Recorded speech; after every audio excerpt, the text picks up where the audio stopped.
Chapter 1. Type's point of view. I hate gay people. That's what I often told my friends, from middle school, through high school, and even into college. If someone asked me what I hated most, I would answer immediately. I hate gay people. Don't be so quick to judge me. I don't have any prejudice or discrimination whatsoever. Okay, I admit it. Maybe I'm a little biased. As long as they don't touch me. I just couldn't understand why, when I got to college, there seemed to be so many gay people around me. Damn it. Even if I died, I wouldn't be able to communicate normally with them. They walked and stood with exaggerated movements, as if they had no spine, like sea mollusks. But if someone accidentally touched them, they'd stiffen up like a conch shell. If it were you, would you want to touch them? Why would you do that? I feel annoyed whenever I hear people talking about them. Don't let me hear anyone discussing those people. And don't start calling me superficial, mean, or cowardly, because hate is simply hate. That's why all my friends joke that if someone is gay, they shouldn't go near Type, or better yet, they shouldn't let Type find out. Because not only would Type curse at them, he might even fight them to the death. But that's not true. Are you kidding me? Now I'm in college. I tried begging my dad to let me live off campus so I could be more comfortable. That way, I wouldn't have to live with strangers. And I could bring girls back to my room for some fun. Just thinking about it made me excited. Unfortunately, a dream is only a dream. My beloved old man said, "Kid, you should live in the dormitory.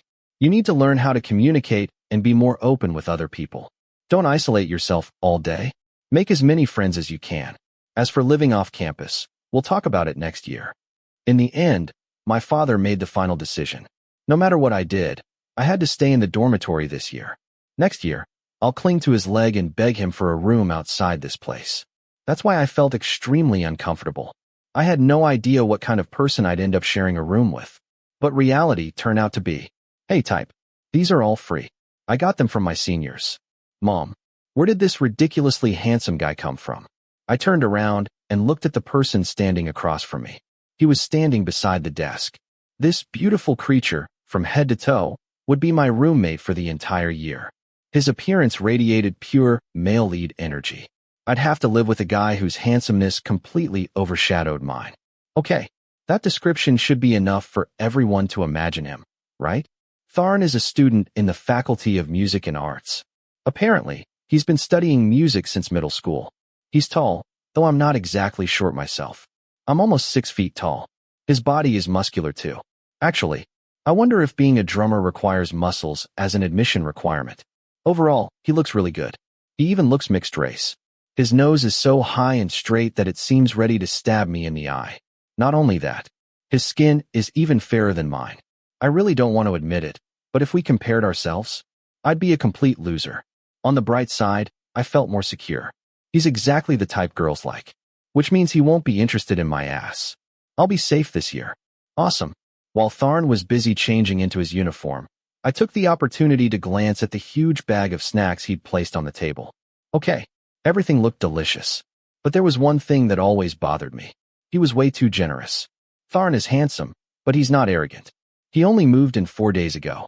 And during those 4 days, he kept bringing huge bags of snacks back to the room and inviting me to eat with him. He's also the quiet type. Most of the time, he just puts on his headphones and goes to sleep. He never makes any noise. Because of that, I feel very comfortable living with him. "It's okay. You've been treating me these past few days," I said while changing clothes. He laughed. "There's no way I can eat all of this by myself. Help me finish it." "Ha, you must have a lot of girls chasing after you," I joked, but he didn't seem to like it. After changing, I turned around and saw him staring at me. The moment our eyes met, he quickly grabbed his backpack and stood up. "I'm going to class." Why did he look at me like that? I smell homosexuality somewhere again. I thought to myself as I picked up my backpack and headed to class. Surely I can't be so unlucky that I end up living with a gay roommate for an entire year, right? Tharn's point of view. Why did you come so early today? Because there's nothing to do in the dorm. If you can't find someone to give your ass to, just tell me. Tharn could only sigh as he watched his best friend rush over and throw an arm around his shoulders. They headed to the cafeteria for breakfast together. That idiot had been like this since high school, and he still hadn't changed. Tharn had no idea when Long would finally get rid of that habit. "Hey, tell me the truth. Why did you choose to live in the dorm? You never liked dorm life before. Is it because you don't want to deal with a room full of people sleeping together? Or is it just because it's close to campus? Honestly, I'm just lazy. But I moved there anyway, I said as I set down my backpack. Besides, my roommate is pretty nice. That kid from the sports faculty, right? I answered briefly before going to order breakfast as usual. While waiting, I played with my phone and found myself thinking about my roommate. Honestly, I still don't know whether living on campus was the right decision. The truth is, I'm a clean freak. I can tolerate almost anything except dirt and mess. Like I told my friends, I was too lazy to travel back and forth, so I chose to stay in the dormitory. It makes practice much more convenient. Have I mentioned that I started learning drums in high school and wanted to continue studying music in college? Living in the dorm means I can go to the practice rooms whenever I want. And the dorm itself is fairly clean.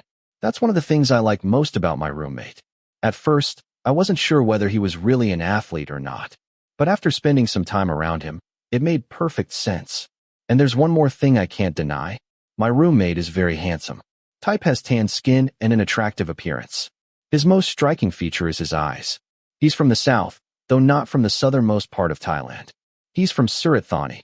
His eyes are bright and full of life. His long, curled eyelashes are enough to make girls jealous.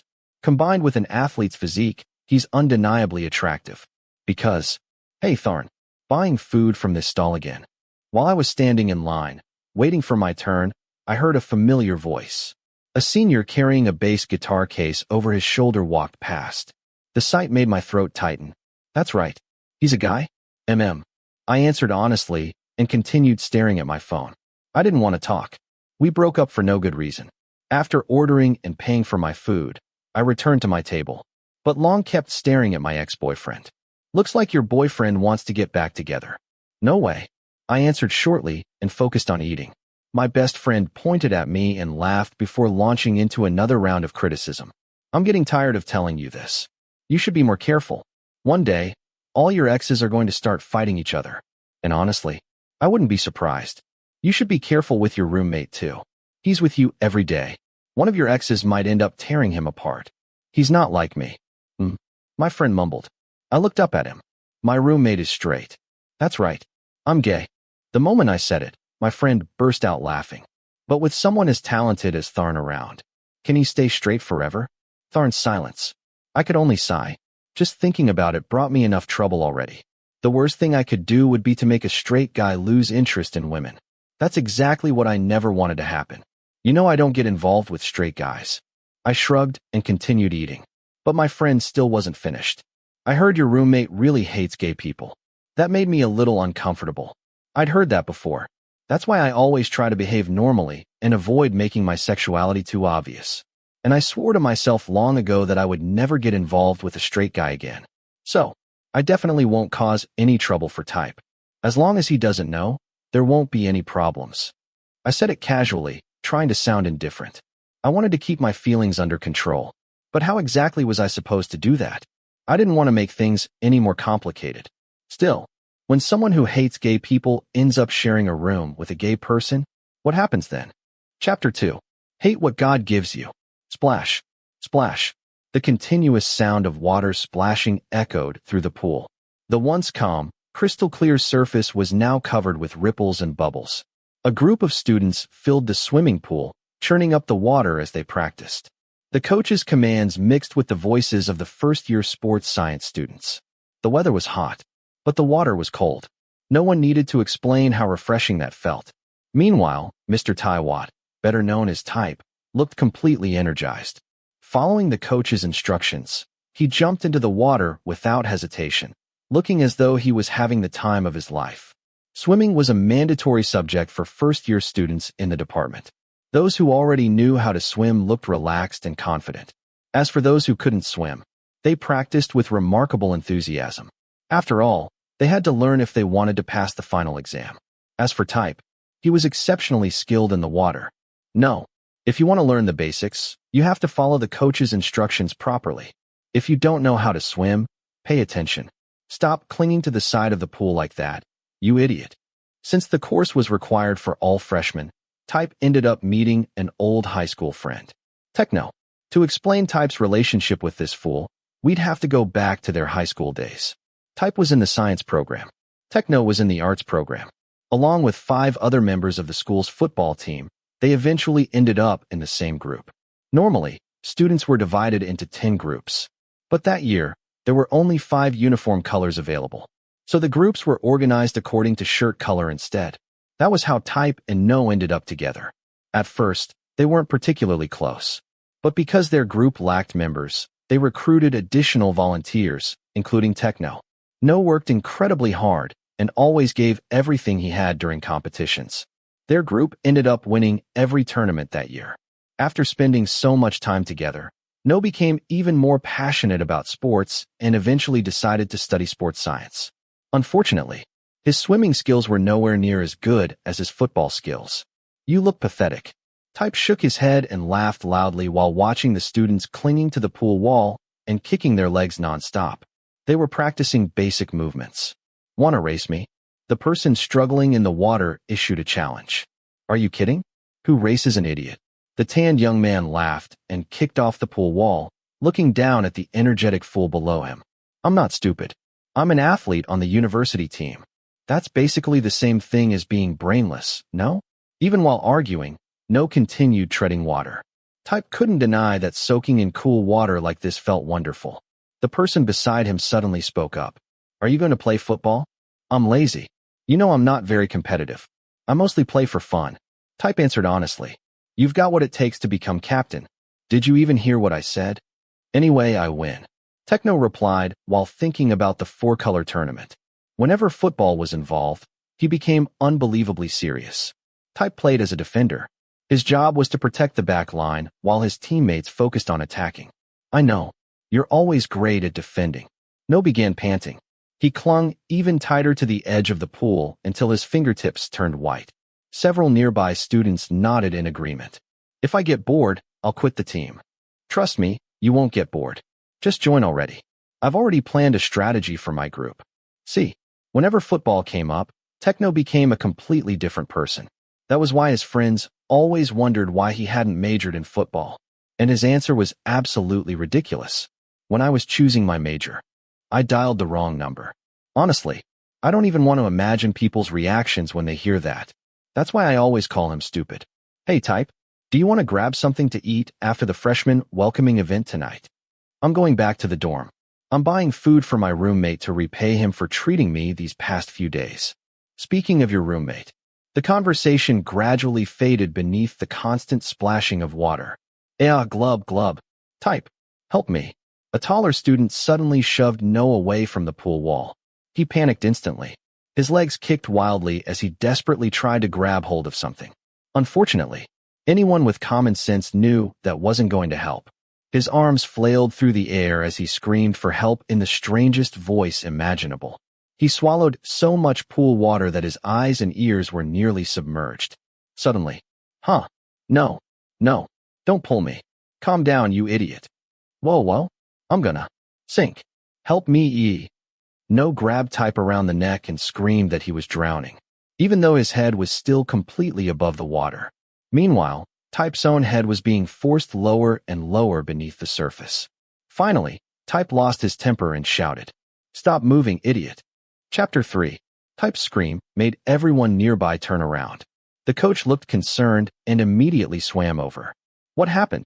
What else could it be besides this idiot?" Type replied helplessly, glaring at the fool who was clutching his hair with one hand while hanging onto the pool wall with the other. No grinned sheepishly and released his friend's soaked hair. Not only that, he even carefully fixed it for him. The coach chuckled and said, "Later, we'll have a lesson on rescuing drowning victims. I'll teach you how to avoid being dragged under when you're trying to save someone. You need to be more careful. Swimming isn't a joke." Seeing that everything was under control, the coach offered a few more words of advice before moving to another lane. "I'm sorry." "Of course you're sorry. If you grab my hair like that again, I'll kick your spleen out," Type warned his friend. At the same time, he made a mental note to stay as far away from Techno as possible the next time they entered the pool. Who would have thought that a football hero could become completely useless in the water? "And what were you trying to tell me earlier?" "I forgot. Now I know. Drinking too much chlorinated water really does make people stupid." Type shook his head. Techno grabbed his own head with both hands and desperately tried to remember. Because most freshmen were studying in different departments, they didn't get many chances to see each other. What was it? I know there was something important I needed to tell Type. Something really important. But I can't remember what it was. Oh, I'm tiny compared to Champ's massive body. Hara, there's a boxing gym near where I live. I used to train there a lot. That's why I ended up this muscular. It's no wonder people think you're one of those gym monsters. Type stood in the communal changing room, drying his hair. He grabbed a handful from the top of his head to check whether it was dry yet. Around him, everyone was laughing and chatting. One group talked about girls. Another group discussed random nonsense. The group nearest to him was talking about physiques and muscles. They commented on each other's bodies while changing clothes. Speaking of Champ studied in the same department as Type. Although he wasn't as tall, he was significantly more muscular. That wasn't surprising. He used to train in boxing. If anyone ever got into a fight with him, things definitely wouldn't end well. I'm losing interest in going to the gym. I don't think I'll ever go. Why? He's afraid someone will attack his butt. Whenever people asked him that question, Champ always answered half jokingly and half seriously. I'm not trying to brag, but I'm ridiculously handsome. People would definitely stare at me while I'm working out. Then when I go take a shower, what if I drop the soap? I wouldn't even dare bend down to pick it up. Who knows what someone might do behind me? I don't even want to think about it. It's terrifying. Ha ha ha. The entire room burst into laughter. Type, however, wasn't amused. Not even a little. Instead, he shot his friends an irritated look. Just imagining it made him break into a cold sweat. To him, the thought was even more horrifying than being assaulted by a girl. That's how much he hated the idea. Hey, damn it. I remember now. While everyone was still laughing and joking around, the forgetful idiot suddenly shouted. The volume of his voice caused everyone in the room to turn toward him. The person closest to him sighed. What's wrong with you now? Did all that chlorine water finally damage your brain? No, no, no. This is important, Type. Really important. As he spoke, Techno grabbed his friend and dragged him toward a more secluded corner. What? Type asked, confused. I wanted to ask, are you planning to change dorm rooms? Change rooms? Why would I do that? Type frowned suspiciously. Techno glanced around to make sure nobody else was listening. Then he lowered his voice until only Type could hear. Your roommate's name is Tharn, right? Yeah. Why? Is there a problem? Type nodded and quickly searched his memory for anything strange about the handsome drummer. I heard something that'll give you a heart attack. Your teeth are going to freeze when you hear this. Hey, I think he's fine. He's actually pretty nice. And he can play the drums. You've never seen him before, right? Just watching him play for a few minutes is enough to attract a crowd of girls. There are tons of them around him all the time. And he's mixed race too. But here's the thing.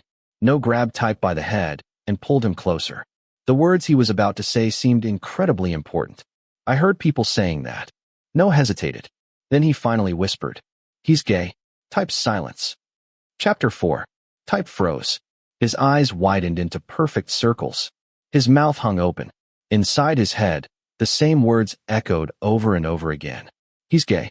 That gay guy is living in the same room as me. Tharn is gay, so? I want to change rooms. Total shock. There were only a few people left in the locker room now. If anyone had seen Type at that moment, they would have wondered why he was suddenly so furious. Bang. Type changed his clothes as quickly as possible and stormed out. Everyone immediately told Techno to follow him and see what happened. Without needing to think twice, No already knew where Type was headed. The Student Dormitory Service Center. I want to change rooms. At any cost. Really? Well, I'm afraid I've got bad news for you. You can't transfer. The dormitory manager continued watching television while speaking calmly. The number of students this year is huge. You should consider yourself lucky that first-year students were given priority housing. A lot of upperclassmen had to move out just to make room for you freshmen. Inside the Student Dormitory Service Center, Type argued fiercely with the manager. His hands were clenched into fists as he listened. But I want to move. Can't you help me see if anyone wants to switch rooms, uncle? If you want to transfer, go ask around yourself. Find someone willing to switch with you and bring them here. Standing around yelling won't solve anything. But isn't this the Student Dormitory Service Center? Type continued arguing. Good or bad, he had to get out of that room. Somewhere far away from any gay people. Hey, Type, calm down. How am I supposed to calm down? I thought he liked girls. Who would have thought? Type gritted his teeth. The manager finally looked over. If there's a serious conflict between you two, we can consider helping. I'm having a problem with my roommate. Type's voice dropped lower. The concern in it was obvious. If it's serious enough, then maybe we can do something. Otherwise, there's not much we can do. That guy is. Type stopped mid-sentence. He almost blurted out the truth. But at the last second, he held himself back. As much as he disliked the situation, he didn't want to use Tharn's secret against him. And he definitely didn't want to expose him to everyone. Well, I just can't stand him. If there's no specific reason, I can't help you. And I don't want to hear complaints about things like cleaning the room. You two live together. Learn how to communicate and understand each other better. The moment he heard that, Type realized this approach wasn't going to work. So what am I supposed to do now? The simplest solution?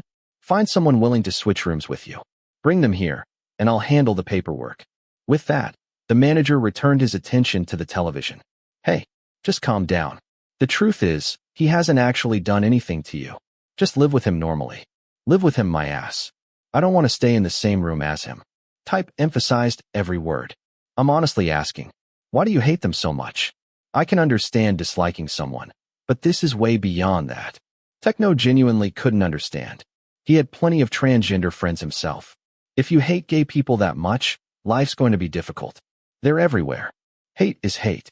No matter what happens, I'm not going back to that room. Determined, Type began knocking on every dorm room door he could find. One after another, he asked whether anyone would be willing to switch rooms with him. Nearly an hour later, after searching the entire dormitory without success, his friends dragged him to the freshman welcoming event. Doesn't anyone have problems with their roommates? By around 9 o'clock that night, Type had completely given up. Exhausted, he returned to the dorm and waited. His roommate still hadn't come back. Fine. When Tharn gets here, I'll tell him directly. One of us has to leave. Hours passed. Then, click. The door opened. Oh, you're already back? Have you eaten yet? I bought some snacks. Tharn stepped into the room. The moment he saw Type still wearing the same clothes he'd had on that morning, he frowned slightly. It looked like he'd been waiting for a long time. Tharn, I need to ask you something. What is it? You're gay, aren't you? Type went straight to the point. Tharn turned around and looked quietly at his roommate. He wasn't surprised. In fact, he looked like someone who had always expected this day to come. Unlike Tharn's calm expression, Type looked visibly nervous. That's right. The answer stunned him. Tharn said it so casually, as though it were completely ordinary. That only frustrated Type even more. Then I'll be honest. I hate gay people. Tharn set down the plastic bag in his hand. Then he looked directly at Type and asked. So, he hadn't expected Type to find out this early. And he certainly hadn't expected such an extreme reaction. You and I, one of us has to move out. I don't want to live with someone who has an abnormal sexual orientation. At those words, Tharn's expression darkened. So you hate me just because I'm gay? That's right. Not just hate. I really hate it. I can accept anything except that. Tharn's voice turned cold. I'm gay, but have I done anything to you? You haven't. But I don't want to live with a gay person. The more he listened, the angrier Tharn became. He put his spoon down with a hard clack. Then he spoke seriously. Then you move. Because the problem isn't me. You're the one with the problem. You think I don't want to? The problem is nobody will switch rooms with me. So you know you can't transfer, but you still expect me to leave? I used to think you were a decent person. Now I've completely changed my mind. You're just narrow-minded. Type clenched his fists. Aren't your classmates here? Go ask one of them to switch with you. Why should I go through all that trouble? That bastard. This time, Type's voice rose even louder. His eyes were ice cold, as if he wanted to tear the other man apart. I'll say it again. I refuse to stay in the same room as you. I hate gay people. I hate them to the core. I'll never be close to you. Even breathing the same air makes me sick. Oh. Tharn slammed a hand onto the table and stood up. His gaze never wavered. Beneath his calm expression lurked a dangerous anger. A mocking smile tugged at his lips. Then I'm afraid you're going to be disappointed. Because you'll be living with me for the rest of the year. I said I won't live with you. And I'm not moving. Tharn shot back immediately. His eyes locked onto Type's. If you can't handle it, then leave. I'm staying right here. I don't have any problem living in this room. Even if I have to share it with someone as narrow-minded as you. You have to move. Type grabbed Tharn by the collar. Disgust dripped from every word. That was the final straw. Tharn grabbed Type's collar in return and yanked him closer. Their faces were only inches apart. Who do you think you are?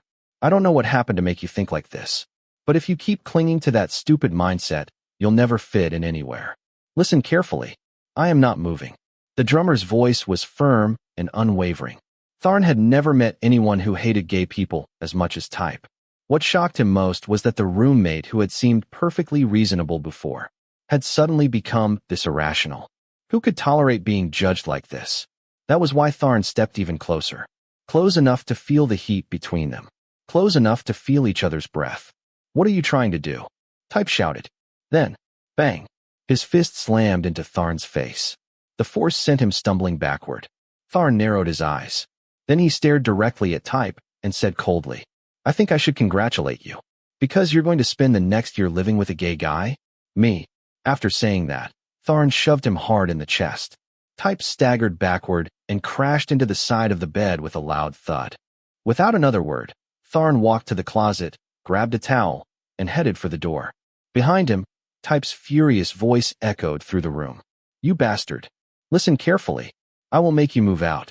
No matter what it takes. Chapter 5. The battle begins. You have to move out. I can't live with you. Type continued yelling at the person lying on the neighboring bed with headphones on. The cursed bastard didn't seem to care at all. With his hands folded behind his head, he lay there comfortably, completely absorbed in the music playing through his headphones. That only made Type angrier. His fists clenched tightly as he shouted, Get up and talk to me. His voice grew louder and louder.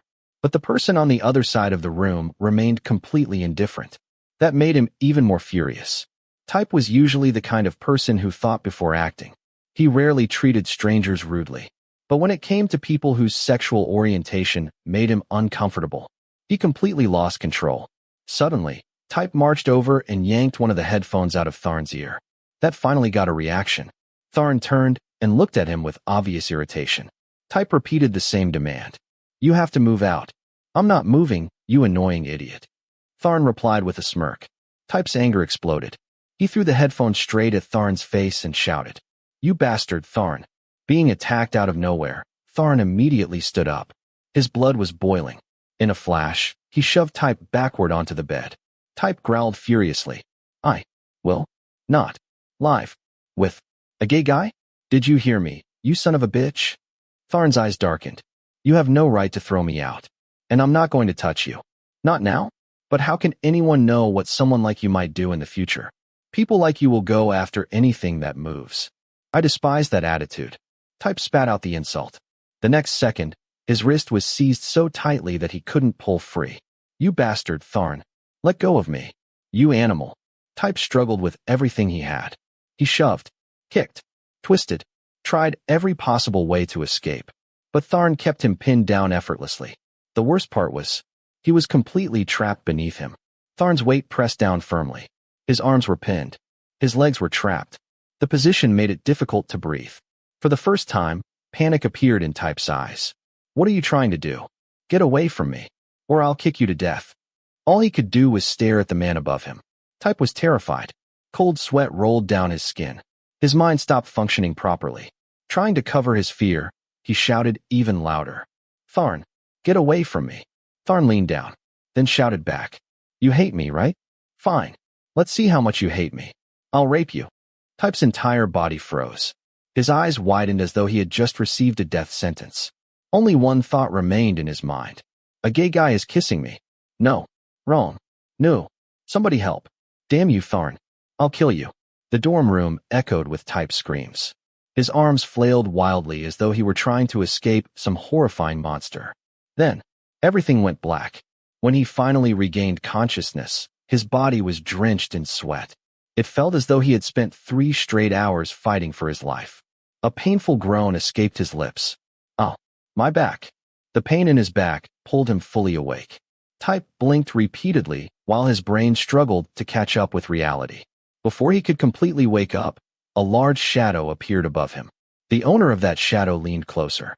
Bastard Tharn. Type shouted immediately. His voice nearly cracked. The handsome man in front of him responded with obvious sarcasm. What an idiot. How does a guy your size fall off a bed while sleeping? Who are you calling an idiot, brat? Then Type suddenly paused. Wait. I fell off the bed. Something felt wrong. Why am I down here? He clearly remembered not being able to sleep last night. For a moment, he suspected that the rotten bastard had played some kind of trick on him. But then he looked around. The blanket was wrapped around him so tightly that he looked like a giant cocoon. Apparently, he had rolled right off the bed during the night. By then, Tharn had already changed into his uniform. He grabbed his backpack and headed for the door. Before leaving, he turned around and said, "See you tonight, roommate." Bang. Who the hell is your roommate? I already said I want to change rooms. The door slammed shut. Only Type's furious shouting remained. He kicked away the blanket wrapped around him and sat there fuming. Then realization slowly dawned on him. So, it was just a dream.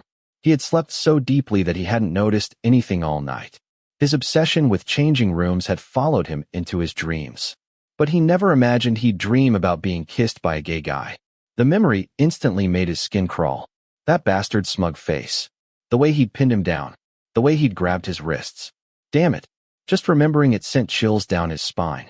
Why did I have a dream like that? Why did that bastard have to see me acting so pathetic? The boy from Surat Thani growled and scratched his head. He grabbed the pillow he'd brought all the way from home and threw it onto the floor. Then he stood up and began kicking the pile of blankets repeatedly. Stupid blanket. Why did you humiliate me in front of that bastard? Damn it. That devil must have enjoyed watching me make a fool of myself. How am I supposed to escape this horrible dorm room? After venting his frustration, Type finally stopped. Breathing heavily, he began tidying the blankets. Once everything was back in place, he sat down on the bed. The brief burst of exercise seemed to clear his head. There has to be a way to get rid of that bastard Tharn. Just wait and see. I'll make you leave sooner or later. Type declared confidently. But deep down, he was already planning to ask Techno for more ideas. Because right now, he couldn't think of a single good one. Don't give up, Type. Keep fighting. You'll definitely defeat the person who gave you that nightmare last night. Chapter 6. What's wrong? Nothing.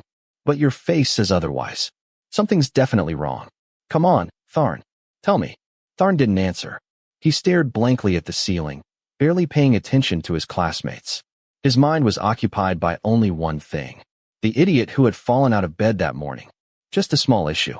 The drummer answered without much enthusiasm. He wasn't in the mood to talk. Unfortunately, the curious guy beside him showed no signs of stopping. You ran into one of your exes this morning? No. So, your exes are fighting over you? No. Oh, I know. Did they get into a huge fight? No. This time, Tharn raised his voice. But his friend stubbornly continued. Then it must be. That senior is chasing you again, right? The muscular one. The guy who follows you around all day saying, Tharn, do you enjoy making up nonsense like this? Tharn finally turned to look at him. Long immediately raised both hands in surrender. Because it's been forever since I've seen you looking this depressed. Your face looks gloomier than my bulldog. Come on, tell me what's wrong. Maybe I can help. Tharn knew Long was genuinely worried. The two of them had been friends for almost 4 years. They were so close that even if the entire world turned its back on him, there was one thing Tharn was certain of. Long would always stay by his side. Although Tharn was naturally private and rarely talked about his problems, he often asked for Long's opinion whenever something important happened. This time, however, he simply didn't feel like talking about it. Maybe because he had finally met the perfect person to annoy for the rest of the year. Nothing. Tharn's thought. Nothing. Tharn continued to insist. Long shrugged. Fine. If you say everything's okay, then it's okay. But if you need help, just tell me. At that moment, the professor entered the classroom. Tharn appeared to be paying attention to the lecture. In reality, his thoughts remained fixed on his roommate. If Type had approached him sincerely, maybe he would have agreed to move out. He understood that many people still held prejudices against gay people. That wasn't new. But Type's extreme attitude drove him crazy. No matter how much Techno tried to explain things or begged him to stop fighting and move out, Tharn refused. Tharn had never denied being gay. Why should he? It wasn't hurting anyone. He was the second son in his family. Not getting married or having children wasn't a major issue. And he never went around causing trouble for people. If someone accepted him, he appreciated it. If someone didn't like him, he simply kept his distance. No arguments. No forcing friendships. No unnecessary drama. But unfortunately, there were still people who believed that people like him were the problem. As mentioned before, Type was completely straight. Originally, Tharn had hoped they could become friends and enjoy a peaceful year together as roommates. After all, living with someone you get along with makes university life much easier. But after what happened last night, his opinion had changed completely. Tharn's thought, the more you hate me, the less I'm willing to move. And so, the two young men had arrived at exactly the same conclusion. Neither one intended to back down. Neither one intended to give way. The battle had only just begun. Chapter 7. Just looking at your face, I can already tell things didn't end well between you two last night. Techno said irritably after his best friend dragged him away. He refuses to move. I knew it. What do you mean you knew it? Type snapped, forcing his friend to explain himself. I don't think he's done anything wrong. He just doesn't like women. It's not like he committed murder or raped somebody. You do your thing. He does his thing. The river doesn't interfere with the well. Didn't you say he keeps buying snacks for you? And he even keeps the room clean. So tell me, what reason do you actually have for forcing him to move out? Techno gave one reasonable argument after another. Type ignored every single one. The important thing is that he's gay. But has he touched you? Or has he ever? Keep talking and see if I don't shove my foot into your mouth. Techno immediately lowered his voice. Looking at Type's murderous expression, he decided silence was the safest option. Honestly, he wasn't even sure whether telling Type the truth had been a good idea. With a sigh, he changed the subject. So what are you going to do now? Type took a deep breath and tried to calm himself. Then he pulled out a notebook and a pen. Turning toward Techno, he asked seriously, let me ask you something. What's the one thing a roommate could do that would make you hate living with them? Techno scratched his head.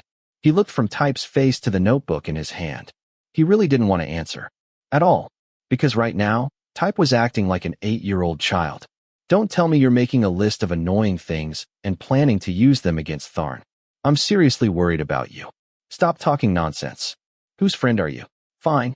Let me think. I guess I'd really hate it if somebody accidentally wore my underwear. What? You want me to wear Tharn's underwear? Forget it. No, idiot. I mean that's something I'd hate. Techno rolled his eyes. I also hate people touching my laptop. Not because I'm selfish. I'm just worried they'll find all the secret stuff I keep on there. That sounds normal. I need something stronger. Oh, do you remember that time I left a sock in your backpack? Type suddenly froze. An old memory surfaced immediately. Back in high school, during a school trip, Techno had packed an extra pair of socks and somehow stuffed them into Type's backpack. When Type opened the bag, a horrible smell exploded into his face.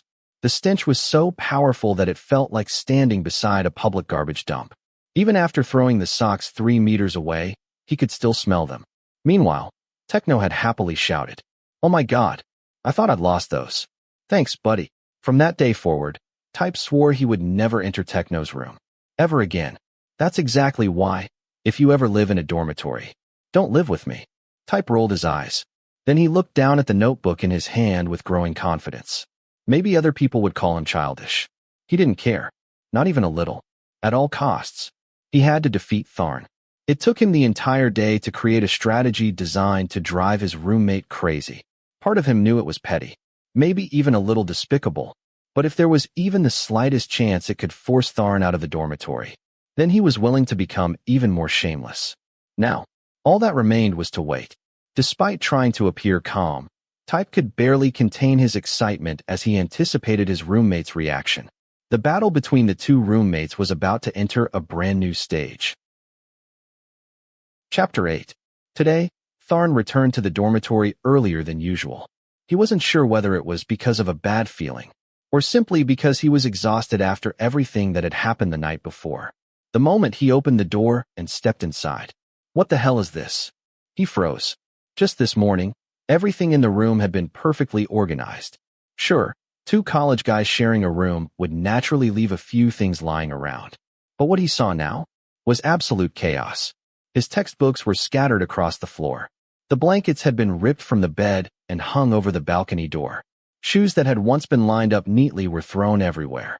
Important notes and study materials lay scattered throughout the room. To make things worse, a fan had been turned to its highest setting and aimed directly at his bed, blowing papers across the room like a miniature hurricane. The place looked less like a dormitory, and more like a room that had just been robbed. After a moment, Tharn took a deep breath and clenched his fists. Then he noticed a piece of bright red paper taped above his bed. "Get the fuck out, you gay." Tharn's eye twitched. He ripped the paper down and crushed it in his hand. Without needing to think, he already knew who was responsible. He immediately checked his drawers to make sure nothing valuable had been stolen. Once he confirmed everything was still there, he sat on the bed and stared at the crumpled message. "I thought that as long as you didn't provoke me, I wouldn't touch you." His voice was colder than ice. He unfolded the paper again. The message practically dripped with contempt and disgust. Most people would have been furious enough to move out. But not Tharn. A slow smile appeared on his face. "You want to play this game? Fine." He stood up and began cleaning. At the same time, he started planning. Because if Type wanted war, then Tharn wasn't going to suffer alone. Meanwhile, Type was having a fantastic day. He spent the entire freshman welcome event laughing and joking with his friends. Every time he imagined Tharn searching for the shoes he'd thrown into the toilet, he nearly burst out laughing again. "Let's see how long you can endure this. Tomorrow I'll make things even worse." With a satisfied grin, he finally headed back to the dormitory. But the moment he opened the door, his voice disappeared. He couldn't believe what he was seeing. The room had been divided into two worlds. One side belonged to Tharn, spotless, perfectly organized. The other side belonged to Type, and it looked like a disaster zone. His neatly folded blanket had been tossed onto the floor. Textbooks were scattered across his bed. Soap, shampoo, and shower gel were lying everywhere. The contents of his closet had been completely emptied. Clothes hung from every available surface. Worst of all, his underwear was dangling from the dresser drawer. As he stepped forward, his foot landed on something. Crunch. Type looked down, then instantly froze. It was a tube of Durex lubricant. His brain stopped functioning. Before he could finish speaking, a calm voice came from behind him. "Oh, I've been looking for that for days. Thought I'd lost it." Type spun around. "That's lubricant, you bastard. I never said it was toilet cleaner." "You bastard, Tharn." Type roared. When he threw the tube back, Tharn continued casually. "Don't worry about paying me back. There are plenty of us gay people. Just consider it a gift from your roommate. I don't want it. My job was giving it to you. Whether you use it or not is your choice." Tharn answered so naturally that it almost made Type explode. Then Tharn casually tossed something else toward him. "Bonus gift." The object landed on the table. A box of condoms. Type stared at it. His eye twitched. He kicked the lubricant away so hard that it bounced off the headboard. "I'm not like you people. I don't need this stuff. Keep it for yourself. Just looking at you disgusts me." That finally irritated Tharn. His eyes narrowed. "I'm not the childish one here. Didn't your parents teach you not to touch other people's belongings? What about my stuff? Didn't you touch all of my things?" Type shouted. Tharn let out a cold laugh. "I wanted you to understand something. You're not the only person capable of causing trouble. If you can do it, so can I." That sentence nearly pushed Type over the edge.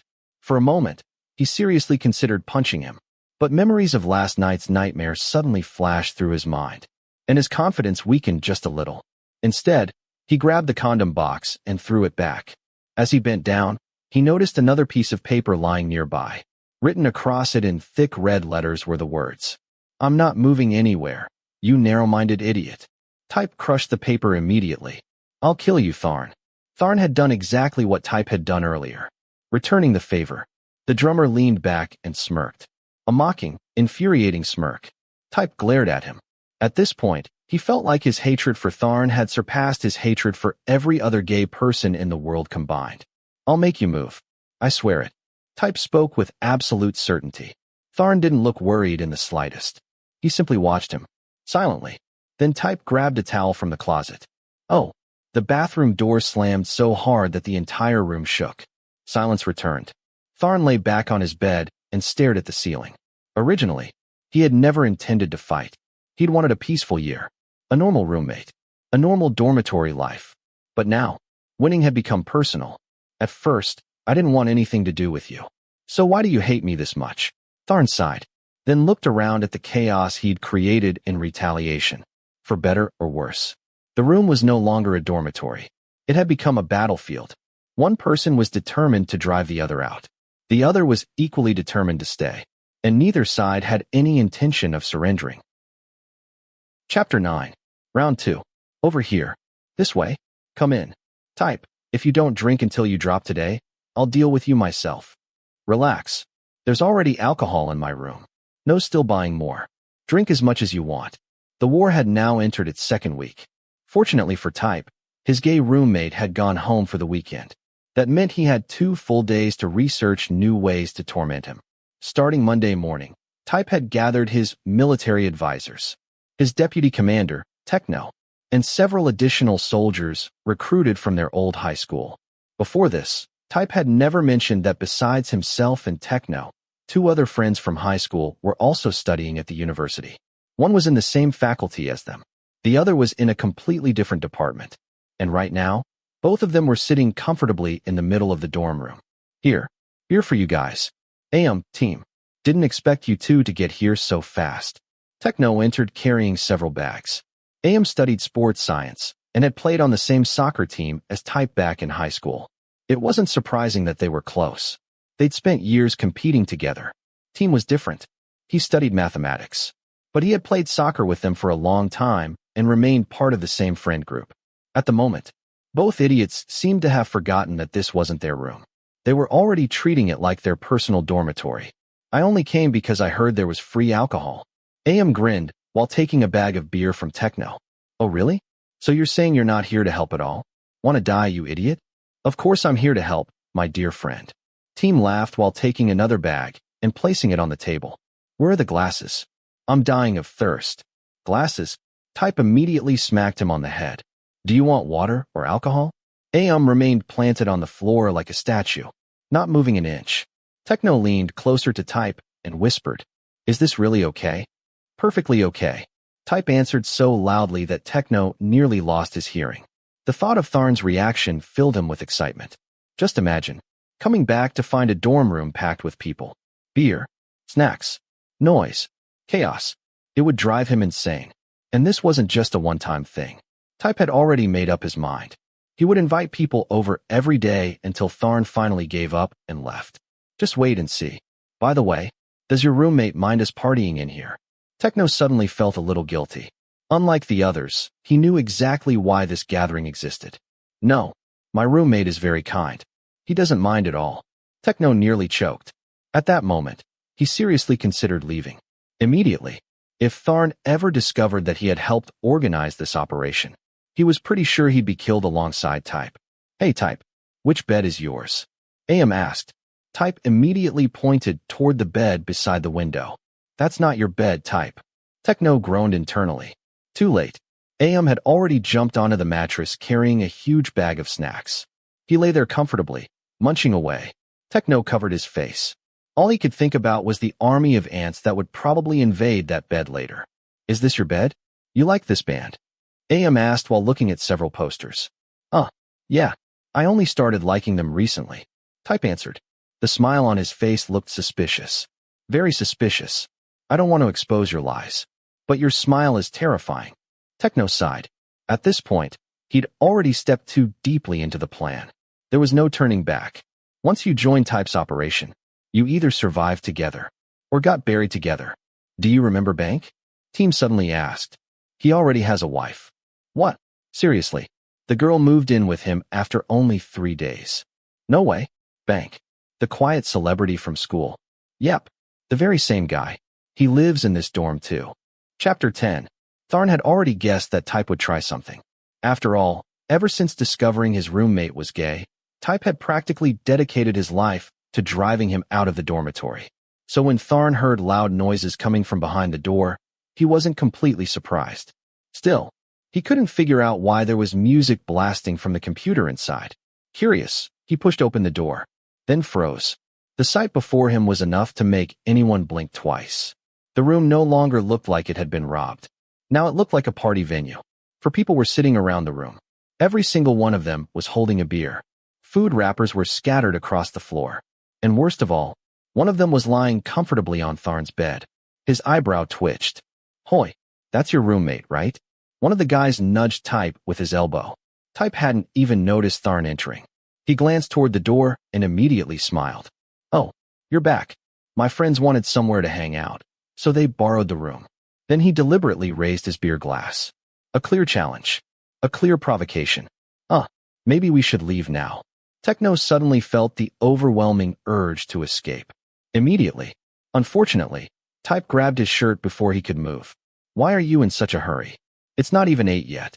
My roommate doesn't mind, right? Type turned toward Tharn. The meaning behind the question couldn't have been more obvious. Tharn understood instantly. A small smile appeared on his face. Of course. I don't mind at all. Actually, this is pretty interesting. His eyes met Type's. Challenge accepted. Tharn placed his bag on a chair, then casually asked, "Mind if I join?" "Yeah, but..." "Come sit down." "Type, do we have any glasses left?" Before Type could finish, one of his friends interrupted. The atmosphere shifted immediately. The introductions began. "I'm Am, Type's friend from high school. My name's Team. And I'm No." Techno gave a weak smile. Considering everything happening between the two roommates, he probably knew the situation better than anyone else in the room. Everyone then looked toward the newcomer. "And you?" "Tharn." His answer was friendly. Then he glanced toward the bed and asked, "Why are you lying on my bed?" Am instantly jumped upright. "Huh, this is your bed." Then he pointed at Type. "You bastard. Why'd you tell me this was your bed? Were you trying to prank me?" He practically flew off the mattress, then turned toward Tharn apologetically. "Sorry, man. I thought it belonged to Type. You're not angry, are you?" "It's fine. It's nothing important." Tharn shrugged. He understood exactly who deserved retaliation. And Am wasn't that person. "You really are just like Type described." "Oh." Tharn slowly turned toward his roommate. "Type complimented me?" The moment he said that, Type's fists clenched. The expression on his face suggested that he was imagining at least 7 different murder methods. "I did not." "Oh, come on."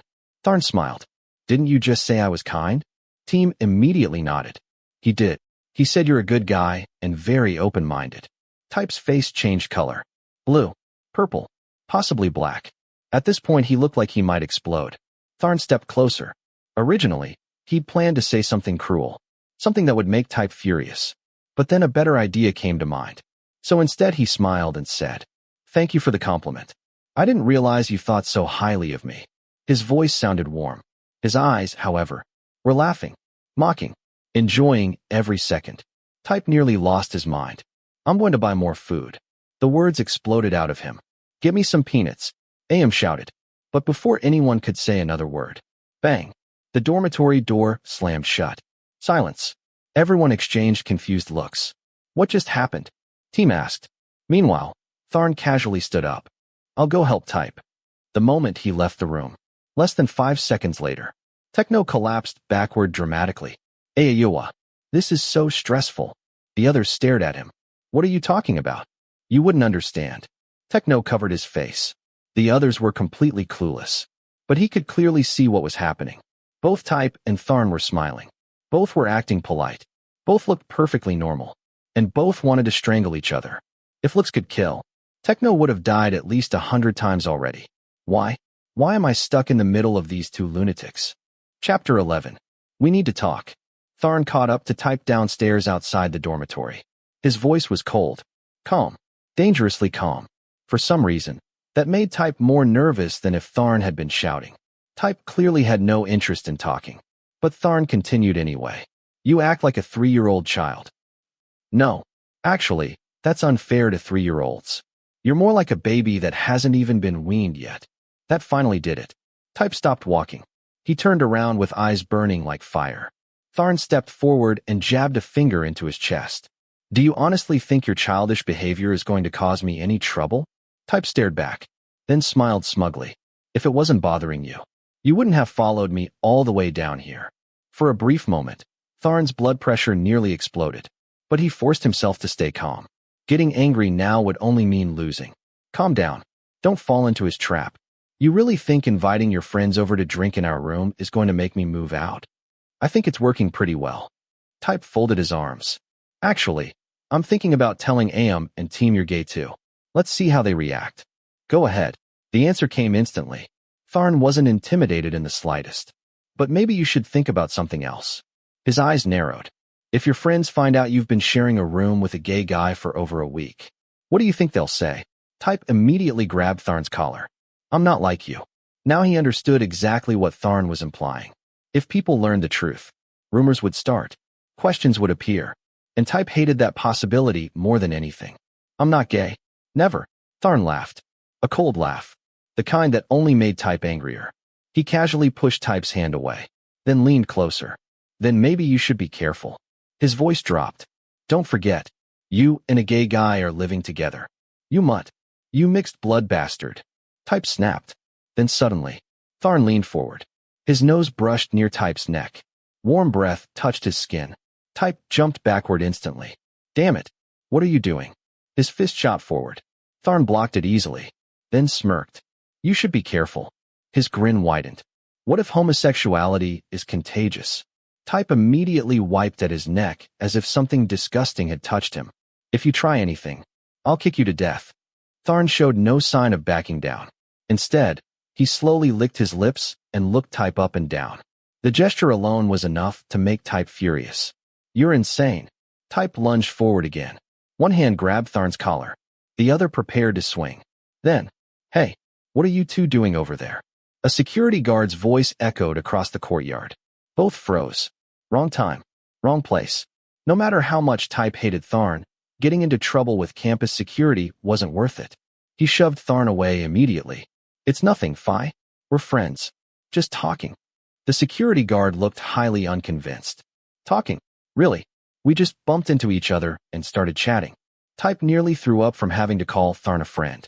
Enemy felt far more accurate. Is that right? Yes, Phi? We're heading to 7-Eleven. The guard stared at them for another moment, then finally left. As soon as he was gone, Type glared at Tharn. You really wanted to talk, didn't you? Let me teach you a lesson. A little later, Tharn returned to the room carrying food. He'd spent the walk trying to calm himself down. Unfortunately, Type had already started another round of nonsense. From the laptop came exaggerated moaning sounds. Everyone immediately knew what kind of movie was playing. Oh, your roommate's back. Team pointed toward the door. We should ask him. Tharn, are you okay with us watching this? No need to ask him. Type answered before anyone else could. I already said it's fine. Just keep watching. Am looked at him. Do you actually know what being considerate means? I told you already. He's a good guy. No matter what we do, he won't leave. Am rolled his eyes. Maybe you should learn some manners yourself. Is that coming from the guy who jumped onto somebody else's bed? Am instantly shut up. Meanwhile, he noticed Tharn still standing at the door. Come watch with us. Type said this movie's great. Don't bother inviting him. Type interrupted again. He isn't interested in this kind of thing. Tharn walked over and placed the food on the table. Then calmly said, Who says I'm not interested? Everyone turned. But you. Type stopped himself. What about me? Tharn asked. The challenge in his eyes was obvious. Type suddenly couldn't think of a response. Instead, he turned toward Techno. No. Why are you sitting here? Techno nearly choked. Why me?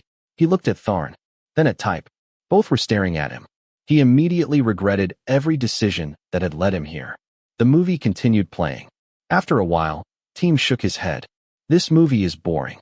Before Type could answer, Tharn spoke. Want to watch something I picked? No. Type's response arrived instantly. Everyone stared at him. This guy won't watch normal stuff. Type pointed accusingly. He's got weird taste. Am looked interested. Now I'm curious. So am I.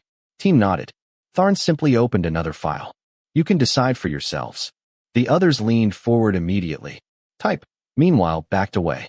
He was absolutely convinced this was some kind of trap. But curiosity won. So he stood nearby and watched. A Japanese office setting appeared on the screen. A woman in professional clothing entered. The group immediately relaxed. Oh, Am grinned. Now this looks interesting. Team nodded. I thought we were about to see something completely different. While everyone focused on the movie, Type lowered his voice and hissed toward Tharn. Are you bisexual? No. Tharn answered immediately. I don't like women. Type blinked, then looked at the screen, then back at Tharn. Then why do you even have this? Tharn took a sip of beer and smiled. I don't watch gay videos. He leaned slightly closer. But I am interested in people who do. Damn you. So stop testing my patience. One of the others groaned. Type, just shut up already. We're trying to watch. The room erupted in laughter. Type punched Team in the shoulder. Hard. Ouch. You talk too much. The more frustrated Type became. The more he drank. The more everyone focused on the movie. The less attention they paid to the silent battle happening behind them. And that was exactly what pleased Tharn the most. Meanwhile, Type slowly realized something unsettling. Every plan he made seemed to backfire. And somehow, he was starting to feel like the one walking straight into danger. Chapter 12. Counterattack. Thanks for the free food today. It was almost 11 o'clock. The dormitory gates would soon close, which meant it was finally time for the guests to leave. Team waved a USB drive and a set of keys in the air with a satisfied grin. Not only had he eaten for free, not only had he drunk for free, he'd even gone home with a few new movies. AM looked much worse. His eyes were red, his steps unsteady. He looked one beer away from collapsing completely. Be careful on the way back. Tharn stood by the door as the two friends left. They nodded and disappeared down the hallway. The room finally became quiet. Now only 3 people remained. Techno, Type, and Tharn. Tharn looked toward the bed. Hey Type, wake up. Your bed is over there. The drunk athlete tightened his grip on the pillow. I'm sleeping. Leave me alone. Tharn glanced upward at the poster hanging above the bed. Meanwhile, Techno stared helplessly at the situation. At this point, he genuinely couldn't tell which roommate was winning this war. He sighed. You know what kind of situation you're in, and you still got yourself drunk. Then he looked at the sleeping Type. I honestly wouldn't be surprised if you got crushed tonight. You know too. The sudden question startled him. Techno turned around immediately. He hadn't even noticed Tharn standing nearby. When did you get here? For a second, he panicked, then forced out an awkward smile. Tharn's eyes remained fixed on him. You knew, didn't you? Knew what? Techno tried to play innocent. What do I know? I don't know anything. Tharn wasn't buying it. You knew I was gay. The room fell silent. You knew, right? Tharn continued. What exactly did he tell you? Techno felt trapped. There was no point pretending anymore. Tharn had openly admitted it himself. After a moment of hesitation, Techno finally gave up. Only a little. Then he sighed. Type has hated gay people for as long as I've known him. He scratched his head awkwardly. I honestly don't know why. Since high school, he's been telling everyone how much he hates gay people. He's argued with people, even fought with a classmate once. Then he quickly added, but he doesn't hate everybody. Most of my friends are transgender, and he never causes problems with them. Since Tharn was speaking honestly, Techno decided to do the same. Anyway, I want to apologize for him. He glanced at his unconscious best friend. He's not a bad person. It's just, this is the one thing he can't seem to let go of. Tharn listened quietly. Truthfully, he had never thought Type was a bad person either. What he couldn't understand was the intensity of the hatred. It was far beyond ordinary prejudice. Techno noticed Tharn wasn't interrupting, so he continued. Have you ever considered moving out? The question came carefully. It would save you a lot of trouble. Watching you two fight all the time is exhausting. I'm not going anywhere. The answer came immediately. Cold. Firm. I haven't done anything wrong. Tharn folded his arms. So why should I leave? If you moved out, you wouldn't have to deal with all his childish nonsense. Techno tried one last time. The unconscious Type lying across the bed certainly wasn't helping his argument.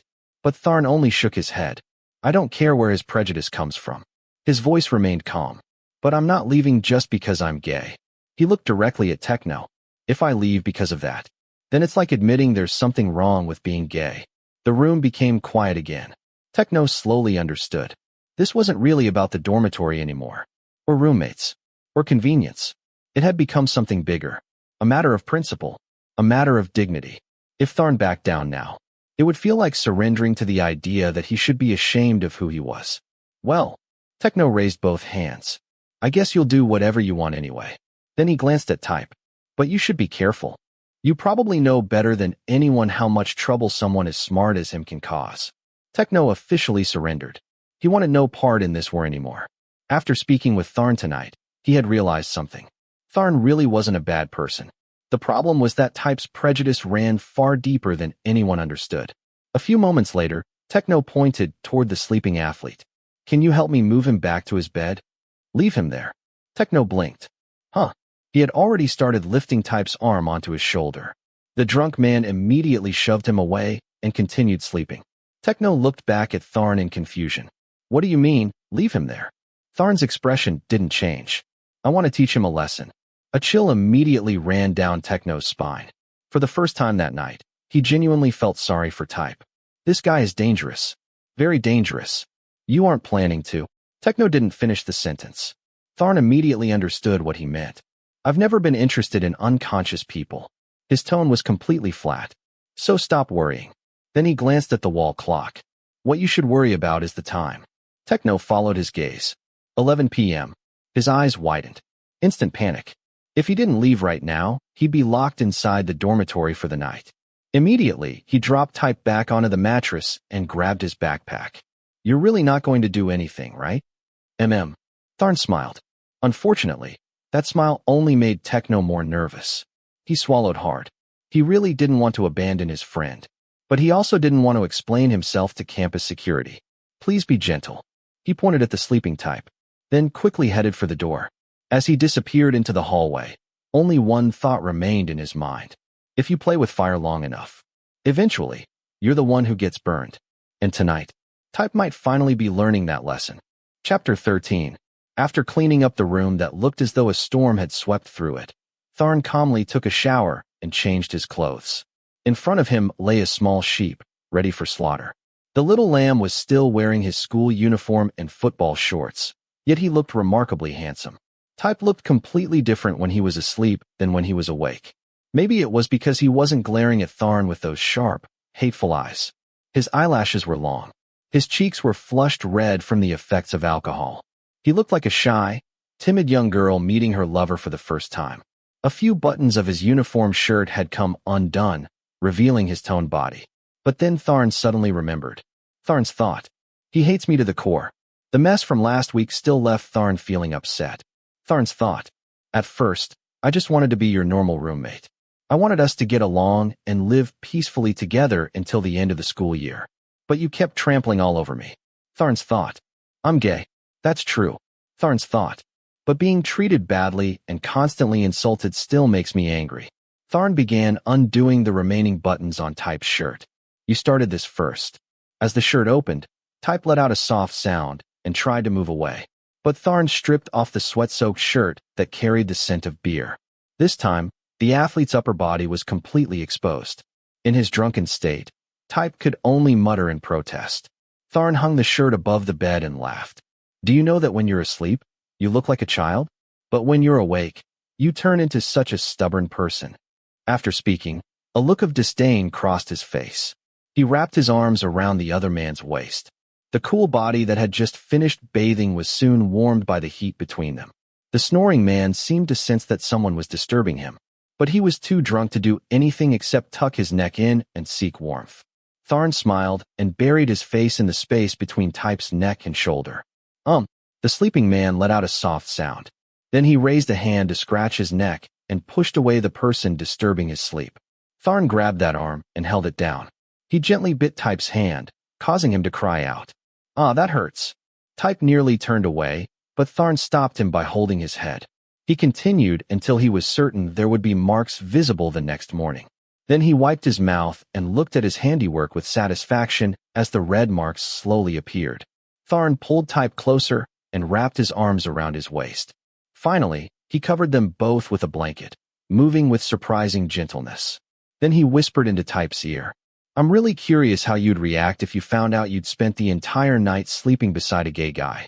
Tharn imagined those venomous eyes glaring at him.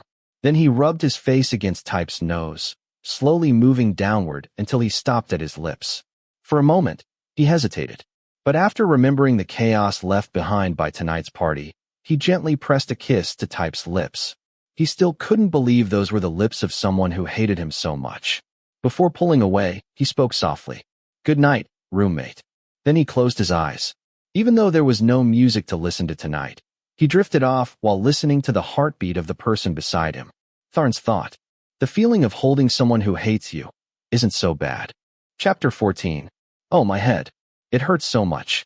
The drunk man from the night before muttered to himself, though his mind was still foggy.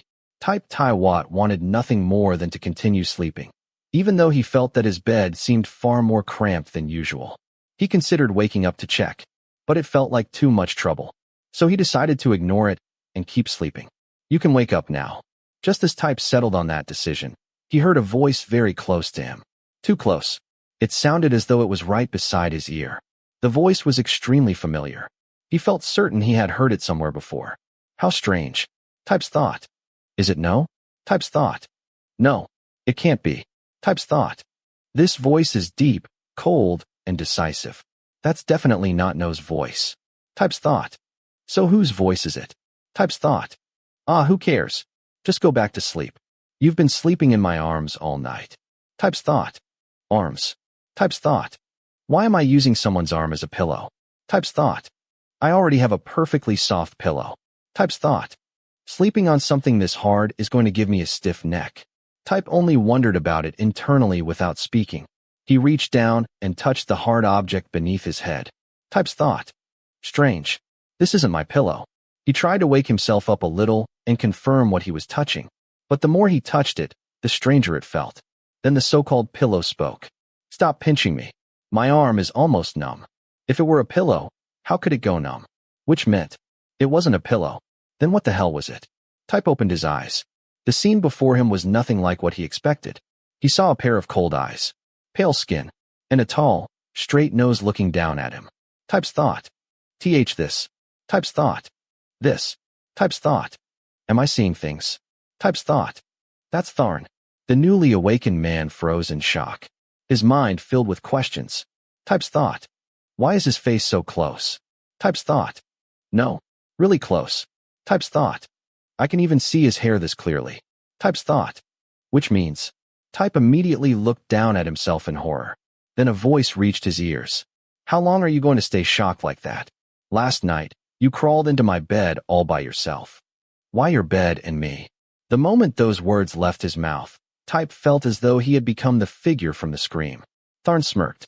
He pointed toward Type's empty bed across the room. Then he pointed to his own. Last night, you and I. That was all he said before raising an eyebrow. Aoeawea. Bang. Aoeawea. No. That's impossible. Go to hell, you bastard. Type screamed as he rolled off the bed. He didn't even care that the fall hurt his backside. It was as though he had seen a ghost. He scrambled away with all his strength. His scream was so loud it could probably be heard all the way to the girls' dormitory. This was not the reaction Tharn had expected. Bang. Bang. Bang. Someone pounded on the door. Damn it. What happened? What's going on in there? Type's scream had startled everyone.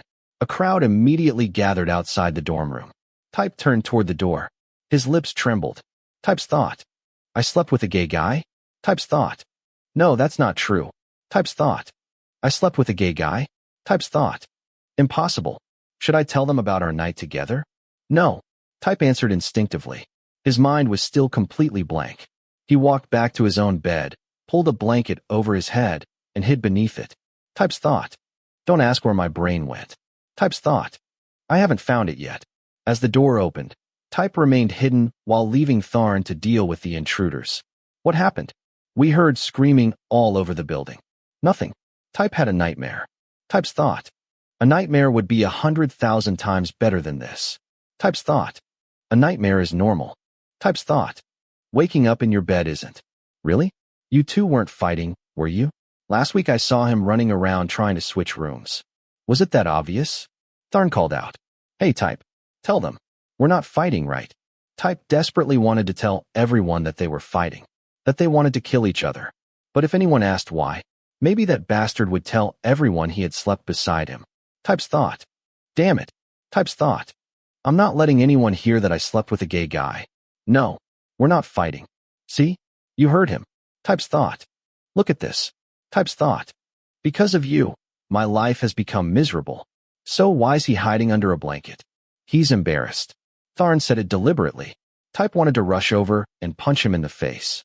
But all he could do was stay hidden beneath the blanket while listening to the group leave. All right, let's go. Keep an eye on your roommate. I'm worried he'll get scared again. And don't scream like that next time you have a nightmare, monkey. You nearly gave me a heart attack. Type's thought. Don't cry, Type. Type's thought. Is it really true that I slept with a gay guy? The door rattled shut. Then another voice rang out. You're such a coward. Type threw the blanket off and glared at Tharn. His face was full of confusion. Are you crying? I'm not crying. What did you do to me? Seeing Type look as though he was on the verge of tears, even Tharn felt a little guilty. What do you think I did? How did I end up sleeping in your bed? Type deliberately avoided the more terrifying question. He had never imagined his life would come to this. You climbed in by yourself. That's nonsense. Oh, then are you saying I dragged you into my bed? I was drunk last night. Type's thought. If this is what happens when I drink, I'll never drink again. If you were already drunk and asleep in your own bed, why would I bother dragging you over here? If I wanted to do something, I could have done it right there. But you did do something. Type nearly cried again. Because deep down, he knew it was his own fault. He really had crawled into Tharn's bed. Tharn looked at him mockingly. He wanted to ask. Tharn's thought. Is crying really all you know how to do? But seeing how pitiful Type looked, he couldn't bring himself to say it. Check for yourself. That's the most accurate answer. After saying that, Tharn walked to the wardrobe, grabbed his uniform, and left the room. The moment he was gone, Type jumped up.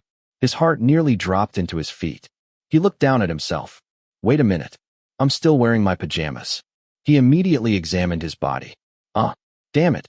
My butt hurts. Then he froze. No, that's not it. I'm hurting because I just fell out of bed. If something really happened last night, the pain would be somewhere else. He carefully checked himself. Nothing seemed wrong.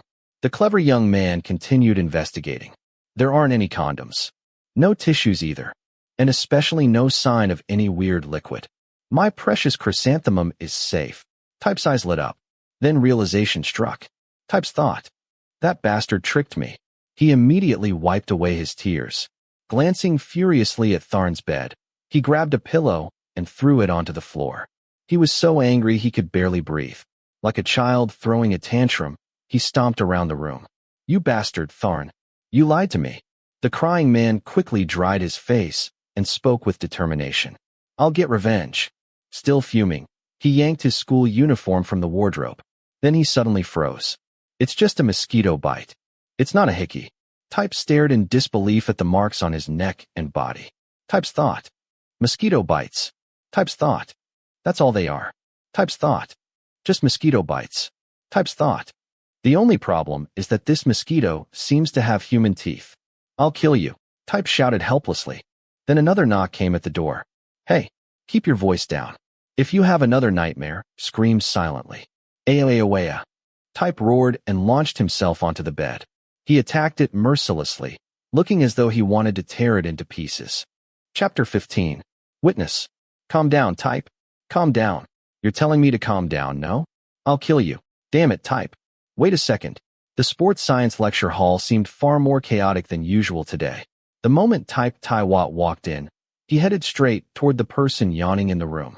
Perhaps the murderous look in Type's eyes was too obvious, because Techno suddenly sensed danger and turned around. The moment their eyes met, No jumped to his feet and ran. If Techno's legs were as fast as the wind, then Type's legs were comparable to a rocket. Even though No ran while shouting, "Calm down, calm down," Type still caught up with him. A merciless kick followed. Fortunately, Techno managed to escape with his life intact. Even so, his pitiful cries echoed throughout the lecture hall. "It's all your fault, you terrible friend. I didn't do anything. Really, yesterday, you left me there and disappeared. Do you know what happened afterward? Huh, damn it. Don't tell me you." Hearing the dark tone in Type's voice, No stopped running. He turned around and stared at his friend with wide eyes. The most irritating part was that his gaze drifted straight toward Type's backside. Even though he left the sentence unfinished, Type knew exactly what he meant. Oh, this isn't my fault. You climbed into his bed yourself." No blurted out the defense before Type could punch him. At the moment, Type had him locked in a headlock and was preparing to throw a few punches.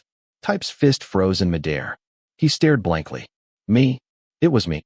I climbed into his bed by myself." So Tharn hadn't been lying.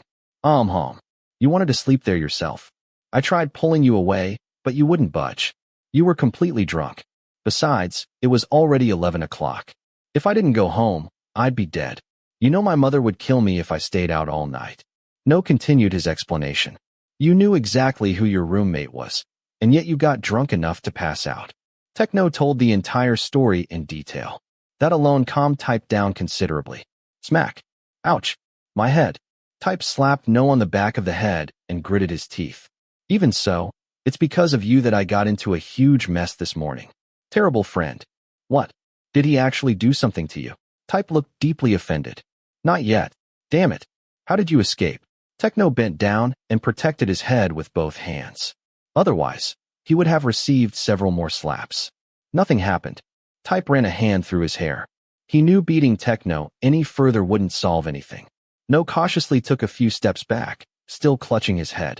Then he asked again, "So it really was you?" That proves Tharn keeps his word. Watch your mouth. Don't get angry. Hear me out. Techno hurriedly explained. Yesterday, I asked him not to do anything to you. He said he wouldn't touch someone who was drunk. That's why I'm saying he's a man of his word. Type frowned and clenched his fists. You're an idiot. Why are you still angry? You escaped the tiger's claws, didn't you? Techno hoped that would calm him down. You don't understand. Type immediately shot back. He only said that because he's confident that anyone who ends up in his bed will willingly sleep with him. Type snorted angrily. So if something had happened this morning, he'd think it was because I volunteered. Damn it. I'll never willingly do anything with a gay guy. Type practically roared. Who does he think he is? How can he be that arrogant? You're the one who climbed into his bed. What did you just say? Nothing. No immediately retreated. He knew this wasn't the right time to provoke Type any further. I've got good news for you. I haven't experienced a single good thing since meeting that bastard Tharn. His prejudice was truly incredible. Techno couldn't help shaking his head. Still, after witnessing last night's battle between the tiger and the sheep, Techno's opinion of Tharn had improved quite a bit. He stood by it. Nose thought. If Tharn had truly wanted revenge, he could have eaten you alive last night, Type. After a moment, Techno continued. The good news is, I found someone willing to switch rooms with you. Knowing that Type's life would be miserable if he stayed in the same room, Techno had spent time asking around for a replacement. Eventually, he found one. Who? Hey, champ. Techno called out loudly. The owner of that name immediately approached. It was Champ, the boxer. Hey, Type. Have you calmed down yet? Type glanced briefly at him. Champ was Techno's classmate, though they weren't particularly close. I'm fine. Type answered through clenched teeth. No quickly explained. This is the guy I told you about. He's willing to switch rooms with you. Most people couldn't do it, but Champ doesn't mind. Champ nodded. I'm looking for someone to switch rooms with too. It's not that my roommate is bad. He shrugged. But he's a medical student. He's always studying late at night. I can't sleep with the lights on. It'd be great if we could switch. Techno looked proud of himself. He thought he had arranged everything perfectly. But I don't want to move anymore. Huh? What? Oh, for the love of. Both of them stared at Type in confusion. Even Champ looked completely baffled. Well. Champ scratched his head awkwardly. If you change your mind, just let me know. It was obvious he still hoped the switch would happen. No turned and stared at Type. Have you lost your mind? I worked hard to find someone willing to switch with you. Thanks for trying to help. Type straightened his collar. But like I said, I still have revenge to settle. My story with Tharn isn't over. He lifted his chin proudly. If I leave, it means I've admitted defeat. He's the one who should leave, not me. With that, Type turned and walked away, leaving No standing there, shaking his head. That guy is crazy. No sighed deeply and muttered to himself. Hatred is going to blind your chrysanthemum. Then he sighed again. I seriously don't understand. Why are you digging a hole and burying yourself in it? After all, those are your chrysanthemums, not mine. Chapter 16. It cried. Tharn muttered to himself as he recalled what had happened that morning. The image of Type sitting there in tears still lingered in his mind. Those deep eyes had filled with tears, eyes burning with anger.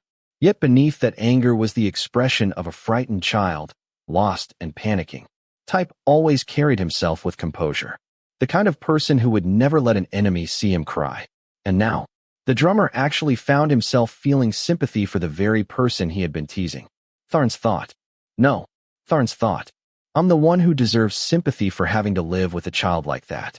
He convinced himself that the pressure Type had put him under over the past few weeks made this morning's prank insignificant. Compared to everything Type had done, his little act was nothing more than a pea-sized retaliation. Tharn's thought. I only scared him a little. What an idiot, Tharn. The sound of his friend's voice snapped him back to reality. Long was staring at him with curiosity. To cover himself, Tharn casually raised a hand. What do you think tastes better? Milk or cheese? You've been standing there this whole time because you're trying to decide between those two? Long asked with complete sincerity. Apparently, he believed the excuse. Tharn nodded. Yeah, I can't decide what to eat.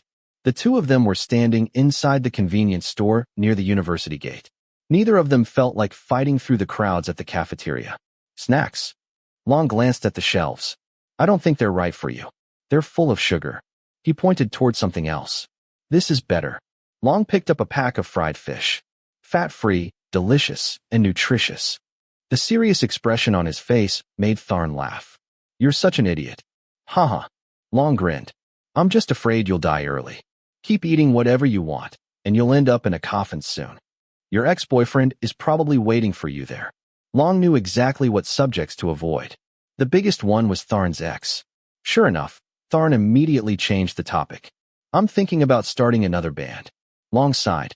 He already understood where this conversation was heading. There's still plenty of time. It's just the two of us right now. Can't we find another bass player? Tharn took a deep breath. His thoughts drifted back to the band he had during high school. Now he was being forced to build a new one from scratch. The old band had fallen apart partly because of him. Back then, he had dated the younger brother of one of the band members. After the breakup, that friend became furious and accused Tharn of hurting his younger brother. Even though, in reality, Tharn had been the one who was dumped. Because of that conflict, the friend left the band. And once he left, everything gradually fell apart. Now only the drummer remained.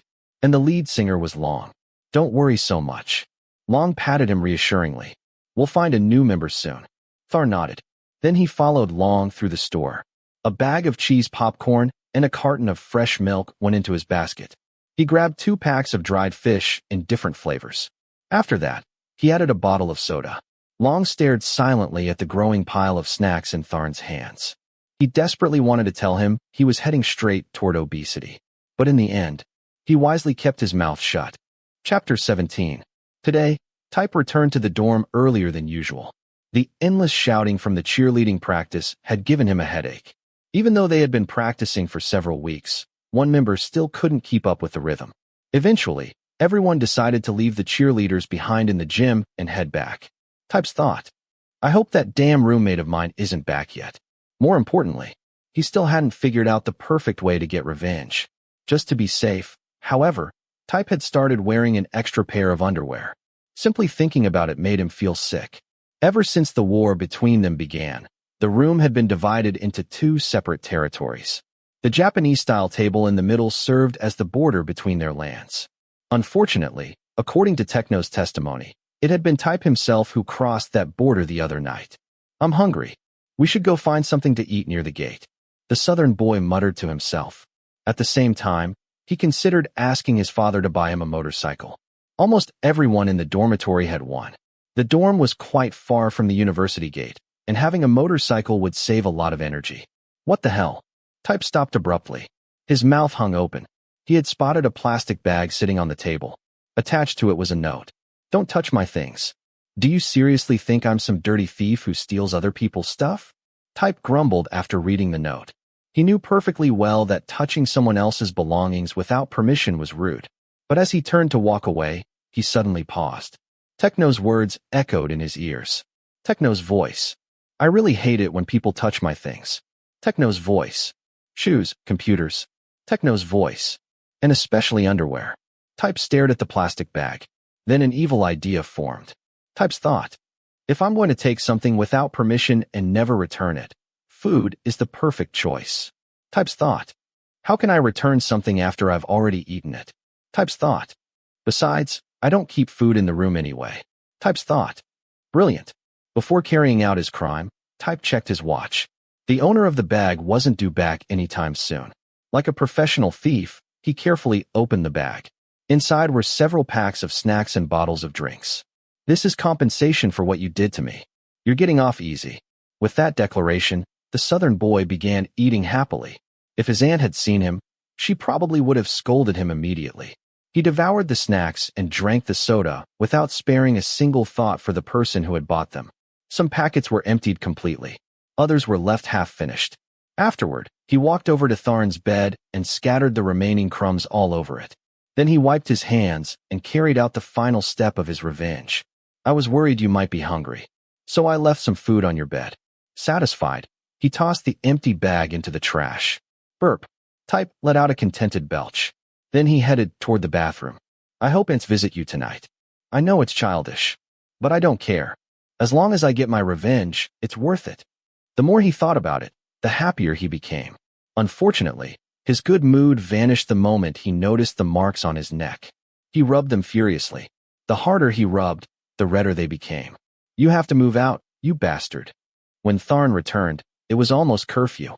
The room was dark, as expected. Using his phone's flashlight, he entered quietly. The child occupying the opposite bed appeared to be asleep. After everything that had happened, Tharn wasn't sure whether Type was truly asleep or only pretending. Still, something else caught his attention. The plastic bag sitting on the table. He picked it up. It felt suspiciously light. That wasn't a good sign. Then he noticed another note attached to it. If I keep eating it, what are you going to do about it? Tharn shook the bag. There were still a few items left inside. Couldn't you at least write something better? The drummer muttered while looking at the note. Then he shook his head. Without my permission, you're really getting bold. He grabbed his pajamas from the wardrobe and slammed the closet door shut.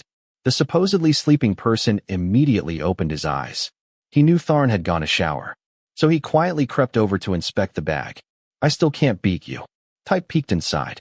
Then he noticed another bag nearby. Oh, sausages. Fried basil rice. Milk.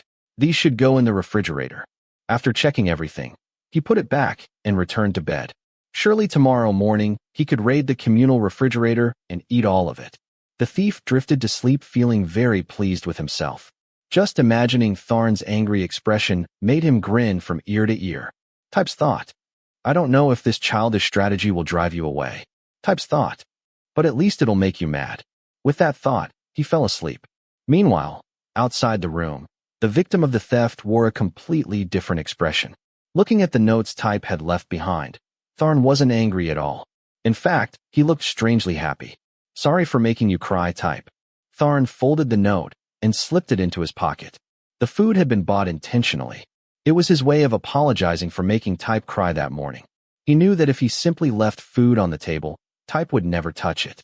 But if he attached a note, Type would definitely eat everything out of spite. And everything had happened exactly as Tharn predicted. Back when they first became roommates, before Type started hating him, things had actually been fine. Tharn used to buy snacks to share because he genuinely wanted to become friends. Unfortunately, things had spiraled into a never-ending war. That didn't mean Tharn's anger toward Type had disappeared. It was simply that the memory of Type's tears continued to bother him. I can keep letting you act cruelly. As long as you don't cry. Just don't cry anymore. Tharn secretly believed that if Type opened his heart even a little, he would discover that Tharn wasn't actually a bad person. Almost a week passed. Nothing changed. Type's revenge plan wasn't going particularly well. For an entire week, he continued stealing food. Tharn glared at him a few times, but that was the strongest reaction he got. Once, Tharn even asked whether he had stolen the food. Without evidence, however, there was nothing he could do. And despite everything, Tharn still refused to move out. That morning, ants had invaded Tharn's bed. Some had even started building a nest. Don't let me catch you. Tharn pointed a warning finger at Type. Type merely smiled. Find some evidence first. Then come talk to me. Tharn tolerated the insults. He tolerated the endless provocations. And so he remained in the room.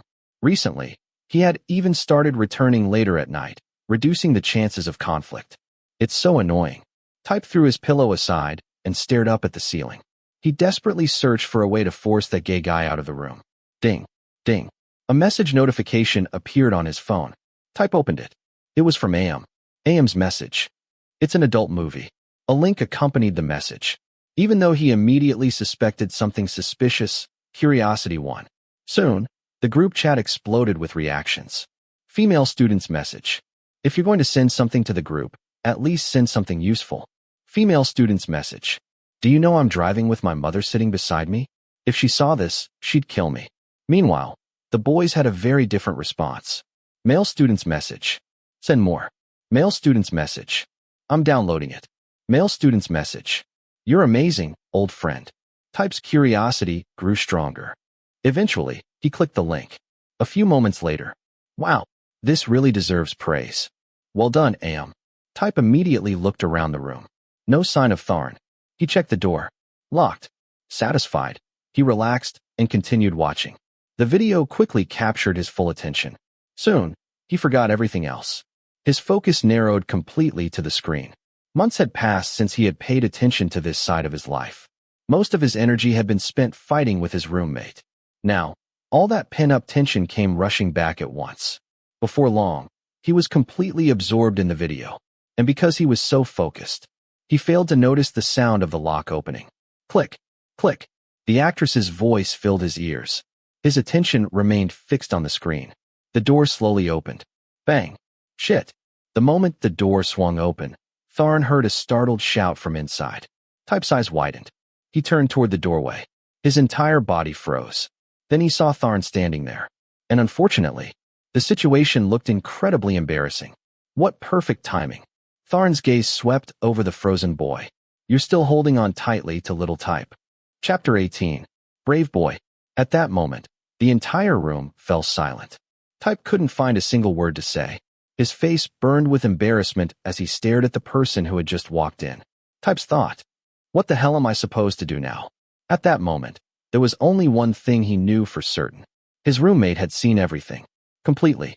Oh, what are you laughing at, you pervert? Type finally snapped back to reality. He immediately yanked a blanket over himself in a desperate attempt to hide. Unfortunately, that did absolutely nothing to ease his humiliation. How could he have made such a stupid mistake? Doing something this embarrassing was bad enough. But getting caught by a gay roommate made it 1,000 times worse. Nothing. Tharn shrugged casually. His expression seemed unconcerned, though his gaze lingered a little too long. What the hell are you looking at? Why don't you go somewhere else? Why should I leave? This is a shared room. Tharn folded his arms. Besides, don't you hate gay people? But you're watching scenes with men in them. Doesn't that mean you're interested too? To hell with that. Type immediately exploded. Just breathing the same air as you makes me sick. Then why do you insist on liking men? There are so many people in the world. Is it because your father didn't love you enough when you were a kid? Or is it genetic? Maybe your father was the same. Before he could finish, Tharn grabbed his shoulder. Don't you dare talk about my father. Even Type was startled by his own words. They had slipped out in anger before he could think. Tharn's voice turned cold. I've tolerated your behavior for far too long. Let me go, you bastard. Type tried to pull away, but Tharn refused to release him. Type's anger slowly faded.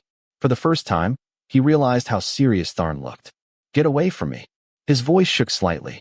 Let me see what else you have to say. Tharn's expression remained hard. Type suddenly found himself unable to meet those eyes. Let go. Instead of arguing back, his voice sounded weak. The fear he had buried for years suddenly resurfaced. His breathing grew uneven. His body trembled. Sweat formed on his skin. Please, let me go. I'm begging you. He tried pushing Tharn away, but his hands felt weak. The panic was overwhelming. Memories he never wanted to revisit came flooding back. A voice from the past echoed in his head. Voice from the past. Good boy. Let's do something fun. The image of a stranger slowly replaced everything in front of him. A face he wished he could forget. A face that still haunted him. Type's thought. I'm not 12 years old anymore. Type's thought. I can fight back. Type's thought. Fight it, Type. But the words were useless. Let me go. Please. I'm sorry. Just let me go. The proud, stubborn young man was gone. All that remained was a frightened child desperately begging for mercy. Tharn paused. The reaction wasn't what he had expected. Type wasn't acting angry anymore. He looked terrified. Truly terrified. Don't do this. Please don't. I'm begging you. Tears gathered in his eyes. Aren't you supposed to be fearless?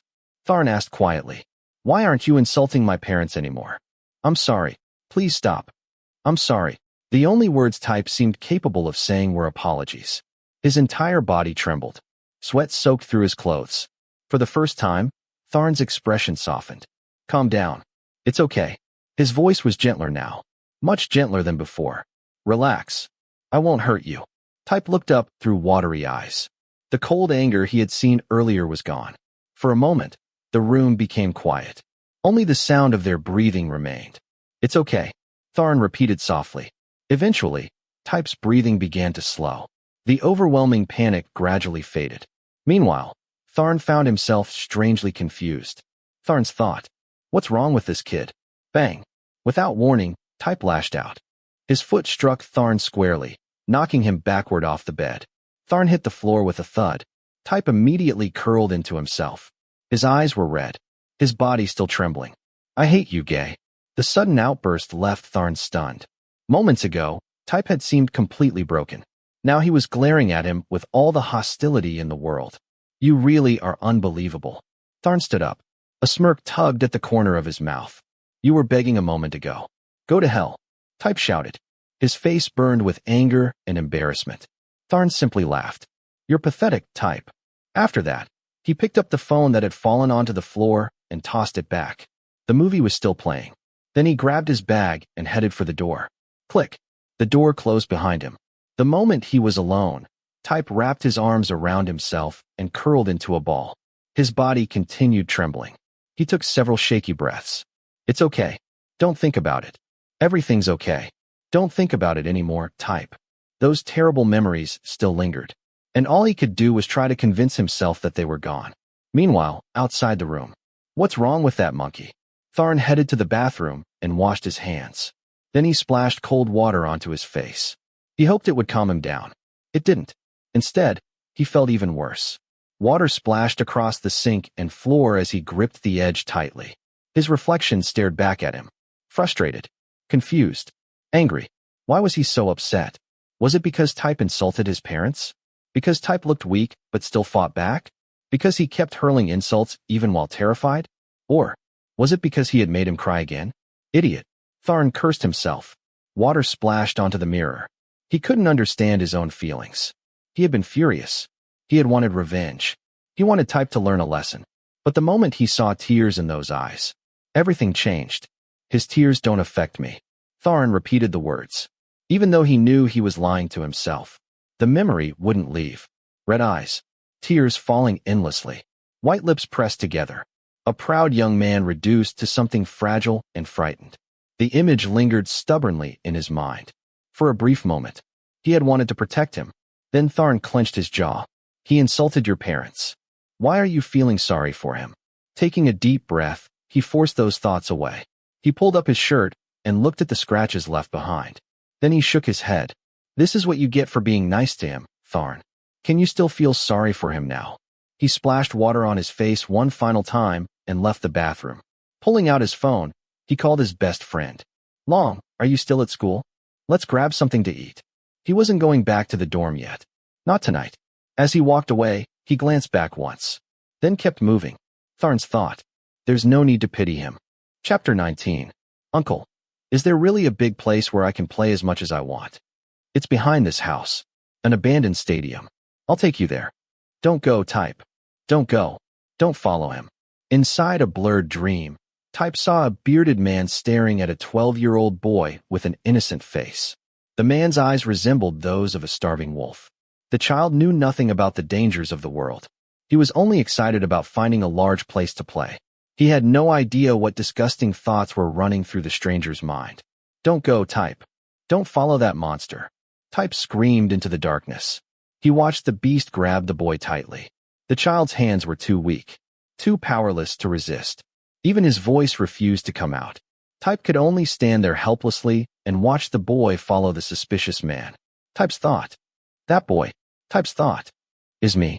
Panic filled the dream. Type reached out with both hands, desperately trying to pull the child back.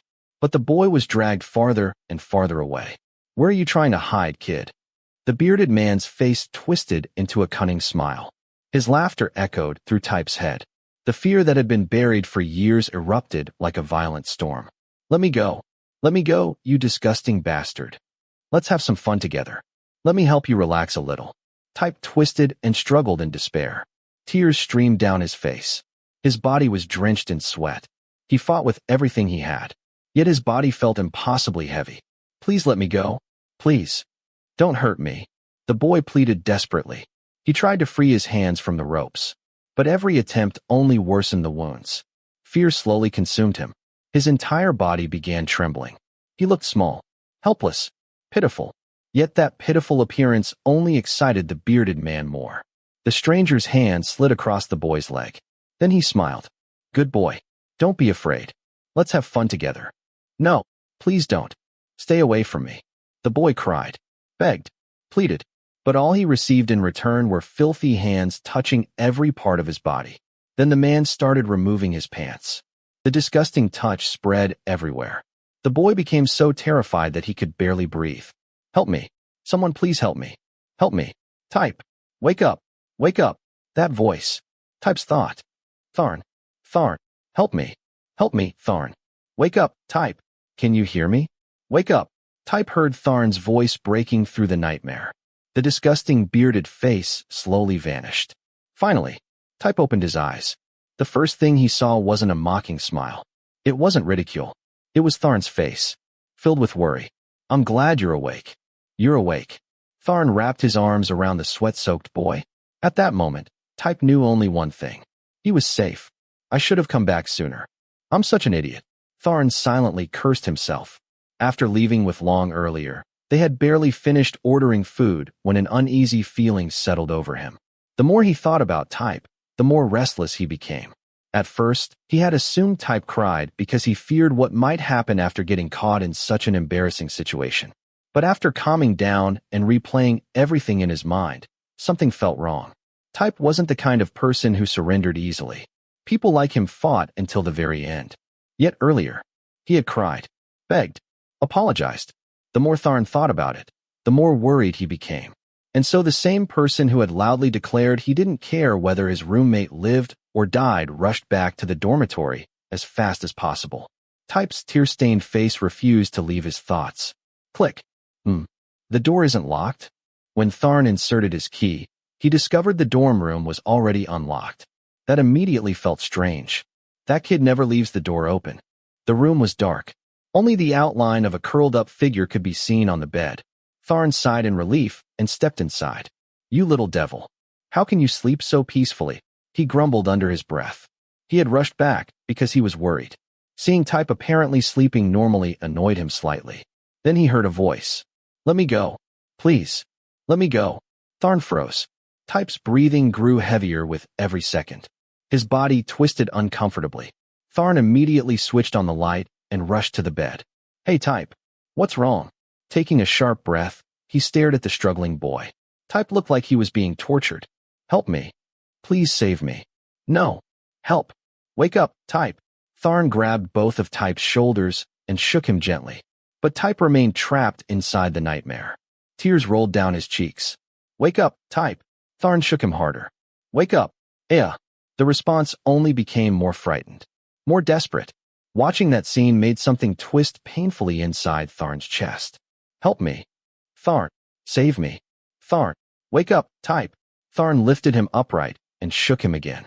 His voice grew louder, more urgent. Finally, Type's eyes flew open. Fear, tears, panic. Everything was visible in those eyes. Without thinking, Tharn hugged him. You're lucky. You're awake. Relief washed over him. He gently rubbed Type's back. It's okay. It was only a nightmare. It's okay. Yet even while comforting him, questions continued forming in his mind. This wasn't normal fear. Type's hatred toward gay people was clearly deeper than simple prejudice. Something else existed beneath it. Something painful. The aggressive boy who always fought everyone had completely disappeared. In his place sat a terrified child. Tharn's hand moved from his back to his hair, slowly stroking it. It's okay. It's okay. Then Type grabbed Tharn's shirt. For a brief moment, Tharn's heart stopped. And suddenly, bang!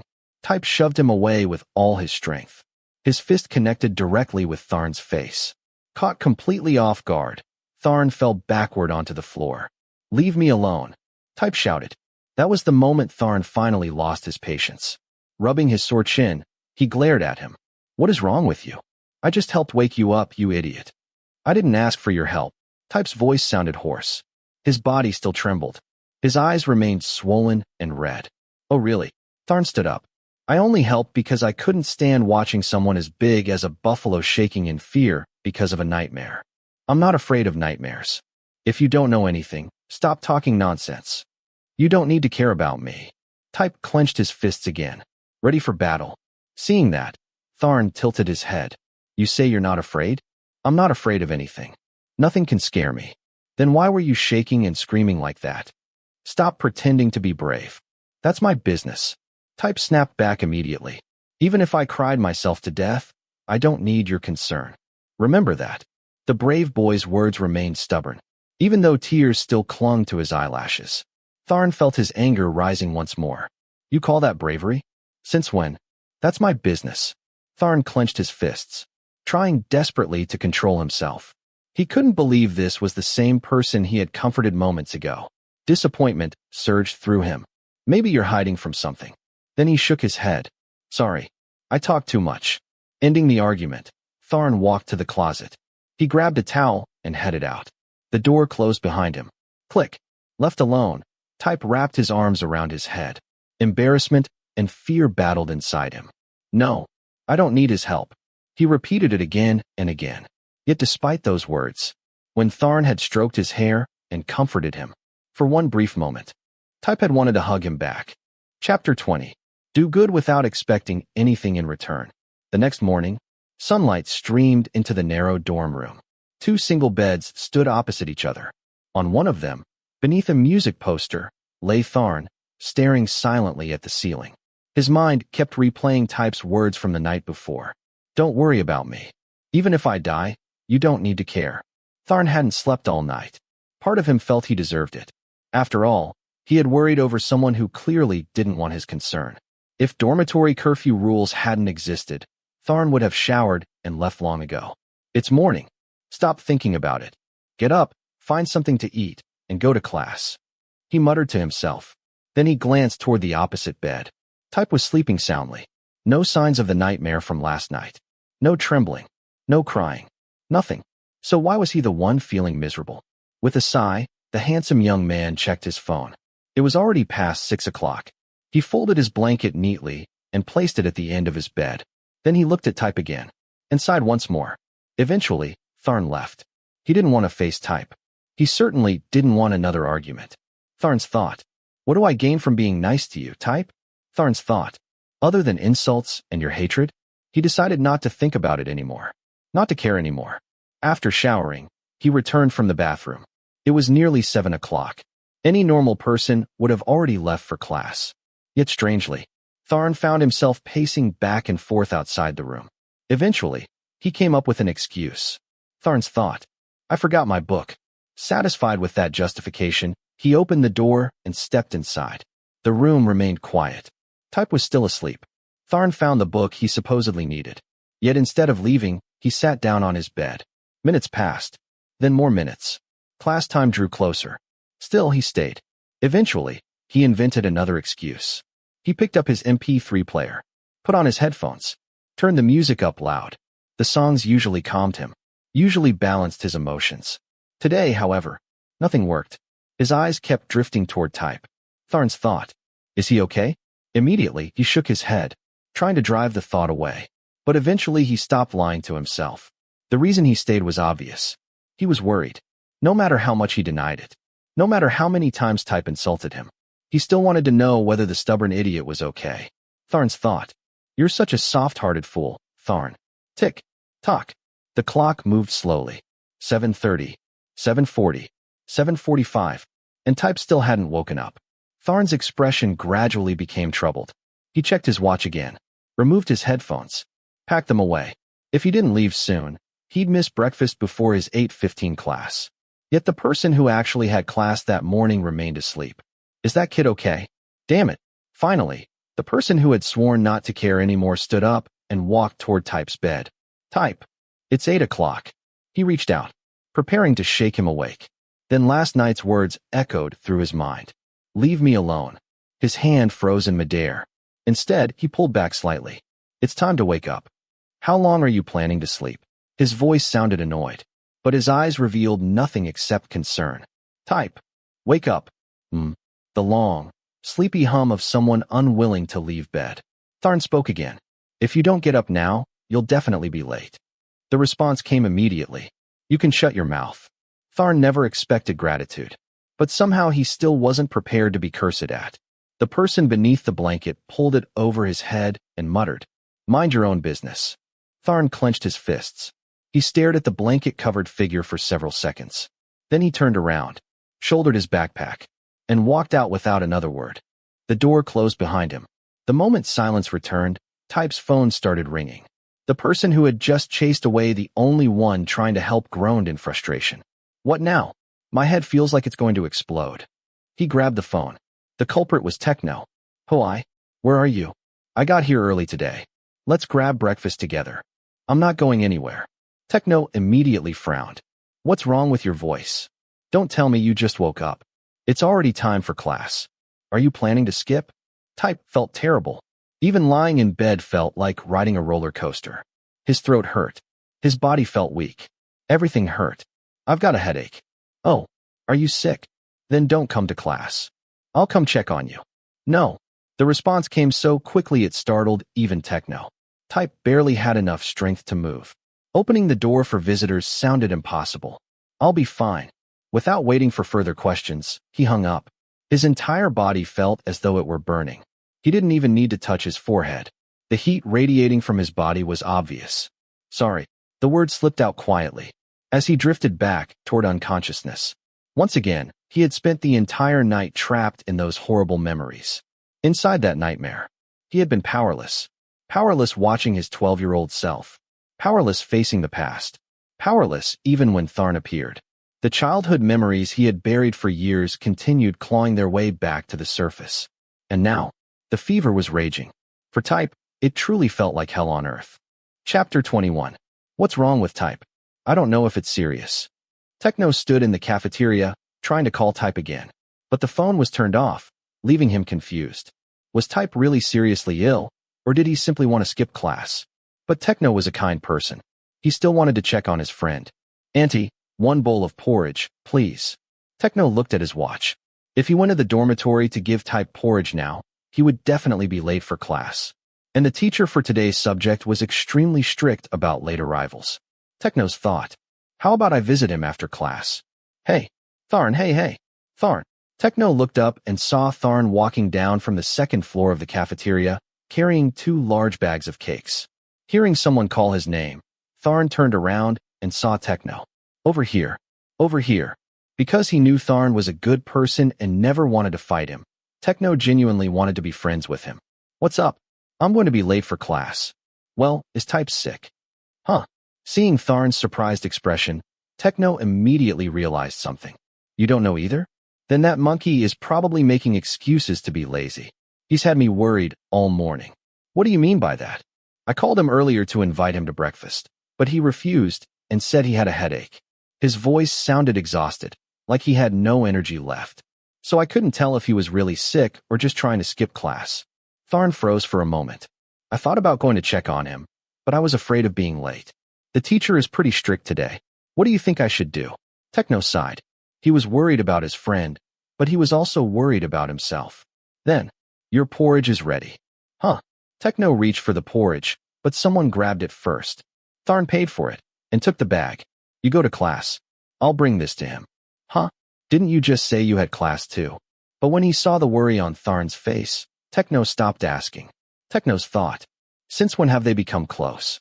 Then give me your phone number so I can ask about his condition. In the end, Techno got Tharn's number. As he watched Tharn hurry toward the dormitory, he couldn't help thinking that Tharn was a very thoughtful person. Techno's thought. Is it true that they hate each other? Tharn had once wanted to beat that ungrateful brat to vent his anger. Now he wanted to beat himself instead. Tharn's thought.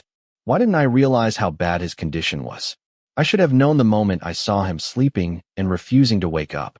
Tharn opened the door and blamed himself. Inside, Type was still asleep with a blanket covering his head. Tharn immediately set the porridge on the table, knelt beside the bed, and reached for the blanket. A hand shot out from underneath it. Leave me alone. I can't leave you like this. If I do, you'll die. Tharn pulled the blanket away. Heat radiated from Type's body. Type. Tharn stared at his pale face. His lips were dry and cracked. His body trembled. Tharn touched his forehead. You have a fever. After comparing Type's temperature to his own, Tharn was certain. The fever was high. He gently grabbed Type's shoulders and shook him. Can you sit up? But Type was barely conscious. His breath was hot. His entire body trembled. His brows were tightly furrowed in pain. Tharn immediately searched for medicine. Where's the fever reducer? He checked the drawer. Nothing. The fever and pain medicine had all been used up. No wonder. For the past 3 weeks, He had been constantly competing with Type. Without painkillers, he probably wouldn't have been able to sleep. Stopping his thoughts, Tharn grabbed his keys and wallet and ran downstairs. Soon, he returned carrying medicine, bottled water, and a fever patch. Hey, Type, Type. The moment he entered the room, he rushed over and gently patted the patient. Type's eyes opened slightly. Tharn immediately asked, "You have a fever. Do you have enough strength to get up, eat, and take medicine?" "No," the weak voice answered. Type's brows tightened even more, as though his head were splitting apart. "Then just take the medicine." "No, no, no, no." Type shook his head vigorously. His words were slurred and unclear. Tharn sat beside him. Type's trembling became even worse. He kept muttering, "No, no." Tharn realized it was unconscious rambling caused by the fever. The nightmare must have returned. "Hey, Type, Type, wake up and take your medicine." Ah. This time, Tharn heard it clearly. Type was crying. Like a child. Tears streamed down his face. Tharn felt his heart ache. His large hand gently brushed Type's cheek, but it couldn't wipe away all the tears. He desperately wanted to know what Type was seeing in that nightmare.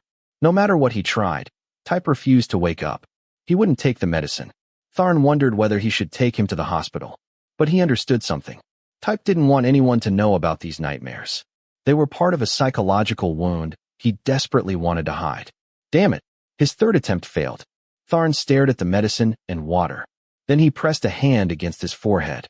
"I really didn't mean to do this, Type." He let out a breath. Then he placed the medicine in his own mouth and MMPH. His lips pressed against Type's pale ones. Type groaned. He refused to open his mouth. But Tharn's tongue pushed the medicine and water through. Type struggled. His body trembled violently. His hands tried desperately to push Tharn away. Fresh tears rolled down his cheeks. "No, don't know." But Tharn held him firmly, patiently, carefully, until Type swallowed the medicine.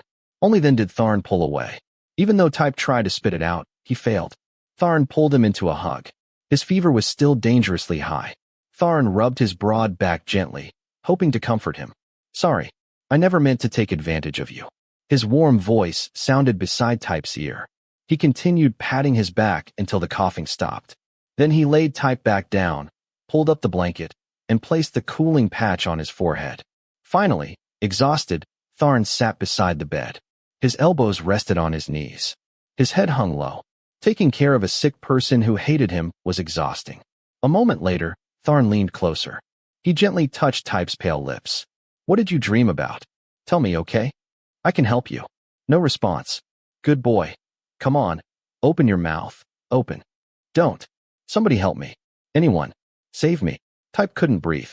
He desperately tried to inhale, but his body refused to cooperate. There was only pain. Pain and fear. "Save me, Techno. Dad. Mom, save me. It's okay. You just have a fever. Take your medicine and you'll feel better." "It's not that." Type remained trapped in agony. His heart pounded wildly with fear. Then suddenly, a large hand touched him, comforting, protecting.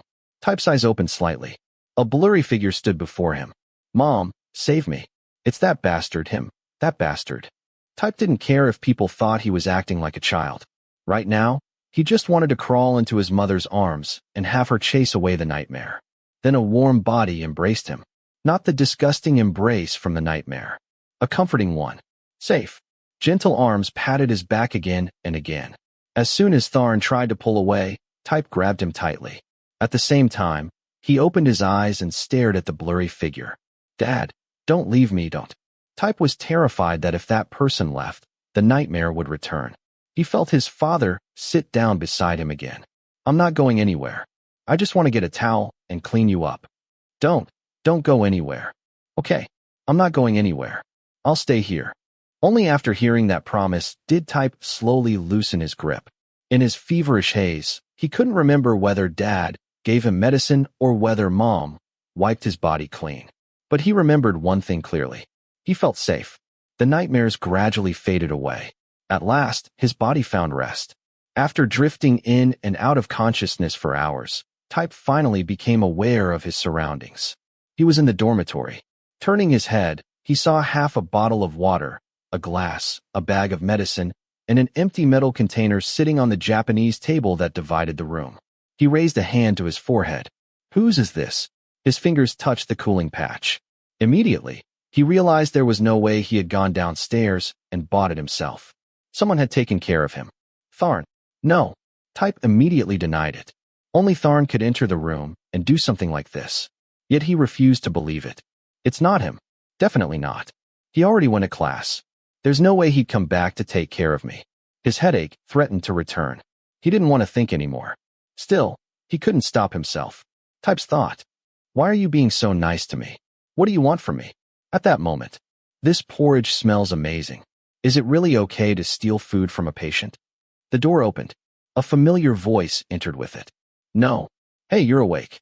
What happened? I ran all the way here to see you. After placing the porridge on the table, Techno hurried over. Type felt relieved.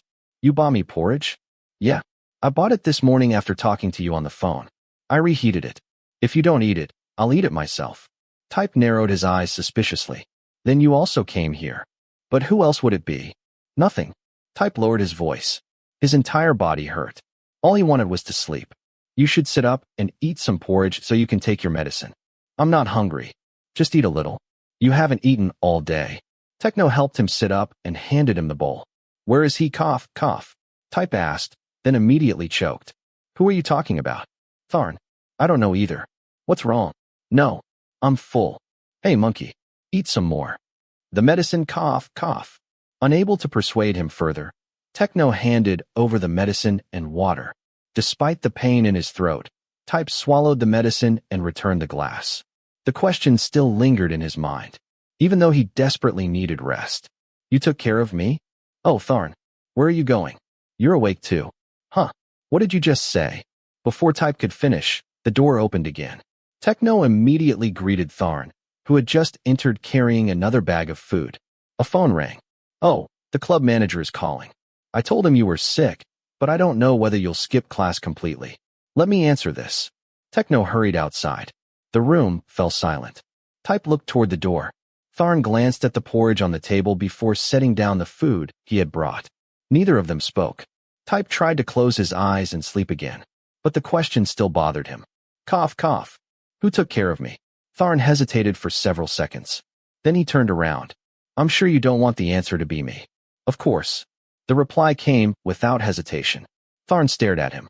For a moment, it looked like he wanted to say something. Then he swallowed the words. Then you should be happy. I don't have time to waste on someone as selfish as you. Type continued. So you cough? No. Cough. Type thought he saw something strange. For a brief second, it looked like Tharn wanted to help him, but he stopped himself. Then he said exactly what Type expected to hear. It was your friend who took care of you. Type let out a relieved breath. He drifted back to sleep. In his dream, he heard a familiar voice. If you knew it was me, you definitely wouldn't accept it. Letting someone else take the credit is better. The last fragment of consciousness told Type something. That was Tharn's voice, and it sounded like a spell that chased away every nightmare. That night, Type slept peacefully. Chapter 22. Type woke up the next morning with his entire body still aching. The after effects of yesterday's illness left him exhausted, making him want to stay in bed. His brows furrowed slightly as he lay there, too lazy to move. Just thinking about going to class made him anxious. He had already missed 2 days. There was no way he could keep up with everyone now. Reluctantly, Type forced himself to sit up. He reminded himself that his classes didn't start until the afternoon. That meant he still had 2 or 3 more hours to rest. Just then, the sound of the door opening echoed through the room. His roommate walked in. Although the two of them had been in constant conflict, Type had to admit he was grateful for one thing. For the past 2 days, Tharn hadn't provoked him. Even more surprising, he had been incredibly quiet. So quiet that Type sometimes felt as if he were living alone. But the biggest reason Type remained silent was embarrassment. He was trying to hide. He didn't want to admit weakness in front of his enemy, especially weakness in bed, which wasn't true. If Tharn hadn't grabbed his wrist that day, those horrible memories wouldn't have resurfaced after all these years. He wouldn't have been dragged back to being a helpless 12-year-old boy. He wouldn't have felt weak, wouldn't have lost control, wouldn't have become sick like this. Tharn was the source of everything, the one who awakened those painful memories. So the person at fault was Tharn. But, at the same time, Type knew Tharn wasn't really wrong. He had never known about Type's past. The truth was that Type had been the one constantly provoking him. Type's thought, am I actually making excuses for that guy? Lying there, lost in thought, he didn't notice the approaching footsteps. Then suddenly, a warm hand touched his forehead. Type's heart skipped a beat. Fortunately, he managed not to react. He didn't jump, didn't move, didn't open his eyes. He wanted to shout, "What are you trying to do?" Instead, he waited, patiently. If that bastard dared touch anywhere other than his forehead, he would definitely curse him out. Then the warm hand slowly moved down to his cheek. Goosebumps spread across his skin. Type immediately warned himself, if that hand goes any lower, I'll kick him to death. But then, the hand withdrew, just like that, leaving him lying there in confusion. Type couldn't tell whether Tharn was still standing nearby or had already walked away, nor did he understand why he kept pretending to sleep. Then he heard a quiet whisper, "You're feeling better now." Footsteps moved toward the door. Type frowned. That idiot was probably leaving the door open again. Then Tharn's voice came from the doorway. "When are you planning to wake up and take a shower? I don't want to catch whatever virus you're carrying and have the whole room smell like you." That insolent bastard. Type's voice exploded at the exact moment the door closed. He threw off the blanket and immediately sat up. Taking a deep breath, he glared at the closed door. Suddenly, a strange feeling filled his chest. An indescribable feeling. "If you knew I was awake, why did you still touch my forehead?" Type muttered to himself. His frown deepened. Not because of a headache this time, but because he couldn't understand his own thoughts. Why is my face getting so hot? It's because I still have a fever. That's right. It has to be the fever. He desperately tried to convince himself. Yet he couldn't stop the warmth from spreading across his face. He definitely didn't want to play the role of some helpless princess waiting for a prince to rescue him. He absolutely hadn't pretended to be asleep so Tharn could touch his forehead. Absolutely not. No way. Type buried his face in his hands.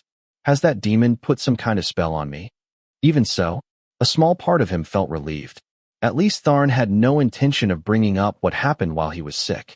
Chapter 23. Oh, the dragon has finally come to visit the shrimp's house today? Looking for me. I just don't want to stay in the dormitory all the time. Even though several days had passed, Type was still uneasy. He didn't know whether he had said anything to Tharn while delirious with fever. Since he knew his roommate wouldn't be going home this weekend, Type had taken the initiative to visit Techno's house instead. Of course, he definitely wasn't trying to avoid anyone. At least, that's what he told himself. He simply wanted to save his energy for the future. "Are you still fighting with Tharn?" Type let out a heavy sigh when he heard Techno's question. "When have we ever made peace?" "I actually feel a little sorry for Tharn." Techno sounded tired. Meanwhile, Type sat on the back of Techno's motorcycle with an unhappy expression. "The more I interact with him, the more I think he's actually a pretty decent person. Even though he's gay, I think it's perfectly fine to be friends with him." Techno paused briefly. "No. Actually, I already consider him a friend. What are you carrying? Hang it there. Just don't drop it." As he spoke, Type hung a bag on the motorcycle's handlebar. Techno immediately started complaining.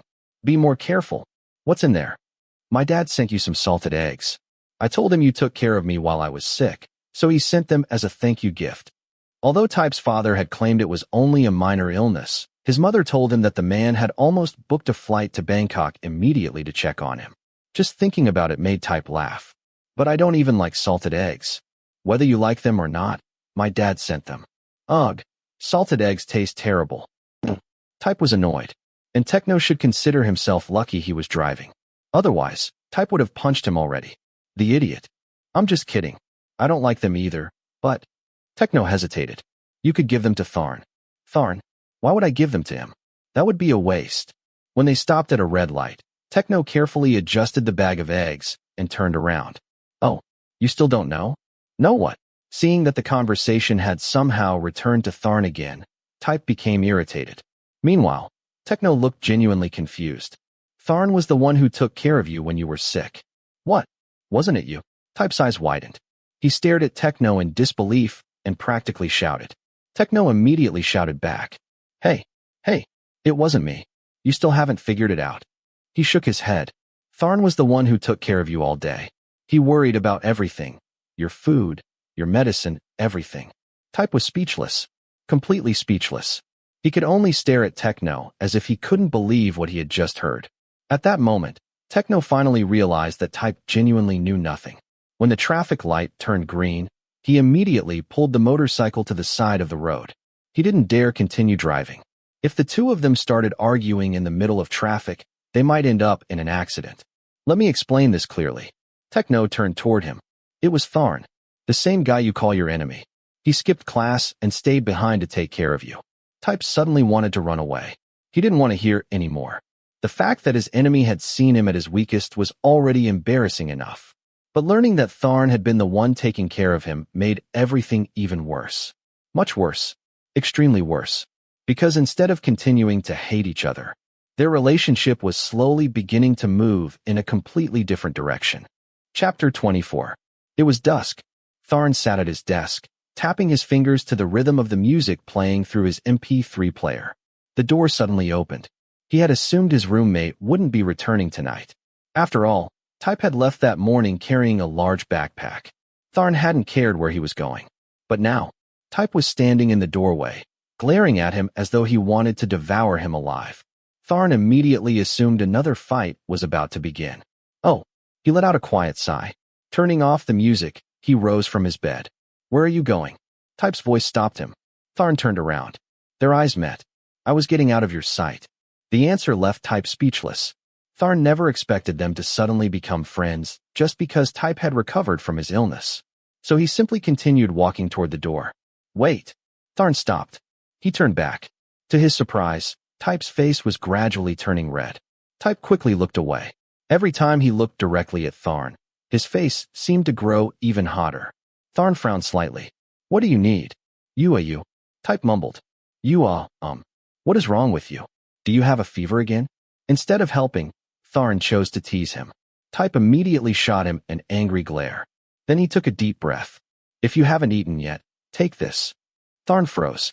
The southern boy grabbed his hand and shoved a bag of food into it. The moment he did, Type's face turned bright red. He hurried toward his bed, threw his things down, and practically sprinted toward the bathroom, retreating in complete defeat. What is wrong with you? Before Type could escape, Tharn grabbed his arm and stared at him in disbelief. Honestly, he was wondering whether Type had secretly poisoned the food. He had fully expected Type to yell at him, to curse him, to pull away with obvious disgust. Instead, everything happened exactly the opposite. Just take it and eat. Type spoke so softly that Tharn barely heard him. A moment of distraction caused Tharn's grip to loosen. Type immediately escaped and disappeared into the bathroom. Tharn stood there staring at the closed door. Even though he didn't want to admit it, Type looked unbelievably cute. Since when did Type become this cute? Looking down, he examined the bag in his hand. Inside were several dishes. Crispy pork rice, duck rice, a bottle of juice, and a small note. Only 2 words were written on it. Thank you. What exactly is this supposed to mean? His mouth complained, but his heart felt entirely different. Earlier that day, Techno's words had echoed through Type's mind. Techno's voice. I couldn't do much besides bringing you porridge. Tharn was the one who ran out to buy medicine. Techno's voice. You know that already, don't you? When I arrived, you weren't seriously ill anymore. Techno's voice. You can't hate someone just because he's gay. If every gay person were a bad person, you'd probably be in the hospital, or worse. Type's voice. But he told me that you took care of me. Techno's voice. I don't know why he said that. I only stayed for about an hour that first night. When I came back later, you were already asleep. Techno's words had forced Type to think. Techno believed Tharn was a genuinely good person. He didn't want Type thanking the wrong person. More importantly, Type now knew the truth. The person who had cared for him all those days was the person he hated most. What a loss of face. Type clenched his fists. Even after standing under the shower for a long time, he still had no desire to leave the bathroom. Anyone would be embarrassed. He had insulted Tharn countless times. Yet that same terrible person had stayed beside him and taken care of him. Even worse. For days he had proudly believed the caretaker wasn't Tharn. Then a familiar voice sounded behind him. Hey Type, why are you standing out here? Are you worshipping the dormitory gatekeeper? Type nearly jumped. It was Champ. So what if I am? I'm thinking about what tribute I should offer the gatekeeper to let me pass. Champ burst out laughing. I think a pearl would be a good offering. I don't like pearls. I prefer diamonds. I don't like diamonds. I only use them when I'm playing Cookie Run. Champ's answer made Type laugh despite himself. That game is ancient. Don't tell me you still play it. I've been playing it recently. Champ looked toward the room. So why aren't you going inside? Once again, he asked the question Type had been desperately avoiding. Type merely sighed. He didn't want to admit that. He was afraid to go back in. Did you and your roommate fight again? Who said that? No mention that you two have some disagreements. What's his name again? The girls and MSD girls scream every time they see him. It's Tharn. All right. That's it. Good-looking guy. Nice name too. Champ shrugged. Why are you fighting with him? He doesn't seem like someone with a bad personality. A week ago, Type would have instantly started insulting Tharn. But now, all he could say was, yeah. Champ blinked. He's a really good guy. Huh. Too good. Type lowered his eyes. So good that it makes me hate him. At last, he had managed to put his feelings into words. I'll head back first. After saying that, Type turned and opened the door. Someone was standing on the other side. Type froze. His eyes widened. Did he hear what I just said? Oh. Champ awkwardly scratched his head. Looks like your archenemy is here too. He seems pretty quiet. He laughed nervously. Well, I'm leaving. With that, Champ hurried away. Type remained standing there, unsure what to do. Then his eyes met Tharn's. The sudden eye contact made him uncomfortable. I want to go inside. Without waiting for a response, he walked in.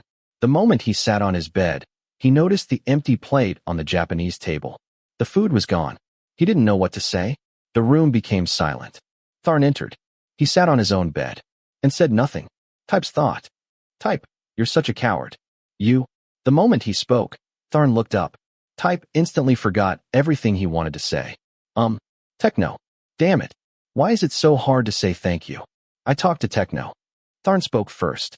Type clenched his fists, preparing himself for some kind of mockery. Instead, Tharn surprised him completely. Okay. Tharn hesitated.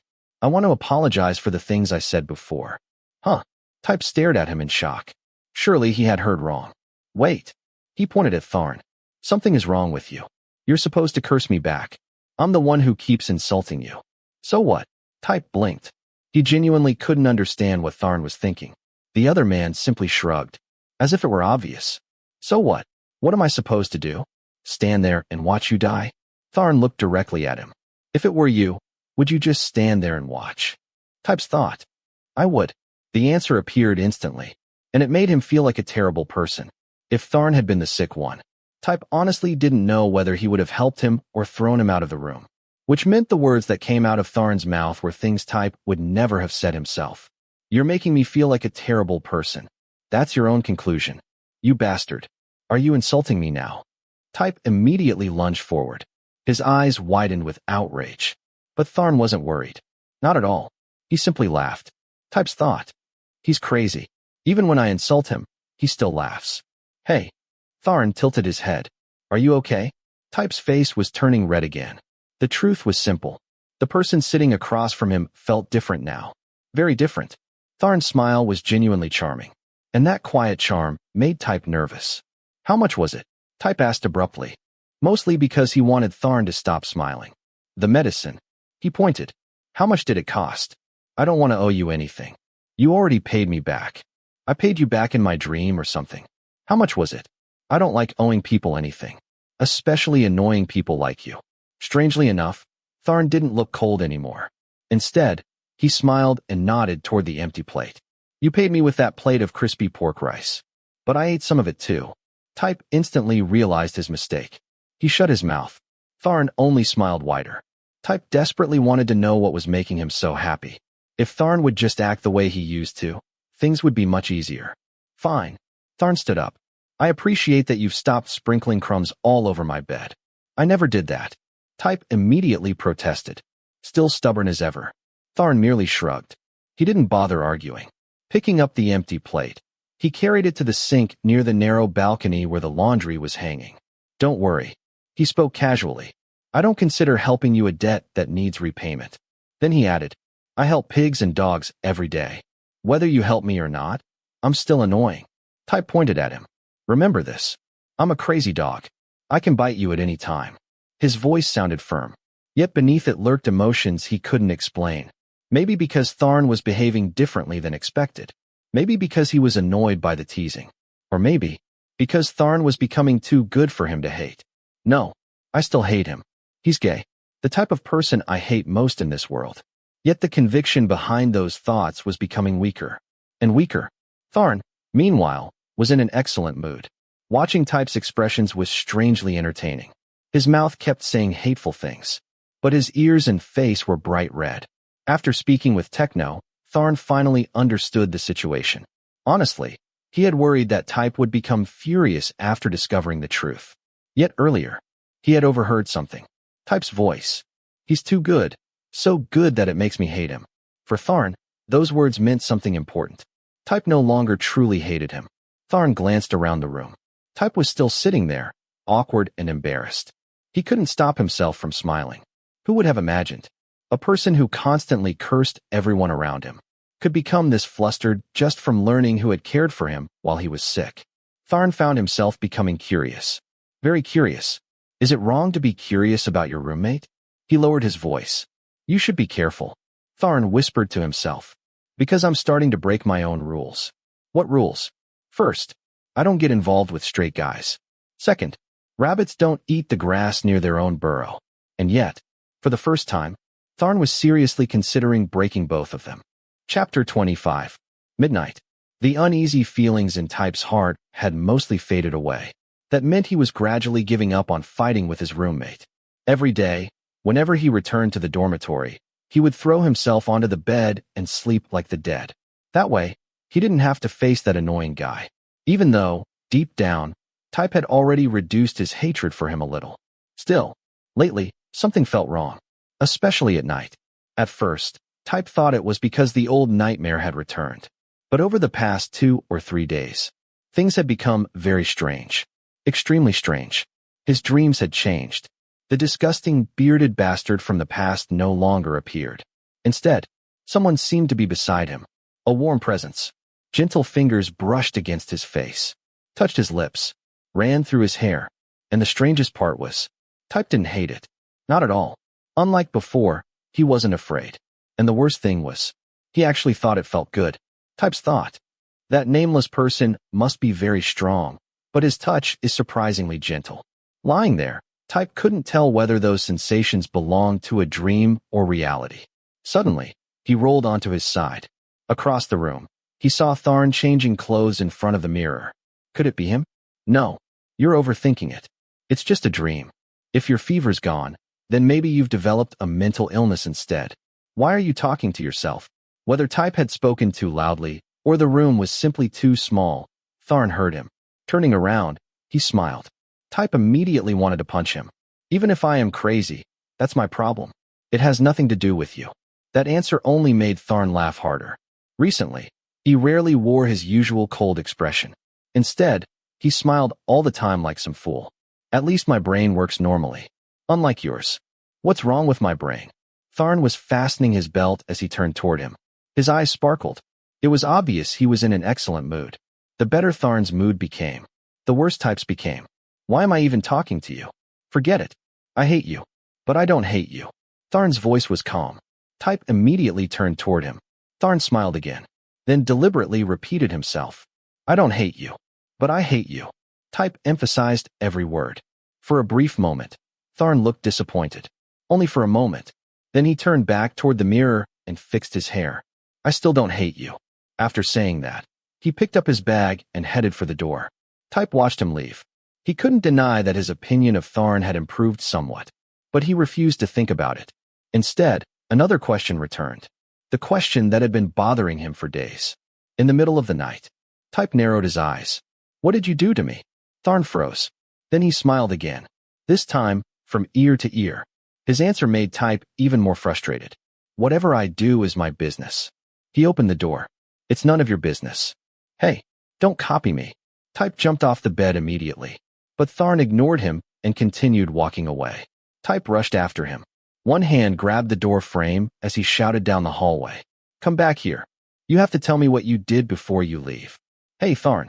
You bastard. Tharn, what are you yelling about, Type?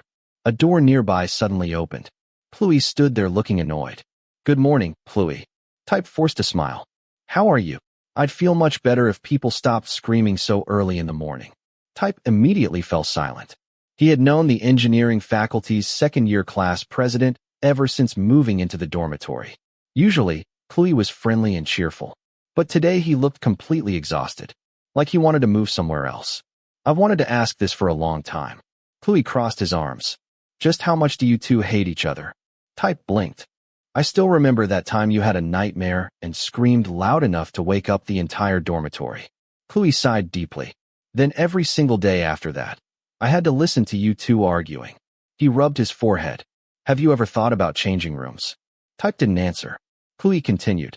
You know, no matter how much you dislike Tharn, you don't have to fight with him all the time. Another sigh. I usually don't go to sleep until 4 in the morning. He pointed toward the wall. And every day I get woken up by the sound of you two arguing. Do you know how annoying that is? The lecture continued for quite a while. Type felt slightly wronged because he was the only one getting scolded. Still, he knew Pluie wasn't wrong. I'm sorry, Phi. The apology came quickly. That's all I wanted to hear. Pluie nodded. The walls here are thin. There's no soundproofing. He shrugged. I don't care if you argue. Just lower the volume. Please have mercy on me. Type froze. Wait, did that mean he heard everything? A sudden feeling of panic rose in his chest. What if people found out he was living with a gay roommate? What if rumors spread throughout the dormitory? What if everyone laughed about it? The thought made him uncomfortable. Not because he was thinking about Tharn. Absolutely not. He only cared about his reputation. That's all. To make sure, he asked. So, Phi. His voice became slightly louder. You know what we argue about, right? How would I know? Pluie looked genuinely confused. I just see the two of you arguing like a newlywed couple. Type nearly choked. Pluie continued. When newlyweds first get married, they fight all year long. A grin appeared on his face. Then by the end of the year, they have a chubby baby. I didn't do anything with Tharn. Type practically screamed. Pluie stared. What? Type's face turned red. What husband and wife? What newlyweds? What baby? Pluie looked even more suspicious. Why are you suddenly yelling? He narrowed his eyes. Wait. A mischievous smile appeared. Are you two actually? Nothing. Type interrupted immediately. Then he lowered his head. I'm sorry. From now on, we'll keep the volume down. Good. Pluie nodded. That's better. Then he went back into his room. Left alone in the hallway, Type walked back toward his own room. His expression looked terrible. The comparison still lingered in his mind. Newlyweds. Husband and wife. A baby. Monkey husband and wife. Type grumbled. More like enemies from a previous life. He pushed open the door and went inside. Yet there was one thing he failed to notice. Even after being compared to a married couple, even after imagining himself paired with another man, he didn't feel nearly as disgusted as he once would have. And that realization, though unnoticed, quietly settled somewhere deep inside his heart. Chapter 26. I've been excused from the welcome performance this Saturday, so I'll have more time to practice. Techno turned to his best friend while speaking, only to realize that Type wasn't listening at all. Pop. Techno smacked him on the head. The painful hit instantly pulled Type out of his own thoughts. He scowled and turned around. The moment Techno saw that expression, he immediately backed away. 10 full steps. Then he shouted, You don't have to spend all day thinking about ways to make Tharn move out. Techno pointed accusingly. I'm exhausted from watching you treat a good person like Tharn unfairly. He was trying his best to stay neutral, but when he saw Type start walking toward him, he immediately took several more steps back. He genuinely feared getting punched. Are you his friend or mine? Type narrowed his eyes. Techno's thought. I'm friends with both of you. Of course, he was smart enough not to say that out loud. Lately, he had become increasingly dissatisfied with Type's behavior. Tell me honestly. Techno crossed his arms. Why are you so stubborn? You should be grateful to Tharn. He took care of you when you were sick. Oh, the dismissive sound came straight from Type's nose. Techno continued anyway. Today, he was determined to teach his friend a lesson. At the same time, he was mentally preparing himself in case Type broke his jaw. Just do whatever you want. Techno waved his hand. You always have your own way of thinking. Even if he's a good person, you still refuse to be friends with him. He paused. And don't forget, among straight men, there are plenty of scumbags too. Type remained silent. Then he finally replied, I never said he was a bad person. But you still wanted to kick him out of the dorm. Did I say that recently? Type frowned. That's your opinion, not mine. He shoved his hands into his pockets. I'm not trying to make him move out anymore. Techno stopped walking. For a moment, he simply stared, completely stunned. The two continued down toward the cafeteria. Even though it was already 8 in the evening, plenty of students were still around. Techno hurried to catch up. Have you told him? Not yet. Type answered honestly. Then he added, I'm capable of being grateful too. His voice was quiet. I may hate him, but he helped me. He shrugged. No matter how terrible I am, I don't plan on causing him trouble anymore. He's living his life. I'm living mine. After hearing that, Techno stomped one foot against the ground dramatically. Then he nodded. Good. A relieved smile appeared on his face. Now I don't have to worry about that anymore. Ring. The sound of a phone interrupted them. Techno pulled out his phone. He looked at the screen and paused. Then he glanced toward Type. Your roommate is calling. When did you two exchange numbers? Type narrowed his eyes suspiciously. Techno rolled his eyes. Am I not allowed to have his number? He answered immediately. I got it when you were sick, so I could keep him updated. Hold on a second. Type already knew that. Ever since learning the truth about who had taken care of him, he had realized Techno and Tharn had been secretly communicating. In other words, Techno had completely betrayed him. Still, the final outcome wasn't bad. At least he no longer wanted to chase Tharn away. Hello. Techno answered. Are you with Type? Tharn's voice came through the phone. Yeah. Techno glanced sideways. Don't tell me you don't have his number. At that exact moment, Type snatched the phone. He frowned. Why would I need his number? Ah. Tharn sounded awkward. No, it's just. A brief pause. I thought it might be easier if you asked him. Then he quickly changed the subject. Where are you? Cafeteria. Perfect. Relief immediately entered Tharn's voice. Can you ask Type to buy me some food? I'm still stuck in class and don't have time to go. Wait. Techno interrupted. Tell him yourself. He immediately handed the phone back. At the same time, he shot Type a warning look. If he accepted the request without asking, he was absolutely certain he would suffer for it later. Fortunately, Tharn didn't seem concerned. Just tell him he can use this to repay me. His voice sounded casual. He can buy anything. I'm not picky. How long are you going to gossip, Tharn? Another voice suddenly appeared in the background. Probably one of Tharn's friends. A moment later, the call disconnected. Techno scratched his head. Then he turned helplessly toward Type. What did he want? Type asked. You really want to know? Don't start. Type immediately pointed at him. I haven't even questioned you about being friends with him. So who's your best friend? Techno ignored the complaint. He wants you to buy him food. He's still in class. He's worried everything will be sold out by the time he's done. Annoying. That was Type's entire response. Techno continued anyway. Oh, and he also said. Techno mimicked Tharn's voice. Just think of it as repaying me. Then he quickly raised both hands. And don't yell at me. I want no part in this. I'm starving. I need food. I have responsibilities. He pointed dramatically at Type. Your responsibility is buying food for him. Without giving Type any opportunity to argue, Techno immediately stood up and headed toward the food stalls. As he walked away, a thought crossed his mind. For the past month, Tharn had barely worried about anyone. Yet lately, he always seemed to find an excuse to talk to Type, an excuse to see him, an excuse to involve him in something. Techno's thought. Could it be? Techno's thought. Does Tharn already like Type? Chapter 27. Lately you've been acting like a woman going through menopause. One of Tharn's friends laughed. Last week you were so moody, I thought you were depressed.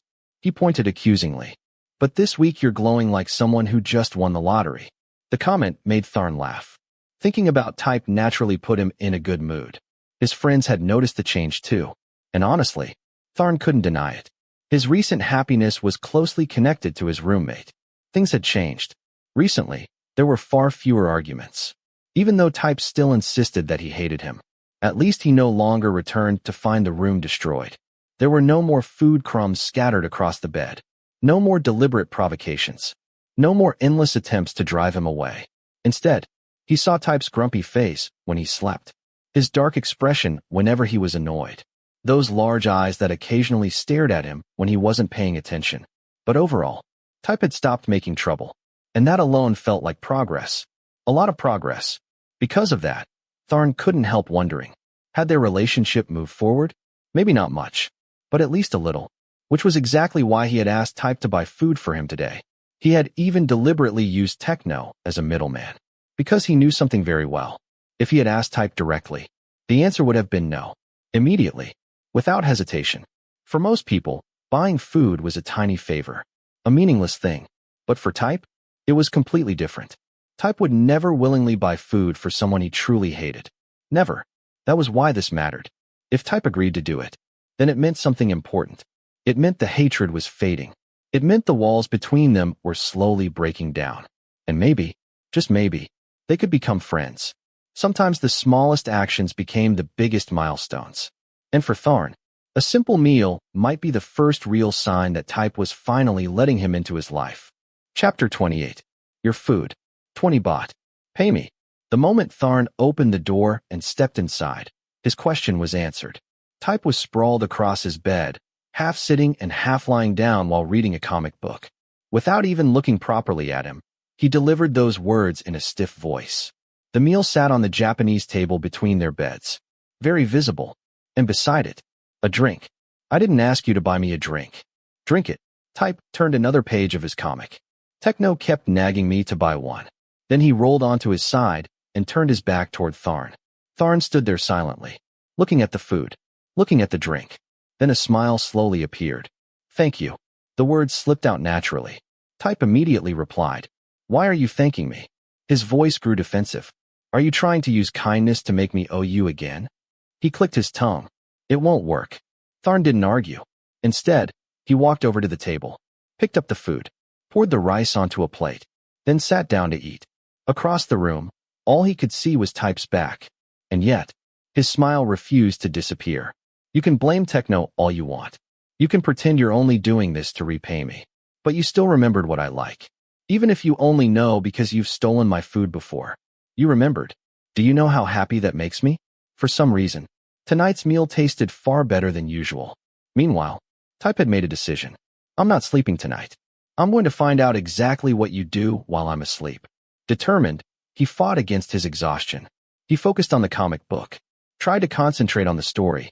Then he picked up his phone, started playing games. Anything to stay awake.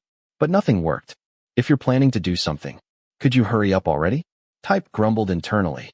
His eyelids were becoming heavier every minute. Eventually, he grabbed his phone and continued tapping at the screen. Or maybe he really doesn't do anything.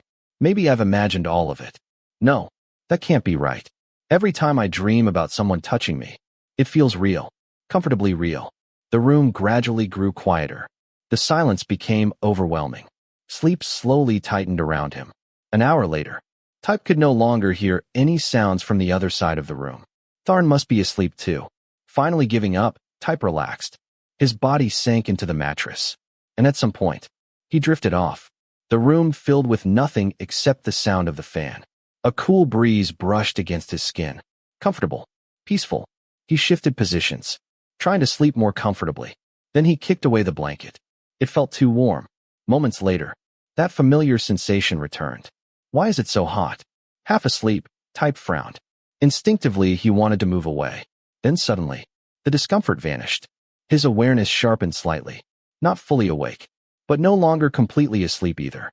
His body felt heavy. His eyelids refused to open. His arms and legs wouldn't move. Like sleep paralysis. Am I having sleep paralysis? Then he heard a voice. Maybe I'm crazy because you're so cute. Type's thoughts immediately froze. Ghost can talk. And why does that voice sound so familiar? Fear mixed with confusion. At the same time, he felt a warm hand gently patting his back. Comforting. Steady. If that's a ghost, at least it's a pretty gentle one. Strangely enough, Type wasn't afraid. In fact, he was curious. Very curious. What would this ghost do next? I won't let it get away if it does anything weird.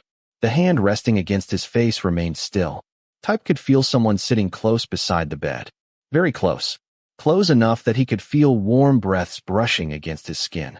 And then, a scent. Clean. Comforting. Uniquely familiar. Tharn, why do you smell so good? For the first time in his life, Type seriously considered that question. Pretending to sleep, he kept his body relaxed. Though secretly, his legs were prepared, ready to kick, ready to attack. ready to retaliate if things crossed a line. Instead, the blanket he had kicked away was carefully pulled back over him, covering his chest, protecting him from the cold. The person beside him simply rested a hand on his forehead, gentle, slow, as though soothing a child. The other hand remained against his cheek. At that exact moment, Type's heart skipped, then began beating wildly. Why am I so nervous? If my heart keeps doing this, he'll realize I'm awake. But I haven't done anything wrong. His thoughts were a complete mess. Should he reveal himself? Should he stay still? Should he stop this? In the end, he chose to remain motionless. Then something happened. Something he never expected. Soft lips touched his cheek. Type's entire body froze. Then he heard Tharn whisper, "Don't have any more nightmares." Those words stopped everything. Type had been fully prepared to jump up and punch him, to scream, to demand an explanation. Yet somehow, one simple sentence destroyed all of that. His body wouldn't move. His thoughts stopped working. Only his heart remained. Thud, thud, thud. The sound echoed loudly in his ears. Louder than the fan. Louder than the silence.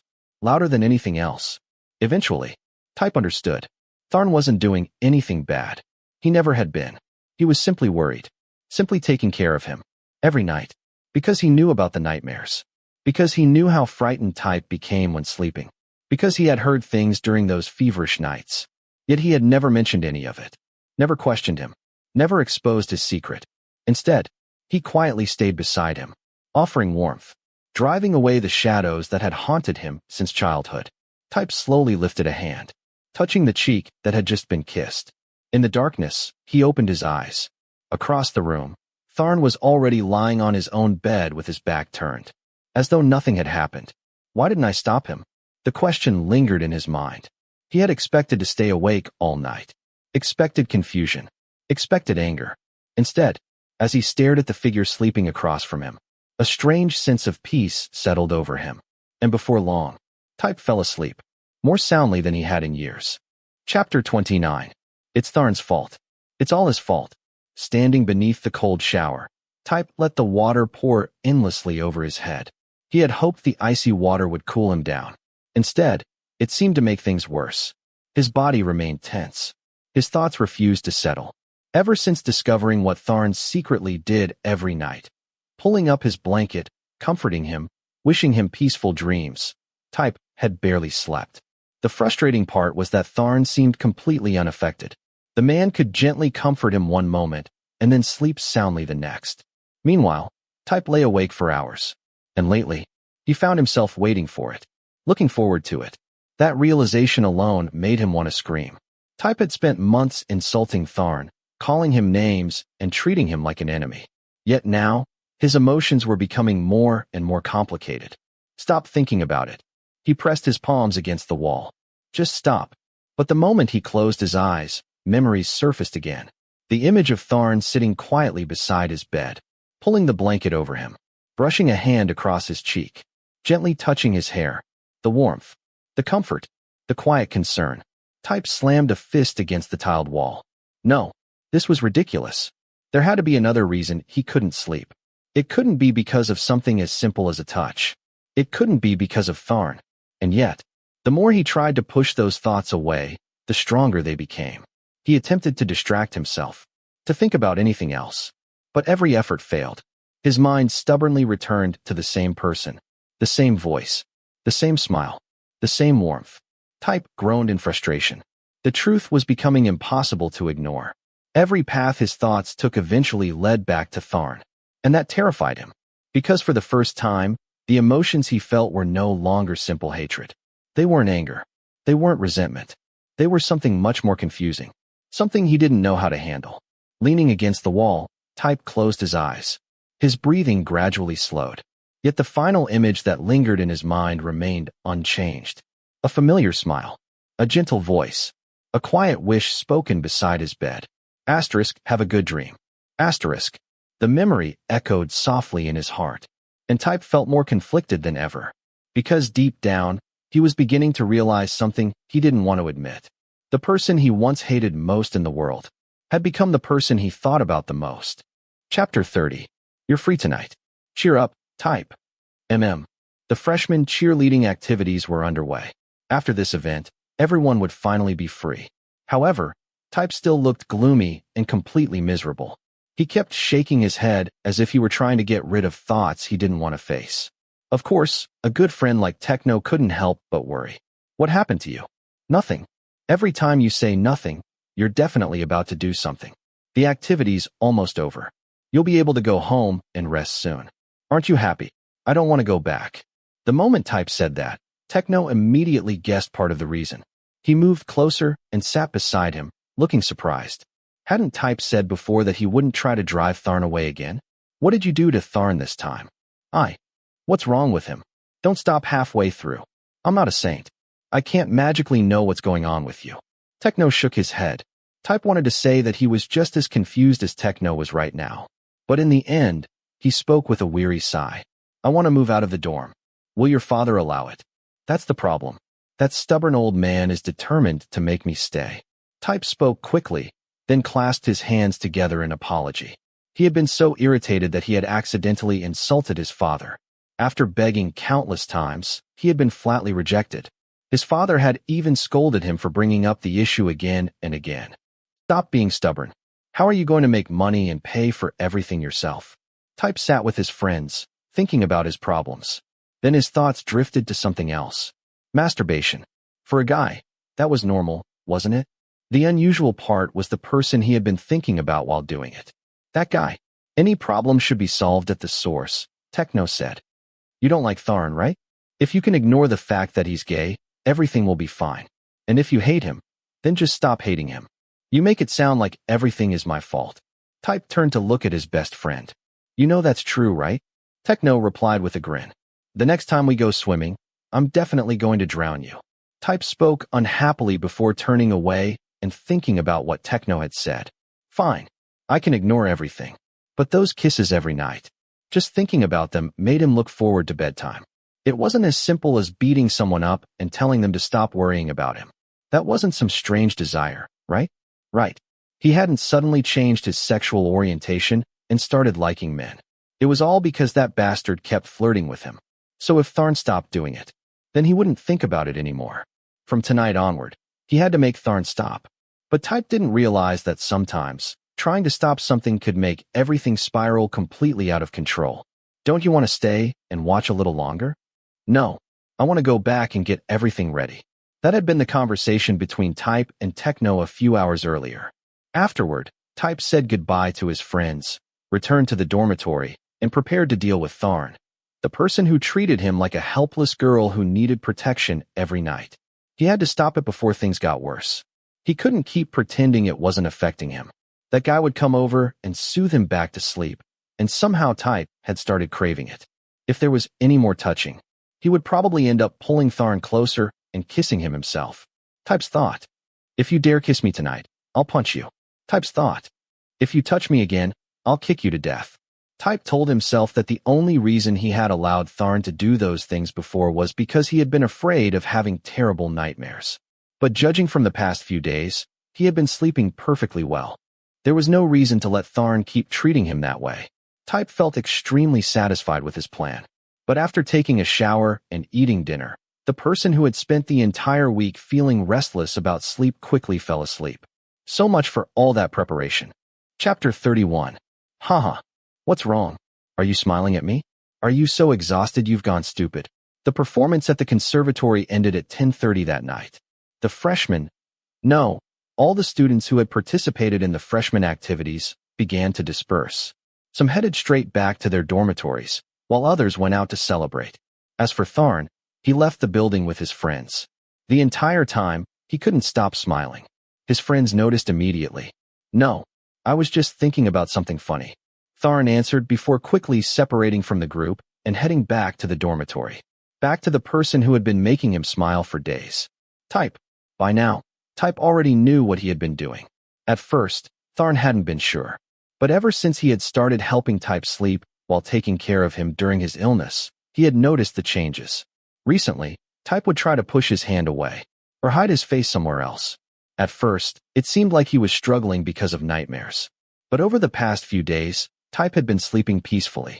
Even so, he still kept the same sleeping posture as before, as if he were trying to escape something in his dreams. There were other signs too. Recently, Type no longer stayed completely still. Whenever Tharn touched him, warmth slowly spread across his face. At first, Tharn had been hesitant. He worried that Type would be furious about actions that conflicted with his sexual orientation. He had expected a major fight, but instead, Type pretended not to notice. To Tharn, that meant something. It meant Type felt comfortable being touched, comforted, and cared for. "You're so cute," Tharn murmured to himself. Thinking about the boy who constantly cursed at him made him smile softly. "Is there anything else I can do for you besides helping you sleep, Type? Should I take things a little further? If you never try, how will you know?" Tharn opened the door and stepped inside. The room was brightly lit. His roommate was asleep. Or rather, half asleep. Type was sitting with his back against the wall. Tharn placed his things on the table and approached. Type's face was buried against the pillow, making it impossible to touch his cheek. He sat down beside him as he always did. "Move over." The sleeping boy immediately pushed Tharn's hand away. At the same time, he turned his face to avoid him. That reaction only convinced Tharn that he was genuinely asleep. Tharn fell silent. He looked at the completely defenseless figure beside him. Then his gaze drifted lower. The bright lights made every detail easier to see. Type really was handsome. Tharn found himself wanting to touch those thick, curled eyelashes. Even if Type disliked him, even if he hated him, Tharn was still drawn to him. The more he tried to hide it, the harder it became to escape. Smiling softly, Tharn lowered his head and pressed gentle kisses against Type's nose and cheek before lightly nipping at his chin. The sleeping boy shifted. Hot. Type pushed the blanket away and kicked it aside. His shirt rode upward. For a moment, Tharn simply stared. His preferences had never been a secret to himself, and seeing Type like this made it difficult to look away. One thought led to another, and before he realized it, he had acted on impulse. The moment he touched him, the sleeping boy let out a soft sound. Not the sound of someone having a nightmare. The sound of someone comfortable. Type shifted unconsciously. Tharn froze for a moment. Had he woken him? If Type was awake, he would definitely get punched. But the other man remained asleep. Reassured, Tharn continued. Meanwhile, Type's thought. What the hell? The strange warm sensation returned. Slowly, Type opened his eyes. He lifted a hand and tried to push away whatever was touching him. "Ah, Tharn, you bastard. What are you doing? You bastard. Stop." Type struggled in surprise. His body reacted before his mind could catch up. His breathing grew uneven. "Stop. You don't really want me to. I told you to stop." But his words failed to slow Tharn down. Tharn lifted his head and looked directly at him. Instead of stopping, he smirked. "You bastard. Don't touch me." Type tried to pull away, but Tharn's hand held him firmly in place. Then the drummer looked up at him and said, "Your mouth is telling me to stop, but your body is saying something different." Damn it. Type's breathing became increasingly difficult to control. Every attempt to escape felt weaker than the last. Part of him wanted to push Tharn away. Another part didn't. "If you don't let go, I'll kick you to death." "But that isn't what you're showing me." Tharn's deep voice remained calm. Meanwhile, Type's strength gradually disappeared. His heart pounded. His thoughts became a complete mess. He hated admitting it, but he didn't want this feeling to end. "Tharn, you bastard. I'm not gay." Tharn listened quietly. Then he looked at the panting man beneath him. The expression on Type's face was conflicted. He kept saying no. But to Tharn, it was already too late to stop. "Close your eyes." Huh. Type blinked in surprise. That wasn't the response he expected. "Close your eyes and pretend it's a woman." "Are you crazy? You're a man." Tharn smiled. Then he answered in a low voice. "Today, I'll prove that a mouth is just a mouth." This time, Type genuinely panicked. He tried to stop him, but the moment Tharn moved closer, every thought in his head scattered. "Ugh. Damn it. You crazy idiot. Stop." Tharn ignored the protests. Type's mind became divided. One side screamed that this was wrong, that he needed to stop it immediately. The other side was overwhelmed by sensations he couldn't deny. "Ah, damn you." His words broke apart. The harder he tried to resist, the less control he seemed to have.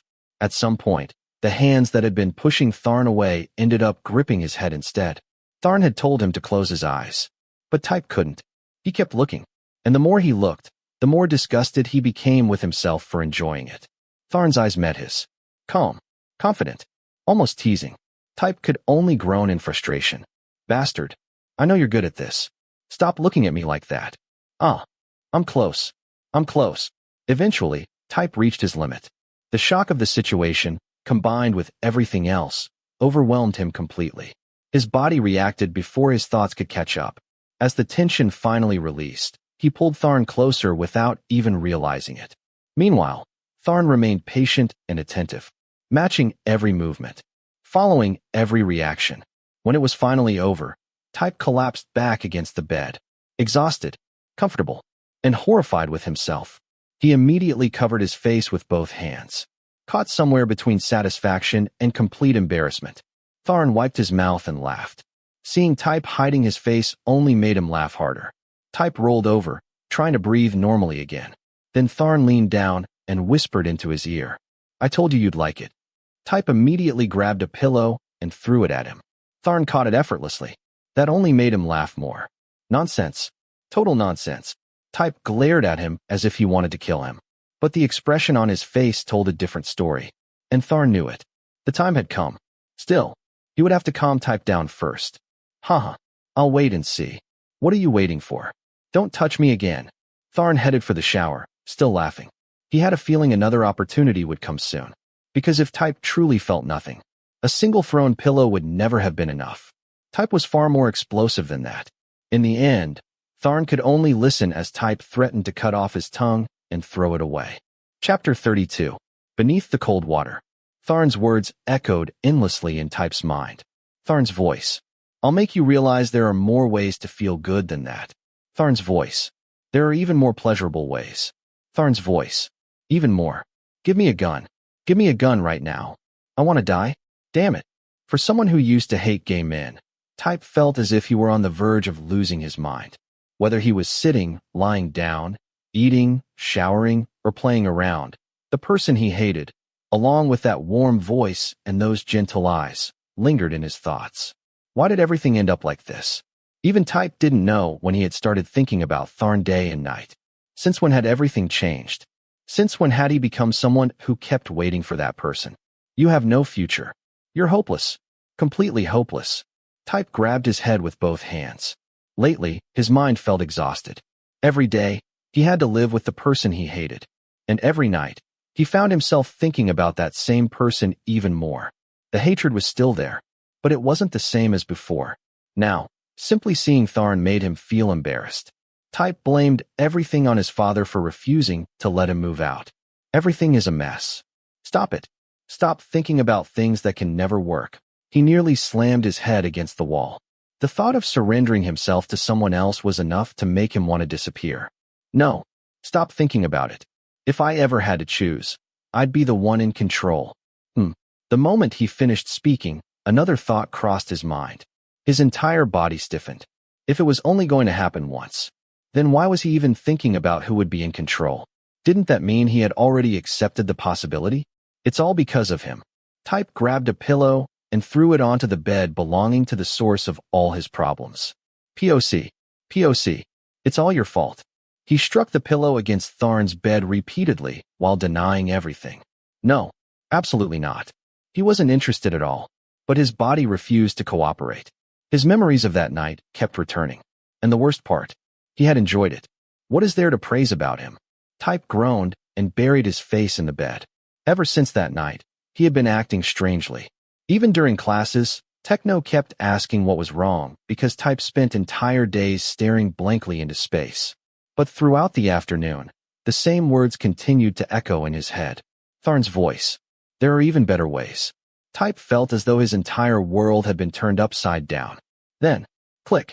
The sound of the door opening immediately made him look up. He already knew who it was. Boom. Hurry up and leave. Type grabbed a pillow and threw it directly at Tharn's face. The person who had just returned at 9 o'clock caught it in surprise. What's wrong with you? Tharn frowned. Type's expression immediately revealed his panic. His lips were tightly pressed together. His eyes refused to meet Tharn's. To Tharn, however, that reaction was adorable. If Type was angry, he would punch him. If Type hated him, he would curse him. But when Type avoided looking at him like this, that was something entirely different. My pillow. The moment Tharn held on to it, Type rushed forward to take it back. Then he stopped halfway, almost as if he were afraid of getting too close. He quickly retreated to his own bed instead. Normally, that kind of attitude would have irritated Tharn, but now he simply stood there laughing. What are you laughing at? My mouth.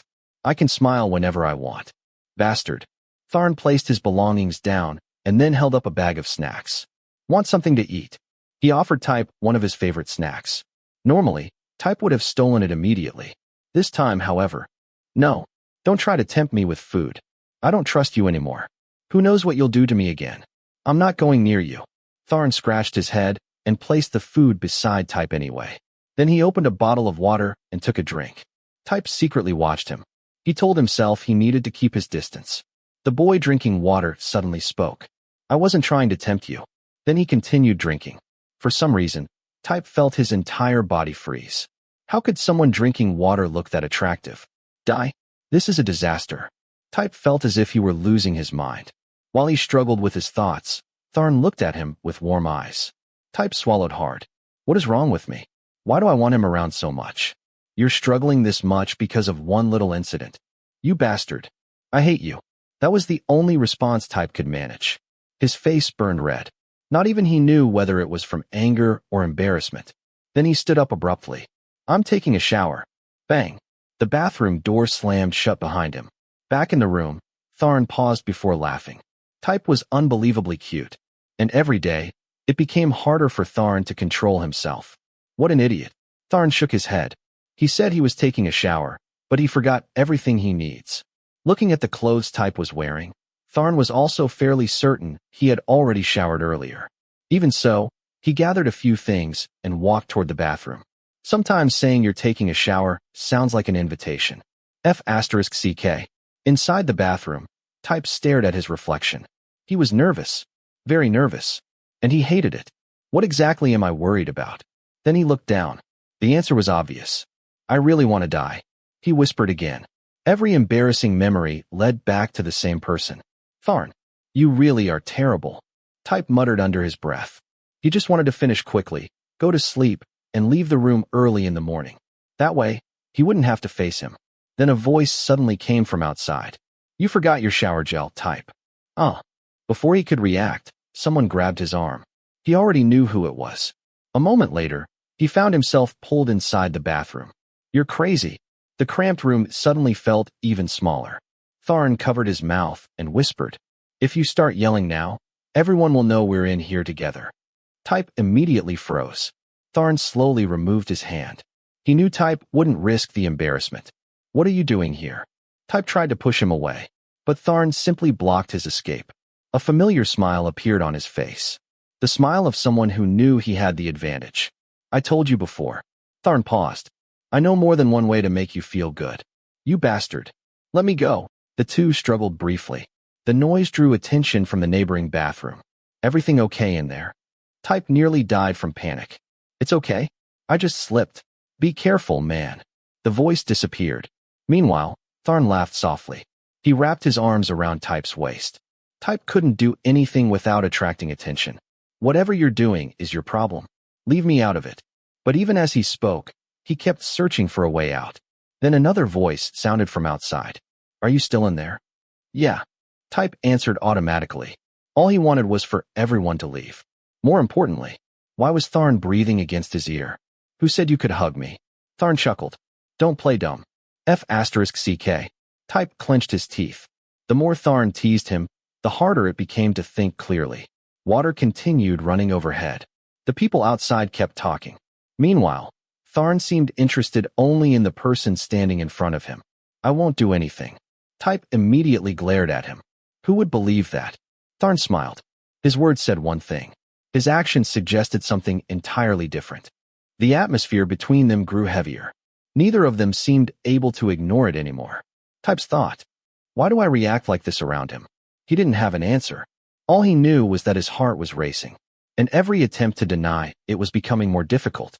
Eventually, the tension reached its limit. Neither of them could pretend any longer. Time seemed to blur together. The sound of running water filled the room. The world outside disappeared. And for a brief moment, only the two of them remained. Much later, Type pushed Tharn away and hurriedly grabbed his clothes. Wash those before you come back. Without waiting for a response, he left. Luckily, nobody was outside. He dragged himself back to the room. His thoughts were a complete mess. The moment he entered, he collapsed onto the floor and curled into a ball. I was tricked. Damn it. I'm completely screwed. His voice sounded miserable because he couldn't deny the truth anymore. It's all part of your plan. He covered his face with both hands. The more he thought about what had happened, the more confused he became. And so he repeated the same words again and again. I'm not gay. I'm not. Chapter 33. After showering alone, Tharn picked up the clothes that had been left on the floor and washed them. Then he wrapped a towel around his waist and carried everything back to the room. Tharn wanted to get closer to Type. He really wanted to kiss him, but Type wasn't willing. Tharn's thought, is it because Type doesn't like me? Tharn's thought, was what happened earlier just an instinctive reaction? He shook his head. The moment returned to his mind. When he had tried to kiss Type's lips, Type had moved away, only slightly, but the expression on his face had been enough. So Tharn stopped. Some people might think he was being selfish, but to Tharn, kisses were something special. He had only ever kissed people he was dating. Before, he hadn't minded too much when Type rejected him. Back then, Type hated him. That was understandable. But now, Type still didn't want to kiss him. Would that ever change? Standing outside the room, Tharn noticed that the lights were off. Knew it. He already knew what Type was doing. Avoiding the problem, just like always. Most likely, Type had decided to forget everything and go to sleep. When he turned the handle, he realized the door was locked. Tharn looked down at the things in his hands. He was only wearing a towel. His expression darkened. That's enough. His voice dropped. Type wasn't just avoiding him. He had deliberately locked him out. Not wanting to disturb the neighboring rooms, Tharn knocked lightly. Type, open the door. Type's silence. Type's silence. Tharn hadn't really expected an answer. He knew Type had locked the door on purpose, so he searched through his belongings for the spare key. Fortunately, it was still there. Even so, irritation crept into his expression. Anyone would be annoyed after nearly being locked outside all night and left for the mosquitoes. Bang! The door flew open. Tharn stepped inside and turned on the light. Before he could look toward the other bed, something on his own bed caught his attention. A pile of wet clothes. He frowned. No matter what happened between them, Type could at least put things where they belonged. Still, after everything that had happened earlier, Tharn didn't feel like teasing him. He turned toward the other bed. Type was lying flat on his back. The blanket that he normally kicked away while sleeping was pulled neatly over him. Tharn immediately knew. He wasn't asleep. So Tharn stood there silently, considering what he should do. Eventually, he settled on something simple. Good night, Type. That didn't work. Maybe another question. By the way, did you like it? Bang. Ag. The next second, a fist slammed into his stomach. Tharn doubled over in pain. The punch was hard enough to make him nearly collapse. Meanwhile, Type sat up on the bed with a bright, satisfied smile. If you're smart, don't ever bring that up again. He raised a fist threateningly. And next time, it won't just be one punch. He wasn't joking. Tharn gritted his teeth. That was the price of being careless. He had forgotten what Type was really like. If Type continued acting this way, getting close to him would become much more difficult. Still rubbing his stomach, Tharn sat on the floor. Across the room, Type climbed back into bed and pulled the blanket over himself until his face disappeared. After a while, the pain eased. Tharn finally spoke. Next time, don't come looking for my help. Who asked for your help? The angry voice came from beneath the blanket. Stop pretending. I know you're addicted. Dog. Type cursed immediately, still hidden beneath the blanket. That finally made Tharn stop arguing. He stood up, got dressed, and sat on the edge of the bed, continuing to rub the sore spot on his stomach. He wasn't sure whether he felt angry or amused. His gaze followed the blanket-covered figure on the opposite bed as it rolled around restlessly. Then his heart started beating faster again. Tharn knew Type was only pretending to reject him. That was why he still felt confident. He had no intention of giving up. But he also knew every step forward was going to be difficult. Chapter 34. Starting today, the team will be divided into groups, and the freshmen will be assigned to the remaining 3. For the first time in a while, Type was genuinely grateful that Techno had invited him to join the football team. After the cheerleading activities ended, training became much more intense. There were daily drills, running sessions, stretching exercises, obstacle courses, and ball control practice. The exhaustion helped. At least when he was running himself into the ground, he didn't have time to think about Tharn. Most of the time, I'm so jealous of the seniors. I want to play in the university matches already. You can if you're good enough, Type replied. But you need proper skills first. Every day, Techno seemed determined to keep talking beside him during practice. I'll be team captain one day. Do you need me to wake you up from that dream? Techno narrowed his eyes. You keep putting me down. What's bothering you? Type was silent. Then he answered. Nothing. Right? Because when you stay silent for 30 seconds before answering, that's obviously nothing. Techno sighed. What happened between you and Tharn? Nothing. Type lied. The truth was far more complicated. Ever since the incidents with Tharn, he couldn't stop questioning himself. He still insisted he wasn't gay. He still told himself he hated gay people. But if that was true, why did he feel differently around Tharn?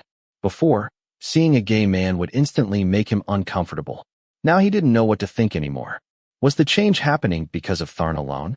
Or was something inside him changing? The uncertainty terrified him. And later that afternoon, he received an answer he wasn't expecting. Techno, I'm dying. Your friend is so handsome. A dramatic voice rang out across the field. Type immediately knew trouble had arrived. Techno knew people from all over campus, so strangers approaching wasn't unusual. But this time was different.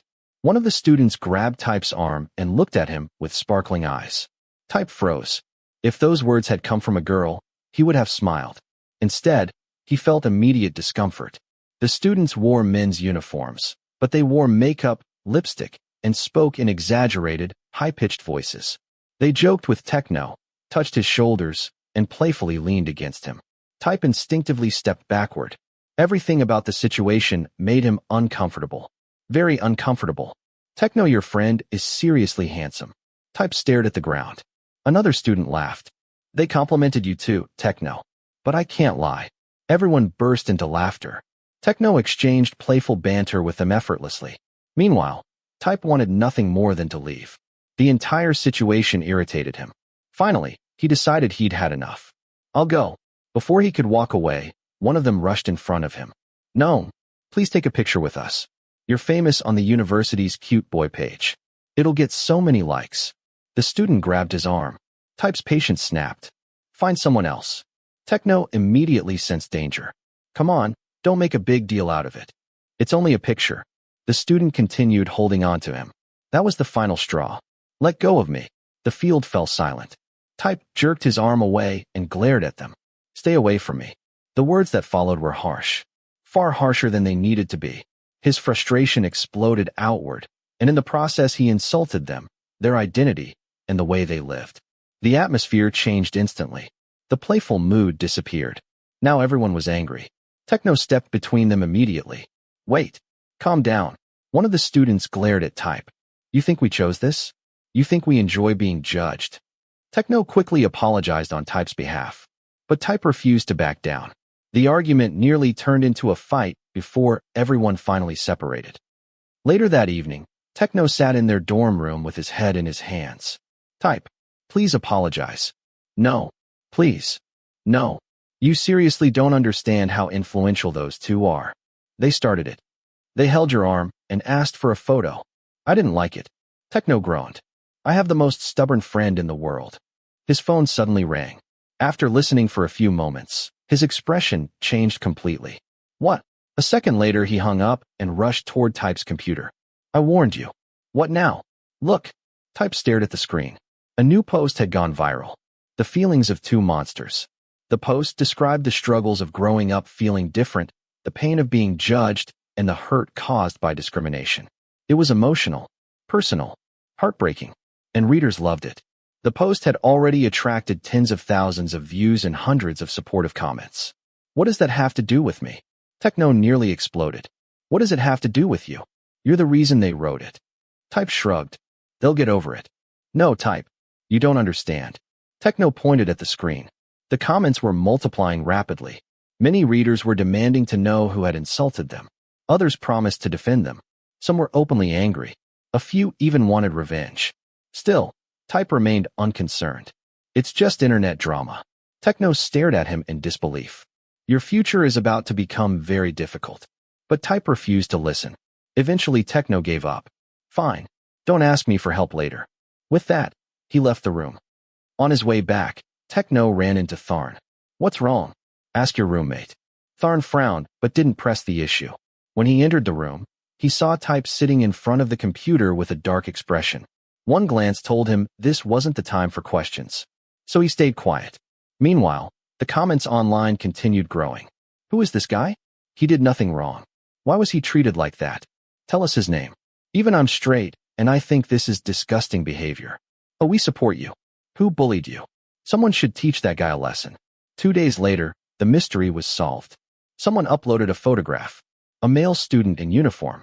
His name, his year, his department, his identity. And now, everyone knew exactly who Type was. Chapter 35. I knew this incident could lead to a bloody war. Still, I thought silence was the best way to handle it, and that everything would eventually fade away. But that man is the one who mocked us sisters. Subhuman, Type's thought. Are they talking about me again? Now, no matter where Type went, whispers followed behind him. Some people even said things directly to his face. At first, Type chose to remain silent. He knew that no matter what he said or how much he explained, it would be useless. Every day, the two sisters encouraged more people to join them, and their group grew larger and larger as they continued attacking Type. What can I do? Whether it was online harassment, paint thrown at his back, or eggs smashed against him, Type felt like a criminal being publicly shamed in ancient times. Yet there was nothing he could do about it. My friend isn't the useless one. That title belongs to those keyboard warriors. Some of Type's friends still stood by his side, which brought him a little comfort. He wasn't afraid of being looked down on, but constantly facing endless provocation forced him to clench his fists and suppress his anger.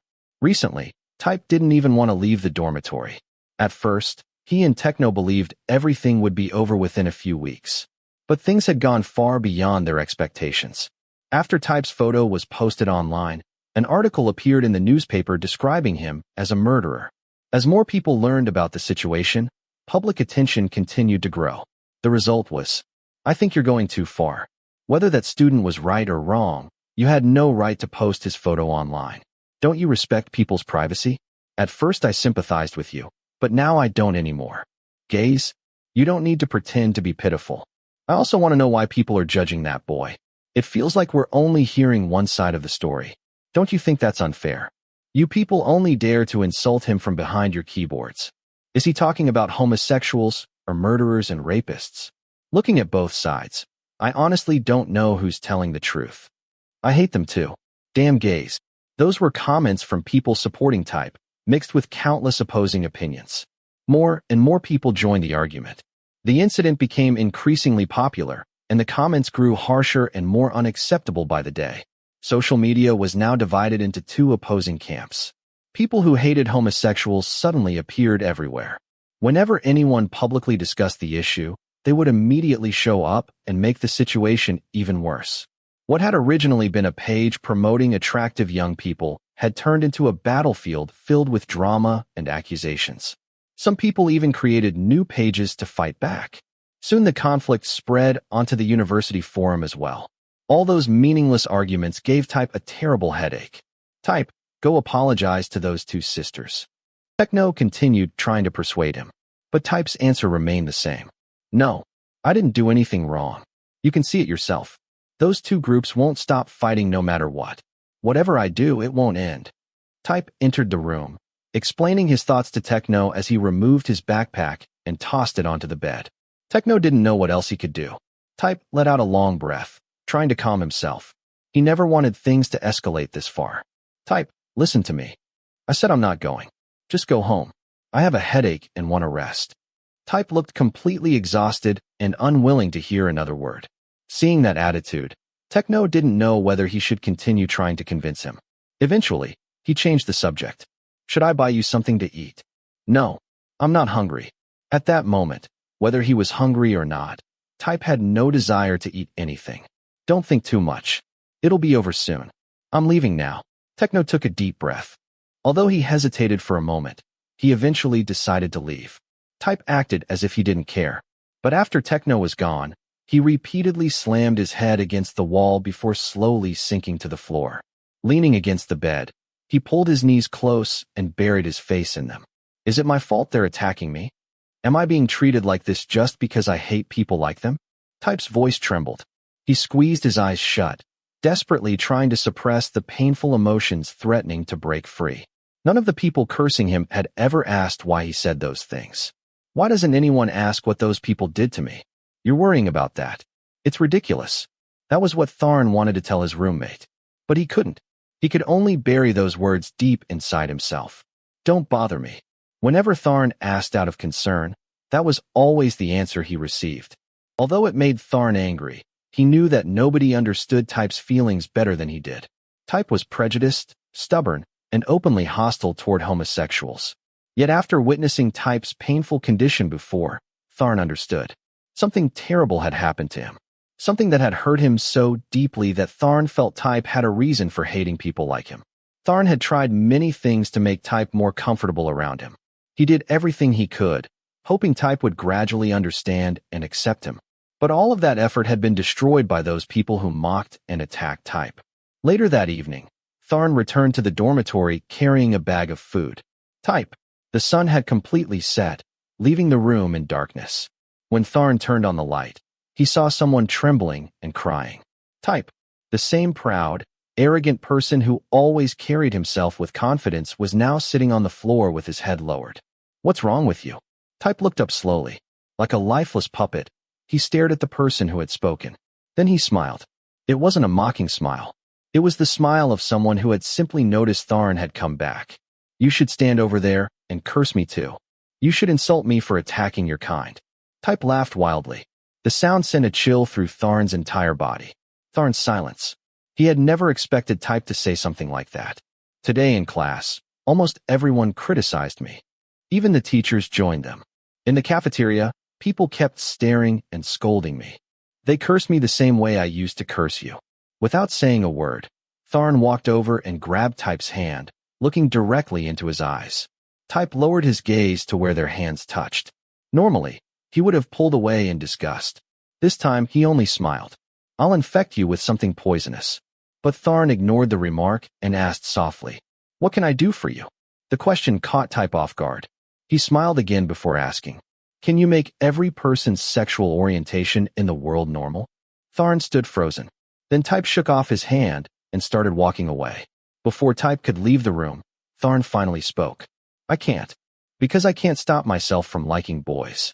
If Type had paid even a little attention, he would have noticed the way Tharn was staring at him. But Type never turned around. He quickly left the room. Tharn could only clench his fists. More than anything, he wanted to hug Type. He wanted to hold him tightly and tell him, everything's going to be all right. But Tharn knew he wasn't qualified to do that. Type, please tell me what I should do for you. More than ever before, Tharn wanted to become someone Type could rely on. Chapter 36. Tharn, you should move out.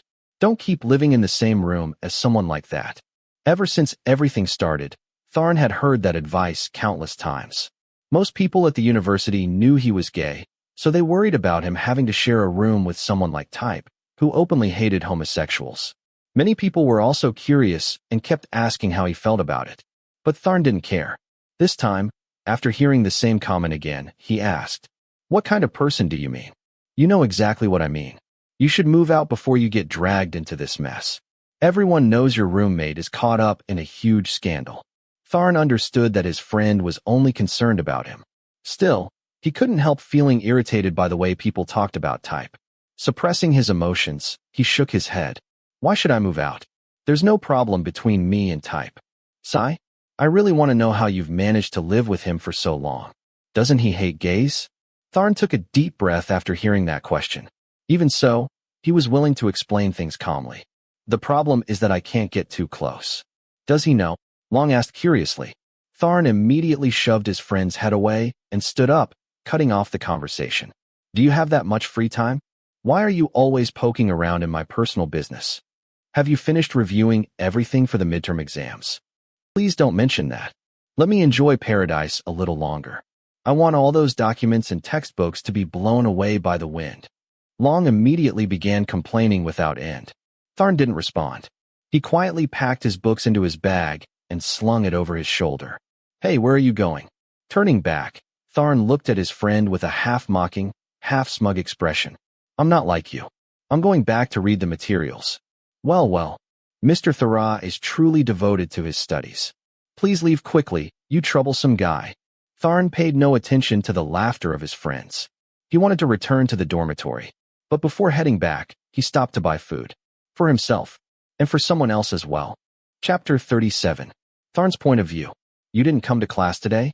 Type turned back to look at Tharn while lying on the bed, still wearing his uniform, as if isolated from the world. You don't need to care about my business. Tharn didn't speak. He just walked to the corner of the room, took out 2 plates, then walked back to the table in the middle of the room and sat down. Then, Tharn opened the bag of food, put it on a plate, and said in a low voice, Are you going to skip that class too? Type's silence. I heard from Techno, so I know he often helps you with attendance so you can hide. But you've been avoiding everything for a week now. Tharn said this because he knew Type had skipped all the community classes, which was an activity all first-year students had to participate in. But Tharn's department didn't need to go there, so he wasn't very clear about how things worked in that class. Tharn only knew that Type's absence for a week would definitely have a significant impact on his studies, especially during this midterm period. You're so annoying. Tharn didn't stop. He continued to take the lunchbox out of the plastic bag and looked at the man lying with his back to him on the bed. I think you should learn Thai again. Trouble and worry have 2 different meanings. You're worried about me? That was the best joke of the year. Then laugh. As soon as Tharn's words were spoken, the person who was still listening could only chuckle. Tharn knew he couldn't laugh. Who could laugh heartlessly when something like that happened? Type did a great job. He was very strong and still fighting stubbornly. If it had been anyone else, they would have run home, or they would have called the police and made a bigger deal out of it. Type is very powerful, though. But Tharn was the only one who felt his hurt. Type had started having nightmares more often, and Tharn had heard moaning in the middle of the night. That sound made Tharn so nervous that he wanted to collapse. But when he shook Type to wake him up, Type would get angry and tell him to leave him alone, and then he would stay up all night. Tharn wants to help Type, but all he can do is very little, almost insignificant. For example, if there's no problem, you can come here and eat. I'm not hungry. This answer wasn't strange to Tharn, but this time, he decided not to let it go anymore. Come eat. Tharn stood up and went to the bed, grabbed Type's arm, and pulled him up a little. But what Tharn got was, I told you, don't bother me, you idiot. Type shook his hand away and turned back to look at Tharn with disgust, as if he was the one hurting him. Type's eyes made Tharn unable to control his actions anymore. Damn. Fuck. You bastard. It wasn't difficult for Tharn to pull Type up because he was weak, having not been able to eat or drink much lately. However, Type also swung his legs really hard to resist and tried to escape. If it isn't. Crack. Tharn buried his head in Type's shoulder, held him in his arms, and said to Type in a warm voice, I'm begging you. Sit up and eat something. Tharn.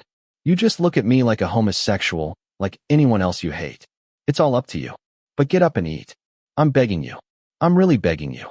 Tharn's voice was gentle and sincere. In this way, Type gave up resisting and lay there. Type's eyes absent-mindedly looked at the ceiling, his eyes growing wetter and wetter. Are you begging for someone as bad as me? I know you didn't do anything wrong. You didn't do anything wrong. Tharn whispered. Type said, his voice choked. While everyone at school thinks I'm wrong. That's right. Everyone says you did wrong. But for me, you're not wrong. The hand holding Type's shoulder gradually relaxed, but his head had not left his shoulder and neck. If it were normal, Type, who hates gays, would beat Tharn up. But right now, Type was just silent. Tharn was very straightforward with Type. You're always like that. Tharn wanted to make the person who looked down on him have an understanding with him. Even if that person rarely responded, he still accepted it and got used to it.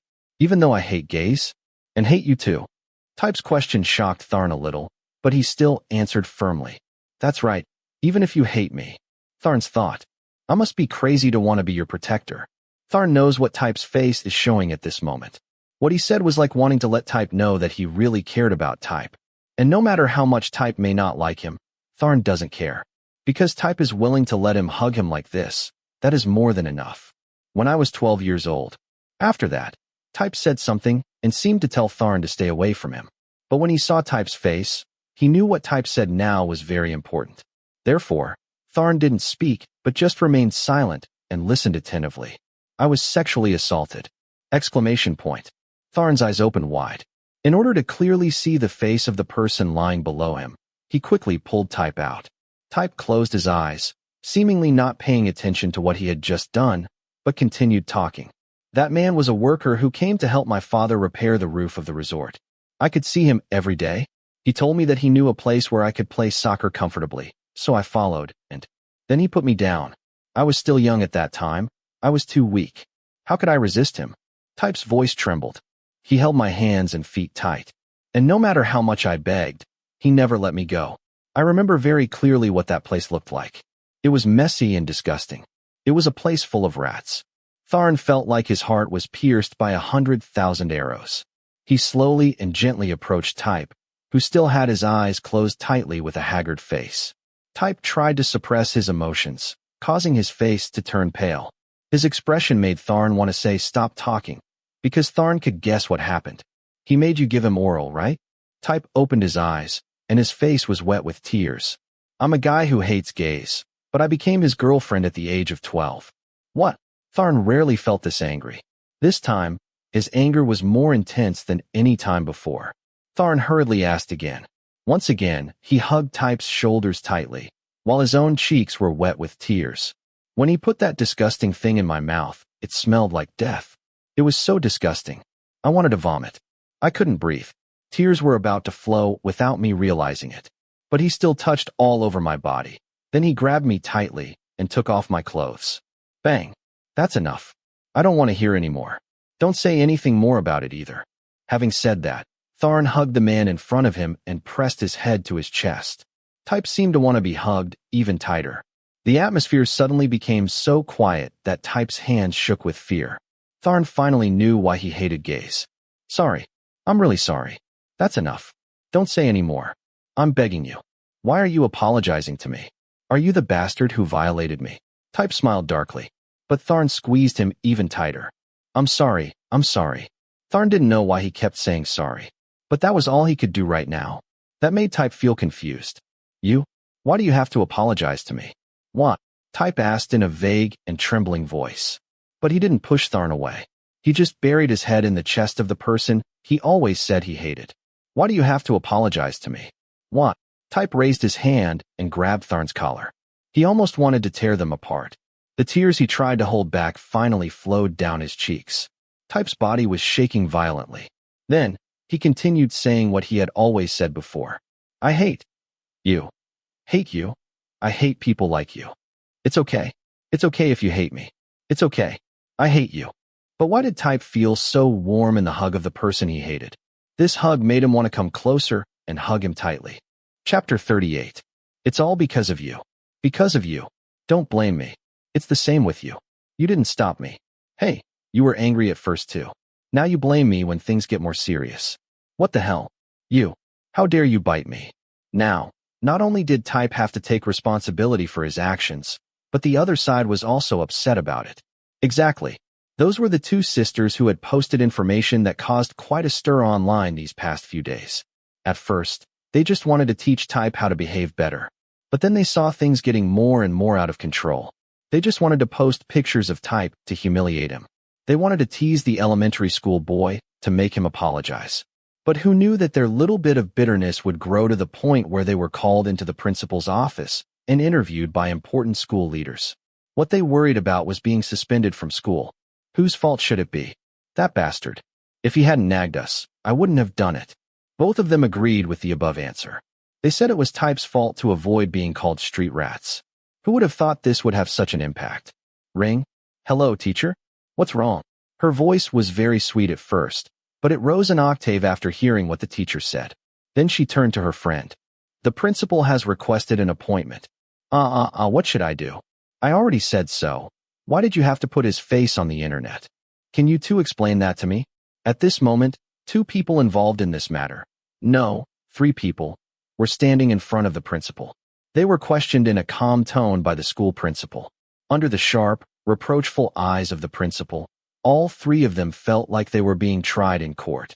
As you know, This is not just a heated discussion inside our school anymore. It has spread outside. Have you ever thought about what people outside will think about your university? Have we not? I never thought things would get this serious. Did you never think about it? Or don't you even bother to think about it?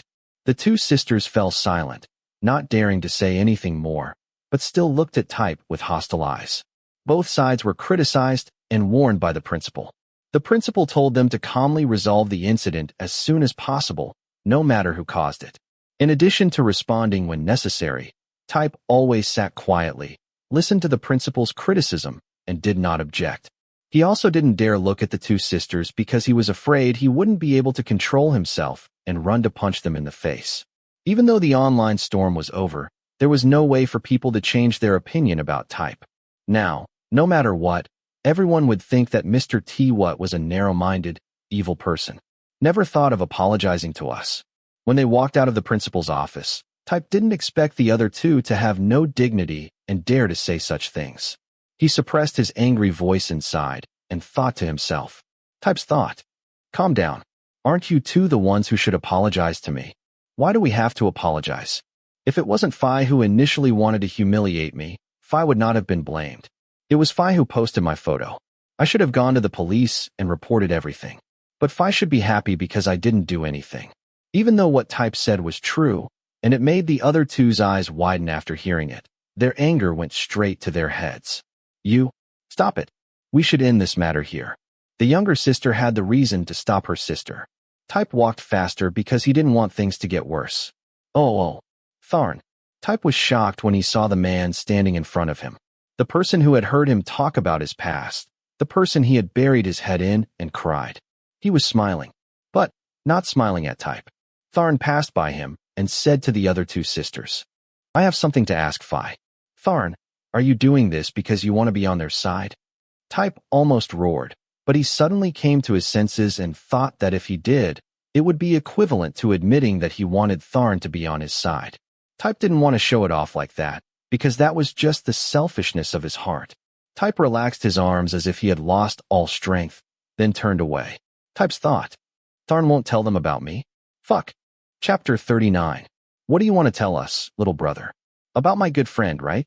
At the corner of the wall, two upperclassmen crossed their arms over their chests and stared at the handsome, white-skinned young man in front of them. That handsome face made the two sisters, who had already lost interest, become shy and embarrassed. But they knew that this young man had a relationship with Type, so they were still a little hesitant when communicating. I want to ask the two seniors to listen first.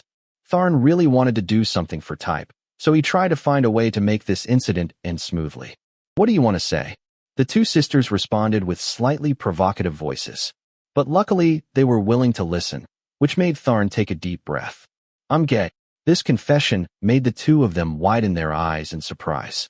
In the next seconds, they nodded to each other to make sure they hadn't misheard. It's just, we didn't realize. Then how can Nong stay with that crazy guy? Doesn't he really hate gay people? Or maybe he doesn't hate gay men. Tharn shook his head in denial and calmly said, I don't really like what you two said about him. At this moment, the two sisters looked at each other, and they began to realize that Tharn was saying something very important. And they continued, so Nong is gay, living in the same room as a guy who hates gays? Oh my God, the sky is collapsing. Can Nong still endure it until now?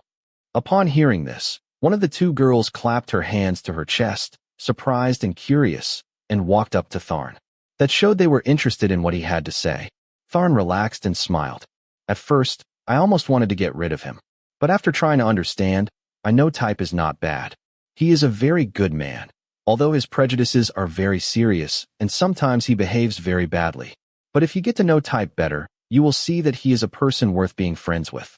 I'm not here to ask Phi to see more of my sincerity, because Tharn's heart was confused, so he stopped for a moment. I like him. Huh? What are you talking about? No one likes that kind of. The other two sisters couldn't say anything more. They could only point in the direction Type had just disappeared, and the two of them's eyes flashed in shock. Because they were so shocked, they all looked at Tharn, who told them that he liked Type. Yes, I like him, and I have to admit that I forced myself on him. Huh. The reason why he hates gays so much is because of me. I know Type doesn't like gays. He's not like us, but I still force him step by step, because I can't control liking Type. Before, he wasn't too discriminating against gays, but because of me, I made fun of him. That day, did you two pull Type's hand? After hearing this question, the two sisters looked at each other and nodded. Yes, that's right. That day, you pulled him down, thinking he was Techno's friend, so you thought he was ready to joke around like that. They admitted to pulling Type, which made Tharn smile. That's right.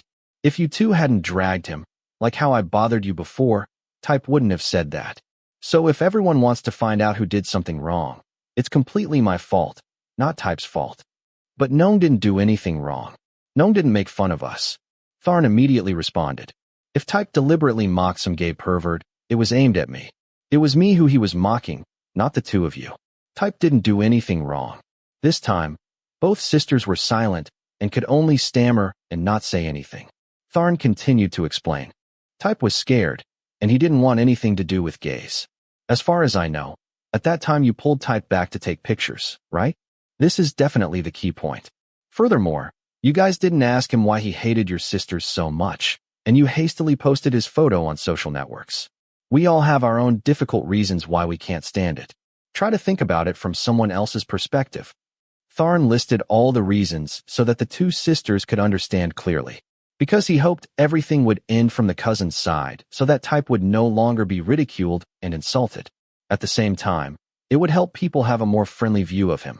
For example, people who like to take pictures of passengers on the train and upload them to the website, causing them to be cursed by others. Do the photographers know why those people are leaning against the electricity pole? They probably worked all day, or maybe there was no one in the whole carriage.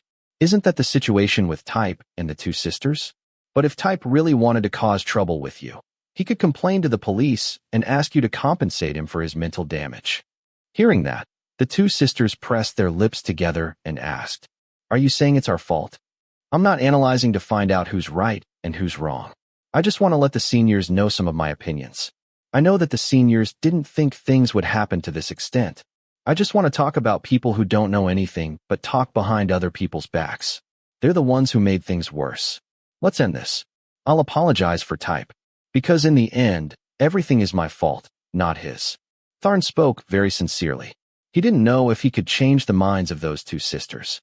This issue should not be about distinguishing who is right and who is wrong, because it seemed to him that both sides were at fault.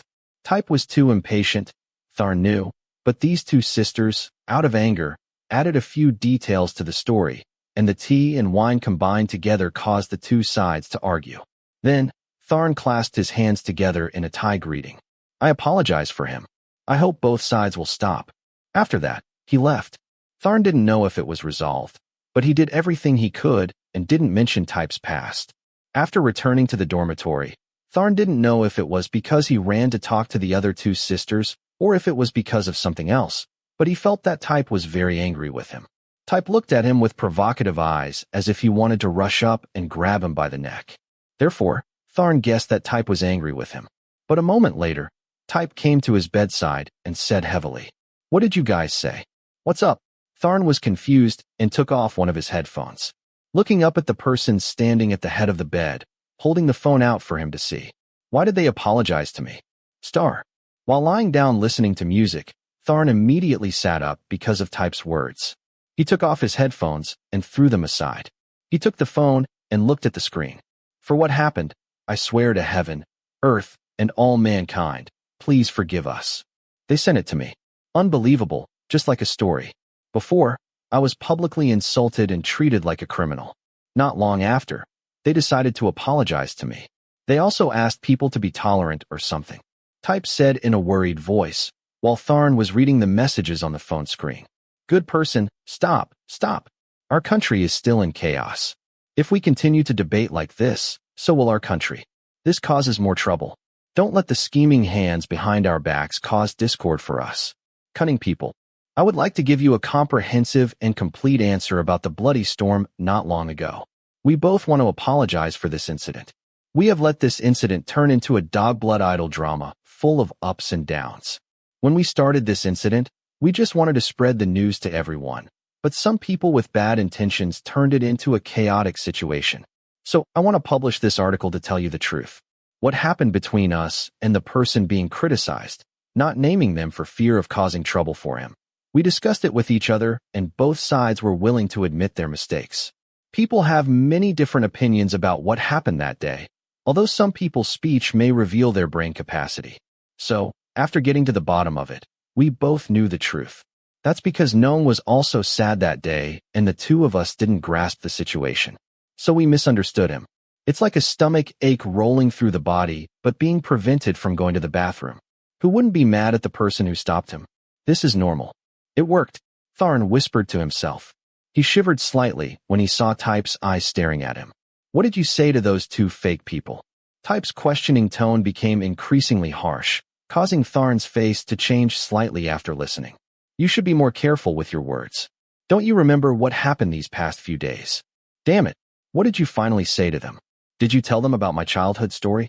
Otherwise, those two crazy dogs wouldn't have sympathized with me like that. Type grabbed Tharn's collar as if he was trying to cause trouble. Tharn calmly held Type's hand.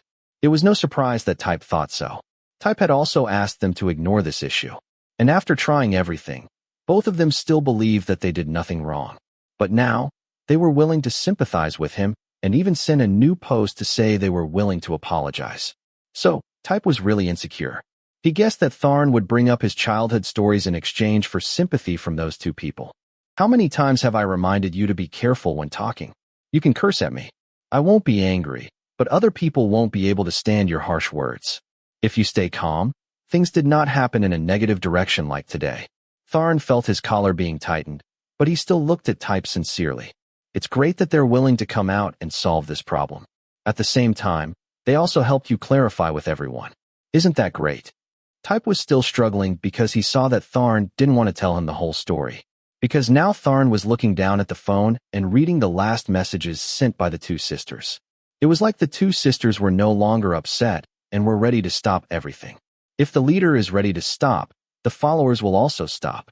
There may be remnants of those who enjoy bringing pain to others, who will fight for sympathy, but it can be seen that this problem was gradually coming to an end. Don't worry, I won't tell them anything about you. So what did you say? Type asked gruffly. Tharn removed Type's hand from his collar and slowly looked up at him. I told them I liked you. Type's pupils dilated slightly, and he looked at Tharn as if in deep shock. Tharn laughed again, more than before. He slowly approached Type, pulling his hand towards him. The two were so close that it looked like they were about to kiss. Type pushed Tharn's hand away. The reaction made him take a few steps back. Type's foot hit the table behind him and made a loud noise. But he still looked at Tharn defiantly. What have you said? Tharn shrugged his shoulders after hearing Type's question and said with a relaxed face. I just told those two sisters that the reason you hate gays so much is because of me. Because I forced you. And you don't hate people like us. You just don't like being forced by gay people. I also told them that it's a good thing you didn't call the police. That's all. You two cousins might think you were wrong. So let's just let this go, okay? Tharn pulled his hand and said to Type, but after listening, Type just looked at him in disbelief. That is all. After listening, Type was no longer tense and slowly relaxed. Now Type might think that what the other person said about liking him was just a way to trick the other two sisters to help him. Is that the reason? It wasn't until Tharn heard the whisper in Type's words that he felt truly happy that he had eased the cloud in Type's heart. His frown instantly disappeared. I want to ask you a question, Tharn said hesitantly. He relaxed his hands so Type could sit on the bed and began to speak. Why didn't you report the incident to the police? If it were me, I wouldn't leave those two alone, and I'd make them pay. Type suddenly became silent, not because he wanted to avoid the problem, but because he didn't know what to say. Because of what happened when I was 12 years old. This time the one who was silent was Tharn. If this answer had the ability to tear apart Type's already closed wound, then Tharn no longer wanted to know. But now, Type seemed to no longer be in pain and despair like before. At that time, my father called the police because he thought that the man would receive retribution, but the reporters found out about it. I didn't want that, just because I had already experienced that feeling once. They described me as an extremely pitiful child at that time. They asked so many questions that it made me desperate and scared to death. They continuously harassed a 12-year-old child who was in a depressed state to report the news. Type calmly told Tharn the situation at that time. Because of those damn articles, people living nearby knew what I was going through. I didn't dare go out for a few months because I didn't want to be constantly asked by someone, "Are you okay, kid?" Or "It's really pitiful. It's so pitiful. What do you want me to do? Do you want this to happen to your child?" Even though the incident ended, the story did not. Tharn understood further that not only did the previous abuse cause Type to become what he was now, but the subsequent articles about the incident also brought him a lot of hurt. If anyone wants to know how they will be evaluated by reporters after reporting the incident, I know this better than anyone. This time too, if I report it, it will result in a crime because the situation is broader. I might be satisfied to see them panic. But what will happen next? I will be caught up in the chaos of the chain of events. Just thinking about it is enough to make me want to go crazy. Tharn was very happy that Type could say this to him, even if he didn't want to mention his feelings to anyone. Then, Type took a deep breath, ruffled his hair, and leaned his head against the bed. Why does my life revolve around fucking gay people? If Type had said such extreme words before, Tharn might have been angry. But when he understood all of this, he understood why Type hated gay people so much. He knew Type had the right to do that, because gay people around Type never brought happiness to his life. But, I have something to tell you. Tharn spoke slowly, causing Type to raise his head slightly, waiting for him to continue. Tharn held Type's hand tightly, hesitated a bit, but eventually made up his mind. "I told those two that I like you." So what? Those are words from the bottom of my heart." Type, who was leaning against the bed, quickly tilted his head back and sat up straight, looking at Tharn with an unbelievable expression. In response, Tharn just smiled at him. Tharn's once cold eyes had returned to the friendly look they had when they first met. "You heard right. I think I like you." Then Tharn took the headset and put it on. He didn't care how Type would behave, because Tharn knew Type couldn't reciprocate his feelings. Tharn just wanted to tell his true feelings to Type. He wouldn't bully or tease Type in the future anymore, because Tharn really liked that person. Chapter 40. Type. "Hey Type. Tharn really likes you, right?" "Phew. Cough, cough. Bastard. Cough, cough." Type was sitting drinking soup, and that sentence scared him to death. Soup sprayed all over the table when Techno ran over and asked, making Type want to cover his mouth with his smelly feet. The person who asked this question sat next to him and looked at him skeptically. "Cough. What are you crazy about?" "I'm so scared that I spit soup all over the table. I'm about to die. Don't change the subject." "I already heard what the other two girls said. What else can you hear?" Type used the back of his hand to wipe the corner of his mouth. What his roommate said to him yesterday made Type full of doubts, and it kept lingering in his mind, making him unable to say it. Type's thought, "Tharn likes me? Impossible." In any case, Type thought it was impossible. Before that, he had scolded Tharn a lot and hated him very much. Countless times their actions could be said to be bullying each other. Even though Tharn likes men, how could he be sure that Tharn didn't like every bit of them? So how could he say that he liked Type? As a result, even Type didn't believe it, and neither did Techno. "They told me just now that they weren't afraid of you reporting the incident and demanding compensation for any fees. It was because Tharn came to ask them to stop causing trouble with you. He also told them that he really likes you, and even loves you very much. Tharn told them that it was his fault, not yours." What does that have to do with it? The more Type listened, the more he couldn't understand. "I scolded them because of Tharn? Since when did I confuse my mouth with his? Can anyone use their brain to think for me?" "That's right. The seniors believed it because Tharn said he liked you. So they decided to ignore it. And Tharn also said that you're a straight guy, so you're afraid to approach gay people. That's why you were being sarcastic. That's not surprising." Tharn was very sincere when he said it was his fault for making you hate gay people. If they wanted to do something like vent their anger, he would have asked them to punish himself instead of doing it to you. Type frowned and stared at his friend. This person immediately nodded to show that the news he had just received was true. "Don't look at me. I'm confused too. Why did Tharn do this for you?" "So it's believable. He really likes you. But hey, how can he like you? You curse him all the time and are cruel enough to kick him out of the dormitory. So now you're coming to mock me, right?" Type's words made his friend come to his senses. Type took his bowl and went to the recycling bin. He didn't want to pay attention to his bad friend, even though he continued to talk to him. "Then why?" Type looked at his bad friend with a glare, his voice low and angry. "If you ask this kind of question before filtering it through your brain again, I'll use my sock to shut your mouth." Techno raised his hands in the air and shrugged, saying he wouldn't make that mistake again. He could only take a deep breath and mutter to himself, I can't believe that Tharn would like you. That's impossible. You cause him trouble every day. I really sympathize with him. Type pretended not to listen, but his ears were still paying attention, and he was thinking the same thing as Techno. In fact, it started when Type got sick, which was unlikely. He had even scolded Tharn's parents. Promise. Type kept asking himself the same question, whether his roommate was joking or not. Techno told Type that Tharn apologized and told the other two it was all his fault. Tharn really didn't mention anything about his childhood, so Type kept thinking about it all the time. Why did he run himself into the storm? Type's thought. I think I like you. Type thought about what Tharn said yesterday and muttered again. Furthermore, whether true or not, the two sisters' voices would make the situation better. Now, people didn't call him cruel anymore. Chapter 41. Don't you go to community class today? As Type entered the dormitory, a person who was not supposed to be there at this hour came out and started talking to him. Type turned around and saw Tharn lying on his side behind a thick textbook. It's none of your business. Why have you been leaving so early lately? Tharn came home so early since they stopped arguing. He stayed at the practice room very late every day. Type really wanted to ask why he was coming back so early now to disturb his peace. After hearing Type ask that, Tharn glanced at him and asked back, Are you worried about me? Type answered him with action. He raised his middle finger.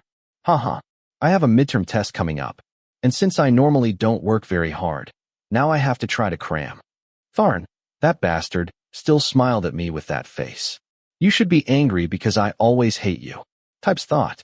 Why do I only think about the time I lay on his chest and cried so bitterly? What is happening to me? Although he tried every way to convince himself, in his heart, Type wanted to say. Type's thought. I wasn't wrong to trust you. Type was actually shaken after learning the truth. He was even willing to confide everything in Tharn. If Tharn hadn't stopped him first, he probably would have said all the things he didn't want to mention about his past. When Type had the answer in his mind, he put his things on the bed, doing what he usually did every day, going to the bathroom, and then going back to the bedroom. I bought you food.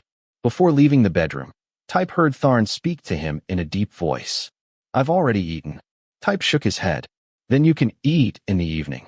This time, Type turned back to look at Tharn and said in a confused way, Why did you do that? This could be called a goosebumps-inducing style of raising children.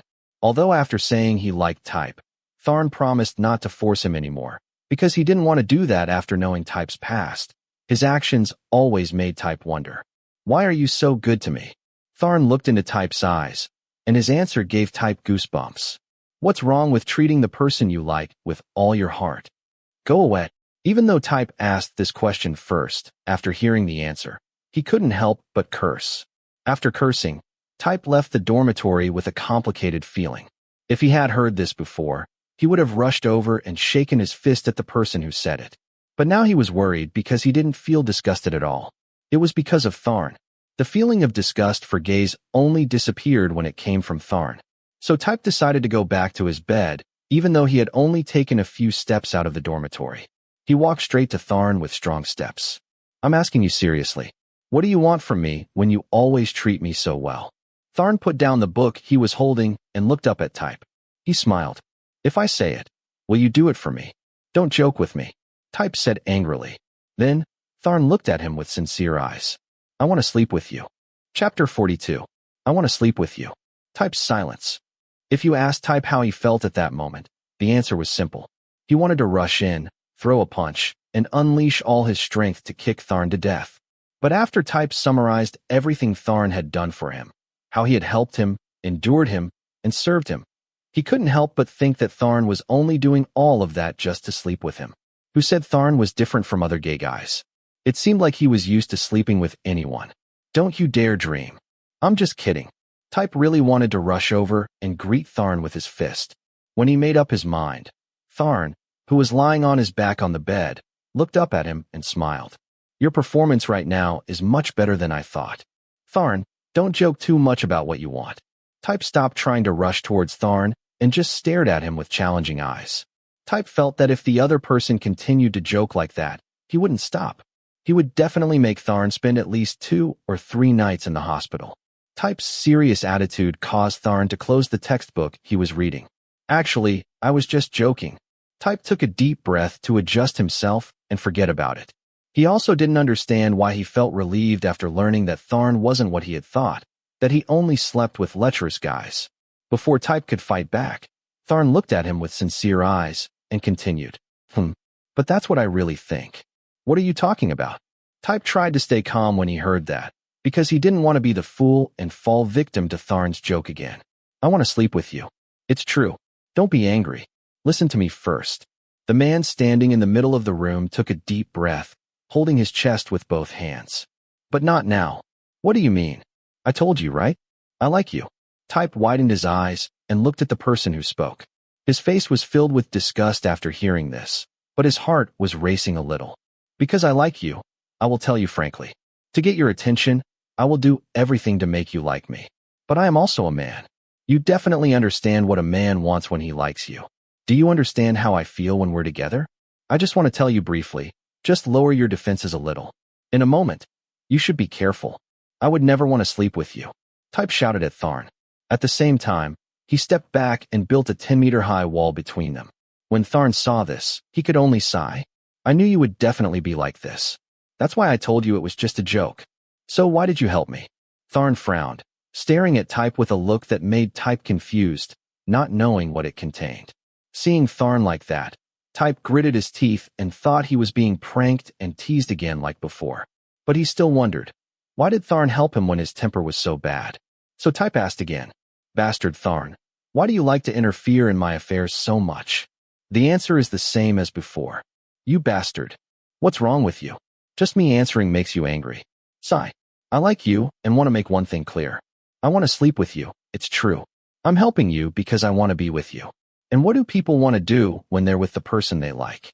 I'm not as perfect as you imagine. It's like a man would boldly say, as long as we're together, that's enough. That there will be no sex before marriage, or just holding hands is enough. But Thai law does not officially allow same-sex marriage registration, so I don't want to wait all my life. When we're together, of course I will want to touch you. Tharn said this in a more sincere tone. His sincerity didn't leave out any words. Type tried to accept and understand what the other person said, but he still pushed the harsh words out of his ears. Type was still very confused after hearing what Tharn said. He didn't know if what the other person did was just because he wanted Type to think about him more and give his heart, or simply because that person wanted to sleep with him. You're done asking, right? I still have to read the documents. Having finished speaking, Tharn returned to the thick pile of books and buried himself in his studies. Type wanted to ask again, but Tharn interrupted. Can I understand that you find me attractive when you're looking at me like this? Go to hell, you bastard. Type could only think about it in his heart, then walked out of the bedroom in a rage. He thought to himself that he actually didn't want to bring up the past. But, Type's thought, that bastard gently hugged me to comfort me and apologized for disappearing. Where has he disappeared to? Sometimes, I really want to see a Tharn like that come back. Chapter 43. Type's thought. I like you. I like you. I like you. Ugh. I need to read books too. All students had started fighting the midterm exams, which were only 2 days away. Everyone was almost collapsing before they even began, especially students of the sports science department. But Type was an exception. It wasn't because he couldn't keep up. It was because all kinds of sounds were flying around in his head. Don't do that again. I can't concentrate on reading. Finally, Type threw the textbook on the bed and quietly looked up at the old ceiling above his head. Then his vision slowly moved to look at the empty bed next to him. After the conversation that day, Tharn still appeared normal. But Type couldn't function normally anymore. He felt like he was returning to the time before the internet storm. The only difference was that Tharn didn't force him like before. Type tried to convince himself it was because of the exams. But he wasn't sure about Tharn's thoughts. I hate gays. Type said to himself loudly, but after a moment he sighed again. But now I don't hate it anymore.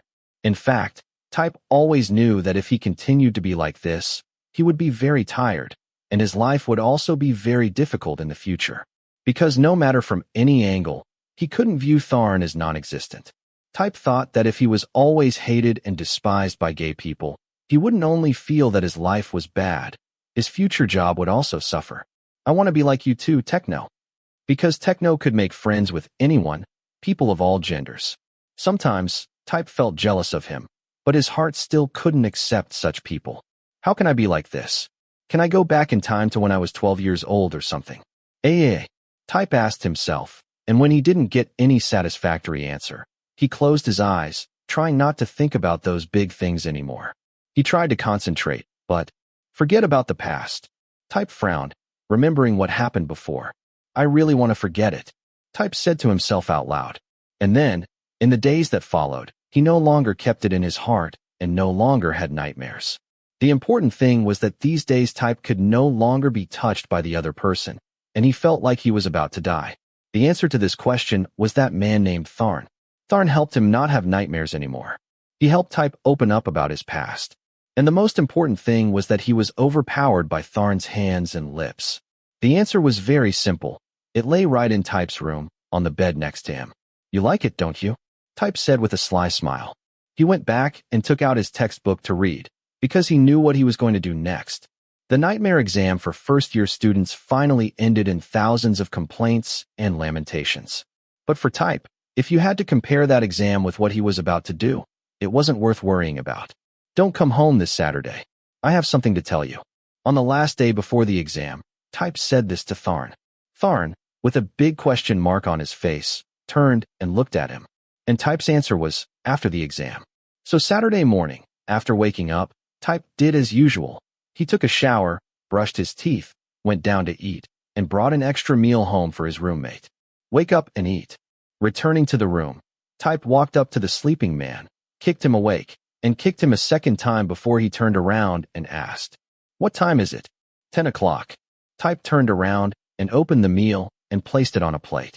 Tharn frowned with a sleepy expression. Eat it. Bought it for me. Tharn couldn't believe his eyes, so he asked again. Type just gently shrugged his shoulders. If you don't eat it, I'll give it to the dogs outside. Are you okay, Type? Tharn took a deep breath, stood up, and went to the balcony to wash his face and mouth. When he touched the cold water and heard the person behind him actively talking to him, Tharn felt his brain slowly working. First time I've seen you drunk. My senior invited me to the bar to play music, so he treated me to a drink. After finishing speaking, Tharn rinsed his mouth with water, wiped his face, and then returned to the table in the room. He looked up at the person sitting on the bed. What do you want to tell me? Let's finish eating first. Type tried to avoid what he was about to say, because it would definitely cause a big stir. You've decided, right, Type? Even though Type had asked himself that question many times, deep down he knew that he already had a clear answer. It's good to get rid of the homophobia problem, right? When Type received the same answer again, he sat quietly and watched Tharn finish his breakfast. After that, Type sat on the floor and stared at Tharn. Today, he had grown a beard on his chin. Because he was mixed race, his beard grew much faster than Type's. Say, why don't you let me go home? After eating, Tharn started talking. He couldn't predict what Type would say. That question from Tharn made the other person suddenly silent.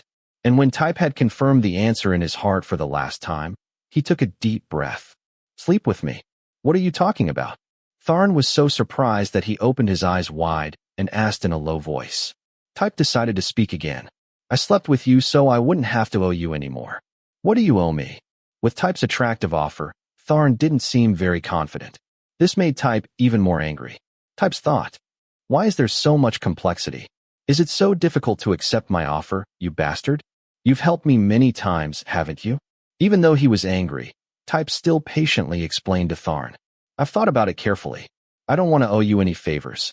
If one day you come to me and ask me to go to bed with you and get married, what should I do then?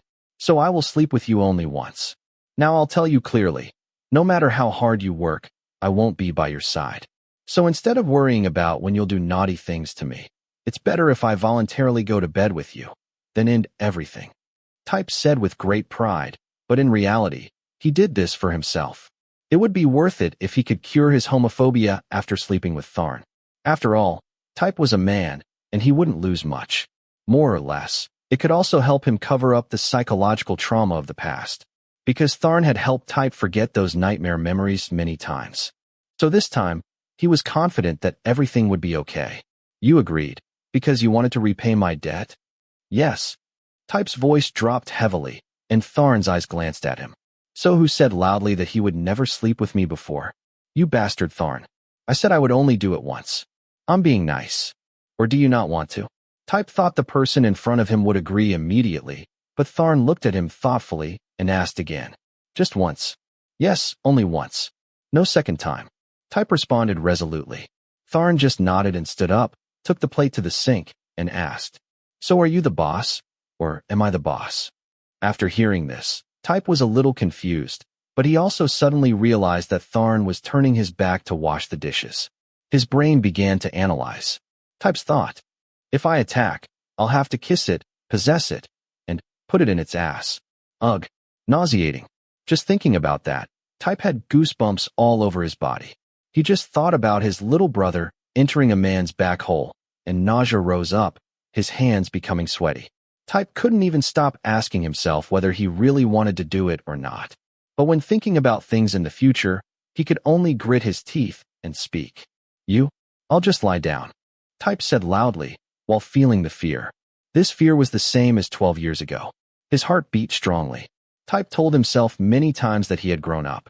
He emphasized it to control his deepest fears and convince himself that it was just sex, only for half an hour. Just let him in, no matter how bad it gets. If it was good, Type might like it. If the results were bad, then it was considered that he was sick for that entire half hour. Tharn washed the dishes and smiled. He called out to the person sitting inside. That's great then. Since I forgot to tell you, I'll just pay it forward. Type asked himself again, should he change his mind? Are you ready? Bastard, why are you so slow? Do you want me to wait for you all day? Now, the two people's bedroom was rearranged a bit. The Japanese-style table was brought closer to the door. The beds were placed close together. The entire box of condoms and lubricant, which Type had almost used to smash Tharn's head, was placed on the head of the bed. In addition, there was a glass filled with ice. Two men, both wearing only underwear, were sitting on the bed, and the source of Type's frustrated answer was, his proposal had been made in the morning, but now it was already dusk. Everything would be okay in a moment. Now most of the people in the dorms would go home. Today, they wouldn't come back here. If they missed this, there wouldn't be another chance. After thinking about it, Type found today was the most suitable day, because after the exam was over, everyone would always go home. Most of the dormitory rooms would be empty. They would come back tomorrow. It was all about making sure people didn't hear what was going on in the bedroom today. Therefore, today was the most suitable. You know, things like this can't be rushed. Isn't it the same as doing it with girls, filling in and dumping desires over and over again? After hearing this sentence, Tharn couldn't help but raise his eyebrows and say to the other person, Is that what you do when you sleep with your ex? Yes. Type answered impatiently. That made Tharn's face gloomy. So today, I'll let you know that this kind of thing isn't just about stuffing and dumping desires. There's more to it than that. Having finished speaking, Tharn slowly pushed the other person to lie down. But he couldn't see the expression in Type's eyes right now.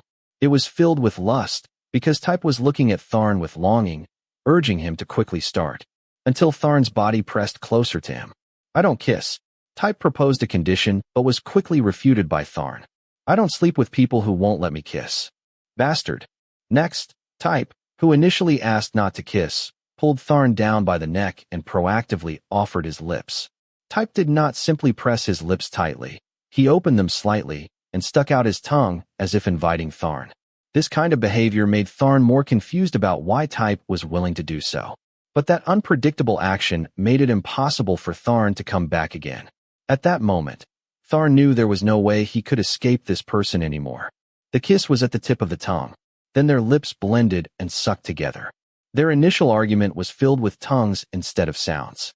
Both of their cheeks crossed each other, ensuring essential breathing, and the exchange of saliva became sweeter every second. The noise from the two people's lips and teeth gradually increased in the quiet bedroom.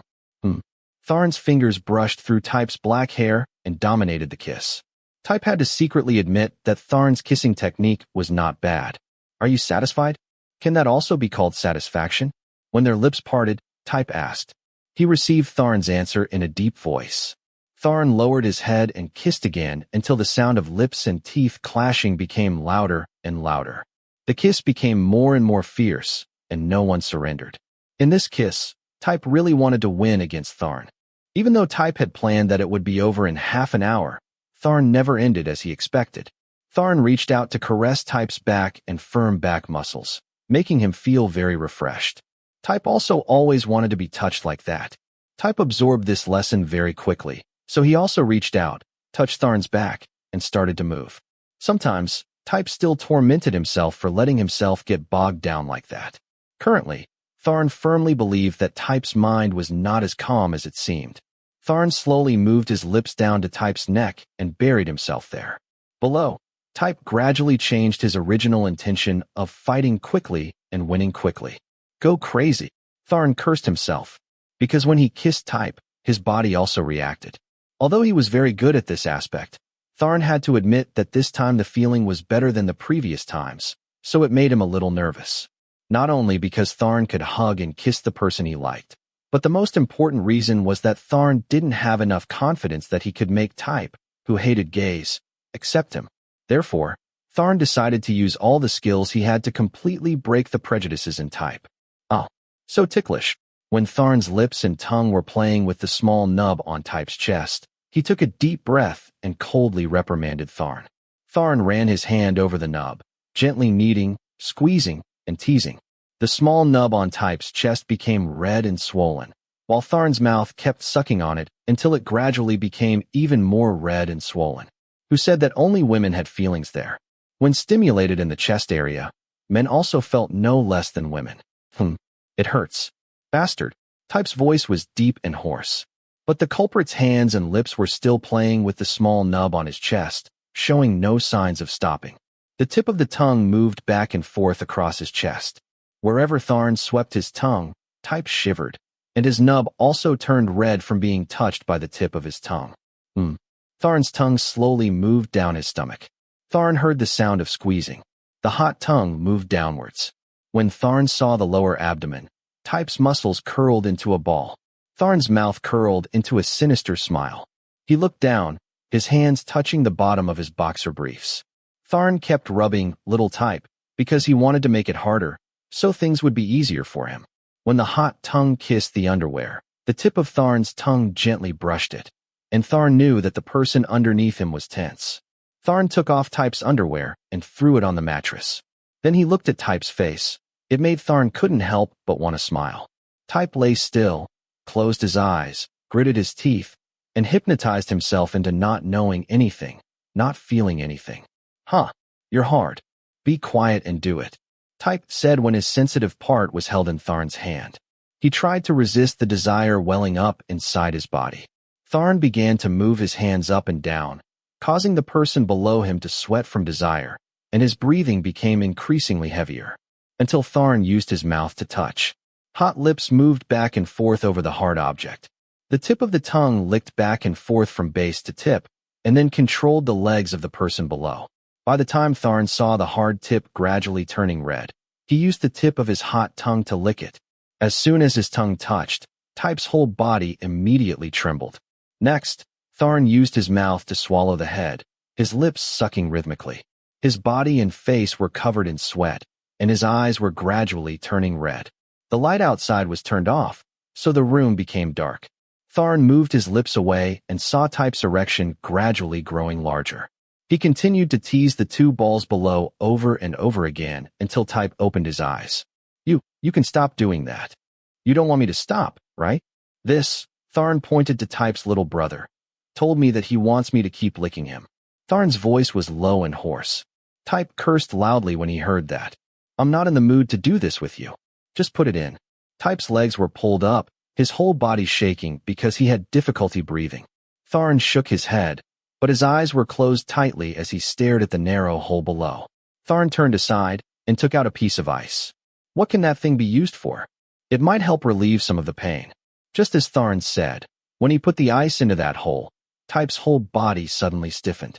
If it weren't for Tharn holding his foot tightly, Type would probably have beaten him to death. Fuck. So cold. Type groaned, but his cry was ignored by Tharn. Tharn continued to push the cold ice slowly into the narrow hole until it melted inside. Then, he reached for a condom. But he didn't put it on his penis, he put it on his finger. You don't have to ask. Your behind needs to be widened. Or do you want me to directly use my bare hands on you? Tharn explained before Type could ask further. This made Type's face turn a little pale, and he began to pray with all his heart. Tharn continued to focus on Type's back without showing anything.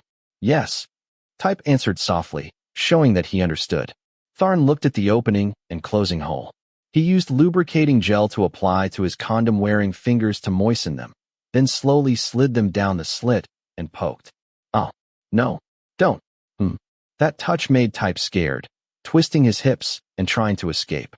Tharn looked up at Type and saw his face pale with fear. Then Tharn heard crying. Don't do it anymore. I don't want to do it, no? What Tharn saw was not a sexy expression, but a fearful one. He immediately leaned over and hugged Type. Type, calm down. It's me. You're with me. Not that bastard. No, take it out. I won't do it. No. Type shook his head vigorously. Tharn knew that he remembered the terrible things he often saw in his nightmares. Tharn pulled Type's body and kept kissing that little mouth that kept saying no. A really warm kiss.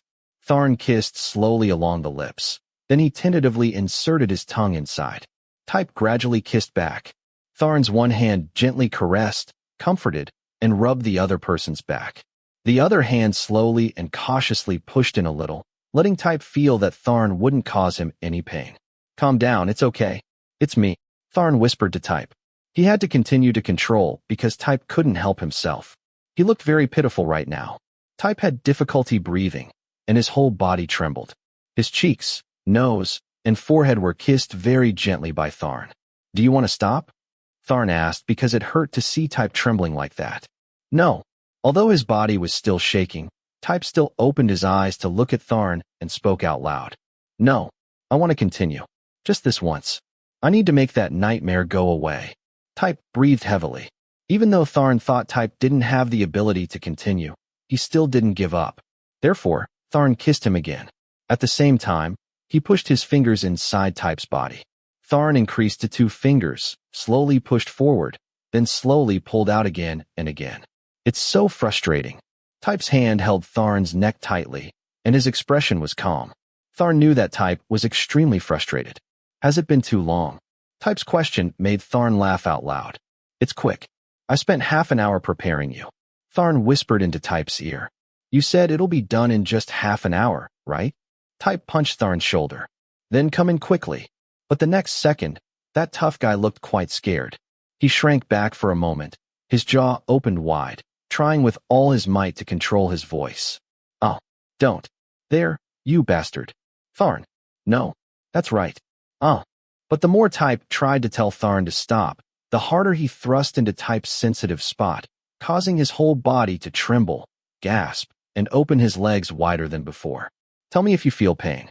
After Tharn finished speaking, he immediately lifted his legs, took off his underwear, put on the condom himself, and controlled his bulging giant to slowly push in. Type clenched his fist. Once, just once. Looking at Type, who was chanting this spell, Tharn hesitated for a moment. He felt a bit annoyed. Fuck. It hurts. Type shouted. But before he could escape, Tharn caught his lips. Tharn's hard object entered the narrow and compact opening inside Type, something that had never been used before. It was really tight because this was the first time the mouth of the tender flesh hole was opened. Tharn asked Type in a low voice. That man used to. Don't mention him. Type opened his eyes, his pupils dilated. But Tharn didn't stop. That bastard did what I'm doing to you now. Did the same, right? Type just bit his lips, making them almost tear.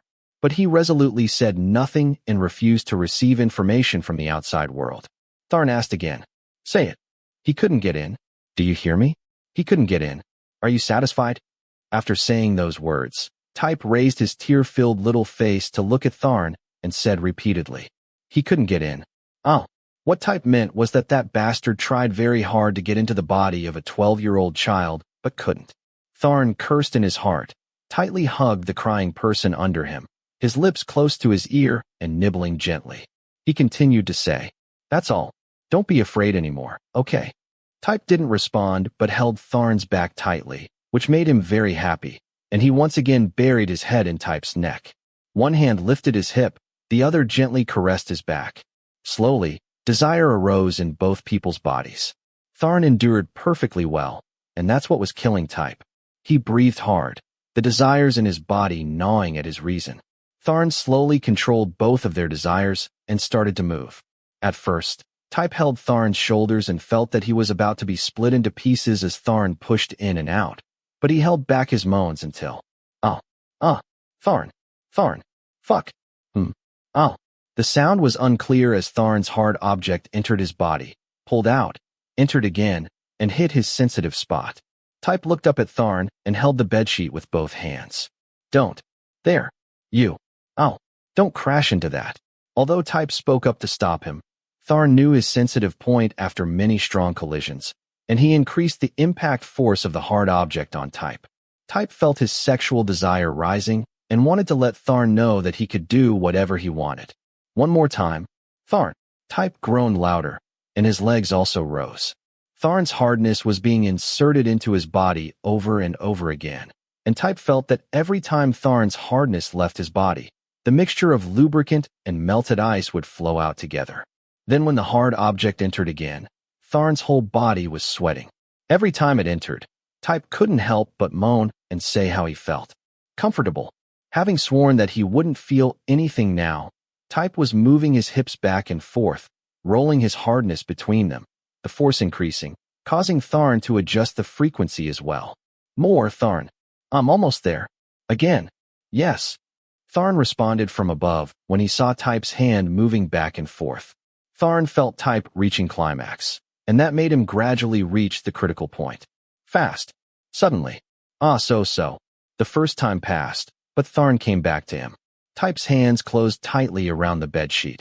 He could feel the numbing pleasure spreading throughout his body. Happiness surged. Bang, bang. After a while, Type was so tired that he lay down, and Tharn, who was lying on top of him, was closing his eyes and breathing heavily. Pant, pant, pant. The whole room echoed with erotic breathing sounds.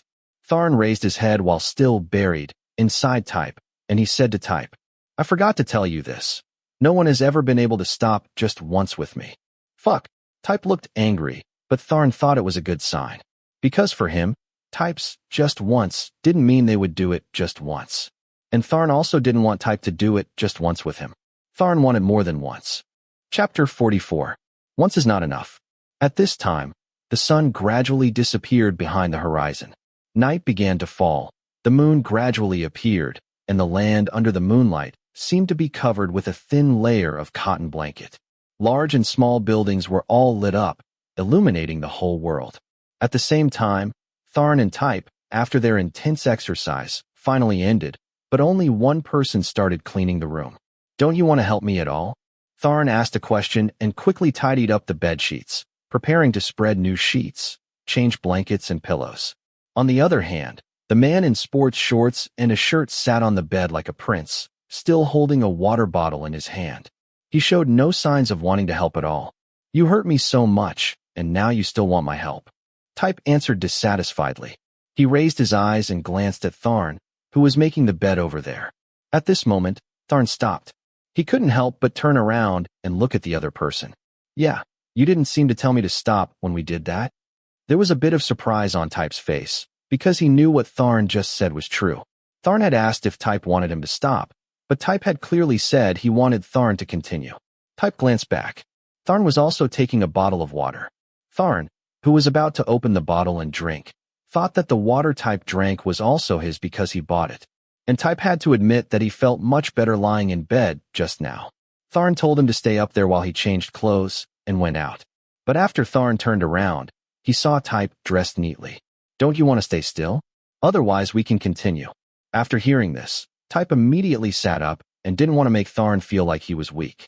Even though Type's back hurt to death and he couldn't remember anything, he still insisted on sitting up. So, if you want me to help clean up the scene, just keep dreaming. When Tharn finished cleaning every corner of the room, he sat down on the bed where they had just finished making love, looked at Type with his Western eyes, and put his hand on his knee, asking, How do you feel? Very bad. Type responded immediately, but he wasn't saying everything was bad. What happened was great, but his butt hurt a lot now. Type had to admit that Tharn's penis was very large, but it made him feel happy even though it was a bit painful. Perhaps if you ignored the pain in his lower body. Type felt that Tharn had brought him a strangely pure thrill. No one ever said I was bad. They only praised me. Bastard. Type cursed the person next to him immediately. He really wanted to kick Tharn's neck and also wanted to throw the water bottle in his hand into that person's face. But Type hesitated. Perhaps he was getting used to this strange pain until he sat down more roughly and tried to move as much as possible. And Type tried to do that because he didn't want the other person to think he was a weak chicken. Tharn smiled. Are you okay? Are you still in pain?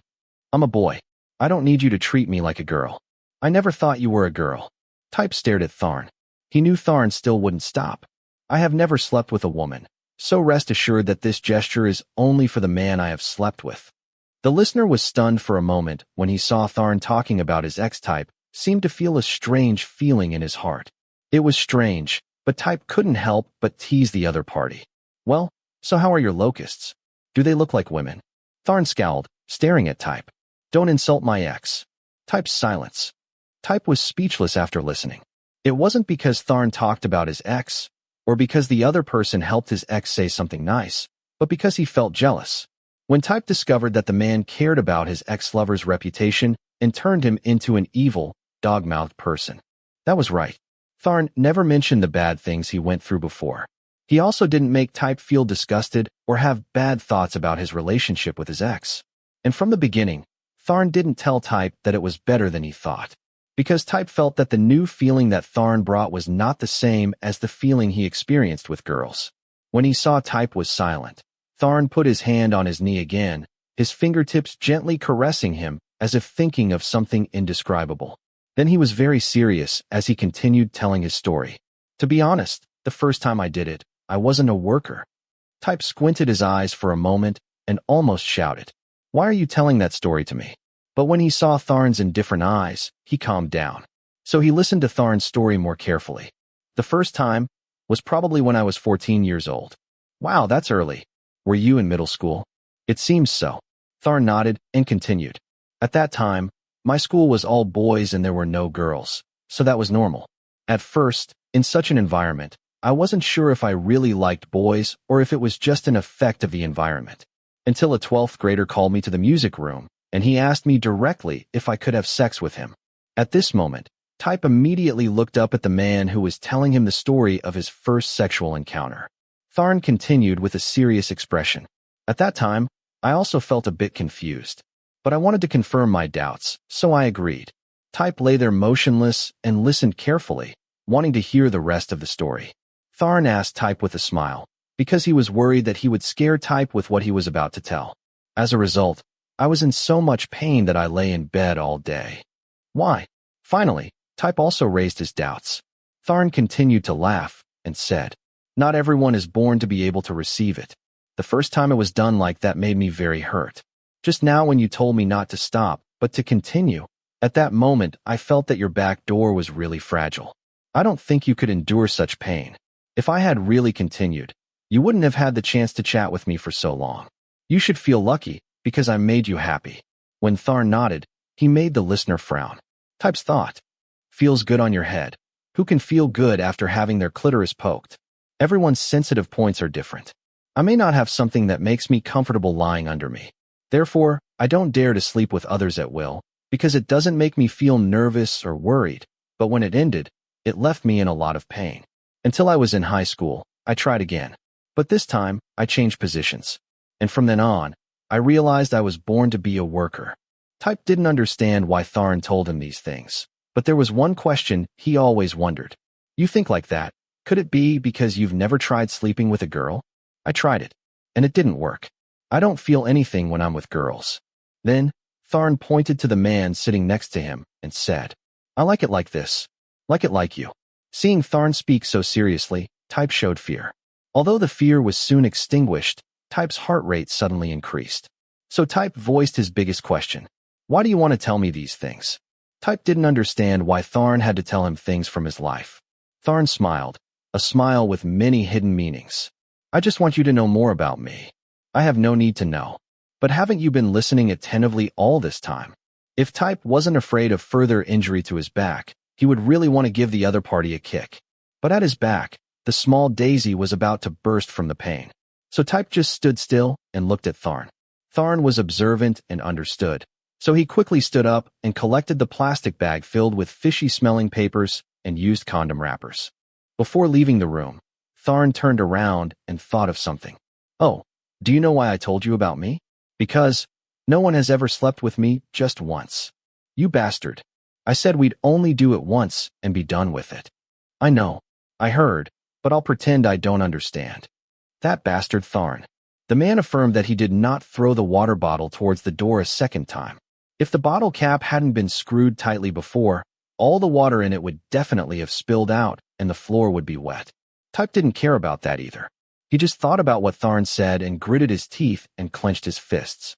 Type's thought. The agreement is to only do it once. I will never do it with you again. No way. Type told himself to always remember this sentence. But he was afraid that last night's intense emotions would become addictive to him. Type's thought. I will definitely not lose to you. Chapter 45. A few days had passed since the first time the two of them had sex. That wasn't a very healthy change. Everything continued as normal, like going to class every day and returning to bed to sleep every night. Only that. A simple, single life. But Type felt something different. Seriously, it wasn't Tharn's fault. Because looking at his expression right now, it was as if he was an innocent person and nothing had happened. From that day on, they behaved as usual, greeting each other when they saw each other and often asking if the other had eaten yet. They never did anything beyond the limit. That made Type feel very strange, but it shouldn't have been strange. To be honest, the two people's relationship hadn't changed from the beginning, but Type felt a little uneasy in his heart, because Type had said it was only allowed to happen once. So now before going to bed every day, he was afraid that Tharn would stretch his legs again. That was why Type didn't dare turn off the light and go to sleep until the person next to him had fallen asleep. Type only dared to sleep when he was sure the other person was asleep, by poking the sole of that person's feet. He didn't dare lie down and sleep until he heard Tharn's steady breathing. This had been going on for days, and the southern boy was still going on tonight. Now the short hand of the watch had exceeded the number 12. Type was wearing headphones, sitting down with his legs spread. He was watching a video game uploaded to YouTube by a famous gamer. The sound of the shooting was very loud coming from the headphones, and Type was concentrating very hard to watch it. At the end of the video, he looked around the room and saw the other person lying with his back facing him. What a nuisance. Type talked to himself and looked at the bedroom light. Because if the light stayed on like this, Tharn wouldn't be able to sleep. But Tharn didn't bother to ask him to turn off the light because he really didn't need to turn it on right now. Type thought that no matter what he did, Tharn would act normal and not interfere. You bastard. I'm not your partner. The more Type thought about it, the more he felt filled with indescribable impatience. Especially when thinking about the other person being indifferent to you and being calm about everything. Many times when talking to him, Tharn just smiled. Disgusting smile. Type stood up and went to Tharn's bed. There, he saw an extremely interesting scene. Type saw Tharn's long legs. No, it should be said that he saw the blanket from the waist down, letting the cool breeze of an electric fan blow away Thailand's warm, dry climate, while the upper part of the body was carefully covered. Thinking of that, Type stretched out his leg and kicked Tharn's back, but didn't see him react. So, Type turned off the light and went back to bed, crossed his arms under his head, and stared at the ceiling. Damn it, Type had to swear out loud, because his body seemed to vaguely feel. What? That feeling was like an electric current passing through Type's entire body, combined with watching a very interesting video before going to bed, making his brain still swirl with thoughts. Then Type thought about what happened a few days ago. It was like masturbating for the first time. If you liked it, there would be a second or third time. It was like having sex with your ex for the first time, and you wanted to have more. That was exactly how Type felt right now. Type wanted it again. Turning your hand. Okay. Wanting to have sex with your girlfriend. That was okay. It was an essential need. But the desire to be eaten up by someone. It would be better to die. Type closed his eyes, breathed deeply, trying to control himself. It was a new feeling during sex. Type knew it was very good, very good. His whole body started to heat up, as if he wanted to explode. But he was aware that he had to control himself with increasingly heavy breathing. He had to remind and control himself, in case he wasn't confident and would immediately run to the next bed and sleep with that idiot. Go to sleep quickly.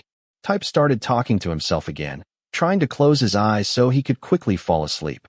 He wanted to go to the bathroom to fix it himself, but felt too lazy. Chapter 46. Hooray! The new day had finally come. But what woke Type up today was not just the sound of the clock, but also a scream from something. He seemed to feel something unusual at the tip of his crotch. The sound attracted Tharn, who was only wearing a towel, to turn and look. "What's up?" Tharn asked and tried to step closer to see the situation. But Type quickly waved his hand and refused to let him get close. "No need. Don't come here. I'm fine." Type had just woken up and sat with his back against the wall, but he didn't lift the cotton blanket off of him. Instead, he seemed to want to wrap it tighter. This made Tharn, who was looking at it, suspicious. "Are you doubting me?" It seemed like the two of them were thinking about each other, because Type saw the person in front of him wearing only a towel. As for Tharn, he clearly saw the other person's strong body.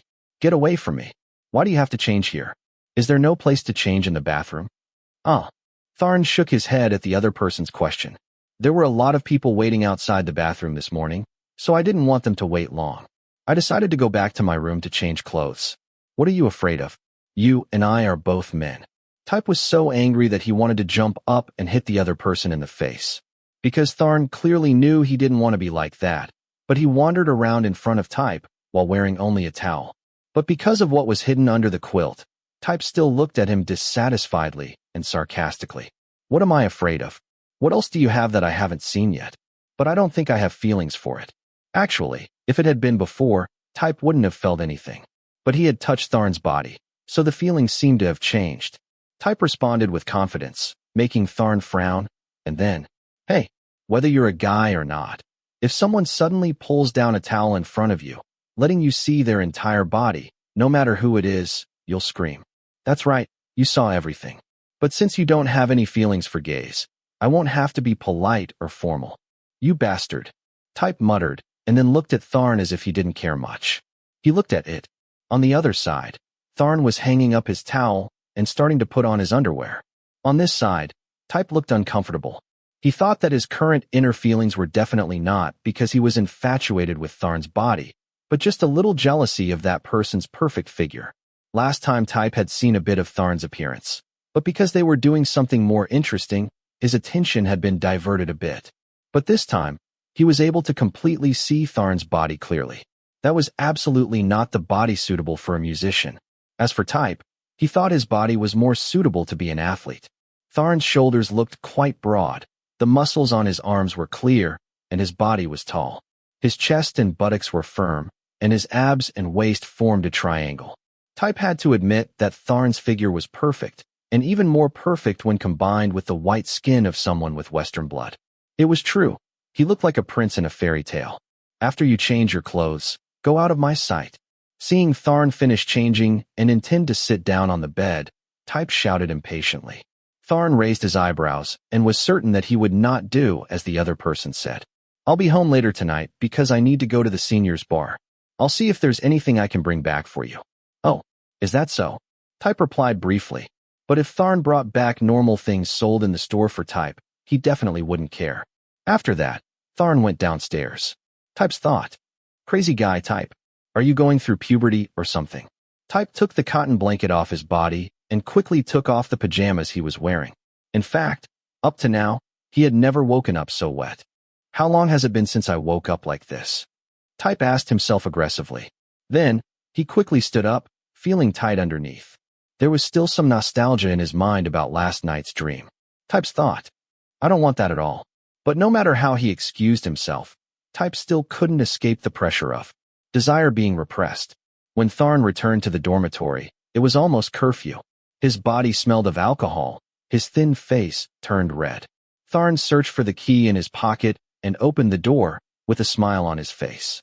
Tharn thought he was happy to live with someone with a hard mouth and soft heart like Type. The mouth said no, but the body honestly said yes. That meant he still had a chance. Tharn staggered into the room in a drunken stupor. The room light was off, but he could still vaguely see Type's straight body sleeping. Tharn opened the bag he brought home and placed it on the table, his head facing Type. He walked over to the bed and looked at Type, who was fast asleep and didn't know the danger was approaching. Tharn's thought, Should I tease him with a goodnight kiss? Drunk Tharn couldn't help but laugh when he thought about it, because he just wanted to tease Type in a romantic way. But what he really wanted was more than a goodnight kiss. And with the effects of alcohol, Tharn's desire became stronger than usual. So he groped his way around and climbed into bed while Type was sleeping. Tharn didn't want to sleep with Type these days, even though he really wanted to, because Type's body needed to recover first. But tonight, Tharn didn't want to restrain himself anymore.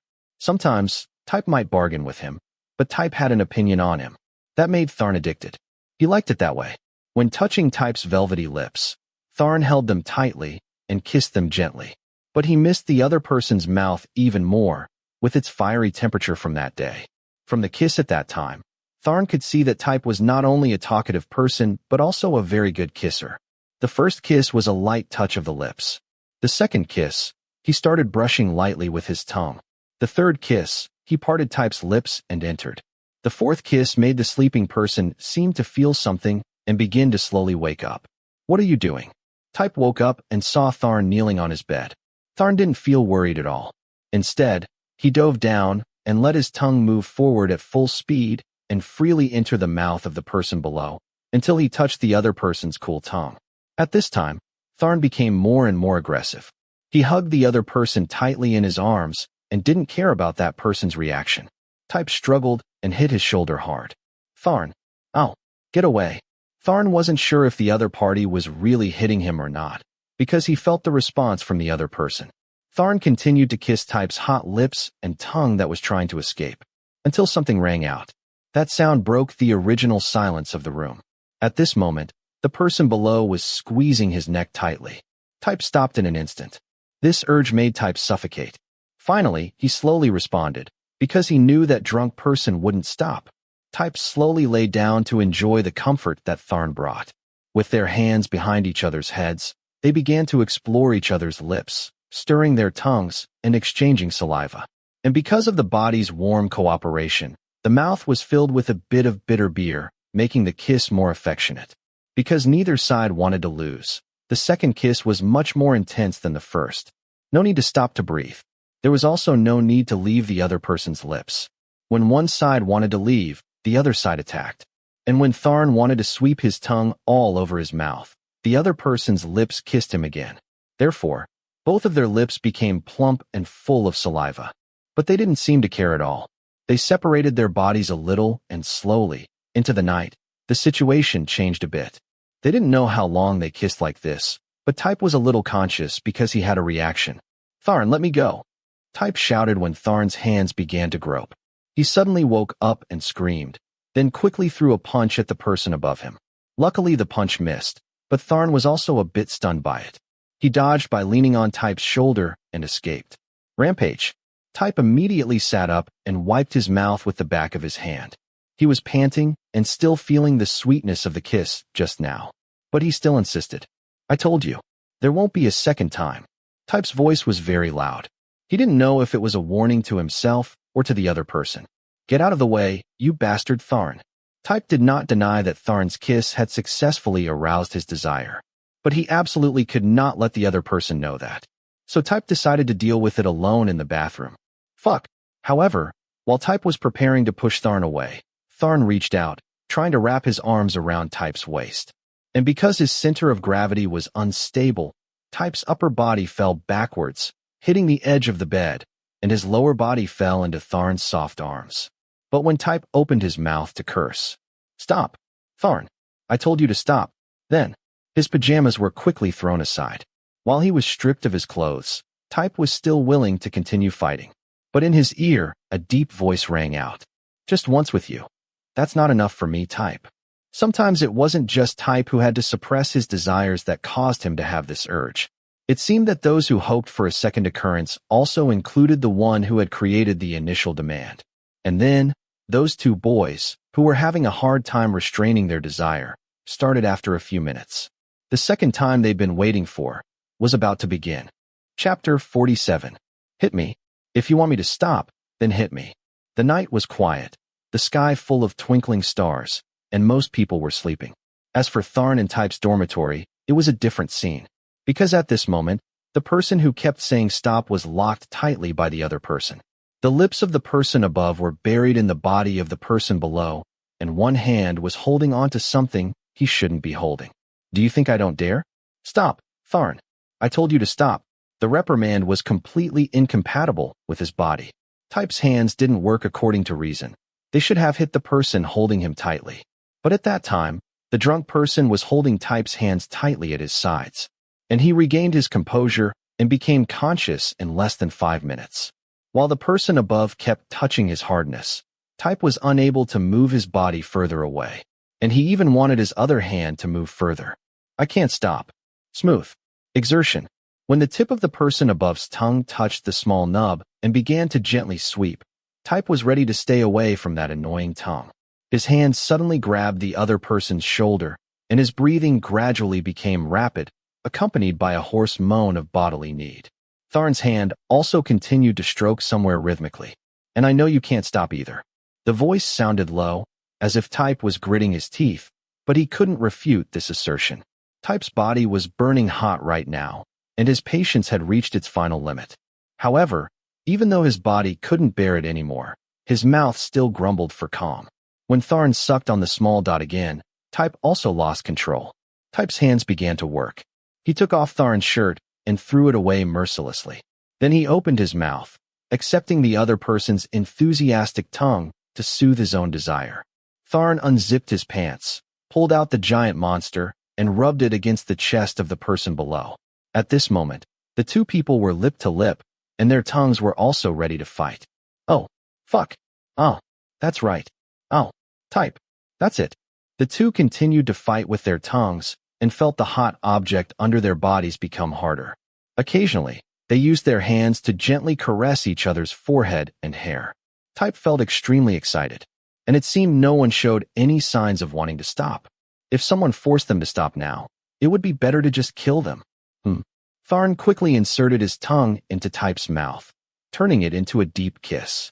While Type was trying to keep himself from falling into Tharn's arms by using his hand to feel the temperature on his lips. Oh, Tharn, fuck, Type cried out because he felt Tharn's hand starting to feel restless. Tharn gently slid his hand down to his butt and inserted his middle finger into the narrow crack. Type collapsed completely because he felt like he couldn't hold back after that touch. Type's little brother stood up and met the other person's little son. But Type suddenly realized, if he kept things going, his chrysanthemum would likely be penetrated again. Tharn, let go. You. Type reached out and grabbed Tharn's shoulder. Tharn's fingers moved deep into the small hole. Tharn's every move made his mind no longer able to think clearly. He seemed to have forgotten the unpleasant memories from before, because now he just felt very happy. And Type's body also became more comfortable with each thrust of the other person. Their lips found each other again. They didn't care where they were and couldn't see the other person's face, not because it was too dark, but because they were both too excited. Their mouths didn't want to miss a single movement, and Tharn's fingers were still digging deeper inside Type, making him forget everything. The other hand grabbed both of their hardness and rubbed them together. Let me in. I can't stand it anymore. Tharn whispered to the person below. But before Type could answer, Tharn's finger moved out of the way and pushed Type down. Both of them took off the last remaining piece of clothing on their bodies at the same time. Type's body and mind were ready, as he used his mouth to suck on the person above's small nub. It was punishment in its purest form. It's just sex. Type was startled, muttering to himself. The person above was working hard and lifting his butt. Tharn tried to put his hot hardness into Type's small hole. His instincts told him to press down hard. Just try it. Oh, ow, Tharn, bastard. Type was screaming and swearing, having difficulty breathing. He closed his eyes, feeling that hot thing drilling deep inside. Type didn't know how deep it went, but the friction it created gave Type a feeling of excitement down his spine. It hurts so much, but it makes me nervous, Type gasped, only feeling that it had gone too deep inside him, and that if he stopped now, it would be better to hold a knife and hurt each other. Oh, you're strangling me. So comfortable. The person who was already drunk became even more drunk, and his brain seemed to stop working. The heat inside Type almost melted him. At the same time, the person below also groaned. So tight. Fuck. Type shouted but still kept squeezing his butt muscles. He felt intense heat that seemed to burn him. Type felt pain when he touched the world that he said he would never enter again. Type's thought, I don't care what this damn world is like. All I know is that I'm happy in that damn world. Type lifted his butt up and then slammed it down hard. He held the other man's shoulders tightly and pressed him down. At that moment, there was a low voice in his throat. He didn't know if he was burned or not. What's going on? In the end, Type had to scream as his area was repeatedly pounded. So the other said, let me do this. Tharn couldn't stand it anymore either. He didn't wait for the other party to answer, but used both hands to grab the other person's waist and lift him up. Tharn continued to instruct, get on the bed. In other words, if it had been before, Type wouldn't have easily followed. But now he didn't care much anymore. Type couldn't control himself, so he just followed suit. He held his hand on the edge of the bed and opened his back for Tharn. Pain and happiness. That was the current state that Type was feeling at this moment. Exactly. Ah! Type shouted loudly. He felt a big hot stick pushing continuously behind him. His two hands tightly grasped the cotton blanket on the bed, and the other hand was actively coordinating with the rhythm of the stick. Type also needed to appease the disobedience in front of him. The two synchronized their movements. Ah! Type put his knees on the bed, which made the big stick behind him penetrate deeper. He turned his head to receive passionate kisses from the person behind him. The sounds of gasping for air seemed to be able to wake up the neighboring rooms. But the two of them were so happy that they didn't need to care about others. The sounds coming from them gradually grew louder. An intense heat shook throughout the room. The person who was trying to stop the scream was startled and suddenly came out. The ground also seemed to shake from the gasping breath. He had been accumulating desire for many days, but now it was released all on the bed, making him extremely happy. But the drunk man hadn't arrived yet. Type really wanted to lift his leg and kick him, but he still patiently waited for the person above to slow down. Until, Tharn's body was finally released on Type's waist, buttocks, and back. This made the southern boy grit his teeth. After the high-temperature exercise ended, Type lay on the bed panting. He no longer had the strength to curse, except for the scene just now. You have to clean the sheets for me. Damn it, you bastard. Tharn replied. Wait, I'll buy you a new one. Come here. Then, in the quiet night, only two people gasped. The second time was more intense than the first. If anyone thought the second round of wild sex was over, they would be wrong. Neither of them would wait to rush into each other, or the guys would turn around and get annoyed with each other for a while, or hug each other and scream. What happened next would definitely shock you. You would be very wrong. Because after releasing his desire, Type went to lie on Tharn's bed, and the drunkard still lay on the floor with the promise to buy new bed sheets. So that night, you slept with me, and I slept with you. Both of them, sleeping together. By morning, the screaming started again. Fuck, you bastard, wake up for me right now. This morning, when Type woke up, he tried to get out of bed, but the clock said it was almost 12 noon. The person next to him was still sleeping like the dead. The first thing Type did was cry out. He felt his body being pinched by that thing, and the small passages in his body hurt like hell. The scream and the blow with the pillow made the drunk man wake up and look at Type awkwardly. With a worried expression, he felt that what he did last night was really wrong. The word wrong wasn't enough to describe his actions, because Tharn had done it fiercely and with all his enthusiasm. Anyway, Type had been stabbed without any aids, so Tharn wasn't surprised to see him unable to get up this morning.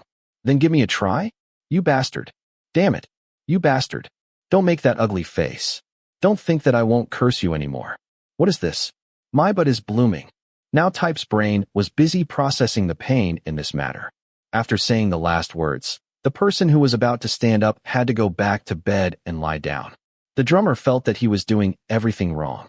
Sorry, I couldn't control myself last night, so I didn't think about the consequences.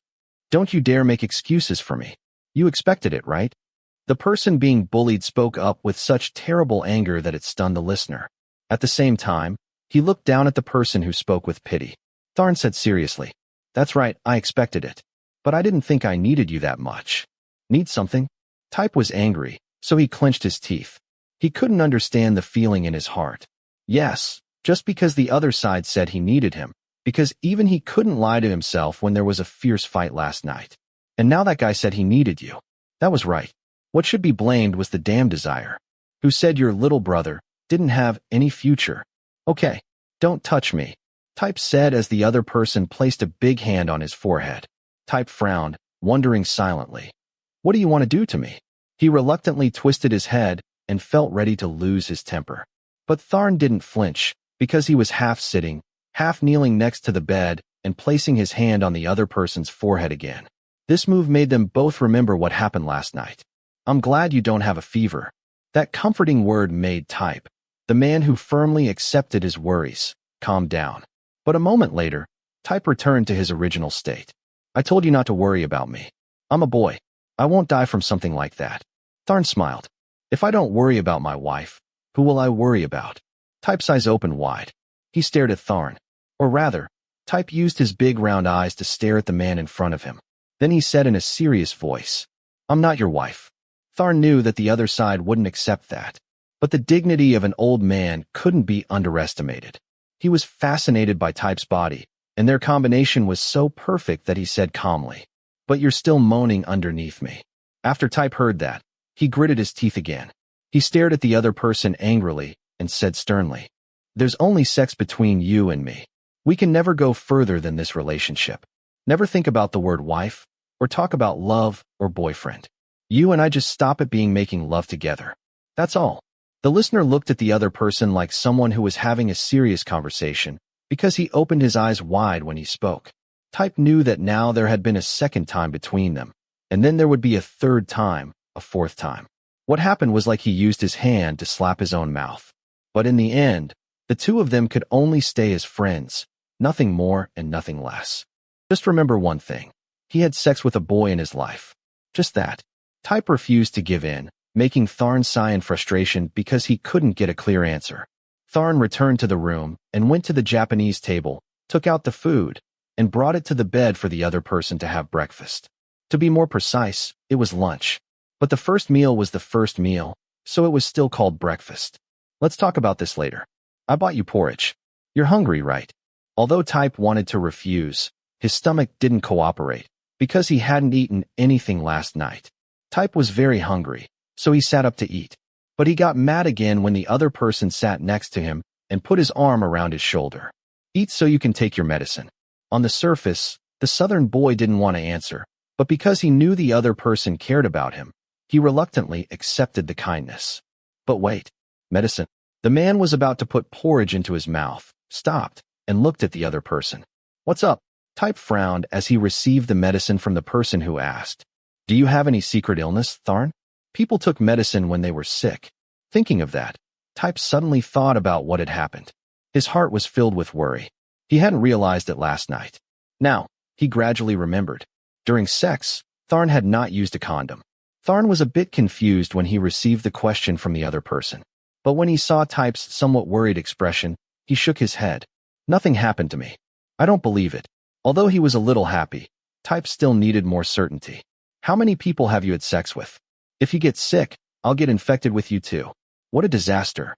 If Type still had enough strength, he would definitely rush to beat Tharn. Even though Tharn had just broken up last year, and it had hurt him a lot, he still continued. I'm not cheating on anyone. Listen to me, Type. When I'm with other people, I'm very serious, every single one of them, and I make sure they don't have sex with anyone. Don't worry. You know that everyone goes for a general health check every year, right? From the time I finished high school to college, I was no different from you. Oh no, not since I was a teenager. Freshman year, I only do that to you.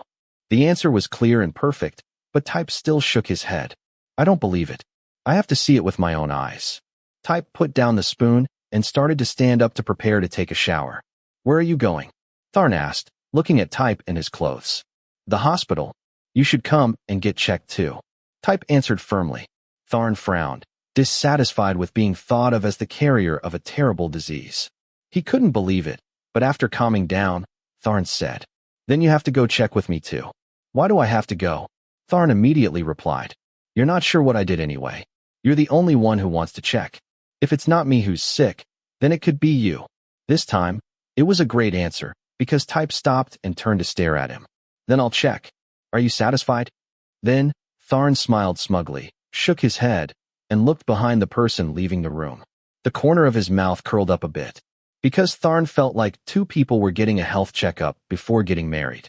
This idea made him feel the need to absolutely not get sick, as long as he could help Type calm down. Honestly, this little thing was nothing, because Tharn was very sure that Type could trust him with no one else but him. Even though Type said that he only wanted the two of them to be partners. In reality, Tharn didn't want their relationship to stop at just friends. After deciding, at this time, two male students, who did not dare to wear the school logo, were waiting for the test results.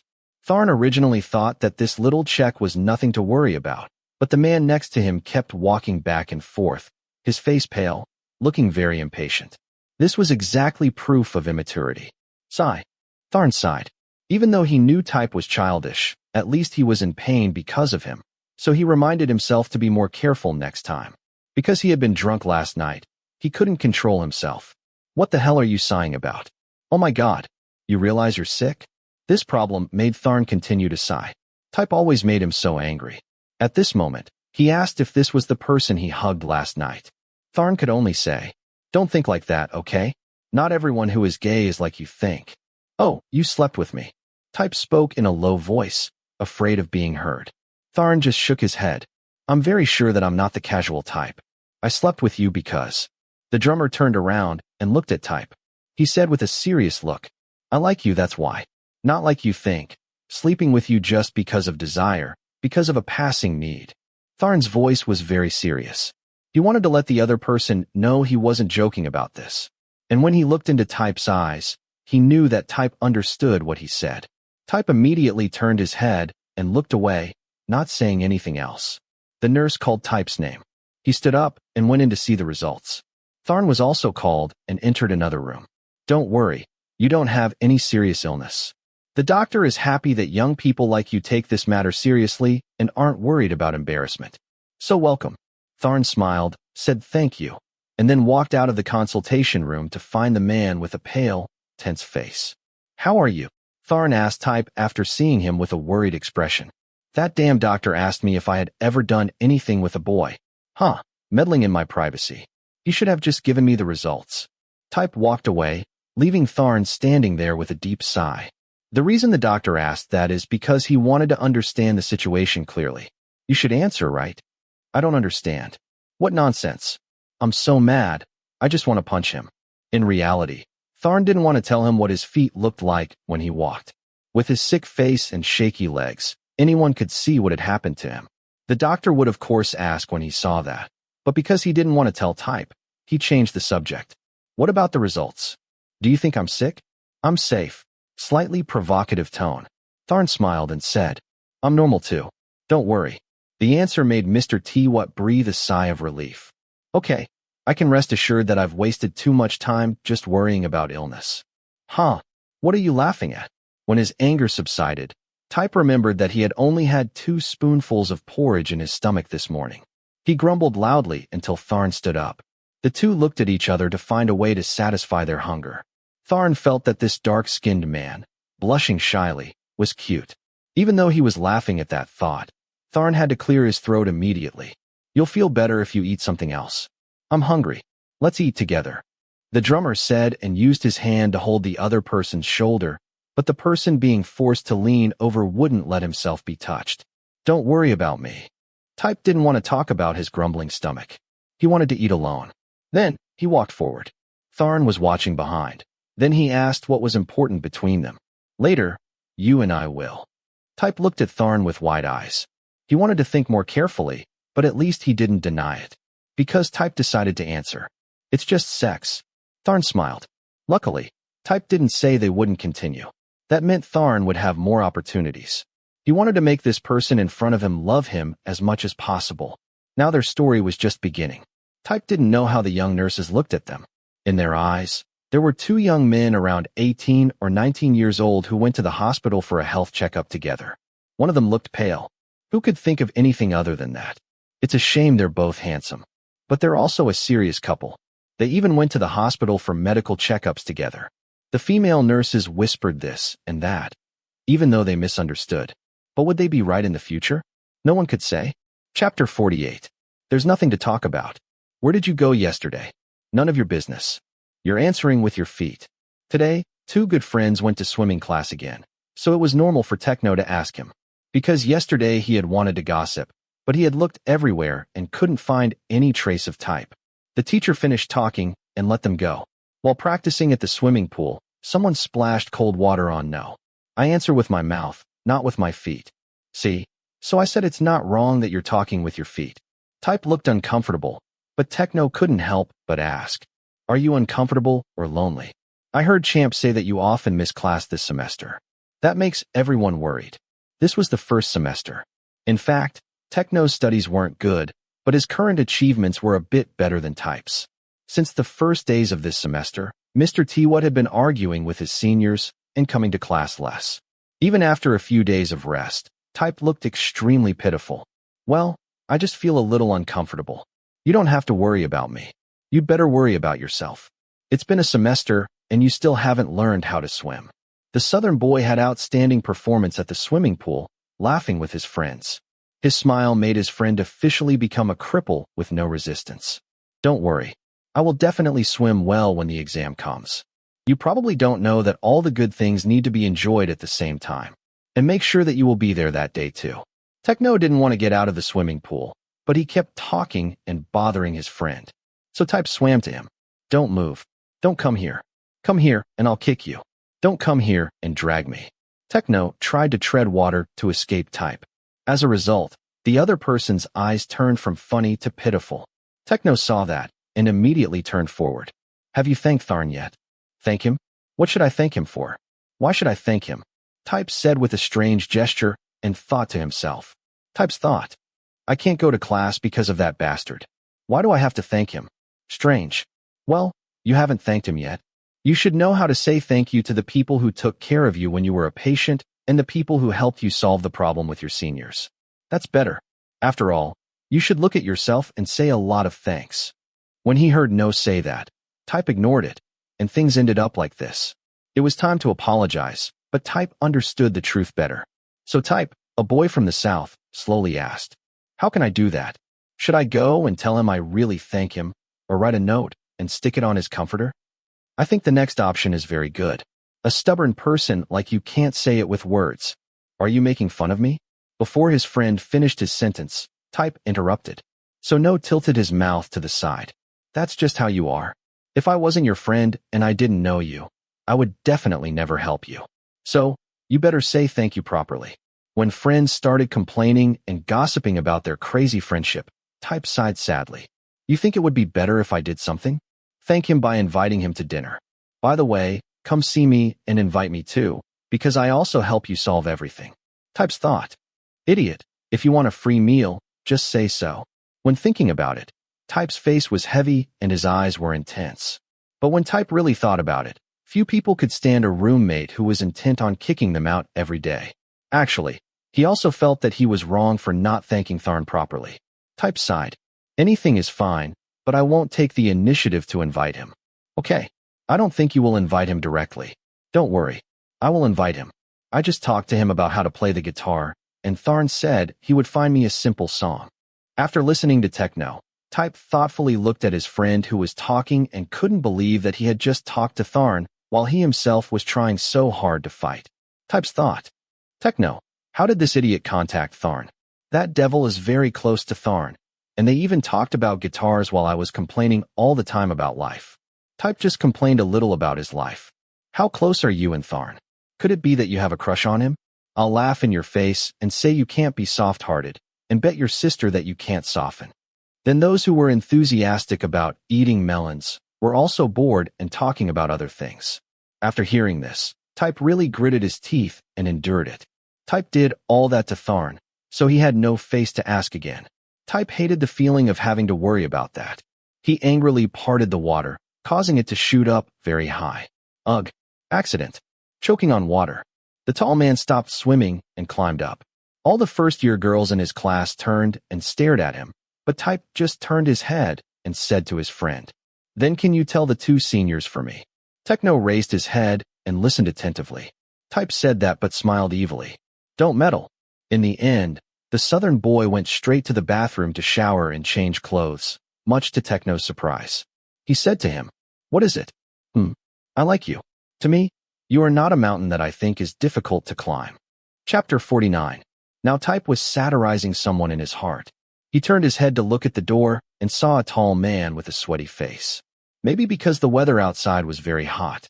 Type immediately turned his back to that direction. No need to look back. But those girls sitting 2 tables behind were attracted to the other person. Sorry I'm late. I didn't expect to be kept by the lecturer until this hour. Tharn smiled and said to Techno. He looked at Type for a while, until the southern guy shrugged and turned away. He didn't want to see the other person's face, because he would have to think about what had happened a few days ago. It's okay. Sit down. We just arrived. Just sit down. What do you want to eat? It was 4:30, right after lunch, and all the restaurants would fill up in no time. The restaurant chosen was a famous pizza shop. So for this tall man, it was difficult to decide which dish to eat. But for Type, the biggest headache was wondering where the latecomer would sit. You could see what his face looked like when Tharn chose to sit on the opposite side. If Tharn had chosen to sit next to him, the seat would have been quite cramped with 2 large men. And that person who had a headache and was irritable was determined to stare at the newcomer to see which side he would choose. Order whatever you like. I can eat anything. I'll go to the bathroom first. Having finished speaking, Tharn quickly rushed to the bathroom. The drummer placed his backpack on the seat next to Techno, then went to the back of the bar and waved to Type. But the person ordering was unaware of the different atmosphere and only focused on the menu. I think we can order this, and then add a little cheese. But is one enough? The 3 of us eat like buffaloes. Techno looked at Type with small, pitiful eyes. It seemed like he didn't know what to choose, like asking if that was enough. So Type just said, if you want to order 2, just call. Hearing that, No immediately laughed happily, but Type didn't care at all. "Fi, please order." In this way, Techno called the waiter over while he pointed at the menu and started calling nonstop. Type frowned. "Do you want something to drink? Spring water, spring water?" Type. When the waiter asked, Techno, who was taking care of the order, finally asked the friend next to him, and Type nodded. Then spring water. "What about Tharn? What did he drink?" Type quickly said, "Sprite. Call Sprite for him." "Are you sure? Does he like Sprite?" "Trust me." Type answered definitely, because he knew Tharn liked it. If asked to choose between mineral water and carbonated drinks, the other person wouldn't need to think much. He would choose carbonated water right away. "You understand me so well." Type was startled because the other person turned around just in time when he said that. While explaining to No, Type looked up and saw that Tharn was facing him with a smile. The smile on his lips, his eyes curved, and the corner of his mouth raised. His hand on Type's shoulder made Techno worried. Was it embarrassing to look at him like this? "Let go." Type used his eyes to convey his thoughts to the other person. But in response to Type's gaze, Tharn also expressed clearly with his eyes, "No." So a Sprite. Before the annoying person was ready to speak, the waiter asked again who had ordered the meal. Tharn then nodded to the waiter. "Yes, my friend called for help." "You bastard. When did I understand you?" Type clenched his fists and wanted to ask, but he saw Techno just staring at him. Plus, there were many people in the pizza shop. If they argued here, they would be kicked out. So Type controlled himself and calmed down, shaking his shoulders to push the other person away, then turned his head away. Tharn pulled out a chair and sat down. "Who let you sit here?" Type's scream made everyone stop and turn towards them. Type saw the tall man sitting down next to him while initially placing his backpack on the other side. So he turned around and shouted loudly, "Why can't I sit here?" "Because I don't want to sit next to you." Tharn frowned and said coldly, "Staying in the same dorm is fine. But is sitting next to you now a big deal?" "Yes. Why don't you want to sit next to Tharn?" "I also want to know the reason." Just sitting and eating wasn't enough. The friend on the other side had to join in and question Type, causing him, the person who hated gaze, to open his eyes wide and scream, "You know I hate. You still haven't learned any lessons from what happened last time, right?" As soon as the words reached Type's mouth, they turned into a stream of steam. He was silent, looking at the serious man next to him. The surrounding eyes gradually changed from sharp to worried. It wasn't dissatisfaction that caused the person about to speak to shut up. It was what Techno was saying. He was trying to calm Type down and lighten the atmosphere. "Don't make a fuss. You should pay attention. You really need to fix this habit. You should practice slowly by trying to get along better with Tharn. Practice adjusting yourself." It was lovely to hear these words, So Tharn couldn't help but laugh. He didn't care about himself becoming a healing medium, and his voice was full of amusement, hinting, "That's right, you need to get closer to me." Being associated with Tharn, Type rolled his eyes and didn't answer, but he was actually extremely angry. Type's thought, "Haven't I already repaid him with the first one?" But Tharn wanted a second time. "You should shut up if you don't know the truth, you devil no." Type screamed and cursed in his heart, feeling so alone without an ally. The other two talked comfortably as if they had known each other for a long time. It seemed like Techno wanted to act friendly and normal with everyone, because as long as he got acquainted with many people and got along with them, he would have a chance to take the captain position in the future. "Give me a bottle of soy sauce." When the pizza was brought, Type regained his composure and let his frustration go. He decided to open his mouth and say golden words to the people sitting at the table. And who could help him? Definitely not the man stuffing pizza into his mouth, Techno. So who could care for you? Type had to stretch out his hand and point at Tharn, signaling him, because Tharn's hand was free to get the ketchup for him. Tharn gave the bottle of soy sauce to Type. "Do you need anything else?" The free man turned to Type, holding ketchup in his hand, pointed at Type, and bit his lip to suggest asking him, "I just need this. That's all. It won't taste good if you don't use another sauce." Tharn said boredly, turning to personally spray sauce on Type's pizza. "Hey, I don't need you. I can do it myself. Is this enough?" Type tried to move his plate somewhere else, but the drummer held the plate tightly and looked up to ask if he had enough.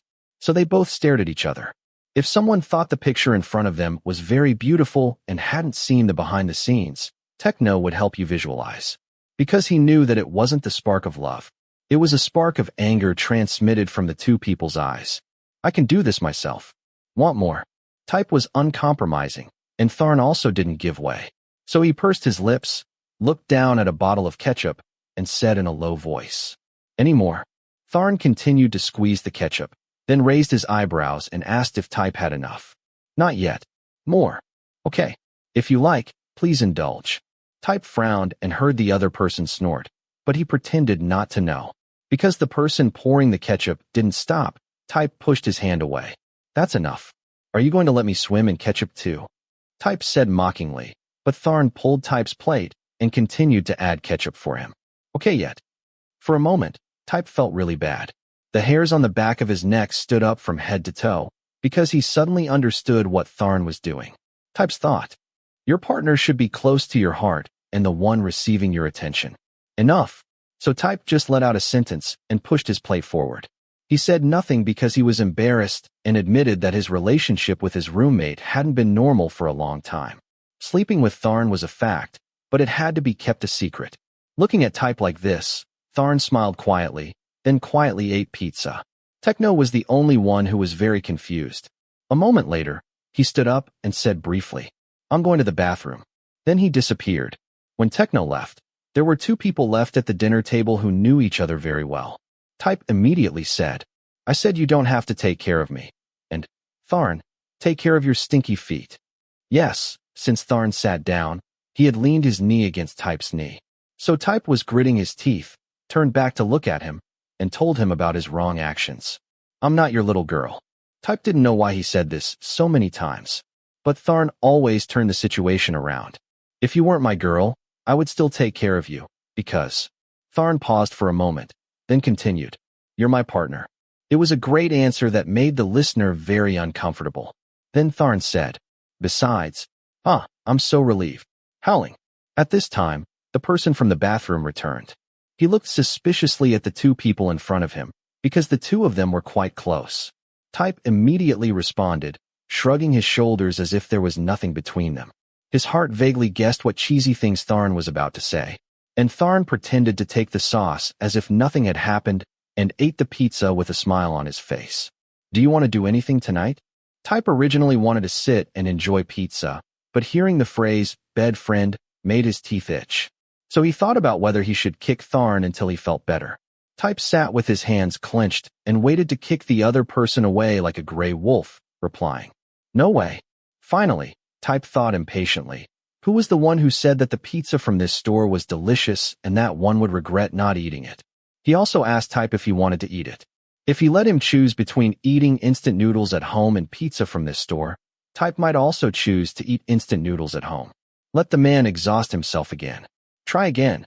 Cough, cough. You? Now that the sun had set, there was only a little sunlight left in the room for Type and Tharn. Just enough for people to see the road, and the silhouettes of the two people sitting on the bed were just printed on the wall. They were sitting on the drummer's bed. Tharn was sitting on the bed with his legs wrapped around his roommate's waist. In this position, the hybrid was out of breath.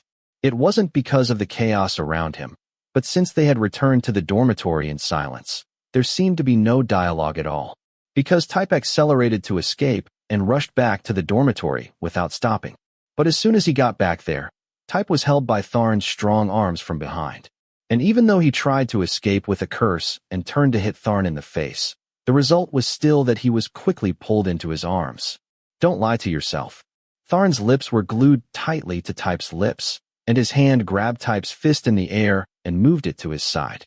The two began to breathe deeply and long as they pressed their heads together. After that, the two of them didn't react and didn't know what was going on. Their pants were gone. They only knew that Tharn was the first to sit on the bed, and then he was pulling an unruly little wild horse to sit on his lap. The little horse from the south was very enthusiastic. He caught and touched Tharn, trying to suffocate him. Tharn's back was full of sweat, and there were many scratches there, but it was worth it. Because the other person was sitting on top of him, and the two of them lowered their bodies, becoming one with each other. At this time, Tharn was rubbing two large sticks with both hands, moving slowly without haste. Then he placed his hand on the other man's shoulder, his eyes looking at the large meat shaft full of desire. Use force. Type spoke in a low voice, pouting and wanting to find his stick. He reached out and rubbed vigorously. Hold mine too. What the hell? Type was grumpy, or rather complaining in his head, but then he obeyed and grabbed both of their sticks, continuing to rub them together. He had to admit that it felt extremely refreshing to do so. Tharn let go. After that, Type was shocked. The drummer was using his small thumb to wipe the water from the small red tip, making Type's whole body tremble, his breathing deeper. His hand holding the stick also exerted strength, wanting to quickly get on the highway. During Type's enjoyment phase, Tharn put his hands behind him, grabbed his butt, and gave him a thumbs up. When he touched Type's narrow slit, he suddenly said, Don't do that today." Tharn was surprised, looked up at him suspiciously, and asked softly, "Why so?" "I don't want to skip school. Tomorrow is Friday." "Oh." The listener was stunned for a moment, then understood why the other person wouldn't want to do that on a normal day. He reached back, placed his hands on their warm rods, and continued rubbing them together. "Because you're not used to it. If you often it wouldn't hurt so much. I don't want to get used to it." Type immediately answered, making the listener just curl the corner of his mouth and gently pinch his butt, causing Type to swear and curse very violently. After a while, Tharn grabbed the other man's wrist and pressed it together, causing the two huge meat sticks to excitedly rub against each other like clouds covering the rain. It was unclear who was rubbing who. "You kiss me." "No." As soon as he heard the refusal, the panting man stopped, stuck out his butt, and stared wide-eyed. Tharn stopped, saw the other person smiling, his face covered in sweat, as if to say that if they didn't kiss, they wouldn't shoot together. Bastard. In the end, Type also compromised. To facilitate the kiss, he tugged on Tharn's collar and kissed Tharn's neck. Their bodies were glued together again, and his warm lips scraped every inch of Tharn's skin. Oh. The wheezing sound continued to come out, even though the body was still wearing the school uniform. Well, what they had just taken off were pants, but the shirt hadn't been taken off yet. This didn't affect body warmth. The two were almost one, their tongues gradually touching the other man's mouth. The sound of saliva exchanging filled the whole room. The two kissed, refusing to let go of each other. The two things below couldn't let go of each other either, making a terrible friction sound. Tharn's hand accelerated with speed and strength, as if it were a reward for a sweet kiss. And then Type's voice came out from his throat. "Tharn, hurry. I want to come." "Me too, almost." The drummer whispered to Type and lowered his head to roll the sticks. Within minutes, hundreds of millions of white substances covered his hands, and it was difficult to distinguish whose liquid it was because they were mixed together. The two sat and breathed for a while, resting for a bit. Type looked down at his body, then stood up, took a tissue to wipe himself, and conveniently threw one to the person on the bed. After that, Type put his pants back on, went to get a towel, and prepared to go out, pretending nothing had happened. Type. What? He stopped for a moment. Tharn wanted him to turn around and face him, but Type didn't want to because his face was red. Every time I say no, it turns out I do it right away. You said tomorrow is Friday, but the day after tomorrow is Saturday. So tomorrow night. That was all Tharn said. The person standing at the door replied, if it's just sex, then okay. Having said that, Type left. And when the door closed, Tharn smiled again. Because he had just wanted to say he would take Type to pick out new bed sheets. But Tharn would definitely not tell Type the truth, because Type would definitely lose face when he realized he had misunderstood the meaning, and he would sulk for no reason again. But in the end, Tharn learned that he was gradually making Type addicted to his body, and it wouldn't be difficult to make his heart addicted as well. Chapter 50. The clock on the cell phone showed the time approaching 9:30, but there was still no sign of the other person. Tharn had been waiting since the evening. He was sighing deeply, thinking that perhaps the other guy had reconsidered and found a way to avoid him. In the end, the drummer could only put his hands around his neck and stare at the old ceiling, wondering why he liked Type, this type of person. The answer was that he himself didn't know why. Tharn smirked a little, because he didn't understand why he liked Type so much. If Long knew that he was in this state now, he would probably call him insane. After all, there were many good people he didn't like, didn't care about, but he only liked someone who hated gays. Besides, Type also spoke harshly and had a foul mouth. Sometimes his behavior was really annoying and obnoxious. But he was also very cute. Oh, Tharn couldn't help but laugh. He didn't know why he didn't like seeing Type cry. Was it because of the sexual abuse? Or was it because of the gay prejudice that made Type uncomfortable? In the end, Tharn just wanted to take care of Type, protect him, and help him escape his nightmare. When he learned what had happened to Type, Tharn became silent, angry, sad, and extremely sympathetic. Maybe because of these reasons, he couldn't let go of Type. Oh, but the guy laughed at himself when he thought about it. Tharn took a deep breath to let his thoughts fly away, smiling and sighing at the same time. But one thing was certain. Everything was related to Type's deception. Tharn heard the door open. The dormitory door opened. The person who was deep in thought looked back, saw the person entering, and almost fell to the ground, then stopped. As soon as they entered the door, their eyes met. Type avoided his eyes and went in, put the rice on the table, and then went to get a towel. Aren't you going to say anything to me? What? When facing this annoying person, Tharn also wanted to smile at him, but he just frowned at the person holding the bathing utensils and, without beating around the bush, asked directly, "Why are you toying with me?" Type reacted immediately. "I'm not kidding with you." The listener raised his eyebrows, then shook his head and said, "Fine. After taking a shower, come back quickly." "I won't do that," Type answered in a low voice. Tharn had already guessed that he would answer like that, so he sighed, lay on the bed in the original position, and said tiredly, "So that means you lied. What's wrong?" After hearing Tharn's words, Type's eyes opened wide. There was a sharp light in his eyes. Type stopped by Tharn's bed. "I don't like that smell," Type said impatiently. The listener didn't understand, and his expression was full of questions, causing Type to gently scold him, then say in a disgruntled voice, "I don't like the smell of me and you. Last night, I tried to get rid of the smell, but as soon as I opened the door, I was bitten by mosquitoes. I don't want to do that in the dorm. Is that clear enough for you, Tharn?" After hearing this, Tharn was stunned, then looked at Type. But he had no problem doing it before. As Type said, last night Tharn didn't come in. They had kept rubbing against each other. Even if it was just rubbing, the smell in the room wouldn't help a person sleep well afterward. "Will do." Tharn spoke briefly as he jumped out of bed and made a gesture of leaving the dormitory, causing the other person to quickly ask, "Where are you going?" "Shower head." The listener's eyebrows twisted into a bow shape. Tharn laughed. "You don't want to do it in your room anyway. We can do it in the bathroom. You're crazy, right? What if someone else hears us?" Type quickly ran up and grabbed Tharn's sleeve and looked at him with provocative eyes, causing the person providing the venue to sigh and look at the person in front of him who had little interest in homosexuality. That wasn't right. It should be the one who stopped the thought of all things gay. Then he said, "Type, at this time, no one is using the shower. And don't forget, It's a men's bathroom. Who would have the spare time to go there and check who's doing what in there? Besides, you might not be paying attention to the fact that it's not just you and me. You have to know how many gay couples there are in this dormitory. Where do you think they would go if they didn't work in the dormitory? Type stared at Tharn with round eyes. He looked at the eloquent man in front of him and really wondered if what he said was true. And you won't refuse me.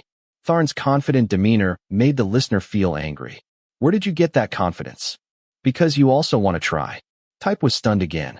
This time, it seemed like he was ready to accept Tharn's offer. But he was in absolutely no hurry, nor did he ask. He just stood still in place. Silence was the default answer. Better not disappoint me. After Type finished speaking, he put the shampoo and soap in the pile, picked those things up, and walked away, leaving the other person alone. Tharn secretly smiled on the spot, shook his head, and followed. Then serve him. Drip, drip, drip. Cold water hit the old tiles and created a continuous knocking sound. If someone put their ear to the door and listened carefully, they could hear the sound of lips pressing together, accompanied by the sound of salivation. The people in the bathroom didn't care who might come and hug each other at the base of the wall, because there were other things that deserved more attention. Now, the two boys were shirtless, not wearing any clothes. They gnawed each other's lips and kissed. It was hard to give up the exchange of saliva. Two wet tongues and two hands placed on each other's backs with desire made the kiss more exciting. Tharn put his hand on Type's chest and squeezed two dark nubs, causing the other person to let out a light gasp. His lips moved up his partner's neck and licked his chocolate skin. To Tharn, it was delicious. The flat skin mixed with the smell of sweat further aroused the drummer's interest. A pair of sharp eyes looked at the man standing against the wall and his strong body caressing his chest. Tharn wanted to know if Type's whole body's skin was the same color, and if there were any places that were different in color. The idea was that Tharn's tongue would tease and kiss his ever-rising spot.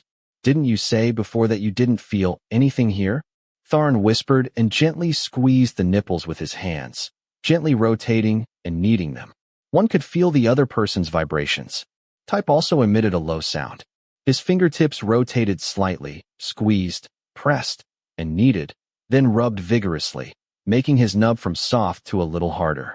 You used to feel ticklish here. You scoundrel, take it easy. Oh. At that time, Tharn bent down and licked gently with the tip of his tongue. The licked man shivered, and his breathing became more rapid. The licker wanted to taste him more because of this reaction. Tharn's tongue hotly swirled and circled with gentle teasing on the nipples. Before sucking them, Tharn kept caressing the hot object under the other person's body with one hand, because he knew what Type wanted. Delicious. Want more? Tharn wanted to eat the other person's whole body. Tharn's idea was exposed a little, looking at Type clenching his teeth, leaning against the wall behind him with his buttocks raised full of desire. And surely, Tharn always told himself that Type was a sexy guy. Type had a toned physique, tall, fit, looked exactly muscular, and had very attractive dark skin. Tharn could say, whether it was the body, the color, or the physique, it all looked very good. So he wanted to do Type more. Surely, every inch of his body was delicious. Tharn suddenly opened his mouth. I'm glad you feel good too. I don't. Oh. Type denied it, but when he said it, he was in a state of gritting his teeth and enduring it. Tharn's hands rubbed soap bubbles on the other person's chest. His fingertips were very smooth. Tharn caressed the sides of the chocolate-colored grapes, kneading and rubbing them to make them firmer. His lips kissed Type's chest muscles. Run. Dizzy. Type clenched his fist tighter. As the warm tip of his tongue slid down to his navel in a straight line, Tharn's hands were still caressing Type's nipples. The other person could only use his shoulder to rub against the wall behind him, while at the same time leaning on his hands to coordinate with the hot lips that were slowly sliding down. At that moment, Tharn extended his tongue very long, licking from the base to the succulent tip, and then back up to the tip in a gentle rhythm. This caused the person being licked to temporarily purse his lips. Type tried to stop himself from moaning. He tried turning his head to let the warm water flow down his body in hopes of covering up the low voice trembling in his throat. The young drummer raised his eyes to look at Type, who was breathing heavily and closing his eyes tightly.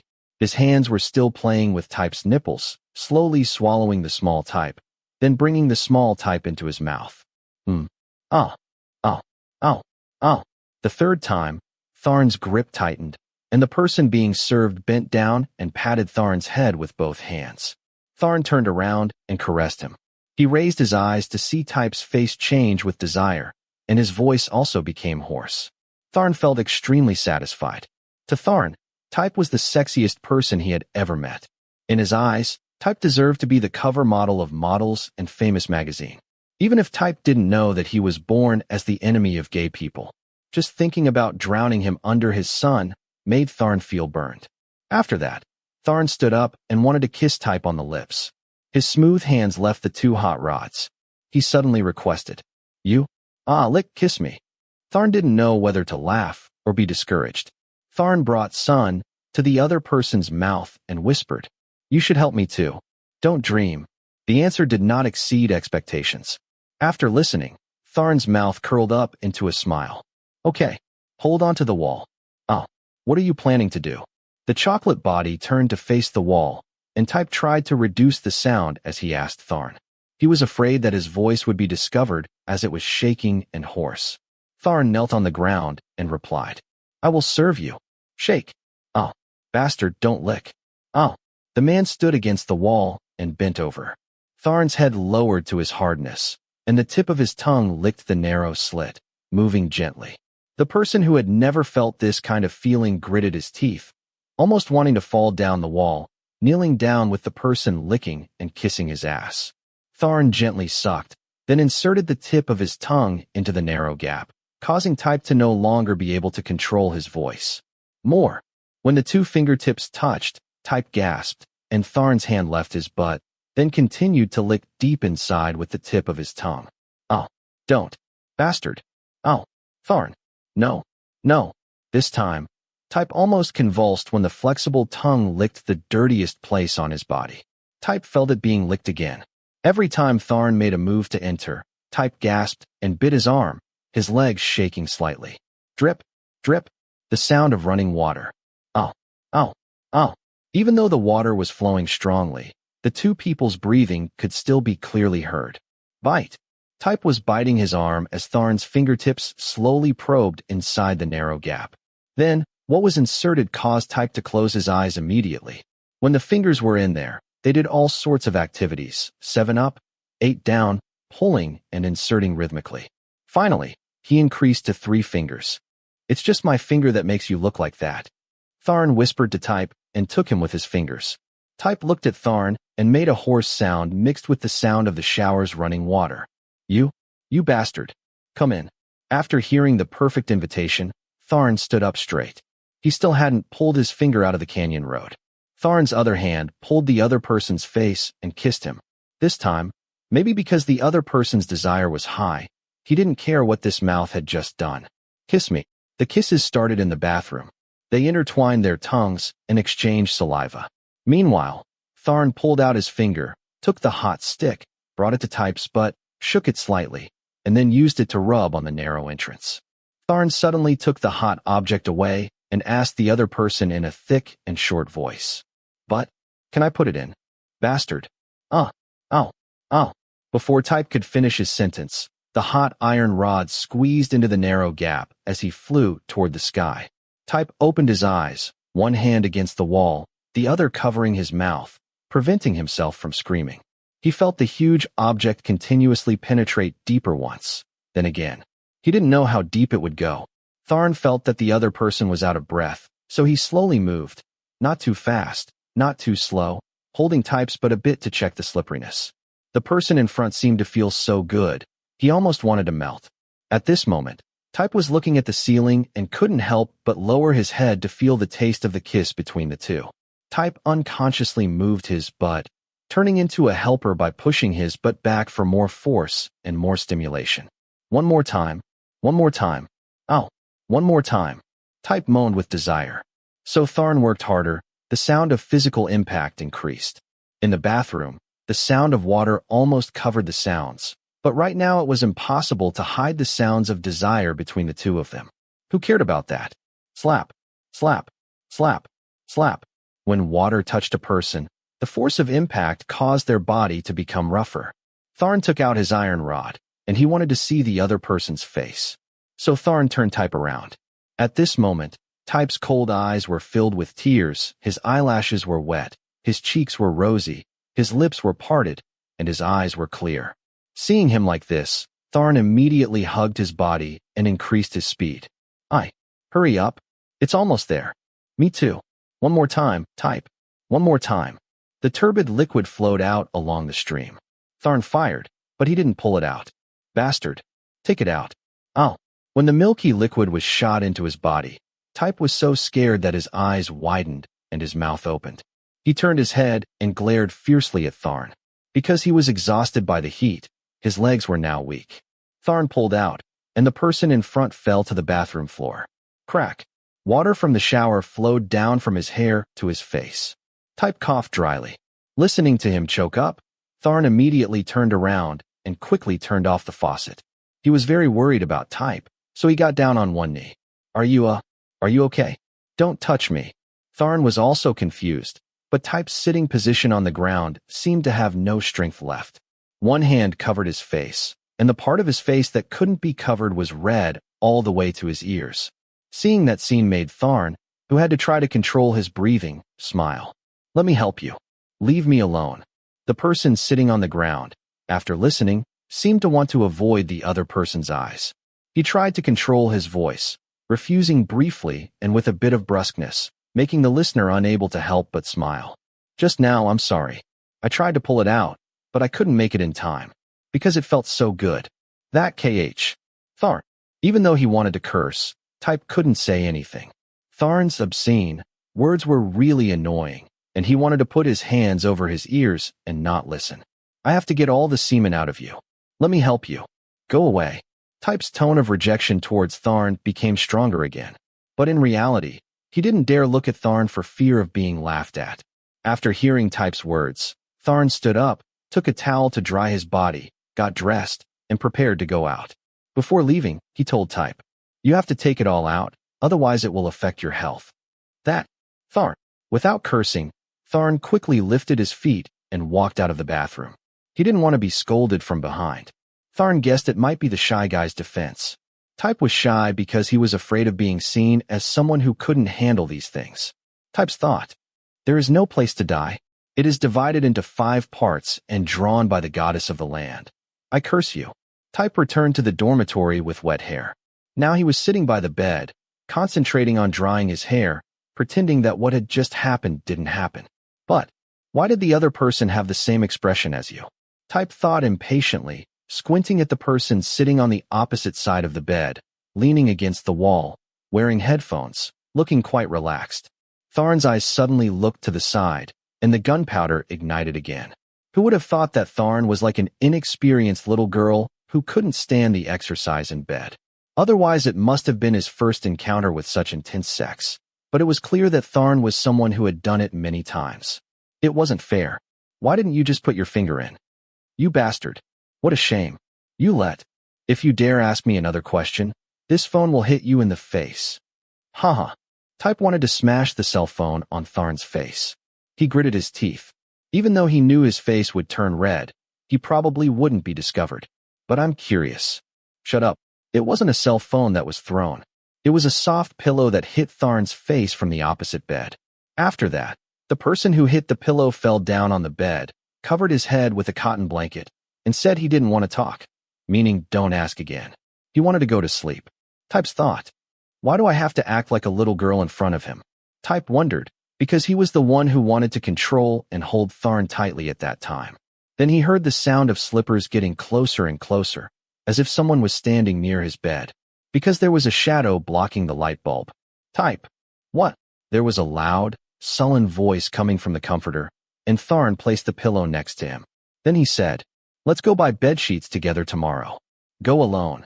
Type answered from under the blanket. Come along. I don't know what style you like. Type wanted to go back to sleep, but was interrupted by a voice. If you don't go, I'll probably choose a Hello Kitty set for you. Just try it.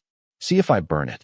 Type gritted his teeth as he thought about the retarded cat heads on the bedsheet that Tharn would buy. But then the other person continued.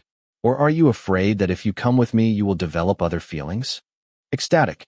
The listener suddenly became agitated, almost flipped the blanket off his head, and cursed Tharn. When he thought about it, although Type didn't want to look at the other person's face, because of his nature of not accepting defeat, these words seemed to make him mad. Are people like me afraid of that? Okay, then I'll go. Type replied in a low voice. This was probably the funniest thing of the year. People like you didn't even dare to go out with that person. But after thinking about it, whether he went or not, he would definitely not have any other feelings for Tharn. Type thought that Tharn would have nothing more to say.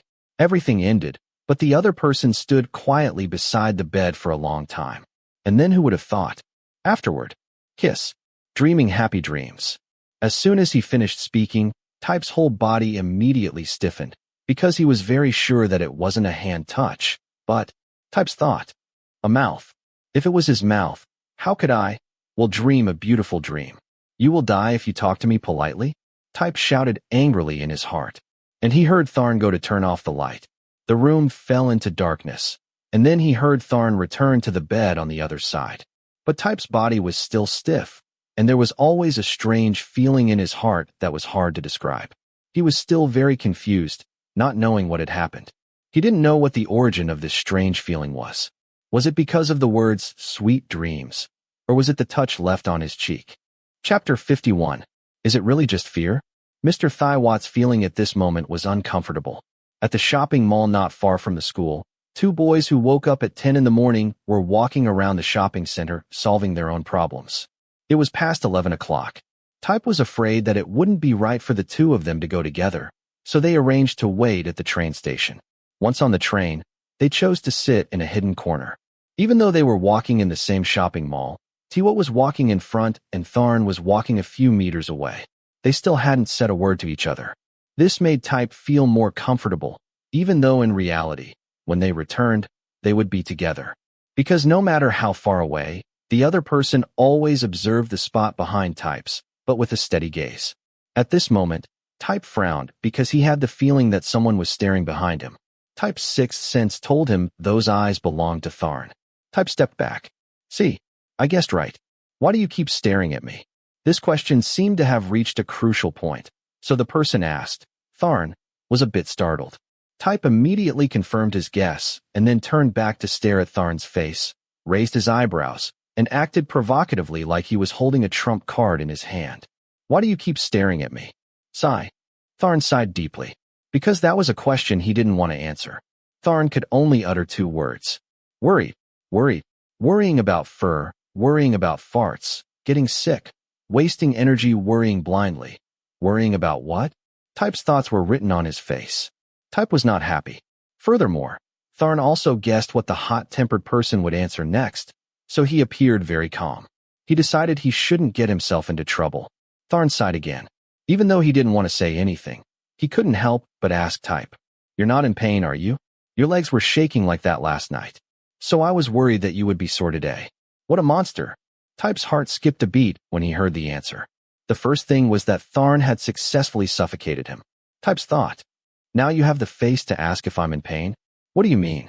Type was about to raise his hand and touch his, but to see if it was okay. After that, he immediately stopped and his face turned red.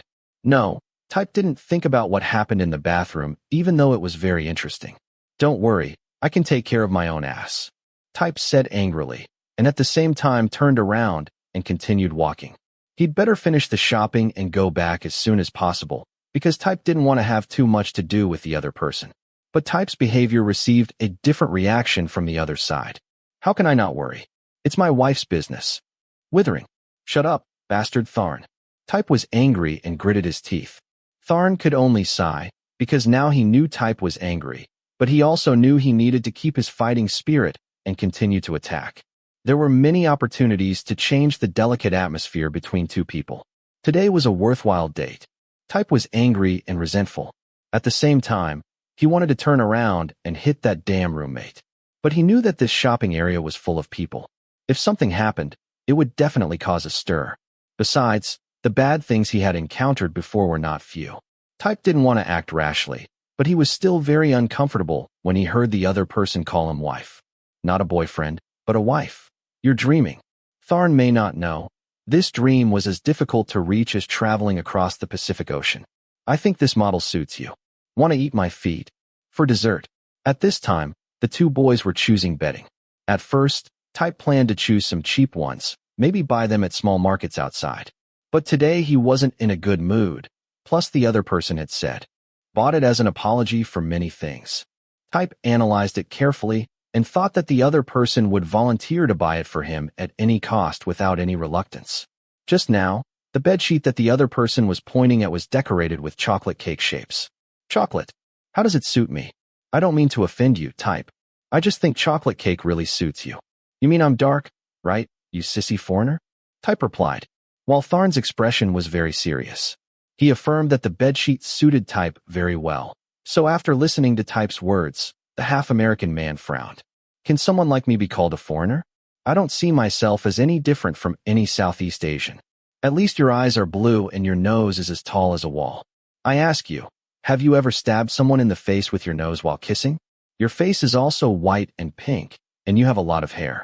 What do you want me to call you if I don't call you a foreigner? Tharn snorted. He couldn't handle what just happened because the other person kept praising him. Besides, there were many things that boys in this era wanted to have. For example, his skin color, eye color, hair color, and face were even more enviable. What have you said? What? Type whispered to himself until he looked back and saw that Tharn was smiling, so he felt extremely embarrassed. He realized that the other person was in a very good mood, so he immediately stopped talking. Tharn touched his chin and said briefly, You asked if my nose has ever hit anyone in the face. Maybe you know best. Type's thought. Sometimes I hate my mouth. Type clenched his hands, thinking that the other person's nose was often pressed against his face every time they kissed. So Type responded with a smile. Yeah, it was just a kiss. The southern boy felt that had to be made clear. He couldn't count how many times they had kissed. Anyway, Tharn's nose always felt like it wanted to stab someone else's face. Finally, the other party replied, As for body hair, I don't think you hate it. Do you really want to die, Tharn? Type hit the other person with both hands and forced this sentence out of his teeth. Type's face began to change color, not only from embarrassment, but also from anger. He tried to put the matter between the two of them aside. Type didn't know how many times he had said that there was only sex between them, but Tharn didn't seem to care about that at all. He continued, What about that one? Type took deep breaths to calm down and feel less angry. Don't be angry, don't be angry. Then he turned around and pointed at the blue bedsheet set with a simple pattern, very suitable for men. Type's eyebrows looked more relaxed and arched. He came closer and looked at that bedsheet. That's okay. Tharn came a little closer and pointed to the gray bedsheet with the cream-striped pillowcase. It looked neat and fashionable, but Type still thought the other one was better, as long as he could sleep. He suddenly thought that the things Tharn used were mostly high-end products. How can I help you too?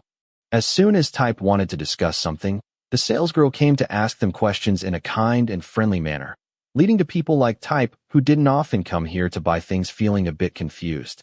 Are there any other models besides these? I want something a little darker. The salesperson smiled. All the sheets here are 3 feet and 3.5 feet long. If you two want to see the larger ones, they're over there. This way, please. Whoa, why is it a big bed, Phi? Type exclaimed when he saw the bed sheet. Why introduce them to the sheets of a king-sized bed? Type's words surprised the salesperson, and her eyes blinked innocently. Oh, didn't you come here to buy a double bed size? I'm sorry. I thought. In the end, the salesperson didn't say what she wanted to say because she guessed wrong, so she had to stay silent. But the person who was more shy was Type. His face was red, and he felt embarrassed. Stupid.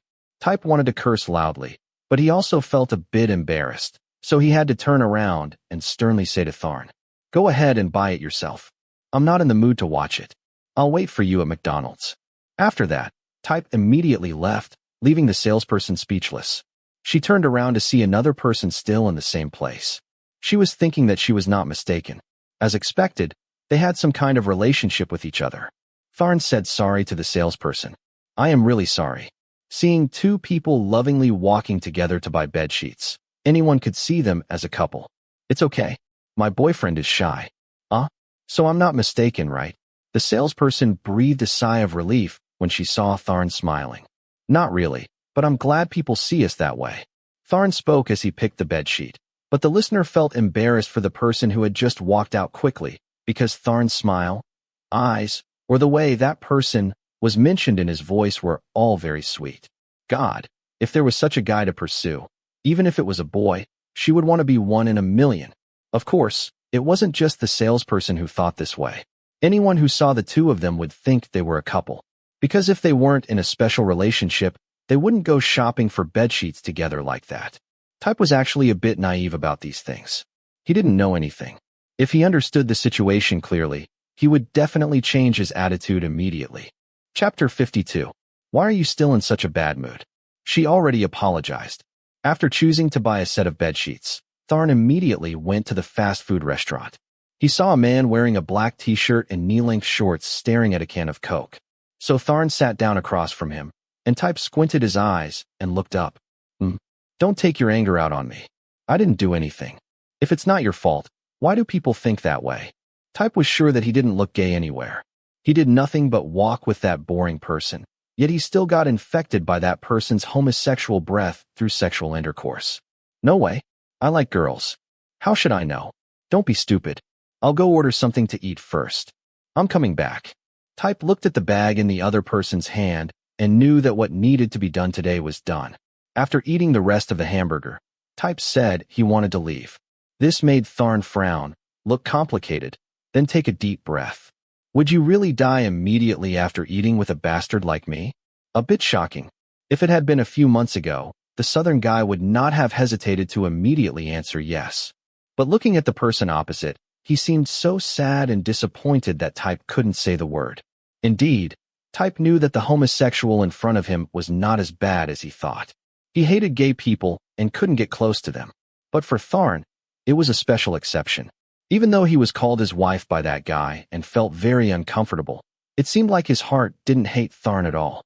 Because if he really hated Tharn, he definitely wouldn't have a relationship with that person. Then go by and eat quickly. I'm too lazy to wait. Sometimes, Type also wondered why he was so soft-hearted.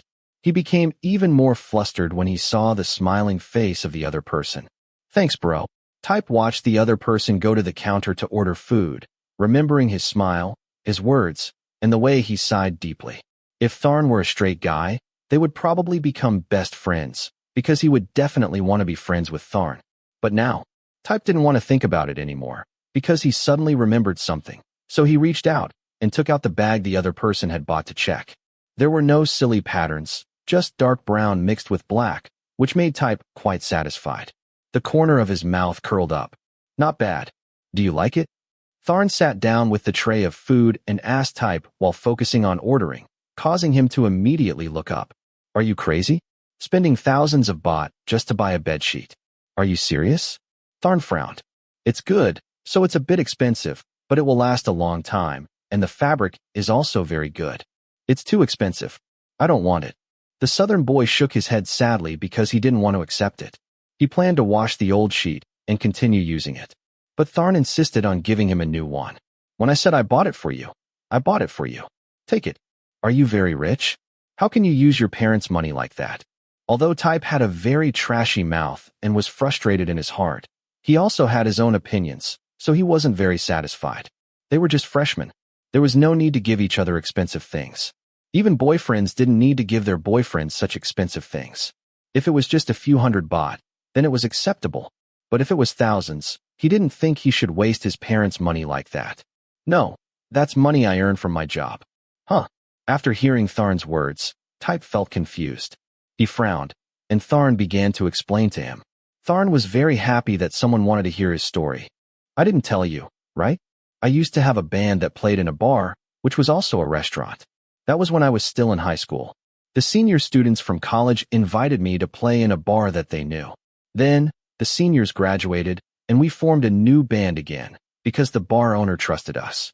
So, I played there until my senior year of high school. Because some things happened, the band broke up. It's a high-end bar, and now they've hired me to play drums. Type listened and was a little skeptical. Because frankly speaking, Tharn had started working and saving money since his freshman year of high school. Meanwhile, what was Type doing? Probably still playing football on the school field. Is that the reason for your frequent drunkenness? Only occasionally.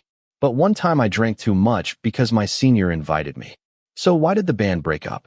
Startled, Type wanted to know the reason, so he asked this question. But the question made Tharn silent. even though he was still very happy a second ago. His face showed he didn't want to answer, so Type shook his head and waved his hand. Forget it. I know it's none of my business. Suddenly Tharn grabbed Type's hand. The owner of the hand was about to cry out, but he met the other person's eyes. Tharn continued. I had an argument with a member of the band, because there was something unpleasant with his younger sister. Let me go, Type shouted, so Tharn let go. Type immediately asked, so what's going on between you and that guy's younger sister? Are you sleeping with her? Yeah. Damned. Type raised his head and stared at Tharn. Then he decided to turn away to avoid Tharn's evil eyes. I'm not the one at fault in this. I treated her very well. She was the one who broke up with me, but her brother said I hurt her when I was the one abandoned. Tharn smiled sadly. Type had never seen the other person act like that before, so he knew Tharn was serious. What happened before really had a big impact on Tharn. Why did you tell me that? Type asked provocatively, causing the other person to look up at him and answer. Because I want you to understand more about me. That I'm also human.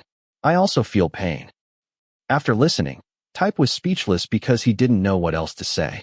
There was a bit of a stinging feeling at the bottom of his heart. He had scolded Tharn, always looked down on Tharn, always acted in a very dissatisfied way towards Tharn. But now the other person said that he also knew pain. I'm going to the bathroom. That feeling made Type unable to stay there any longer, so he stood up and walked out of the fast food restaurant. Type knew that the eyes behind him were looking at him. He felt disgusted with himself for playing with other people's hearts.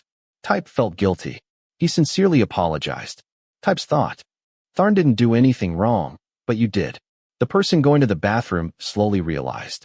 Hey, it's Type. While walking to the bathroom, he heard a call from behind. Type turned around to see who was calling him and saw Champ and his friends. Who is this? Who are you coming with? Champ smiled and asked. The question made Type a little confused. Roommate. I'm with my roommate.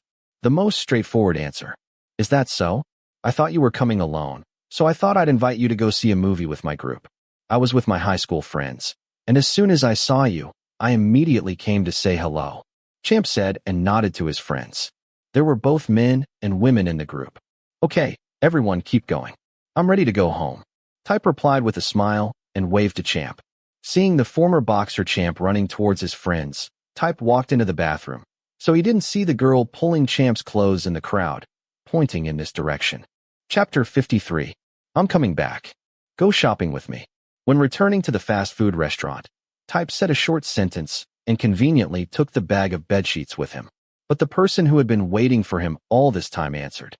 Type's sharp eyes, covered with thick eyelashes, stared at the other person and said, Why do I have to go? Tharn lowered his eyes. Can't you come with me? I can't bring all the things I need to buy by myself. Then let's buy something that we can bring home ourselves, okay?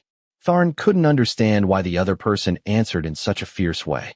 He continued to ask Type, What are you afraid of? But Tharn didn't know that. How many times had Type been stunned today? He had been asked many questions that he didn't know how to answer. But at this time, Type slowly sat down opposite Tharn and looked at him. Are you asking me what I'm afraid of? Just now, Type had said he was going to the bathroom, so Tharn thought that the situation between them was getting better. But then, as soon as he came back, it seemed like Type's behavior was back to being like strangers sitting across from each other eating dinner, walking away without a care. Therefore, Tharn persistently asked again, Yeah, what are you afraid of? Why don't you go shopping with me? I'm not afraid. Type answered firmly. Then why can't we go together? I don't want to go. Just going to buy a few essentials. Your shampoo is about to run out, isn't it? So is your laundry detergent. I bought snacks to stock in the dorm, and you ate them all. Why don't you go shopping with me? Tharn persuaded the other person in a reasonable way. Type had to pretend not to know. He looked elsewhere. His expression seemed a bit disheartened and rethinking. Tharn continued. Type, I don't want you to treat me like a stranger. I don't. You do, and very often. The listener turned to look at him. This was the first time Type saw that in the other person's eyes. He had never seen those sad and complicated eyes before. You said we were mates. Tharn continued to say that, even though he didn't like the words very much, if it made Type feel more comfortable, then it was better to use them. Can't you be my friend, except for the word partner in bed? The two met each other's eyes. Type seemed hesitant, so he sighed and said directly, I don't like you calling me wife. Then I won't call anymore, okay? Despite the hostile attitude, Tharn saw that Type's attractive eyes became weaker. I have something to confess. Type frowned in response. Actually, I've been using your shampoo often lately. Mine? Tharn asked again. Type shrugged, then continued. I just ran out of shampoo. And I hate you. So I put your shampoo in my bottle. So I've been using it liberally lately. Tharn listened silently and didn't answer anything, because he only knew that the angry guy was playing childish tricks again. Tharn continued to eat until he finished his meal. He didn't expect Type to violate his personal belongings, so he remained silent. But that didn't mean he was angry. And that means you and my shampoo smell the same. Huh, you're a pig. I've been using it for half a month, and you didn't even know. The wrongdoer's words became harsher, leaving Tharn speechless, but he smiled, laughed loudly, as if it didn't come from Tharn's mouth, and Type frowned. What are you laughing at? Even if you're angry, you can't laugh. No, you're really good at many things. The smiling person replied. Tharn felt very happy that Type had said that to him. It had been a long time since they started fighting each other, and good things were rarely said between the two. Type exhaled, and his tension also decreased a lot. Stop laughing. Eat quickly and go shopping. Okay, I'll eat quickly. Tharn replied politely, then burst out laughing again, and the man across from him turned away. But the drummer didn't mind at all. He ate quickly, cleaned his plate, and then stood up to serve Type's plate. Type didn't realize it because he was concentrating on playing on his phone, and the cleaner smiled. Type's fear made Tharn see. At this moment, it was clear that Type was afraid of falling in love with him. Chapter 54. Are you going to eat in the cafeteria? Yes. What do you need to buy? I'm ready to buy it for you. No, I'll go with you. Huh. Tharn suddenly looked towards the person who was stuffing textbooks into his bag with an indifferent attitude. Therefore, Tharn had to make an effort to analyze Type's previous statement. He suspected that he had misunderstood the meaning of what he had just said as an invitation to eat together. Today was Monday. They both had classes in the morning. Tharn stood up, took a shower, cleaned himself up, and prepared to go out to get something to eat before going to class.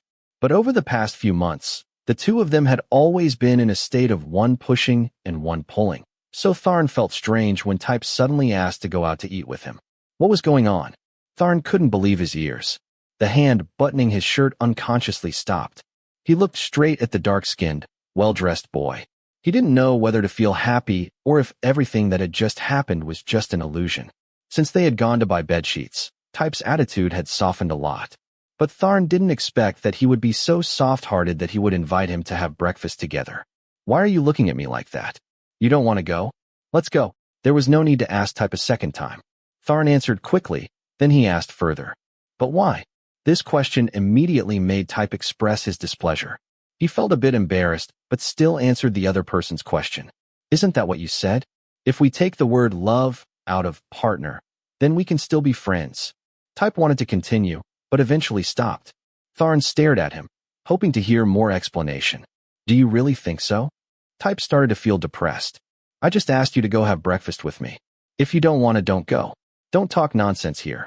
Type turned around, picked up his bag, swung it on his back, and left without any regrets. Tharn quickly buttoned up, picked up his room key and bag, and went out. He quickly followed the other person. Until now, Tharn still didn't expect that he could have such an opportunity. No, to be more precise, he hadn't expected to have a good opportunity so soon. Perhaps buying bedsheets with Type was the luckiest thing that had happened to Tharn this month. At this time, Type was a bit impatient. The reason was the other person's recent words. He felt a bit hurt in his self-esteem. In short, it was like he tried to send a special message but received a reaction that he couldn't forgive. During the holidays, Type kept thinking about this problem over and over again. Was he really behaving badly? It wasn't until the end, after eliminating some subjective prejudices, that Type felt that he had really hurt Tharn's heart in many ways. Although Type hated gays from the bottom of his heart, he swore that he always valued Tharn as a friend. Even though sometimes he said cruel words that hurt the other person, Tharn had never done anything to harm him. Tharn had reminded him of the unpleasant incident from before, but in return he had also helped Type overcome that obsession. The only thing that existed now was, he really didn't want to hear Tharn say he was hurt. During this time, Tharn had been quite quiet. He always liked to show strange smiles that made Type think he didn't care about his business anymore. Sometimes Type felt like the other person had forgotten that he was a sober and thoughtful man. When Type had been gossiped about by everyone at school and started causing trouble, Tharn had said and done many other things. So all Type could do now was make up for previous mistakes. What he could make up for was trying to return to being a friend. It would be difficult. Go away after you eat. Why are you staring at me? Is there something on my face? The most difficult thing for Type was having to face that annoying guy normally. But the other person always looked at him with a smile. Nothing. I just wanted to see my tablemate's face. Then what are you laughing at? Type asked coldly, because the other person had not only raised the corner of his mouth, but even his eyes were smiling. I'm happy. What are you happy about? Type knew he shouldn't ask this question, because he knew exactly what answer he would get. But he accidentally blurted it out, and Tharn answered right away. I'm happy because you invited me to eat together. After that, Tharn smiled brighter, showing that he was really happy.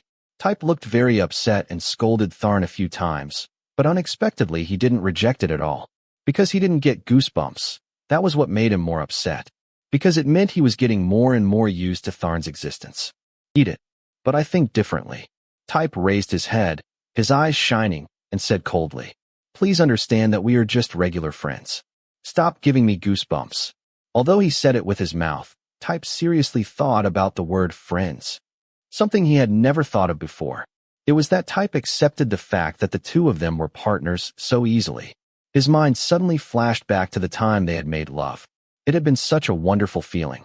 Type admitted that at that time, he was really immersed. Otherwise, he definitely wouldn't have climaxed every time the two of them did it. Type tried to tell himself that it was simply two men who needed to deal with their physiological needs, and no one was more suitable than the person sleeping next to them. That was why they became friends. It was okay to be a partner. After all, Type had slept with him a few times, but they were still just normal friends when they left the bed. Type had always told himself that. He looked over at the person who was burying his head in breakfast. Then the other person suddenly asked, so do you want to go eat together tonight? Like between friends. At first, Type planned to refuse. But in the next second, he awkwardly hesitated. Just going to eat like roommates, right? Tharn looked into the other person's eyes as he deliberately emphasized the word friend, making him frown. But before the other person could speak, Tharn continued. You said we're friends, right? Then just consider it as giving love to someone like me who has no friends. Will you accept my invitation to have dinner with me? Type knew that he was once again trapped by the man in front of him. There were currently two sides fighting between good and evil in his mind. And in the end, good prevailed. That meant, suddenly he felt guilty and couldn't say no to the other person. Do you think I will accept? Type turned his head to the side and said with a bit of mockery, send me a text after class. Type knew that his heart was extremely soft when he saw the extremely happy smile of the other person. Perhaps some girls were starting to pay attention and look in this direction. Type quickly took his own used plate along with the other person's plate, indicating that he would help that person clean up. Great. You're much better than I thought. And you're much more pitiful than I thought. Having finished speaking, Type immediately took the plate and walked away, leaving the other person sitting in a daze. As for himself, he tried to think about the meaning of what he had just said. In the end, he could only think of one thing. Type's thought. As long as Tharn has my sympathy, he will be willing to do anything. Is that right? What Type didn't expect the most was that Tharn might not only want to receive sympathy, but also want to attract his attention. After school, Type received a text message telling him the time and place to meet for dinner. As soon as he went downstairs, he saw Tharn sitting in a taxi waving at him. Tharn took him to a restaurant with a bar. Type looked at the person who had pulled him over and spoke softly. Tharn, I said I wanted to go eat noodles, not come here. Tharn turned back with a bright smile. This is the place I told you about before, where I often come to play music to help my seniors. Huh? This place. Type scanned his eyes once. This was a pub with spacious space, clearly divided into two areas. One side was seating for drinking, separated by a glass wall, with a bar and stools. The other side was decorated in the style of a restaurant with a high stage. On the corner of the stage, there were many types of musical instruments. The surrounding space was decorated with paintings stacked on top of each other that the average person looking at wouldn't understand the meaning. Type really liked the style of the shop. Had Tharn played in this bar before? Is the salary high? Okay. If we attract more customers, the salary will be higher. All of this can be agreed upon with the boss. When they reached the door, Tharn grabbed the other person's arm and went in together. However, Type was also quite curious to know about the other person's social relationships. Oh, no, Tharn, what's going on? The shop doesn't play music today. As Tharn entered, a beautiful woman greeted him from afar and then came over. Tharn looked back and raised his hand in greeting. Hello, Ms. Jeet. I didn't come to play music today. I came here to have dinner with my friends. Then he stepped aside a bit to introduce the person who had come with him to the shop owner. She suddenly smiled. Is that right? Is this really just a friend? Or is this Noam's new boyfriend? To be honest, Type was a little angry. Whoa, no, he was very angry. When he heard Tharn Sr. call him her boyfriend with a wink, Type really wanted to know what was wrong with her eyes. Why did he have such constant convulsions? But when he saw that Tharn respected her very much, he held back. He didn't want to embarrass Tharn. In reality, Tharn also knew that Type was upset. Therefore, he quickly answered after Ms. Jeet asked. It's not that, Phi. We're just friends. The word friends was emphasized by Tharn and lasted longer than usual. Even though hearing that also made Type feel more comfortable, when Tharn emphasized the word friend so much, Type had to squint his eyes and silently watch him turn to chat with the owner's wife. When she looked at him with infatuated eyes, he unconsciously raised his hand to greet her. Type didn't mean anything. He just didn't want Tharn to feel awkward. Type couldn't explain much because he didn't want to hurt the other person's heart again by saying anything rude. Type consoled himself this way, and the boss seemed to accept Tharn's answer. Are you really friends? Before, Phi never saw Noam bring anyone to hang out at the pub. After that, Type couldn't hear another sentence. Sister Jeed, like her name, spoke very softly, whispering in Tharn's ear. It seemed like the two of them were chatting about something, and it must have had something to do with Type, because he saw Tharn turn his head and look at him with a strange smile. I don't know, Phi. Okay, Phi won't ask anymore. Noam can drink whatever Noam likes. Every time Noam plays the drums, the girls keep sending drinks to the stage. Thanks to that, the shop's revenue also increases. Very good. Ms. Jeed rambled on with a smile and a charming voice. Ms. Jeed, please buy us a drink. Tharn's smile was so bright that Type had never seen it before. Well, don't try to be charming here. Noam drinks very well. Phi will go bankrupt if she treats Noam. As she spoke, she waved them to follow the waiter to a table far from the stage, because she knew the area near the stage was very noisy and inconvenient to talk. When they all sat down, Type stared at the other person. Hey, I didn't do anything. Didn't I explain to Ms. Jeed that we are just normal friends? Tharn thought that Type still felt uncomfortable because of what he had heard just now. Type quickly withdrew his gaze. No, it's not that. I was just thinking because, your smile is a bit different from usual. Type voiced the question in his heart, because he felt that Tharn's smile today was very different. Today it looked more attractive than ever. That was right. He saw Tharn smile with a strange charm. How do I laugh? Smiling like you want to flirt with someone. Tharn was a bit surprised, so he suddenly raised his hand to touch his face. Just for work. What do you mean? Tharn smiled again, but this time he looked at the other person with sincere eyes and did not shine like before. Have you heard of commercial smiles? Type shook his head. You also know that the person standing on stage is responsible for making the audience happy. Even though I'm not the main singer, I still have to keep smiling, so more people will like me. And when I'm liked, the owner will be satisfied and continue to hire me. They will extend the contract or something. Besides smiling at the customers, this is also a good way for the owner to decide whether to renew the contract or not. If they think I have no value to attract customers, people will see no need to hire me anymore. Type understood the problem. That's a fake smile. Tharn felt amused by that naive statement. Yeah, that's a fake smile. Tharn then said with a brighter smile. Only this is a very sincere smile. And it's just for you. Devil. Type suddenly froze and looked up at the person who had said that chilling sentence. That person's bright smile even lit up the whole pub. The light and smile no longer had the same meaning as when Tharn had just used it on the innkeeper's wife. Feeling as deep as the bottom of the sea, but as bright as light, full of sincerity, this smile was much more beautiful than before, making Type feel more comfortable. What do you want to say? His heart suddenly moved, but Type only replied like that. Tharn sighed. I'll treat you to anything you want to drink. Whatever. Sigh. You're so heartless and superficial towards me. It makes me feel like it's hard to attract you. Oh, you know I don't want that. Type spoke in a heavy nasal voice. Tharn smiled slightly, looked down at the menu in front of him, and slowly spoke. I want you. Type looked up, but only saw one side of Tharn's face. The person was looking at the menu and said, I want you to be able to enter my world. When he said that, Type's heart fluttered again. But strangely, this time he didn't ignore those words. Type felt strange because he knew that Tharn's words were so sincere that anyone who heard them would fall. We're just friends, so don't make things complicated.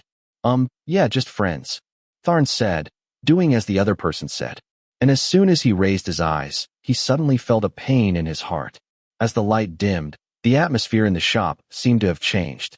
The lighting in the entire store became dim, and the ambiguous atmosphere made people want to drink more. There were also many people around the restaurant waiting for a seat. There was a band on stage performing to create an atmosphere, make customers relax, and relieve the pressure of life. At this time, there was only one person left at the table far from the stage, Type. He was sipping a small sip of beer. His toes tapped to the music, immersed and relaxed, a feeling he had never felt before. Type wasn't the type of person who liked to go out and have fun, but he found that coming here once wasn't bad. Especially, it was free. Type thought so, which made him unable to stop laughing. Then Type continued to look at the stage with a smile on his face and glanced at Tharn chatting with 4 or 5 members of the band. He said they were his friends. They had known each other for a long time, so they wanted to say hello. In fact, it had been almost 15 minutes since Tharn had gone there, and Type didn't mind much, because he had food and drinks and was still enjoying the performance on stage. But Type's eyes couldn't stop looking at that annoying person over there. Tharn over there seemed very relaxed. He smiled happier than ever. Thinking about it, Type gradually understood what Tharn had said. Sometimes we still needed a few fake smiles to maintain social relationships. In addition, he also began to admire Tharn. Even though the two were about the same age, it was clear that Tharn understood people better, from how to treat people, how to talk to elders, to how to make money on his own. And Type, the family's precious son, was still asking for money from his family. Type was completely like normal people, but Tharn was considered to be more capable than normal people. Hey, where's Tharn? Ah, sister. Type's mind was interrupted by a voice suddenly coming from behind. He turned around and saw Sister Jeet. She was smiling at him and came to sit in Tharn's position just now. Do you want to find him, Sister Jeet? He's over there. Type pointed to Tharn. Oh, it's nothing. I was just walking around the bar. When I saw you sitting alone, I came to say hello. Your name is Type, right? I think Gnome Tharn called you that. Yes, ma'am. Type was still a little bothered by what she had said earlier, that Tharn and he were more than just friends. I'm Jeet. She introduced herself, and Type nodded. I know. Tharn said that you are the owner of this pub. Ha ha ha. More like the innkeeper's wife. Ms. Jeet smiled and said, turning her head to look at the other table. I've known Gnome Tharn for a few years now, and consider him my little brother. It's a shame his band broke up. The old guests loved them, even though they couldn't stay to play so late. Jokingly, she turned to the waiter and asked for a drink. Then she poured the drink from that glass into Type's glass. Was it that popular? Oh, Tharn is great. Sister Jeet spoke with all praise. My husband also plays music. At that time, Gnome Tharn was asked to join the band. At that time, he was only a high school student. He often dragged Tharn out to play with him, even though he only came just to have fun with the seniors. You should see him once, and then you'll know how strong he is. Have you ever seen Tharn perform on stage? I never have. Then let's find a chance to come back next time. I just don't know when the Alas group will ask Tharn to play with us. I'm also waiting for him to form another band. Honestly, it's a pity, but he hasn't formed a band yet because he's so talented. Ms. Jeet said, and poured herself a beer. It seemed like she really wanted to talk more with Type. Ah yes, I'm sorry just now. Earlier, Tharn told me that you two were just friends. I thought you. Well, you know I know he is. Sister Jeet hesitantly asked Type. And when she heard the answer, she smiled happily and gave him a thumbs up. Her voice was more relaxed. Well, I thought so too at that time, because I never saw Gnome Tharn bring friends to the pub. Before, there were only a few friends, people who were in the band. Type calmed down. Wait, a friend of the band. Did that mean the ex-boyfriend Tharn had told him about before might also be in that group? I haven't seen Tharn bring anyone in for more than a year. You see, He brought you here, so I thought you were his boyfriend. Knowing Tharn has a very sharp eye? Great. Sister G joked. And even though Type didn't think he was handsome, he still smiled and accepted. You compliment me too much. I'm not handsome. When it comes to handsome, we have to talk about Tharn. No, you two are both very handsome and a good match. Type frowned, drank all the beer in the glass, and felt strange. It seemed like he wasn't as concerned when he heard that as he had been before. He hasn't brought anyone here in over a year. Type didn't know if that was true or not. What are you saying to my friend, Sister Jeed? At this moment, Tharn, who had been gossiping over there, walked over smiling. The smile in Tharn's eyes was brighter than before. The woman who had drunk half a glass of beer stood up with a smile and asked Tharn to sit down. We were just confiding as friends. Sister Jeed spoke meaningfully. Because he just wants to be my friend. This bastard. Ooh, what am I hearing? Are you chasing someone else? Are you handsome? Do you want me to help you? Jeed laughed. Type's eyes sparkled, and her voice was loud enough to penetrate the ceiling. Tharn. Ooh, I think it's better not to bother you two anymore. Thank you for letting me hear interesting stories. Sister Jeed said and left, but she left a huge bomb between the two of them. Tharn laughed again. He was obviously drunk. You originally said we just wanted to be friends. We're just friends. You must have misunderstood. Misunderstanding what? Tharn spoke louder after drinking alcohol. Type thought to himself, seeing the other person smiling, pouring beer into the glass, waving at him. Do you want to know what Sister Jeed said to me as soon as she walked in? Of course, he wanted to know. But could he believe what the drunk person in front of him said? Yet unable to contain his curiosity, Type still leaned forward to listen to what the other person would say. Sister Jeed asked if we were really just friends. And Type moved closer because he couldn't hear very clearly, until he felt the warm breath mixed with the taste of wine. Two pairs of eyes looked at each other in this dim light, making Type feel that everything seemed unstable. Whether it was Tharn's smile, eyes, or low voice, the noisy music seemed to be getting farther and farther away. And Tharn suddenly smiled. Sister Jeed asked me if I only saw you as a friend. Type's silence. When his soft lips were covered, Type sat there stunned. It was just a kiss. It wouldn't cause any loss. But the light touch made his heart beat very strongly. This soft, sweet feeling. Tharn backed away a bit, smiled at Type, and moved closer. You are indeed a friend. But you're the friend I want to do this to. Then, Tharn came back and pressed Type's warm lips again. Not just touching like before, but tasting the soft lips again and again, gently like kissing a flower petal. Time passed by. For this kiss, Type's heart still felt like something was wrong.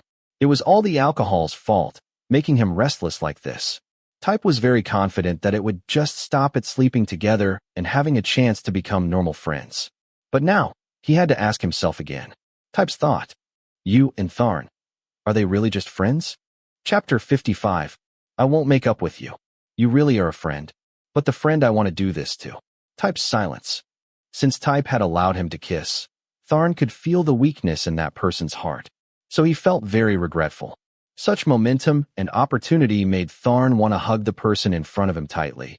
But his hope was still dashed. Before he could reach out his hand, the person in front of him pushed him away. Type. Tharn quickly called the other person's name and tried to look at the calm person in front of him. Just now, Type had agreed to do so. He had given Tharn hope. If he wasn't moved, how could he have agreed to kiss Tharn? But now, when Type pushed him away, Tharn's eyes began to look a little uncertain. His eyes were completely blank. You're drunk. Let's go home. Tharn sat quietly, looking at the other person, as if he was ready to get up and leave at any moment. I'm not drunk yet. You're drunk. Type turned his head and spoke calmly, so calmly that it burned Tharn by accident. I said I'm not drunk. I just had a few drinks. How can I be drunk? You're drunk, Tharn. Type affirmed. His tone was even colder than before. Not knowing if it was because of anger, unhappiness, or something else made Tharn unable to refute. He was very sad after hearing this. I know I'm not drunk. If you're not drunk, then what the hell is it? This time Type looked up and looked very angry. All Tharn could do was sit quietly and look at this person. Type said he was drunk. Type said that his recent reckless action was due to the influence of alcohol. But Tharn knew that he was not drunk. Hello, please pay. Type said to the waiter.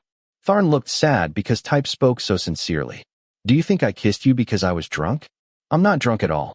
Alcohol just helps me be braver and say what I want to say. Type turned back to look at Tharn, and they kept looking at each other like that. After a while, Tharn slowly continued. Do you know how long I've wanted to do this? Type's silence. They quietly looked at each other, but they couldn't understand each other's thoughts, or maybe they didn't want to understand each other. Because Type quickly avoided Tharn's eyes, took a bill from his wallet, and put it on the table, then said, I'll wait for you at the door. Hurry up. I want to go home. After that, he stood up and walked out, leaving behind Tharn, who was trying to explain with an extremely confused face. Tharn's thought, I just got rejected, but you should get used to it. How many times have you been rejected? Tharn thought to himself, but now, all he could do was laugh at himself. The courage that he rarely had brought this result. Tharn sighed deeply, knowing that Jeed was looking worriedly this way, but now he didn't have the strength to turn around and smile at her anymore. Tharn paid the expenses slowly, recovered his mood, and followed Type. The two got in a taxi and went back to the dormitory together. Type didn't say a word, and Tharn also silently turned to the window. Until they went upstairs, they didn't say a word to each other. Type went to take a shower. Tharn fell down on the bed, lay on the soft mattress, and fell into endless thoughts. Tharn's thought, am I really drunk? Tharn thought, but he wasn't so drunk that he lost consciousness like what Type had said. He just felt like his mind was a bit confused and he couldn't see anything clearly, as if it was covered in fog. Tharn sighed again. Suddenly, I have a headache. He raised his hand to massage his head, thinking to himself. He wanted to get up and take a shower, but he didn't have the strength to move. In Tharn's mind, he only remembered Type's face when he kissed him. Did never lacking in touch mean they were more intimate with each other? Until now, no matter how passionate the kiss was, he still felt it wasn't very sweet. It just helped the body react and do the next things. But tonight, the kiss was very different. The most different thing was that Tharn was really disappointed when Type said he was drunk. Sigh. Tharn didn't know how long he thought. He only knew that he thought a lot. Then he heard the door push open and enter. Type had finished showering and changed into a short shirt and shorts. He squinted his eyes. The man on the bed immediately turned back and sighed, as if he didn't want to see Type. But Tharn knew he was the one who had done wrong. He didn't have the right to be sad because of Type. Maybe Type didn't care. No matter how he felt, Type didn't know. Tharn felt that Type would definitely find a reason to curse him and say that he couldn't bend like a woman. Tharn's thought, I know, but I still can't hold back my resentment, and I won't take the initiative to reconcile. Tharn, do you hear me? However, his thoughts were suddenly interrupted. A voice rang out from behind, making Tharn know for sure that the other person was standing next to his bed. Even though he was still lying facing inward, he couldn't help but start to feel a little hopeful and expectant of what the other person would say next. I know you're not asleep. Tharn really wanted to sigh at his childish behavior. He should have seized the opportunity to take the initiative, but he still remained still. Tharn, I know you're not asleep yet. Finally, he answered Type, and Type immediately delivered the fatal blow. Want to sleep together? After listening, Tharn was filled with questions. He wanted to ask the other person why they invited him to sleep with them. Before, it had always been about finding your own opportunities. The tall figure turned around and looked up at the person standing in the backlight next to the bed. Do you want to sleep together? Yes. Tharn calmly accepted, sat up, and pulled the other person onto the bed. Type also showed unprecedented cooperation, as he quickly complied and quietly lay down. His eyes were filled with satisfaction because everything was going his way. It was only used for making love, not for love. Therefore, Tharn calmly reached out and hugged him tightly. If it was just a hug, Type wouldn't have screamed, but Tharn's legs were also wrapped around his cold body right after taking a shower. After hugging him, Tharn closed his eyes. Yes, sleep together. While whispering, Tharn hugged Type's body and squeezed hard.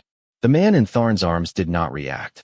Tharn continued to bury his face in the other person's neck, but absolutely did not kiss or touch. Just simply leaned into the neck. That was all.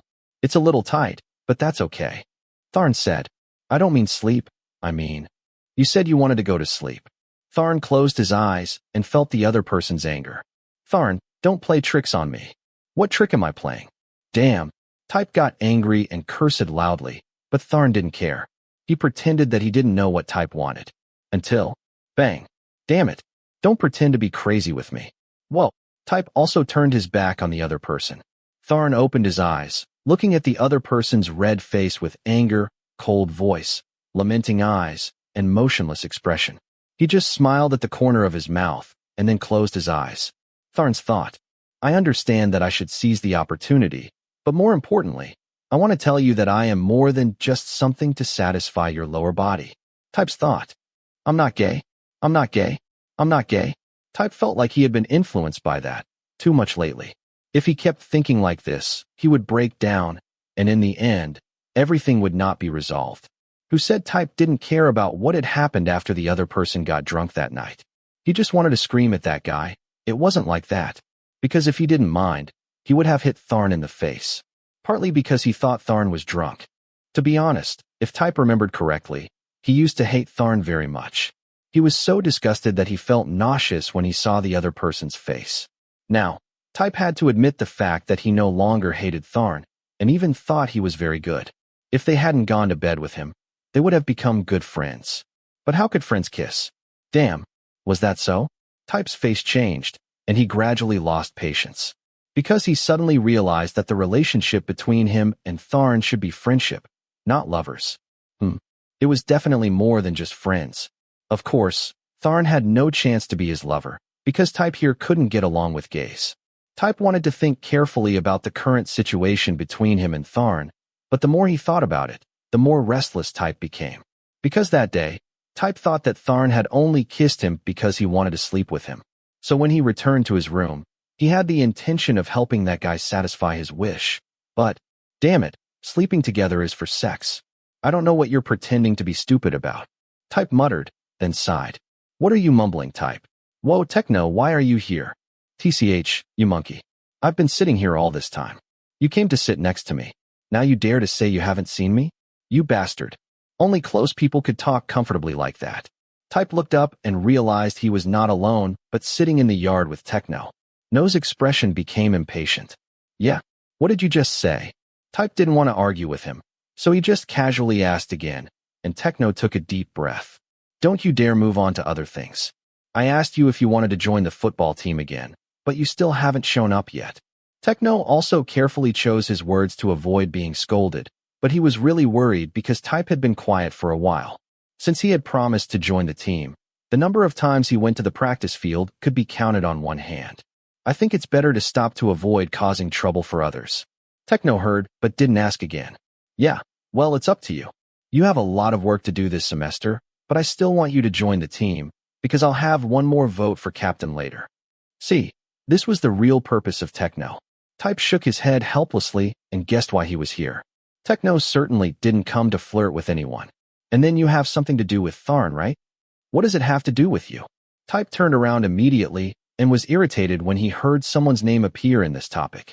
Techno continued. I saw him this morning and said hello, but he didn't answer. He walked down the street with a very gloomy expression.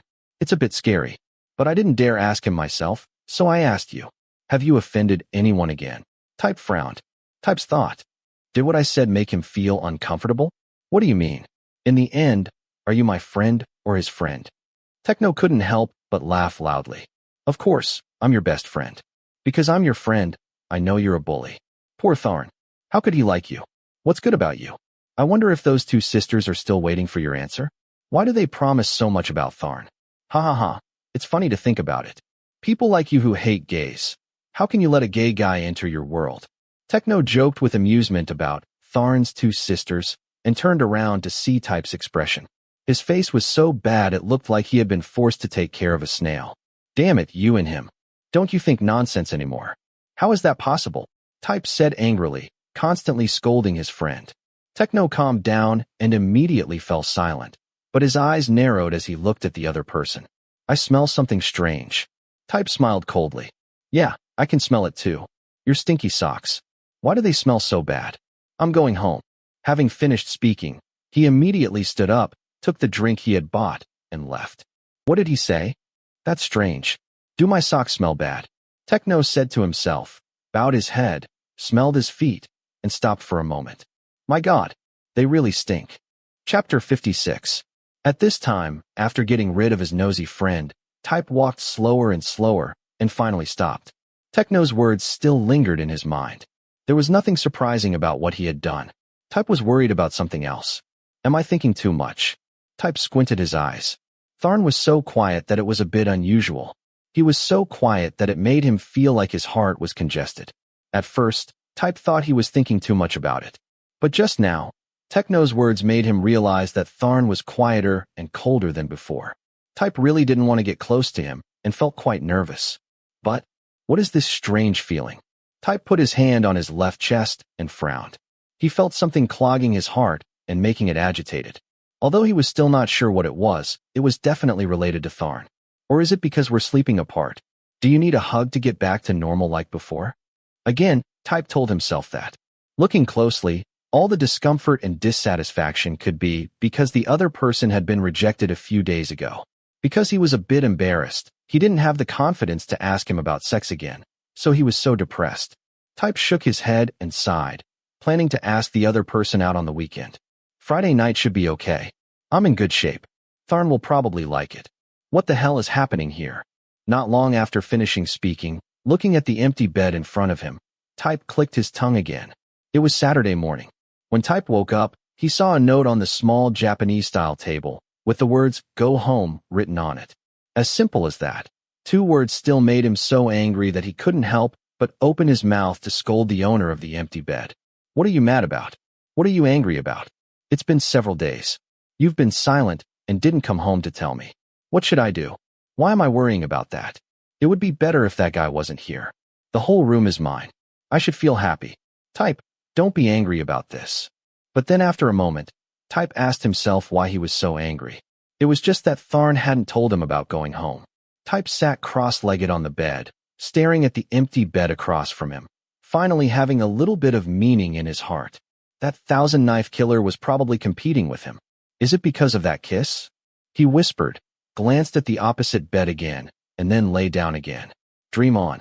Don't think I will bow first. He spoke angrily, finally coming to a conclusion.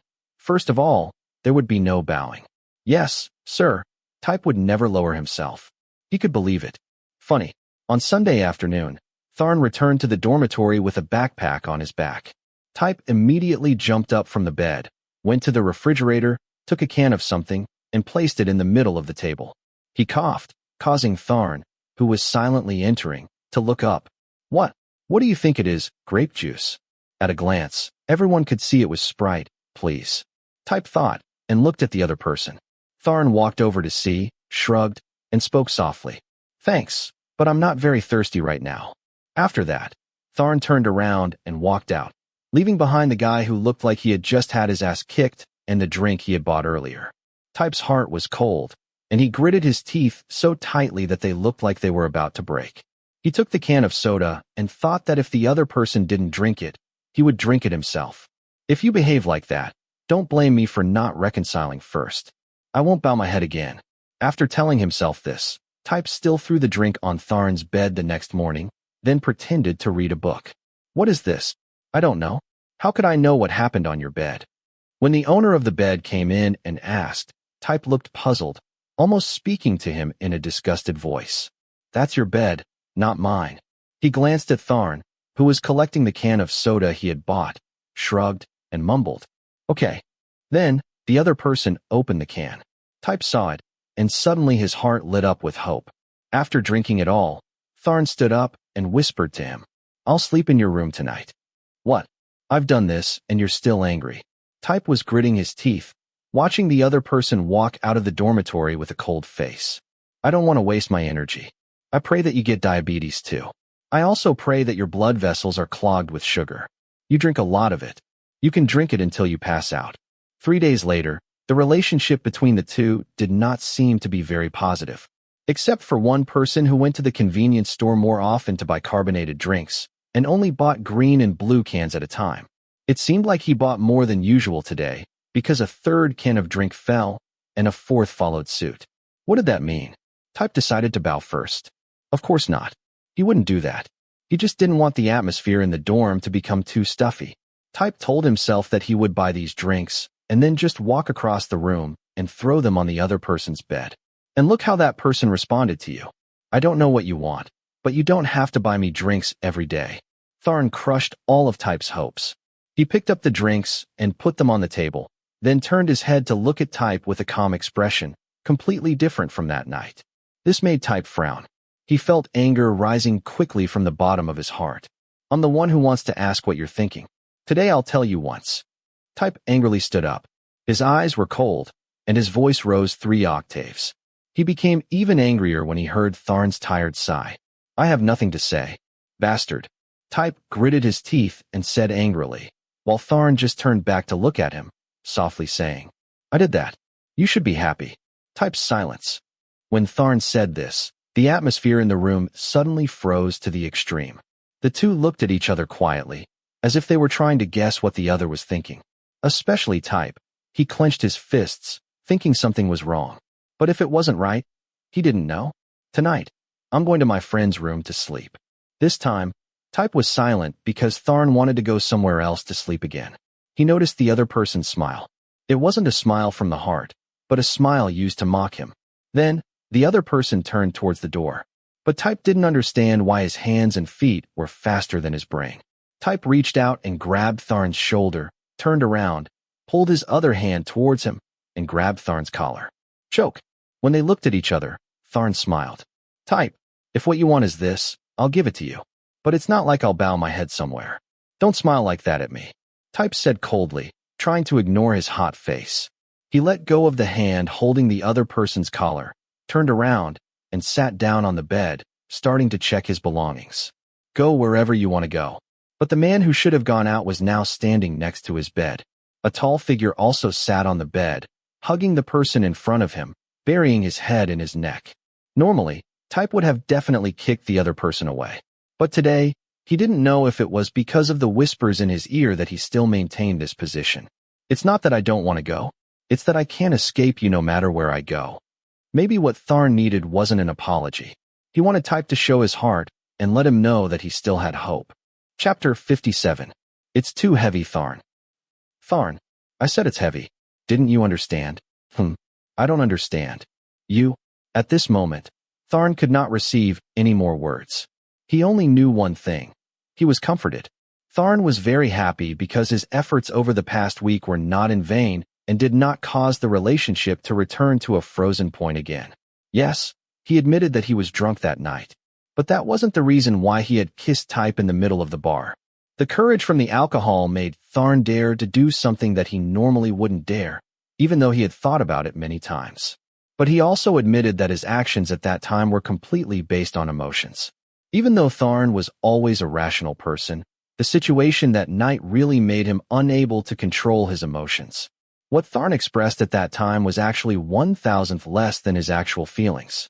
Although deep inside he still had hope, he could not hide his disappointment and dissatisfaction.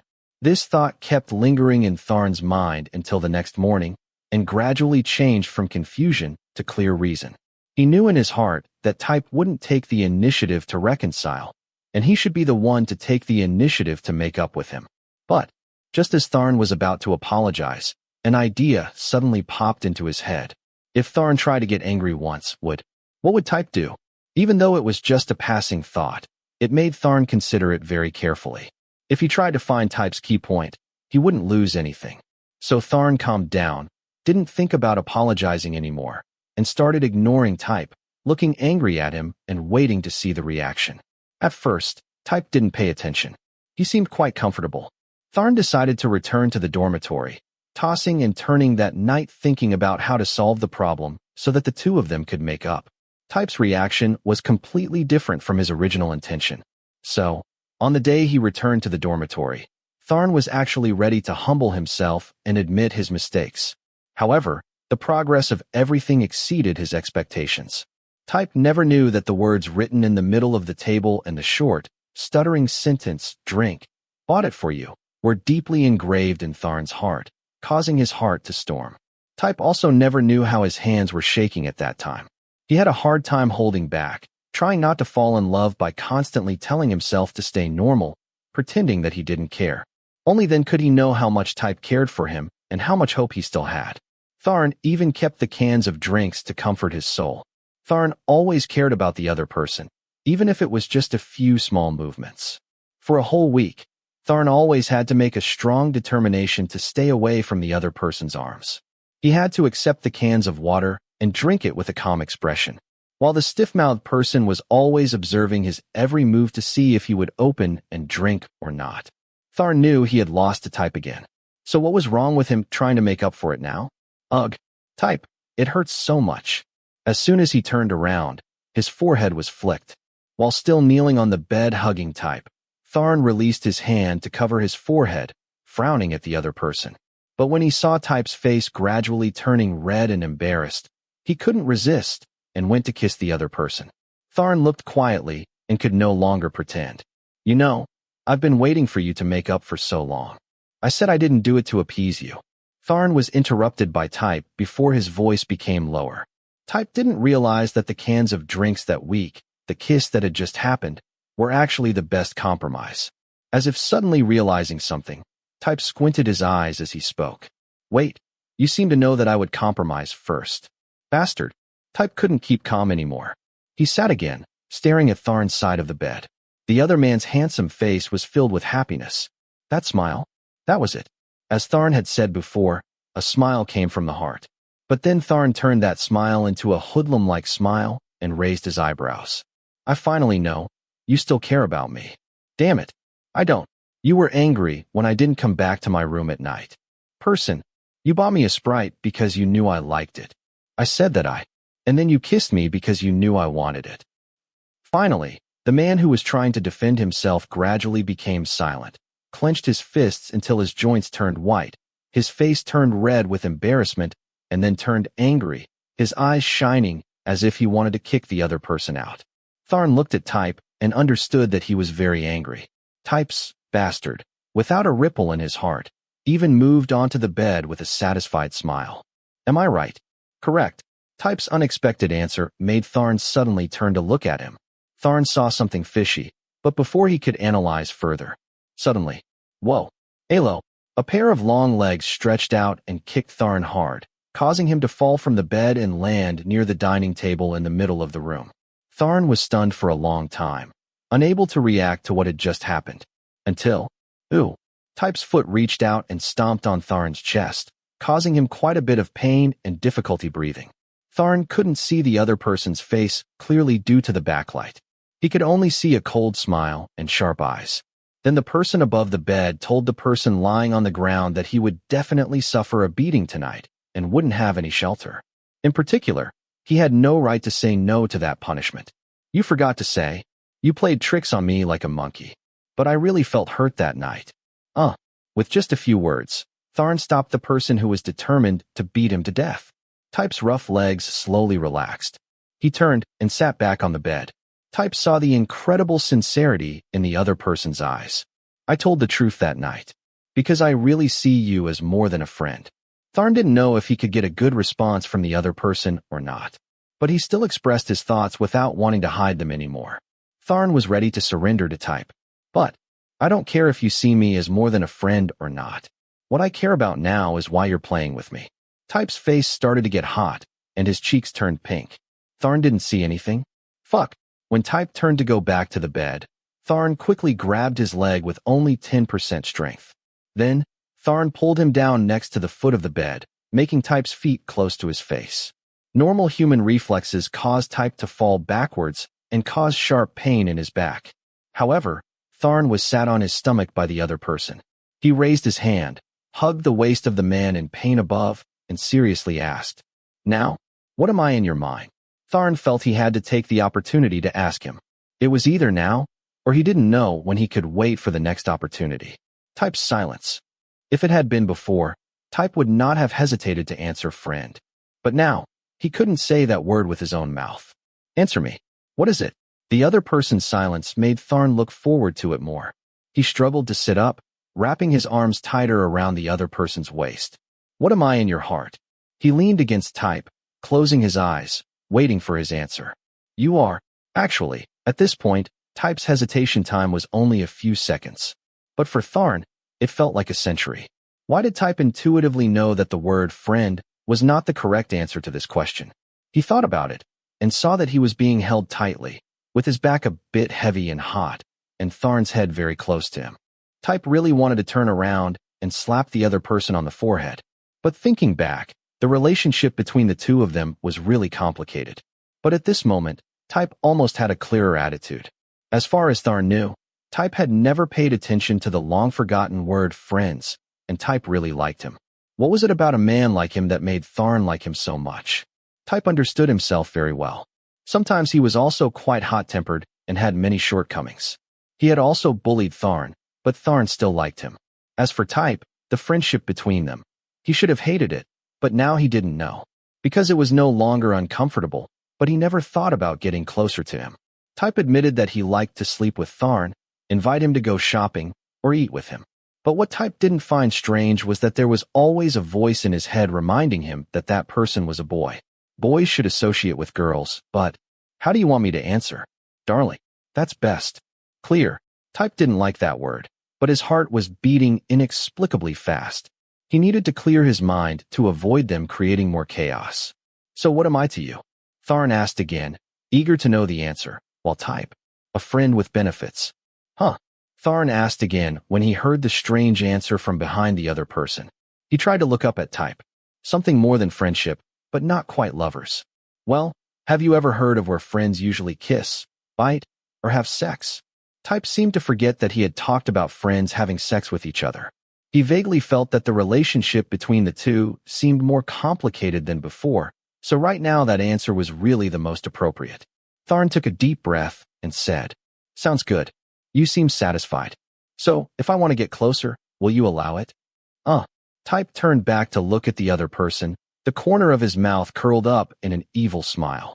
He himself realized that Tharn was very concerned about that and did not want to use the word friend again. Friend was a term, but use other words instead.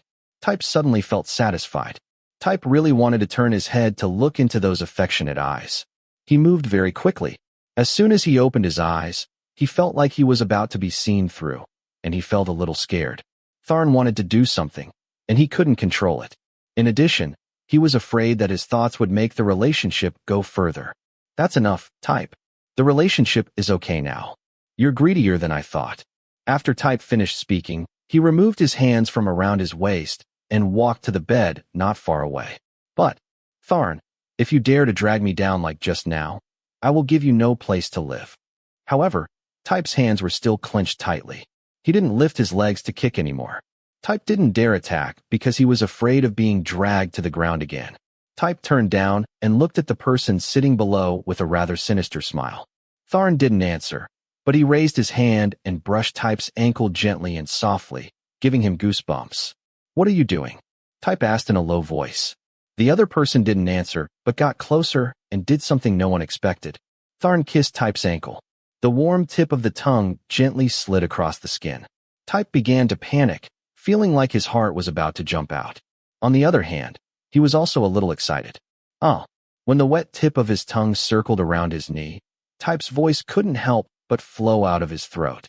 He knew he couldn't let himself be controlled by this feeling, so he asked again, "What do you want to do?" "What should I do? What are you doing?" Type thought back to when he had wanted the other person to sleep with him, and he had pushed him away. Now when he looked at the person in front of him, Type had an unnamed urge in his heart, and he was trying very hard to stay calm. But Tharn was now more noticeable than any other mess in Type's head. One of that person's hands had touched his thigh and was groping upward. His loose shorts were slowly pushed up. "Don't move, just wait and see what it wants." Tharn's tongue gradually licked upwards. The big hands were not idle, but groped into the other person's pants, gently and actively massaging the other person's thighs. The fabric between his legs accidentally rubbed against that area, making Type unable to bear it. He took a deep breath. Now the tip of his tongue had reached his groin. The pants were pulled down to the ankles and hung up. Type was panicking and didn't want to leave the other person. "Lie down." In reality, Type wanted to kick the other person, but his patience for more than 2 weeks made it impossible for Type to stand up. Tharn pressed on him. His calm face slowly revealed a teasing expression. "Do you want to sleep with me? If you dare to do that again, do you believe I will kick you against the wall?" Type gritted his teeth and said, thinking about what had happened that night. He burst into anger again. Meanwhile, Tharn leaned down to his ear. It's normal for your body to react. That doesn't mean you want it. His voice suddenly changed, so Type couldn't react in time. He just turned his head to look at the face next to his ear. Then Tharn said things again that made his heart beat fast. Suddenly, Type regretted not exercising diligently recently. My words are just for you. Before Type could answer, Tharn sat on top of him. Tharn's legs leaned heavily against the person below, and his soft lips covered down, directly prying the other person's mouth open. Meanwhile, Type thought to himself that he should pay more attention to the other person. Those things were still on his mind. If you're really moved, hide it first. The most important thing right now was the person in front of you. Type reached out and grabbed Tharn's collar, kissing deeper. No one was allowed to separate the two of them. The kiss became more intense, and the room was filled with kisses that made people blush and their hearts pound. Tharn's hands were still not idle. He rubbed everywhere, causing Type to gradually form a little tent at the crotch of his pants, which slowly rose up. Touch me. Tharn's voice was so light that it was difficult for the other person to hear it. Type wanted to scold him because he was busy with other things, but it was too late. Tharn took his hand and pressed it under his body. Type was silent for a moment. Type's thought. Tharn, it's as big as a dragon. Type grabbed the other person's hard stick and thought strangely. Coming to his senses, he grabbed them and pulled them out, letting Tharn's son breathe the fresh air outside. He just discovered that it had become stiff, red and purple, revealing blue veins. Sometimes he was jealous of its size. Before, Type hadn't dared to think about it. The thought that one day, he could actually hold Tharn's son in his hands. The first time he held it, it didn't feel bad. He still couldn't understand why gay men could accept putting their mouths there to lick and suck. Boy, he thought it was hard to accept that when he had to face Tharn. Type began to slowly jerk Tharn's penis up and down, while his eyes looked at the other person steadfastly, and Tharn was also helping him caress nonstop. Type saw the other person begin to breathe deeply, his face turning red with satisfaction. He was an extremely charming man. Anyone who saw Tharn's expression now would think so. His eyes were fiery, his breathing was rapid, his lips were parted, his face was red, and sweat slowly flowed out. The more he looked like this, the hotter Type felt. When Tharn rubbed his fingertips, the mixed feeling of comfort and pain made Type unable to hold back his moans. He knew how excited he was. Where are you going? When he saw Tharn standing up, he quickly asked, his words filled with dissatisfaction. Find assistive devices to help you feel more comfortable. Actually, it was not a strange tool. Type saw the other person take a bottle of lubricant out of the desk drawer and walk over. Tharn took off his shirt and pants so that Type could closely observe his figure in the purest perspective. For so long, he had always avoided him, never even looked directly at the other person. But this time, after declaring sovereignty, Type really felt very happy to admire Tharn's entire body so clearly. Tharn had a beautiful figure and exceptionally white skin. Although the muscles were not as big and exaggerated as gym goers, they were very balanced and healthy, like models in magazines, which could make girls fall in love. Other people of European and American descent had thin, soft hair on their chests, but Tharn didn't have that. Maybe because he was white. Even his little nubs were pink and white. As for Type's skin, it was a mixture of two colors, brown and black. And the size of that thing, it was better not to mention it. It would make you feel sorry for yourself. When the two of them were together, it would definitely make many girls feel regretful, but Tharn was gay, an undeniable fact. This showed that he belonged to Type. The more Type thought about it, the more he couldn't stand it, to the point where he couldn't control himself and licked his lips. Tharn came back and sat by the bed, grabbed his legs and spread them apart, kissed his little brother, and started licking it as if he were eating an ice cream cone. Tharn, you're so great. Type had to admit that Tharn was extremely good at this. Tharn skillfully licked and sucked his younger brother, making him unable to bear it and moaned softly. He felt his butt tighten. His heart felt like it was about to jump out of his chest, so he clutched his hands tightly to the pillow below him. But, did it taste delicious? Type had asked himself many times. Because every time he saw Tharn doing that, his face was full of satisfaction, not showing the slightest bit of disgust. On the contrary, he felt like his little brother was a block of ice that needed to be constantly licked and sucked just to feel happy. As if eating it was cool. Tharn. Ma, I can't. Type couldn't stand it anymore. He used both hands to hold the other person's head closer. Type couldn't hold it any longer. He shot. Type couldn't laugh. Delicious. Go to hell. Type felt like his face was so hot that he wanted to explode. There was a feeling of shame that he didn't know how to describe. Before Type wanted more, the other person applied lubricant to his hand.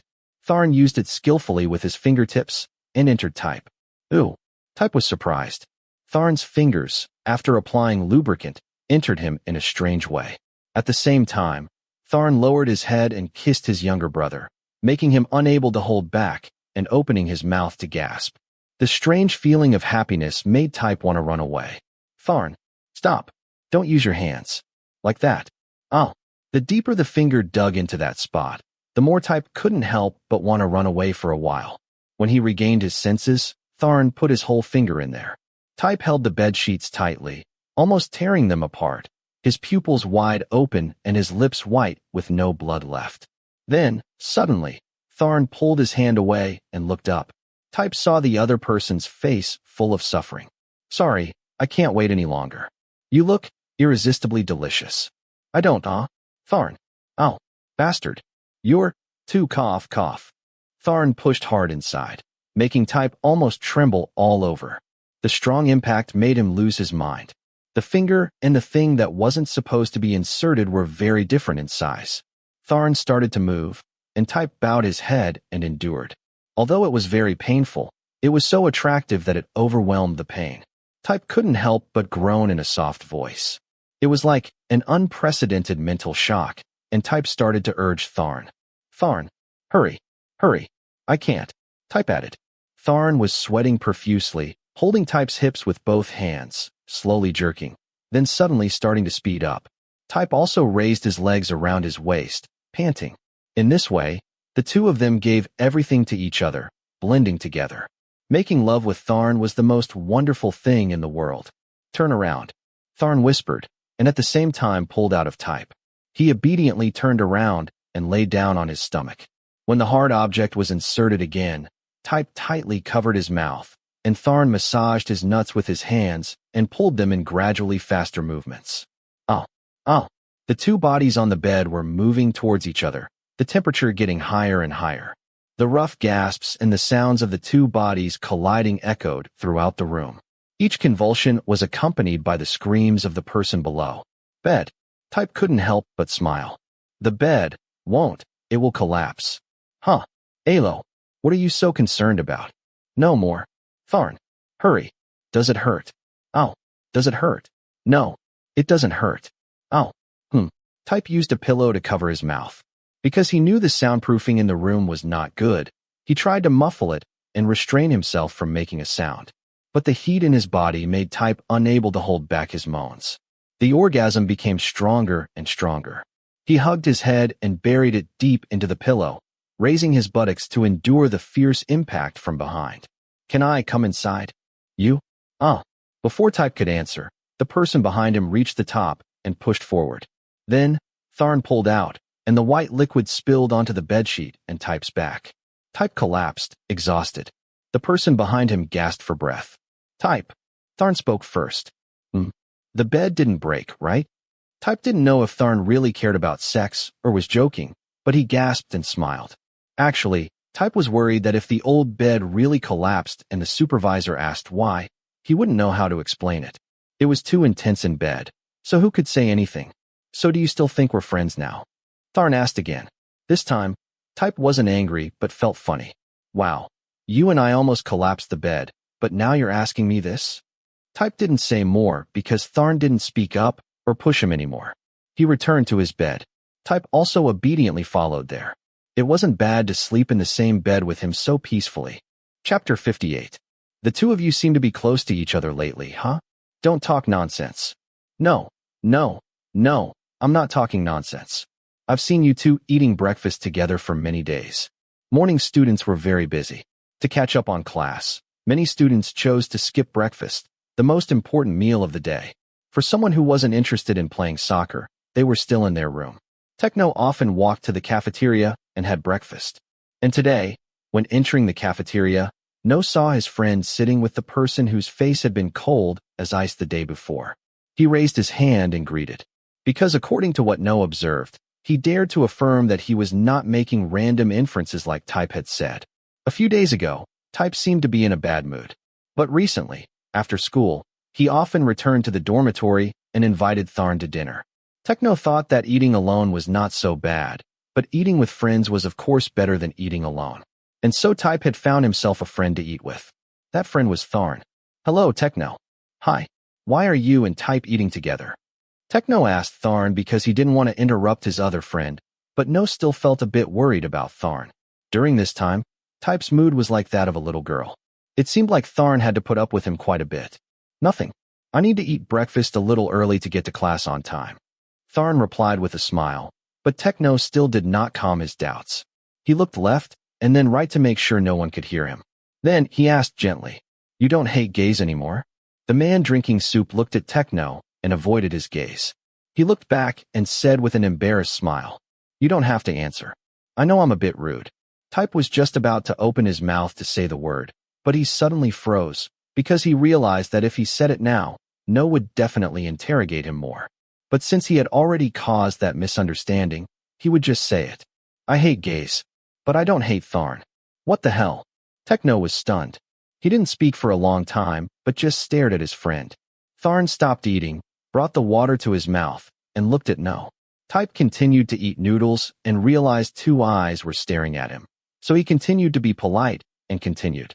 "If I hate him, can I live in the same dormitory with him? Didn't you always hate him? You went crazy when you found out you lived in the dorm with Tharn." Techno finally regained consciousness. Being able to live together and being forced to live together are completely different. "You mean you're okay now? Are you bothered about Tharn being gay anymore?" Techno confirmed again, because he couldn't believe his ears if he didn't have the chance to hear such words from Type's mouth. A few months ago, Type couldn't bear to pass by a gay person. He had lived in the dormitory for only a few months, and yet he had changed so much. What had happened? "Why are you so talkative today?" "That's because I'm curious." "Say something, Tharn. You guys are definitely hiding something from me." Techno couldn't ask anything from his friend, so he turned around and minded Tharn's place. Because Tharn looked like the type of person who would be easier to exploit. But Tharn just raised his eyebrows and smiled brighter. That smile looked strange. Like, very satisfied. This smile made Techno suspicious. His brain was working at full speed. Combined with recent images, Techno began to imagine all possible scenarios. He squinted at his friend, but Type didn't say anything. Type shook his head helplessly and said, "It's good that I don't bully him. What are you worrying about anymore?" "Because it's weird." Techno didn't want to interfere too much, but right now, this scene was completely unexpected. Previously, No had thought it was completely impossible. But at this moment, Tharn looked down at his watch and stood up first. Then he calmly put his plate and Type's bowl of noodles together, picked up 2 empty plastic cups, and said, "I'll go first. I'm going to be late for class." "Well, then hurry up. You were also late the other day. It's not your fault, is it?" Tharn took the plate and walked out of the cafeteria, leaving Techno with his mouth open and his voice confused. Why did he say it was your fault that he was late for school? Type calmly turned around and said without any confusion on his face, "His alarm clock was ringing too loud and annoyed me, so I got up and turned off his alarm clock. So he overslept and was late." Type knew that No wouldn't believe what he said, because he knew that Type would never touch other people's personal matters. Previously, when at the training ground, Techno had to wake up early to prepare for practice. He didn't know whose alarm clock kept ringing. Type even threw a pillow at the clock's owner, causing that person to quickly turn it off and firmly affirmed that he would never turn off other people's alarm clocks without permission. But Type had just said he turned off Tharn's alarm clock. Was that right? Techno's thought. "You two must be hiding something from me. I better not keep exposing them." "Seriously, don't you hate gays anymore?" "I still hate it, but I don't hate Tharn." Type calmly emphasized, and then laughed at his friend's ghost-like expression. Techno looked more and more ugly, knowing that Type wouldn't tell him the truth. The reason Tharn was late. They made love all night, and then slept soundly in bed. Type fell asleep under the duvet, and when the alarm clock rang in the morning, he turned it off and threw it under the table. It seemed that Type also didn't care about whether the newly purchased iPhone would be broken later or not. That was the truth. "I just want to hear the truth. Don't beat around the bush here." You know I've always been on your side, from the beginning. Hey, are you two planning on skipping class? Just as Type wanted to answer, he heard someone calling the two of them. They turned around and saw Champ, who looked like a boxer, walking in with a swagger. It seemed like he wasn't in too much of a hurry to get to class. Champ sat down next to them. And of course, the topic of conversation was diverted. Are you talking about yourself? It's already so uncomfortable this early in the morning. I've skipped school several times. Today, I'll go to class diligently. Techno looked at his watch. And I won't. If I come now, I will definitely be scolded and slapped by the lecturer. Type stood up. I can't take the risk. Being scolded in front of the class is several times better than having to retake the exam. Hey, wait a minute. Are you free this afternoon? Let's go eat together. There's a new restaurant opening at the back of the school that sounds like it's not bad. When Type was about to go out, Champ quickly stopped him. During this time, Type was really attached to Tharn, almost inseparable. That was why he was very sorry for missing a few gatherings with friends. Going to dinner with Tharn had a lot to talk about. Maybe it was because they had just untied the knot in their hearts and their relationship had taken a step forward. Before that, Type had always said that he considered Tharn his friend, which made him very uncomfortable. Since Type had opened up, Tharn's heart had gradually become much more comfortable. I have a class that lasts until the afternoon. I'll call you after class. Having finished speaking, Type quickly went into the classroom, leaving the other two behind to chat. Yes, my plan worked. Plan? What plan? Techno was about to fight, to buy breakfast when the small but strong man in front of him suddenly smiled brightly and quickly asked, Actually, I have a friend who wants to meet Type. Azo. What? Explain quickly. Techno leaned over and looked up at the smiling man in front of him. Right after my friend met Type at the mall last time, he wanted me to introduce him to Type. So my friend said that if I succeeded in bringing Type over in the afternoon, he would treat me to something to eat. Let's wait and see. Wait a minute. Your best friend is a woman, right? Techno had to admit that many years of friendship made him feel that Type always attracted the attention of boys. Of course it's a girl. What's so interesting about introducing a boy? Doesn't Type hate gays? Could it be that he's gay? Shut up. If you don't want to be beaten by him, don't say this to his face. He's 100% straight. Techno quickly fell silent. When talking about straight guys, for some reason, his voice became lower. Maybe it was because No had just seen his friend having breakfast with Tharn, but Type had clearly told him that there was nothing between them, so No believed that there was nothing. He smiled with relief. It's good to introduce more girls to him. He's been very busy with his studies lately, so if he can go out and date girls to change his mood, what's better? If Tharn had heard their conversation, that the two of them were setting up a blind date for Type, it was safe to say that their friendship would deteriorate immediately. Hey everyone, this is Pui-Fi and my high school friends. Without any doubt, Type followed them into the newly opened restaurant at the back door of the school. As soon as he entered, Type saw two girls sitting there eating first. Champ went first to say hello. After a while of greetings, they sat down together. Pretty. Everyone would say this word when seeing two girls with two completely different styles in front of them. The girl named Pui-Fi, with white skin, innocent appearance, and light makeup, looked very pretty and slim. Her uniform was not tight, so it didn't show off her figure. The girl named Mai, with an aggressive appearance, had long hair and a uniform that hugged her body, accentuating her figure, especially her small and plump waist. Pui-Fi was a bit shy, and Mai was an extrovert. This is Type, and this is Techno. Are you two and Champ studying in the same department? Mai nodded in greeting. Type and Champ are in the same department. I play sports. What's the difference? The difference is that we graduated with a Bachelor of Science degree and No graduated with a Bachelor of Arts degree. Champ explained. It means different levels. That's right. I'm inclined towards physical activity. Techno had begun to blend into the atmosphere, as if the discussion on this topic was the highlight of today's meal. Type thought that the two girls also went to school nearby, but didn't go to the same university, so this was definitely not a chance meeting. Wow, that's amazing. Even though we've both been Champ's friends since high school, we were in different classes. Pui-Fi turned to the opposite side and said to Type, who was eating shrimp dipped in fish sauce. Type raised his head and smiled at her. Not all people who study this field are healthy and strong. They have to practice a lot, so their bodies always stink. The person opposite smiled gently. After Type finished speaking, he continued to dip his head into the shrimp. But studying that field is great. Just like us, we couldn't study it even if we wanted to, but we also researched it a bit. Does Type like shrimp dipped in fish sauce? The girl asked curiously. Type smiled. Type likes it. It tastes delicious. Ah, at FAI's house we often eat shrimp, but it seems that few people order shrimp here. Puifai said, adding a bright smile. This is Type's father's favorite dish. If FAI sees him, FAI will definitely think that no one can eat better than him. Type swallowed his saliva greedily, but now he could only eat what was in front of him, slowly dipping the shrimp into his mouth. Wow, is it spicy, Type? The other girl asked, and Techno helped answer. He's from the south. He said his mother often cooks with a handful of chili peppers. Type clapped his hands, swallowed his food, and said in agreement. It's not a little. Type added so that others wouldn't think No was exaggerating the truth. Have you ever seen a basket containing rice noodles? That's right. My mother cooks soup with a basket of chili like that. The people at the dining table couldn't help but inhale when Type said that. They imagined that if it were them, they would definitely not be able to swallow it.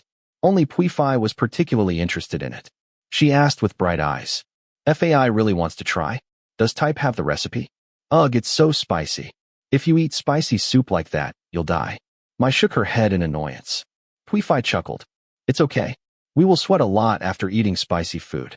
Therefore, it will be possible to lose weight without using a sauna. That's great. Can you show Puifai how to cook? Puifai looked at Type with a smile. FAI loves cooking. Can FAI add Type's line? So that FAI can ask Type about the recipe.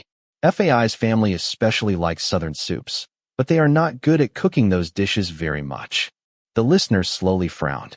Type took out his cell phone. He saw many unread messages sent from Tharn. Okay, what's FAI's number? After that, people started exchanging lines with each other. Chapter 59. Puifai must like you very much. After saying goodbye to the two girls, the three boys returned to the dormitory together because Techno also had to take the bus back to the school gate. By the way, the whole dinner was filled with laughter along with Puifai's smiles. I know. Damn. Techno, look at Type's face. He definitely cares a little about people. Champ also started joking. Techno laughed loudly. I think so too. I think Type prepared some dishes to discuss when Puifai moved in to sit next to him. At first she was still discussing southern cuisine, but then I heard her ask if he had a girlfriend yet. Techno smiled and said that he was also sure Puifai was very interested in Type, because it could be seen very clearly that the person she wanted to talk to was Type, while the other person was not. What about you? What do you think about my friend? Champ suddenly asked for his opinion, and Techno hesitated for a second and then said, She is very cute. That girl looked innocent, her eyes sparkling, her body also beautiful. She wasn't exactly the shy type, but her personality was quite straightforward. She was very cheerful and gave everyone the feeling that she knew how to take care of others. So my friend also has some hope. So should I hope for something new? Your friends are pretty good, but why don't you have a lover? Puifai just broke up. Champ emphasized. Has Type eaten yet? FAI asked online but got no answer. FAI sent a box of sandwiches. If you can't eat it all, Type can put it in the refrigerator. Just returning to the dormitory, Type seemed lazy. Tharn, who was reading a book on the bed, stood up and looked at him. Type smiled and raised his hand to flick the other person's forehead. How do you know I like it? Because it's the spiciest dish on the menu. Tharn's answer was very normal, as if it was something he should know. And Type was trying to tell him that there was a girl who liked him. After hesitating for a moment, Type ignored it with a question. So how do you know I like spicy food? When you eat noodles, you don't know how many teaspoons of pepper you put in. Tharn waited for the other person to answer, but after waiting for half a day, Type just listened silently. So he continued. Spicy soup has become spicy seafood soup. I wonder if you are someone who likes spicy food. Tharn said with a smile. Type asked again. What about you? What about me? Do you like spicy food? Tharn looked at the person who asked with a slightly raised mouth. You want to learn about my interests? At first, Type wanted to say he didn't want to know, but somehow, he nodded. Tharn was stunned for a moment, smiling even brighter. This smile made his face brighter, and his eyes sparkled with light. I can eat a little spicy food, but not much. I can't compare with you. I like to drink Sprite, but not every day because it will lead to diabetes. I like to eat boiled eggs, but the yolk must be cooked. I like to eat bread spread with jam, not with butter. I like Western food more than Thai food. Spaghetti is my favorite dish. I just wanted to ask if you like spicy food. Why are you telling me other things? When Tharn was still talking enthusiastically, Type impatiently interrupted him. He turned around and threw his bag on the bed, grabbed his clothes, and went to shower. Tharn smiled again. I've already had dinner, but in order not to waste your attention, I'll eat again later. After that, Type walked out the door. His face became very bad, because the laughter of the people inside made him sad. Type's thought, I don't love him, so whether I date anyone is my own business. Lately, Type had become immersed in his phone. Tharn looked at the person in the opposite bed and saw that he was holding the phone and dialing quickly, as if he was chatting with someone. Tharn didn't mean to overthink this, but Type never liked to play with his phone. He would leave his phone anywhere without even looking. Even when his mother called, Type was too lazy to answer. But now, when he heard the phone ring, Type rushed to check immediately. Tharn's thought, who is he talking to? Tharn frowned. He wanted to know, but he didn't want to seem too nosy. Because their relationship was gradually warming up, and Tharn didn't want his curiosity to affect the balance of the relationship. In the morning, they still went out to eat together, then went to separate classes, sometimes went to the school gate together to find food, sometimes found friends to hang out alone, and when they returned to the dormitory, they had sex. They were much closer than before. Tharn never refused Type's desires. Because Type always made him feel satisfied, and after it was over, they would sleep together. They talked more and more about each other. They talked about their family members to each other, talked about their likes and dislikes, and they also did laundry together. Type never washed his clothes with other people for fear of catching a virus, but with the person he had once hated, he now washed that person's clothes himself. Although in the end, Tharn would be the one to hang their laundry. But for a long time, Type no longer argued with him. Type, what is it? He continued to stare at his phone as he answered. I'm going to the bar next Friday to help Ms. Jeed. She said I should take you with me. Are you playing music that night? Type quickly put down the phone and asked with great interest. Tharn nodded. I'm going to help my senior. 2 or 3 days ago, I went to play music at another pub, but it was too far away to call you. Tharn remembered Ms. Jeed's words. Call the handsome, dark-skinned boy. Phi will help Gnome confirm. This idea made Tharn feel very happy. Along with Type's expression of concern, it gave him more hope. That's interesting. I want to see if what Ms. Jeed said is true. What did you say? She said you're the band's fan attraction factor. Tharn shook his head immediately. She just flattered me a little too much. I'm just a normal person who likes music. Type chuckled and nodded seriously. Oh, I'll go with you. As for you, Ms. Jeed asked when you could form another band to help the seniors and earn some pocket money by the way. Tharn sighed sadly, because forming a new band was a bit difficult. He hadn't found a bass player yet. Tharn couldn't get the best bass player to come back. That guy kept insisting that he had bullied his younger brother. Let's talk about it later. After finishing speaking, Tharn asked for confirmation. So it's Friday night, okay? Yeah, I know. I won't break my appointment. After Type finished speaking, he put his phone in his pocket and asked Tharn to find something to eat. Tharn felt relieved and decided not to ask any more about Type's recent phone usage. Chapter 60. Hey Tharn. Techno, what are you doing here? As soon as Tharn finished class, he planned to go to the university cafeteria to find something to eat. He saw Techno come to greet him. The dean asked me to help him deliver a document. Where is this office? No took out the documents and showed them to Tharn. Wait until I buy a bottle of water, and then I'll take you there. Tharn quickly went down to buy water, and then hurried back to find Techno.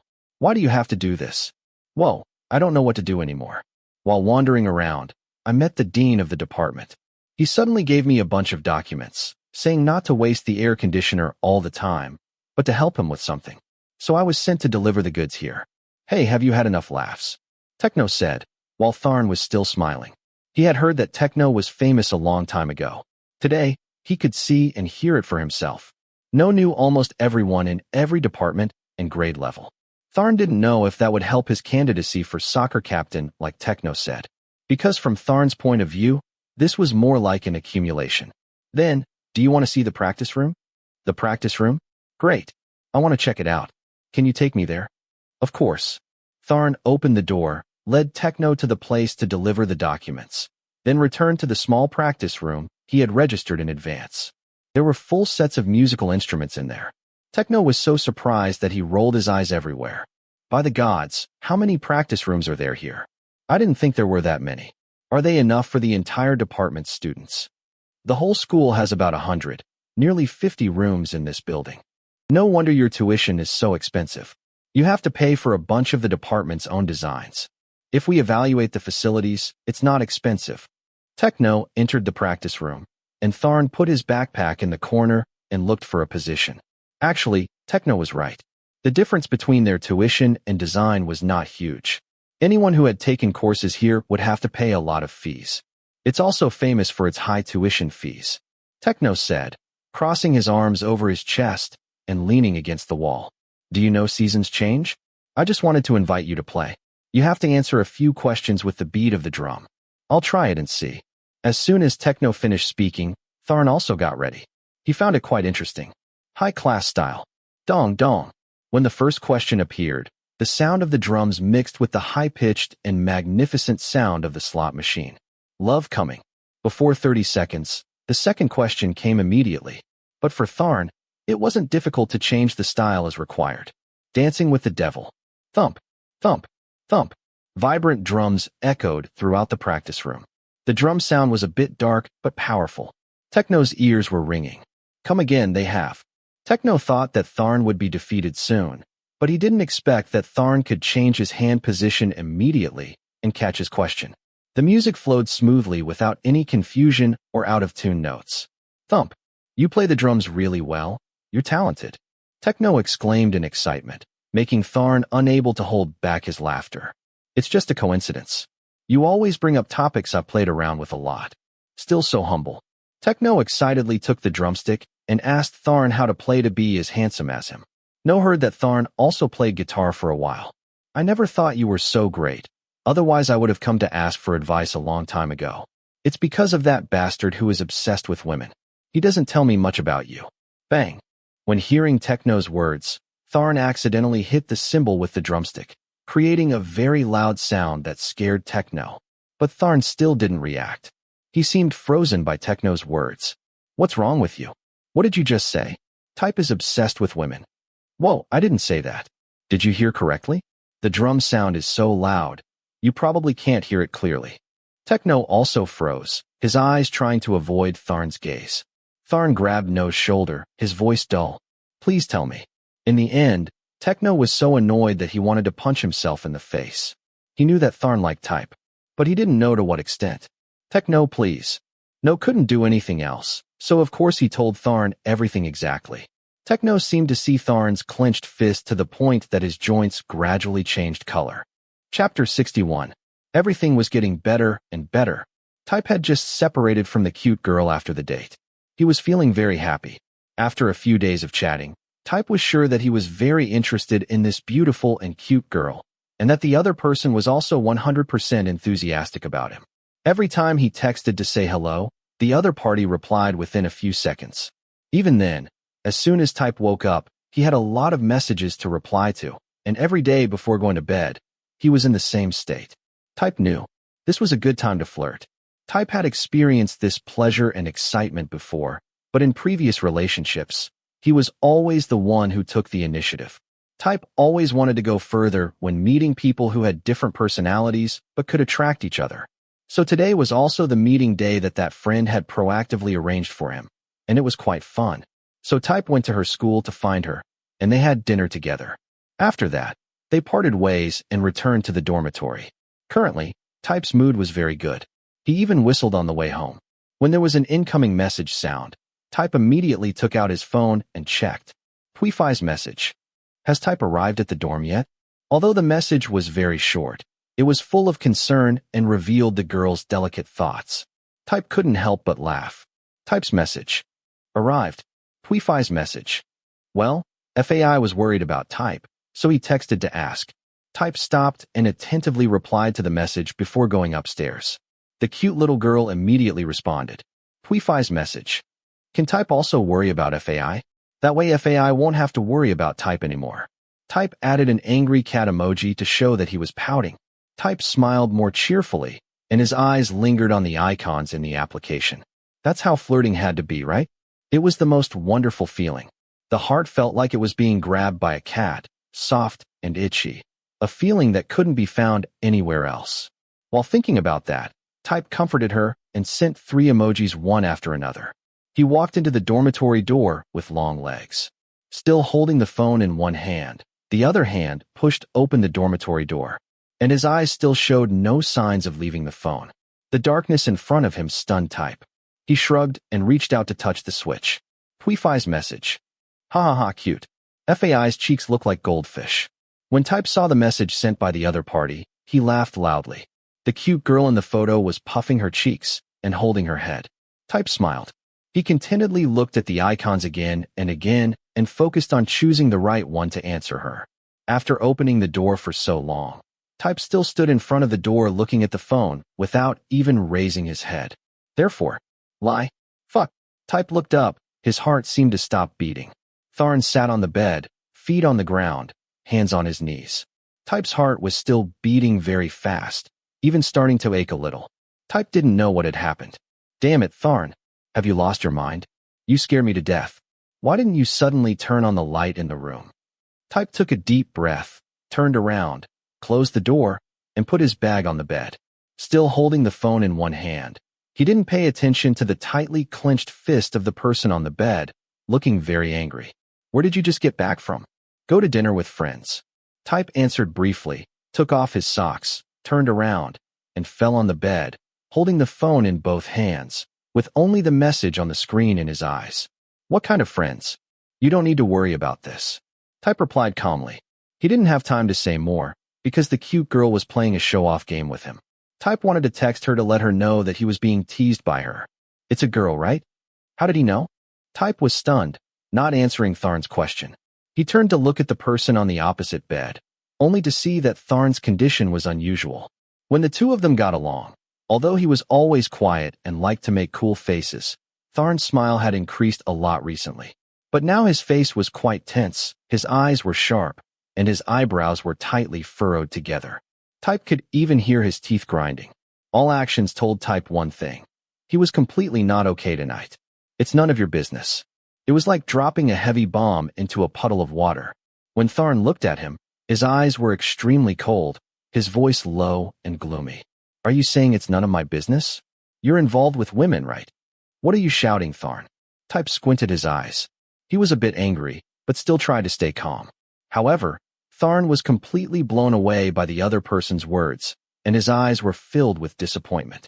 Type, where have you been? With whom? Although very angry, Tharn tried to stay calm and continue asking. Type frowned. He felt that Tharn's tone was intruding too much on his privacy, so he suddenly jumped up from the bed and walked over coldly, hardness in his eyes. You're not my dad. Although it was only a short statement, the warning in it was very heavy. You're just my roommate. You have no right to force me like that, and I have no responsibility to answer your questions. No matter where I go or who I go with, it's none of your business. Type silence. Tharn took a deep breath again. His fist did not relax at all. Instead, Tharn held it tighter and tighter, until his hand showed signs of pain, because only pain could wake him up. But Type didn't give him a chance to regain consciousness, and kept calm further. I'm just asking. Can't you tell me? I don't like your tone. I don't like the way you meddle in my privacy so much.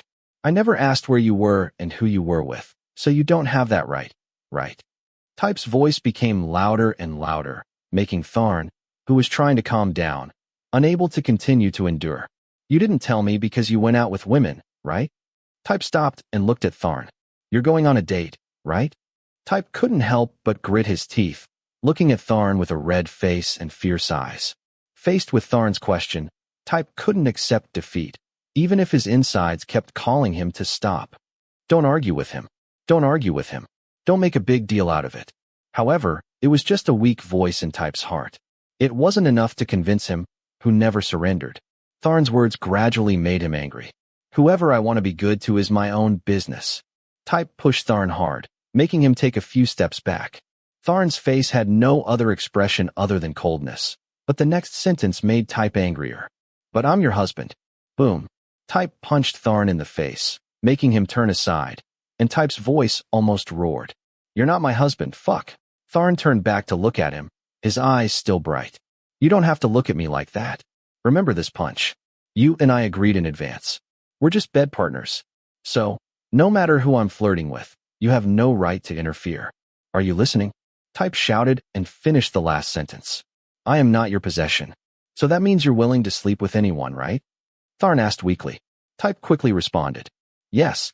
Who I sleep with is none of your business. Type clearly saw that Tharn was clenching his fists and was ready to respond. But in the end, he just raised his hand and rubbed his face. His face turned red because of anger, and his cruel eyes gradually became bloodless. By the time Tharn calmed down, disappointment appeared in his eyes. Then I also have the right to sleep with anyone, right? When Tharn said he wanted to sleep with someone else, the pain in his heart could not be relieved. In the end, Tharn indifferently hid the emotions in his heart. Yeah, who you sleep with is your business. Tharn stopped talking for a moment, and a moment later, looking calm, he said in an undisturbed voice, You called me a slut before, but now you let me go to bed with someone else. Type also remembered saying that. He used to think that being gay was a type of lechery, but then he realized that Tharn was not that type of person. Type was silent for a long time, and Tharn's next words shocked him. And you want to become a pervert, right? You. Type grabbed the other person's collar and was so angry that he just wanted to kill him. But Tharn's eyes stopped him. They were not mocking eyes, nor did they contain contempt. They were eyes full of sadness. You said I could sleep with anyone, but I don't want that. Tharn reached out and held the hand of the person holding his collar. Tharn's bright eyes reflected Type's angry expression and said something that almost choked him. Because you're the only one. Type's silence. I already have you. Why do you want to sleep with someone else? Why are you like this now? Tharn choked. The strength in his hand increased. Tharn grabbed Type's wrist tightly until he felt pain, but couldn't say anything to scold Tharn, as if the words were stuck in his throat. Tharn continued to speak with a disappointed expression. I'm jealous.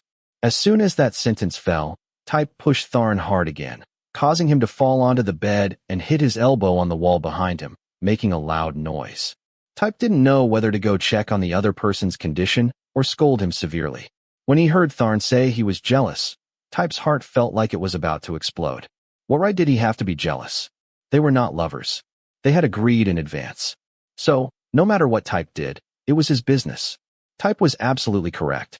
He said loudly, If you've said that much, starting tomorrow, I won't sleep with you anymore. Slam. Hey, can you be quiet? I'm studying. Type ignored the senior, went straight to pat his shoulder, and said, Fi Chloe, let me sleep with you tonight. Then he walked into the next room. The dormitory door was wide open. Senior Chloe stood at the door looking at Tharn sitting in the room. He clenched his fists and took a deep breath, which seemed to calm his mood. Chloe asked softly, What happened to you two? I won't ask anymore. When he saw Tharn's expression, he immediately stopped speaking, quickly left, and returned to his room. Tharn roared inside. Damn. At this time, Type placed the quilt, threw the pillow on it, and lay down and closed his eyes. Their faces were still angry from the argument. The two seniors in the room didn't dare to ask anything. They only said gently, If there is something that needs to be clarified, you should go back to resolve it. Type didn't answer him, even as the message alert kept ringing. Type didn't sleep all night. He just lay with his eyes closed. He felt his mind was completely blank. Type wanted to rearrange all the things that had happened. However, Tharn's words and his disappointed eyes kept lingering in Type's mind. But Type didn't feel that he had done wrong.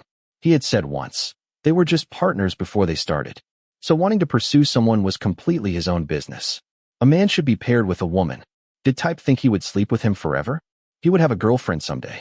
Around 5 o'clock in the morning, Type suddenly sat up, gently rolled up the blanket, and returned to his room. Empty. It looked like Tharn had just gone out.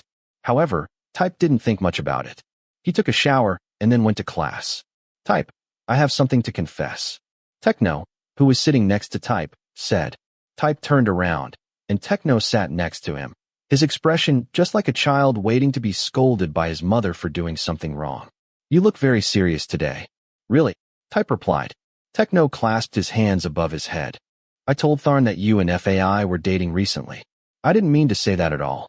Yesterday, when I went to the gym to look for Tharn, I accidentally said something. I said that you've been obsessed with women lately. I really didn't mean to tell him. I hope that you two won't quarrel over this. I was wrong. I'm a talkative person. I spoke thoughtlessly. Techno honestly reflected on himself, and Type became angry.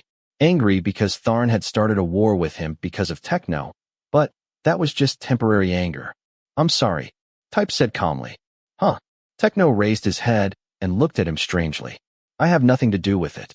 Who I date is my business. Don't look at me like I'm sneaking around outside and get caught like that. But Tharn looked very angry yesterday. So what? It's his business to be angry. Type emphasized again.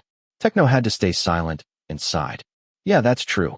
I just see that he likes you, but I don't know if you like him or not. It doesn't matter who you're with. Even if Tharn knows, it's none of his business. But that might hurt his heart. Techno was really thinking about both of them. Honestly, Tharn should stop thinking so much now. It was better to just consider Type changing his lover. But these words made Type feel very hurt. He didn't know what made his heart ache. Type tormented himself in his heart. He didn't answer his friend, but turned away and looked away. Then he saw Tharn, who said he had no one else but him. Tharn, my good friend, ah. Type's silence. Well, how are you? Tharn went out the door early in the morning. His friend jumped up from behind and wrapped his arms around his neck, almost suffocating Tharn. Tharn couldn't avoid it, so that friend thought the game was boring. He turned to Tharn and sat down. Nothing. But it seems like you're thinking about something. Even though you're silent every time, this is the first time you've been silent and become emotionless. Be careful of being made into a statue for a while. Wow, this cold. Not a funny joke. Type silence. Tharn's friends, who were always noisy, also slowly quieted down. This time, they did not talk to each other or respond to him with any expression. Tell me what's going on. Tharn knew that his friend was worried, but he couldn't tell him the whole story. Type wanted to keep it a secret, then Tharn, like a pathetic person, agreed to go along with it. Nothing. I didn't sleep all night, because I was busy watching live broadcasts all night. Oh, same. The friend nodded and smiled to show his understanding. While I was out in the morning, someone called to say that the teacher had canceled this class. What a relief. If my dorm was nearby, I would return there right away. But I haven't eaten anything yet. I'll go buy food. The friend said so, then stood up and went out to find something to eat. Ding. The phone in Tharn's pocket rang. He took it out and noticed that the person who sent the message was Type. Tharn sighed before opening the message and reading it. The other person sent him a link. Tharn hesitated for a moment, but he still clicked. The screen began to load messages, and then a few loud words appeared, leaving Tharn silent. 10 rules for being a good sex partner. Tharn closed his eyes and continued to scroll down. 1. Don't be jealous, but be considerate of each other. 2. You can sleep together, but you're not the other person's possession. 3. Don't have the right to ask for too much. 4. You can change your position, but if you can't, don't be sad. Let's break up. 5. Do not prevent your partner from having a girlfriend. 6. If a friend of the same sex has a lover, you are not allowed to cry, fight, and hold him back.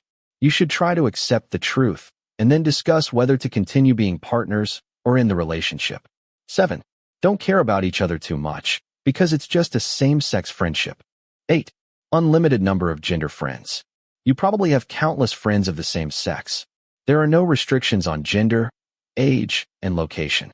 Of course, if you don't mind getting AIDS. 9. The lover must come first, the partner comes second. 10. A sexual partner is a sexual partner. You should know your limits. In short, being partners does not mean cheating, but if your lover knows, you have to break up. Tharn sat silently. He knew what Type wanted to say. Ding. Type's message. Item number 6. Such a long rule. Tharn didn't look back, but still knew what Rule 6 said, which was probably what Type wanted him to know the most. No joking. Acknowledge and accept the truth. Not all of them could do it. Just as Tharn wanted to put his phone back in his bag, the text message came again. Type's message. Do you want to break up? Tharn was holding the phone tightly, and Type only gave him 2 options. If you still want to be like before, you can't mix your emotions too much. You can only use the other man as a sexual tool. If you can't do it, then break up. No matter which one Tharn chose, he would feel extremely sad. It was just that bang. I'm going. I won't go to class this afternoon. What? Tharn's friend watched his back disappear from sight. Tharn went straight to the waiting area. There was only one idea in his mind. Type didn't care about him at all. If this continued, from now on, he would just cut it off completely. Sometimes, even though Tharn knew what he wanted, he couldn't make a decision. Tharn's thought, should we end the relationship before we feel more heartbroken, or just like this, continue to wait for the light of hope to appear again? This was the first time Tharn didn't want to make a decision. Chapter 62. Would it be wrong to say that Type was nervous? At this time, Type was confused and sent a line message. No, more accurately, he was afraid of Tharn's answer. He had texted, "Let's break up," so as not to let all the things they had experienced together end in confusion. Type was worried because his heart was very chaotic, because he was still hesitating when texting to break up. Even though Type had always told himself that the reason he was with Tharn was ultimately just sex. Tharn had brought him to a new world and showed him that ultimate pleasure in bed was not just for men and women. Men and men could also enjoy happiness very differently. But it should just stop there, because one day, when Type had a lover and Tharn also found someone who could relieve his desires, they would have to go their separate ways. Now the time had come, and Tharn had been in a bad mood recently. Type wanted to use this as an excuse to seize the opportunity and give a reason for the breakup. But he didn't think he would hesitate like that. Yes, Type didn't really want to break up with Tharn. He was the first gay person that Type wanted to be close to. He was the first person to recognize Type as a good guy. He was the first person to make Type feel that not all gay people were bad guys. He was the first and only gay person who was sincere with Type. Tharn was the person who opened Type's eyes to a new view of the world. And the most important thing was that he was the first person to give Type a feeling of satisfaction in sex. Type would become a child when he was with Tharn, when he ate with Tharn, when he walked with Tharn. He was also the only person Type was willing to share a bed with. Type felt regretful for this relationship.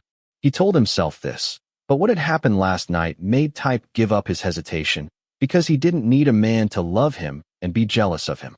Tharn's possessiveness was too great. He didn't behave according to their agreement, but treated Type as his possession. This was something that Type could not compromise on, because he never thought that he would be owned by anyone. All of this prompted Type to return to his dormitory in the evening to get a definitive answer. He opened the door and entered the room, scanning everywhere, but couldn't see the other person. Type exhaled, not knowing if it was because he felt truly relieved or not. Type's thought, "Am I crazy?" Type shook his head. "You're really crazy," standing there talking to the door. At this moment, the person who thought he wasn't in the room suddenly said something from behind. Type turned around to see Tharn wearing only shorts, a towel covering his body, and his hair wet with water. It looked like he had just finished taking a shower. Type stared at the man in front of him. What did he mean? Type asked himself, because that person's relaxed behavior as if nothing had happened made him confused. There was no anger, jealousy, or anything else in the amber eyes that person looked at him. These eyes expressed calmness. "How long are you going to stand at the door?" Tharn asked, and Type immediately walked away from the door. He watched the other person enter the room and hang up the towel. After that, he sat at the Japanese table in the middle of the room with a pile of thick books piled on top. Type closed the door and walked in. He looked at the other person and then slowly spoke. "I need an answer." Tharn looked up, and their eyes met. He smiled. "This is my answer." Type frowned. He wanted to ask directly if the other person agreed to break up, but for some reason, he couldn't say anything. Type chose a question that also carried the same meaning, but in a more meaningful way. "Do you want that?" Despite his uncertainty, Type asked the other person with his arms crossed over his chest. Tharn shrugged his shoulders, his eyes only looking at the computer screen. His other hand stretched out towards the book, as if he was preparing to do homework, and at the same time spoke casually, as if he were discussing the weather. "That's it. Since you said so yourself, that's exactly what will happen." Tharn raised his head again. "When I need to relieve myself, I will become your partner and sleep with you." Type listened and looked extremely stupid. He looked at the way the other person saw sleeping together as a way to let go of their lust. He thought that with that method, there would be nothing else between them other than what they did in bed. Right now, the other person was repeating back to him exactly what he had said last night. That was right. Type had said that making love was just a way to express desire. But when it was Tharn's turn to say so, Type on the contrary didn't think that was true. "We can also do it when you want. It'll be a lot easier," Tharn said, and then turned around and continued doing his homework. This told Type that their relationship was limited to bed only.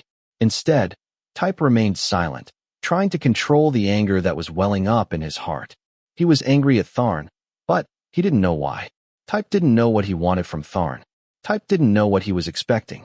Was he waiting for Tharn to be angry and possibly unreasonable like yesterday? Type didn't know. He just knew what was happening at the moment that made him feel very sad. Okay, I think it's best that way. However, all Type could say at the moment was that. He lay on the bed and opened line, checking Puifai's messages that he hadn't seen since last night. She kept texting him asking questions, wanting to know what had happened. Puifai's message. Why didn't Type answer? Was he afraid that Type was angry with her? Or was Type trying to bargain with her? However, the initial sweet, vague feeling no longer appealed to Type as before. Chapter 63. Type's silence. Type's silence. FAI, what are you talking about? Type didn't know where he had let his mind wander at that moment. He only knew that the light touch on his arm made him shiver and instantly awaken. Type turned back to look at the person sitting next to him, who was looking at him kindly while he hadn't paid attention to what the girl had said. What's wrong with Type? Nothing. Type immediately said he was fine. Even though he was still confused, Type didn't hate Puifai at all. He was angry at himself for having the chance to date such a lovely girl, but was still thinking about crazy things. Today, right after the bell rang, Type rushed to the girls' school to make up for the fact that he had disappeared all day yesterday. Type hadn't called or replied to any messages. He had even made an excuse that he had lost his phone and only found it today. After that, Type started inviting the girl to dinner with the excuse of apologizing to increase his chances of contact. So then they decided to have dinner together in a small shop not far from Puifai's dormitory. Men were born to deceive, born to say sweet words. Type knew he was no exception. He could be extremely rude to people of the third gender, but was extremely gentle with a girl. Nothing? So what was FAI talking about? Sand behind the dorm. No. New movie. That's not true either. Is the light in the walkway broken? Not always. What was FAI talking about? Type kept guessing the questions and answers, which made the little girl smile, and then she couldn't help it anymore. We're talking about desserts made with coconut water. How could they be talking about that? Type asked himself, because he clearly remembered that they hadn't talked about it. That meant that while here with Puifai, he had been distracted before they had even started talking about dessert. Puifai laughed again at his somewhat humiliated appearance. Hey, is Type thinking about other girls? Type frowned. The memory of his ex-girlfriend suddenly appeared.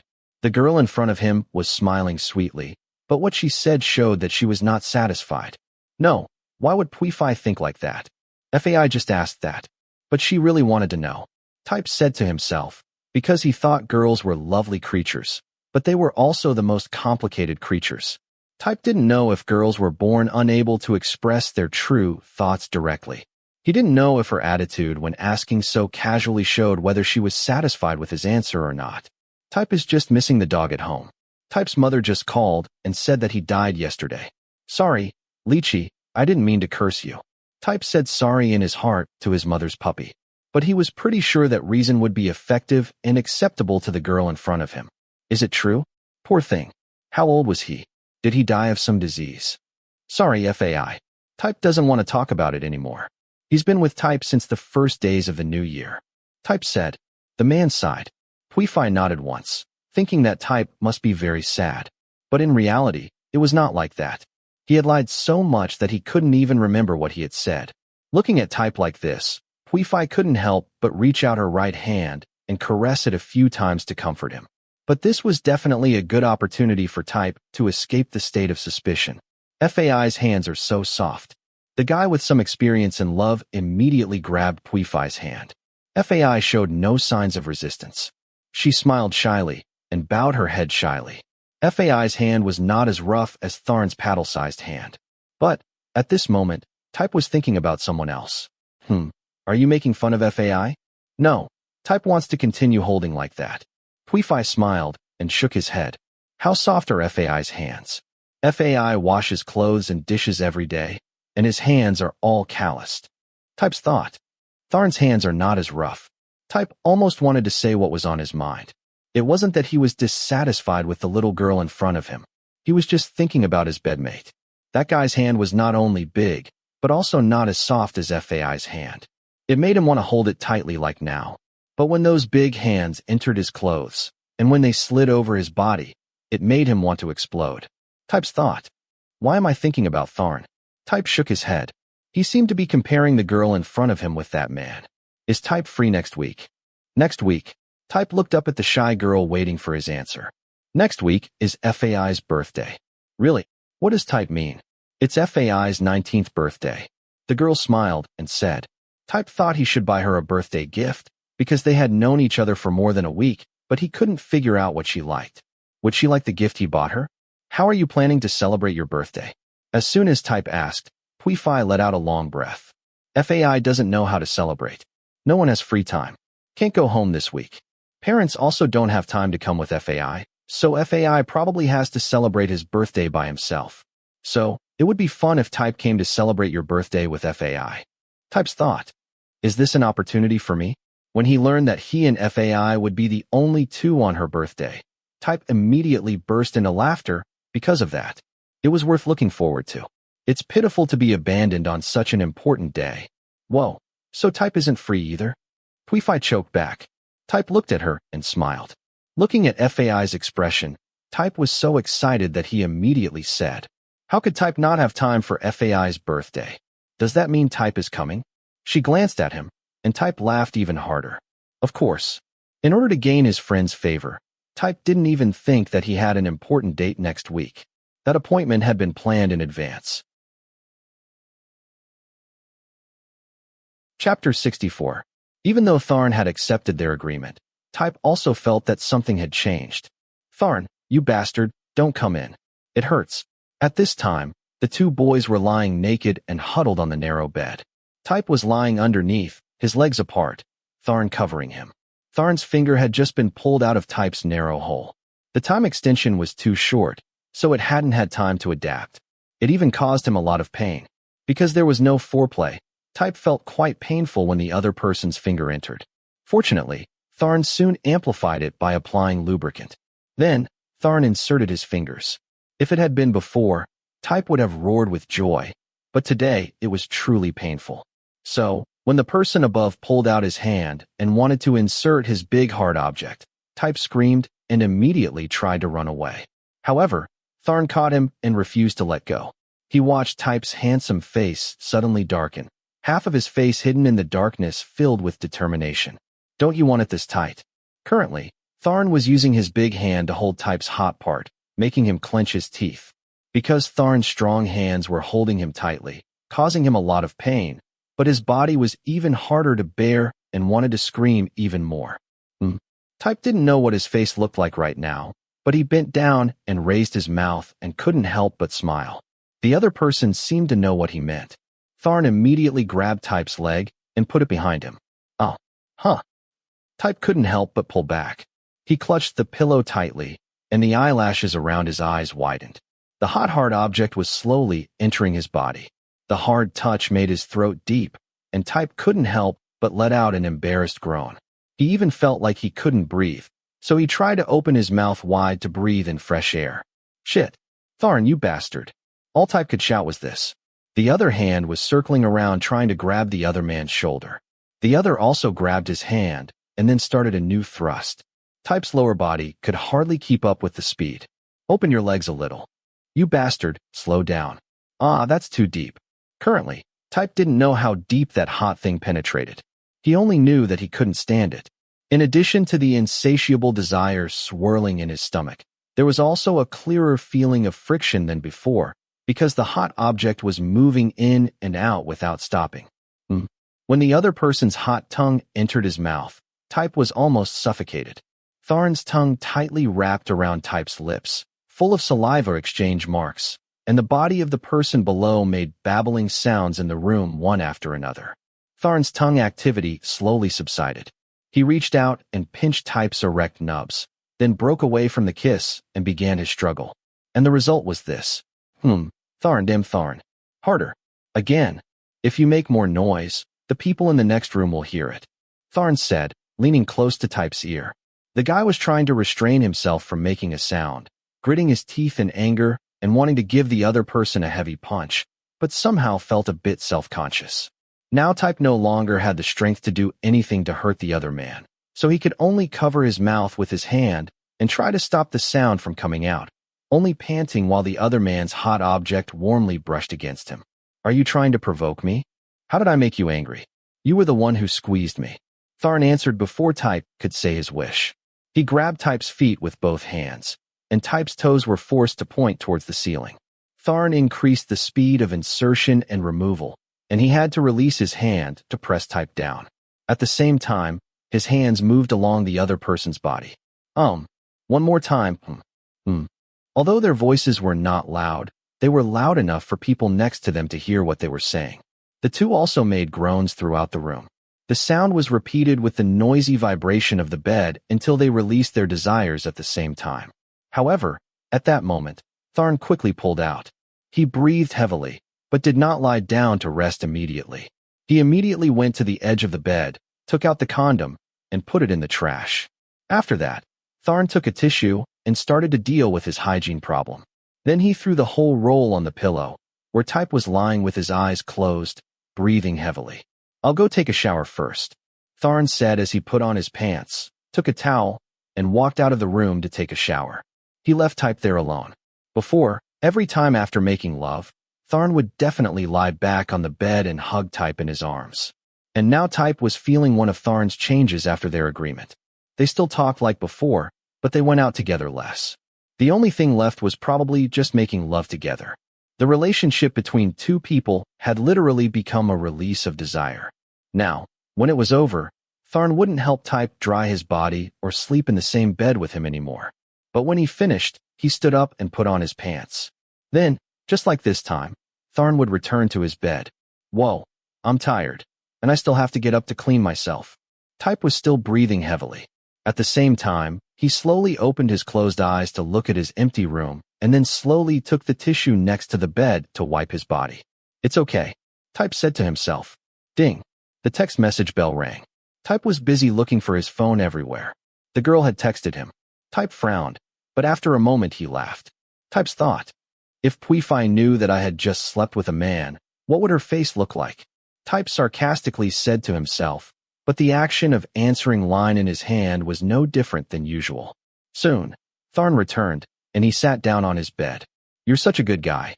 Tharn suddenly started speaking, and Type turned his attention from the phone screen to look at him. What's good about me? You just got into bed with me. You haven't even put your pants on yet, and now you've forgotten about me. Having finished speaking, Tharn shrugged and remained silent as if nothing had happened.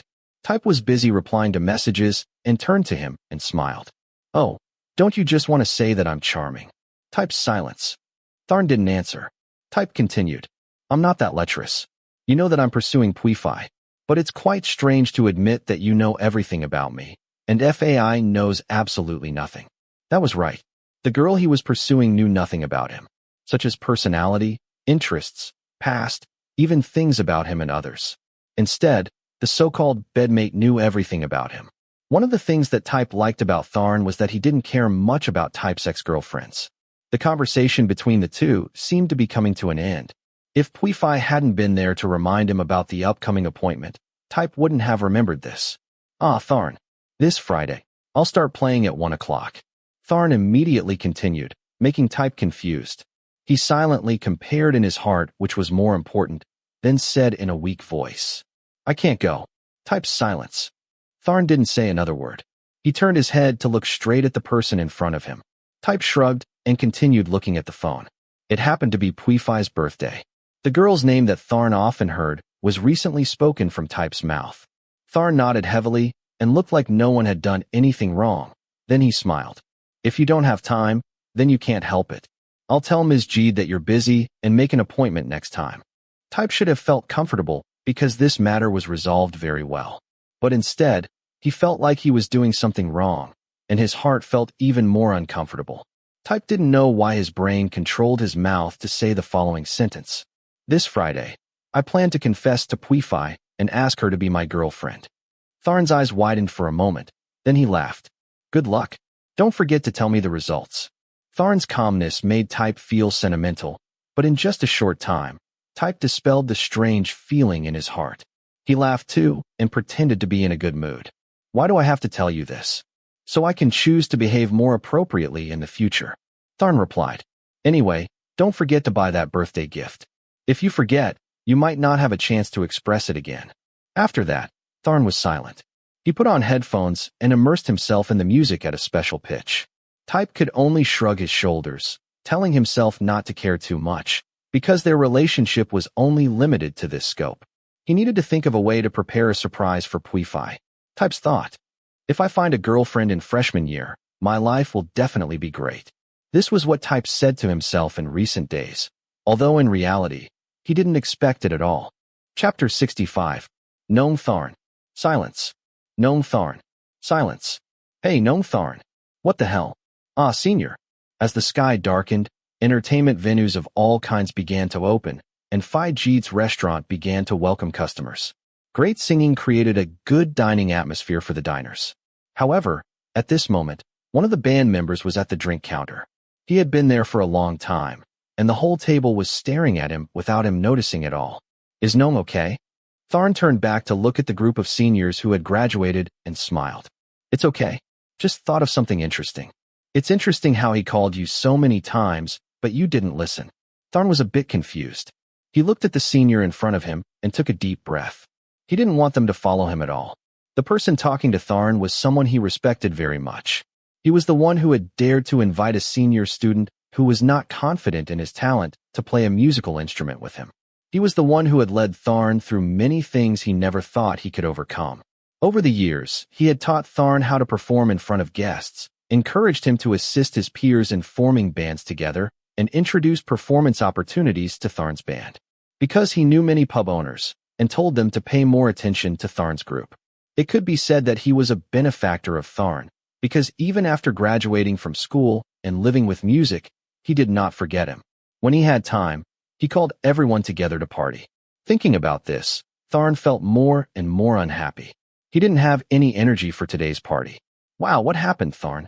I saw you were absent-minded while performing on stage. Phi Kong, the store owner, asked observantly. I'm sorry, Phi. Did I not perform well? No, what are you worried about?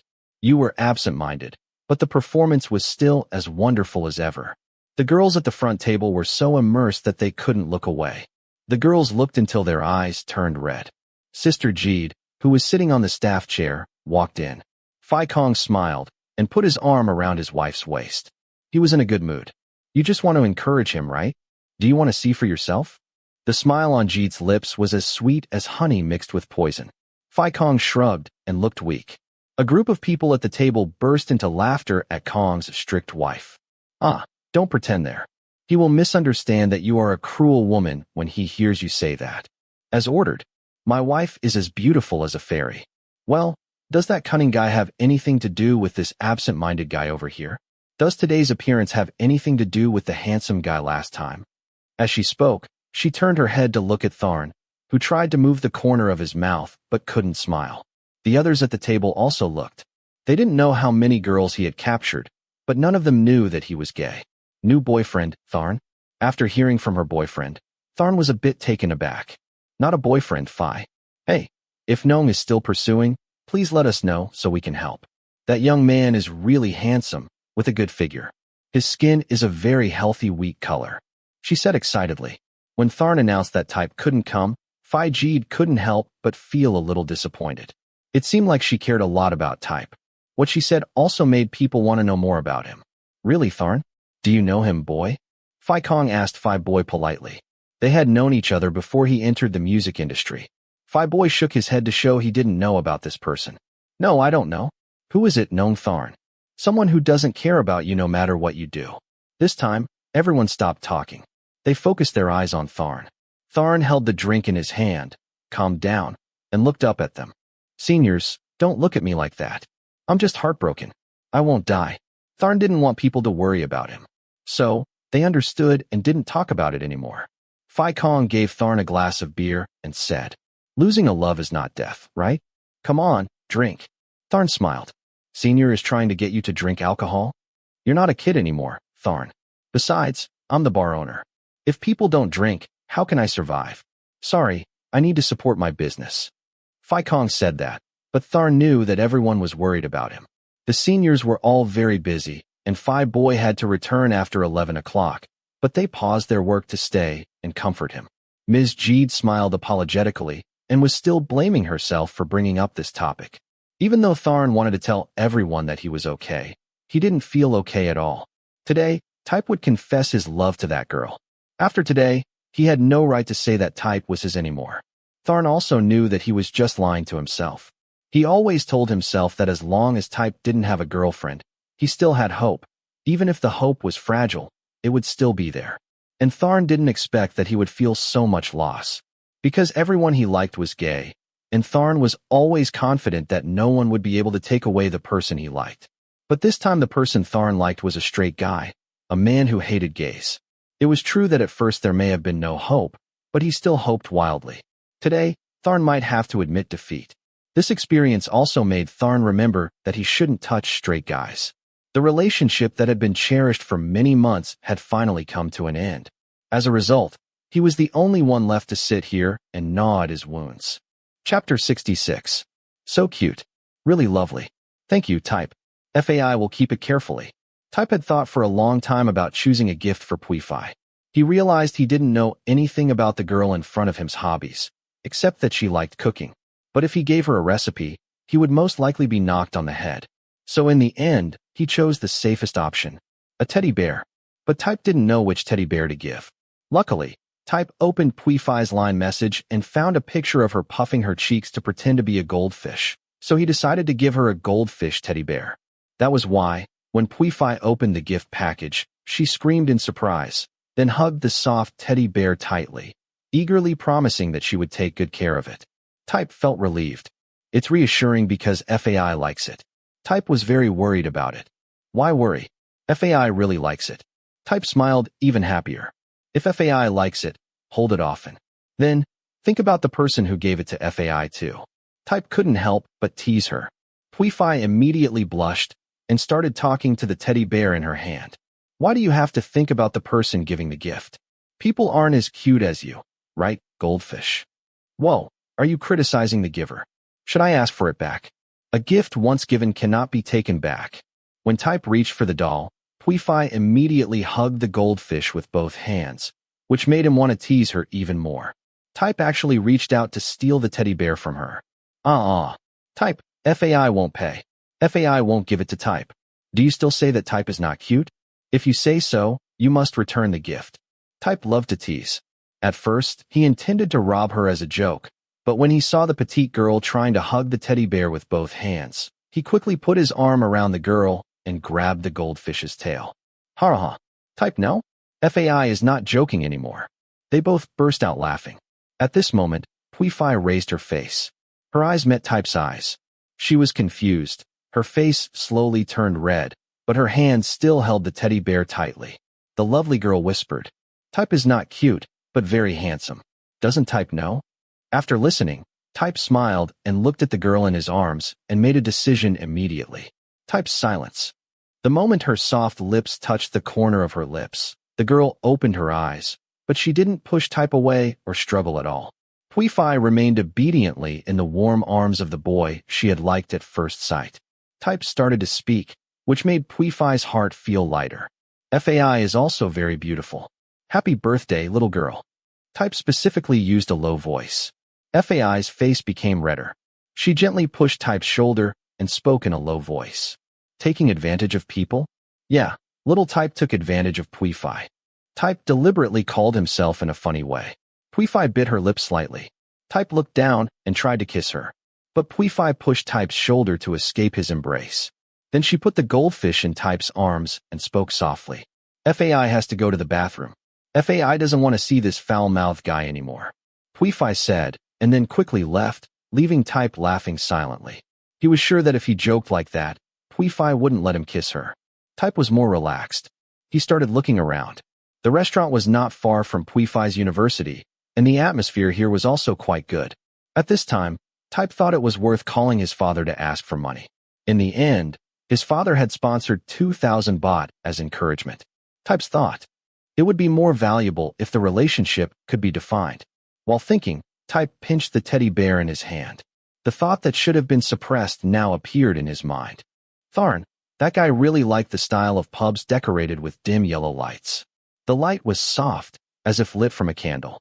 The table was beautifully designed, and guests' privacy could be well protected. The most delicate thing was that no matter what angle they looked at, diners could still clearly see the performance on stage. And the food there was also very delicious, although the price was a bit beyond the budget of a student. Type's thought, is he still performing now? Type couldn't stop thinking about his roommate. He thought about the restaurant and bar that he had just visited last month. Type thought of the small stage, where someone was playing drums on it, and smiling at the guests below. Type's thought, there must be a lot of free drinks sent to him by the girls now. Thinking of that, Type suddenly felt uncomfortable, but he couldn't do anything other than take a deep breath, because he knew he had no right to be angry. I'm the one who broke my promise first. Tharn is the one who should be angry. The more Type tried to talk to the girl in front of him, the more he couldn't find any excitement. Type's eyes looked at his wrist, looking worried.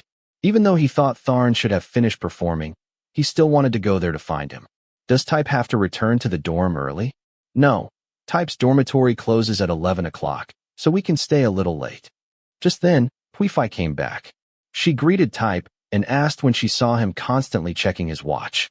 Type shook his head and smiled like before, although for some reason he couldn't really smile. Does Type live in the school dormitory? Why doesn't Type live outside? Dad forced Type to live in the dormitory for the first year, so he could make many friends. Type shrugged, because only a few of his close friends knew that reason, and one of them was gay. Is that so? FAI can't live in the school dormitory. It's terrible. FAI lives outside, so she's very comfortable with her hours. FAI can come home at any time and can even bring her friends home to sleep over at night without having to worry about her roommate's mood. Puifai said with a smile, and Type's mind was drifting somewhere. So if Type can't come back in time, can he sleep in FAI's room?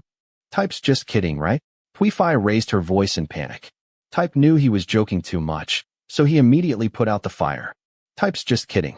FAI thinks Type is serious. It's not like a joke at all. Puifai seemed to find it funny, and she played along with it, even though she thought Type was serious.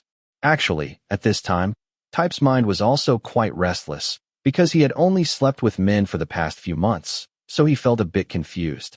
He didn't know if he could still be the same as before. So at this moment, having a girl like that enter his life was just the right time. Type wanted to prove that he was a real man. So when was the opportunity? Type would grasp it without hesitation.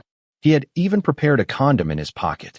Despite Type's expectations, Puifai's refusal half an hour ago had made him decide to postpone this matter for a while. However, does Type want to stop by FAI's room? When he arrived downstairs at Puifai's residence, Type could hardly believe what he heard. Well, Type can go in and see the facilities inside, and then go see the rooms for reference if he intends to move out later. The girl smiled shyly. Type understood immediately. If she wanted you to visit the apartment, she could do it another time, but it was already 10 o'clock. Surely the intention was not to tour the room, but to visit other things. How could people like Type refuse? That's great. If Type gets transferred out next year, he still needs some experience now, right? Type touched the condom in his pocket and smiled with a very relaxed, thoughtless expression. The opportunity came faster than he had thought. Chapter 67. It's almost 11 o'clock. Tharn couldn't remember how many times he had taken out his phone to check the time. He kept telling himself that this was the last time he would pay attention to this problem, because he was sure that his roommate would not return to the dormitory today. It must have been a fun time. Tharn reached out and turned off the phone and put it under the pillow. Then he turned over and lay on the bed, looking straight at the ceiling. Type hadn't said that he would stop their relationship if he had a girlfriend, which meant they could still maintain a secret relationship. But Tharn could also foresee how chaotic the future would be. It wasn't that he was afraid of being caught by Type's girlfriend and forced to break up. It was that Tharn thought he wouldn't be able to stand being someone's lover. In reality, Tharn also knew that he could endure to continue this relationship. Because if a girl knew her boyfriend was sleeping with a man, she would definitely dump him, and then Type would have to come back to him.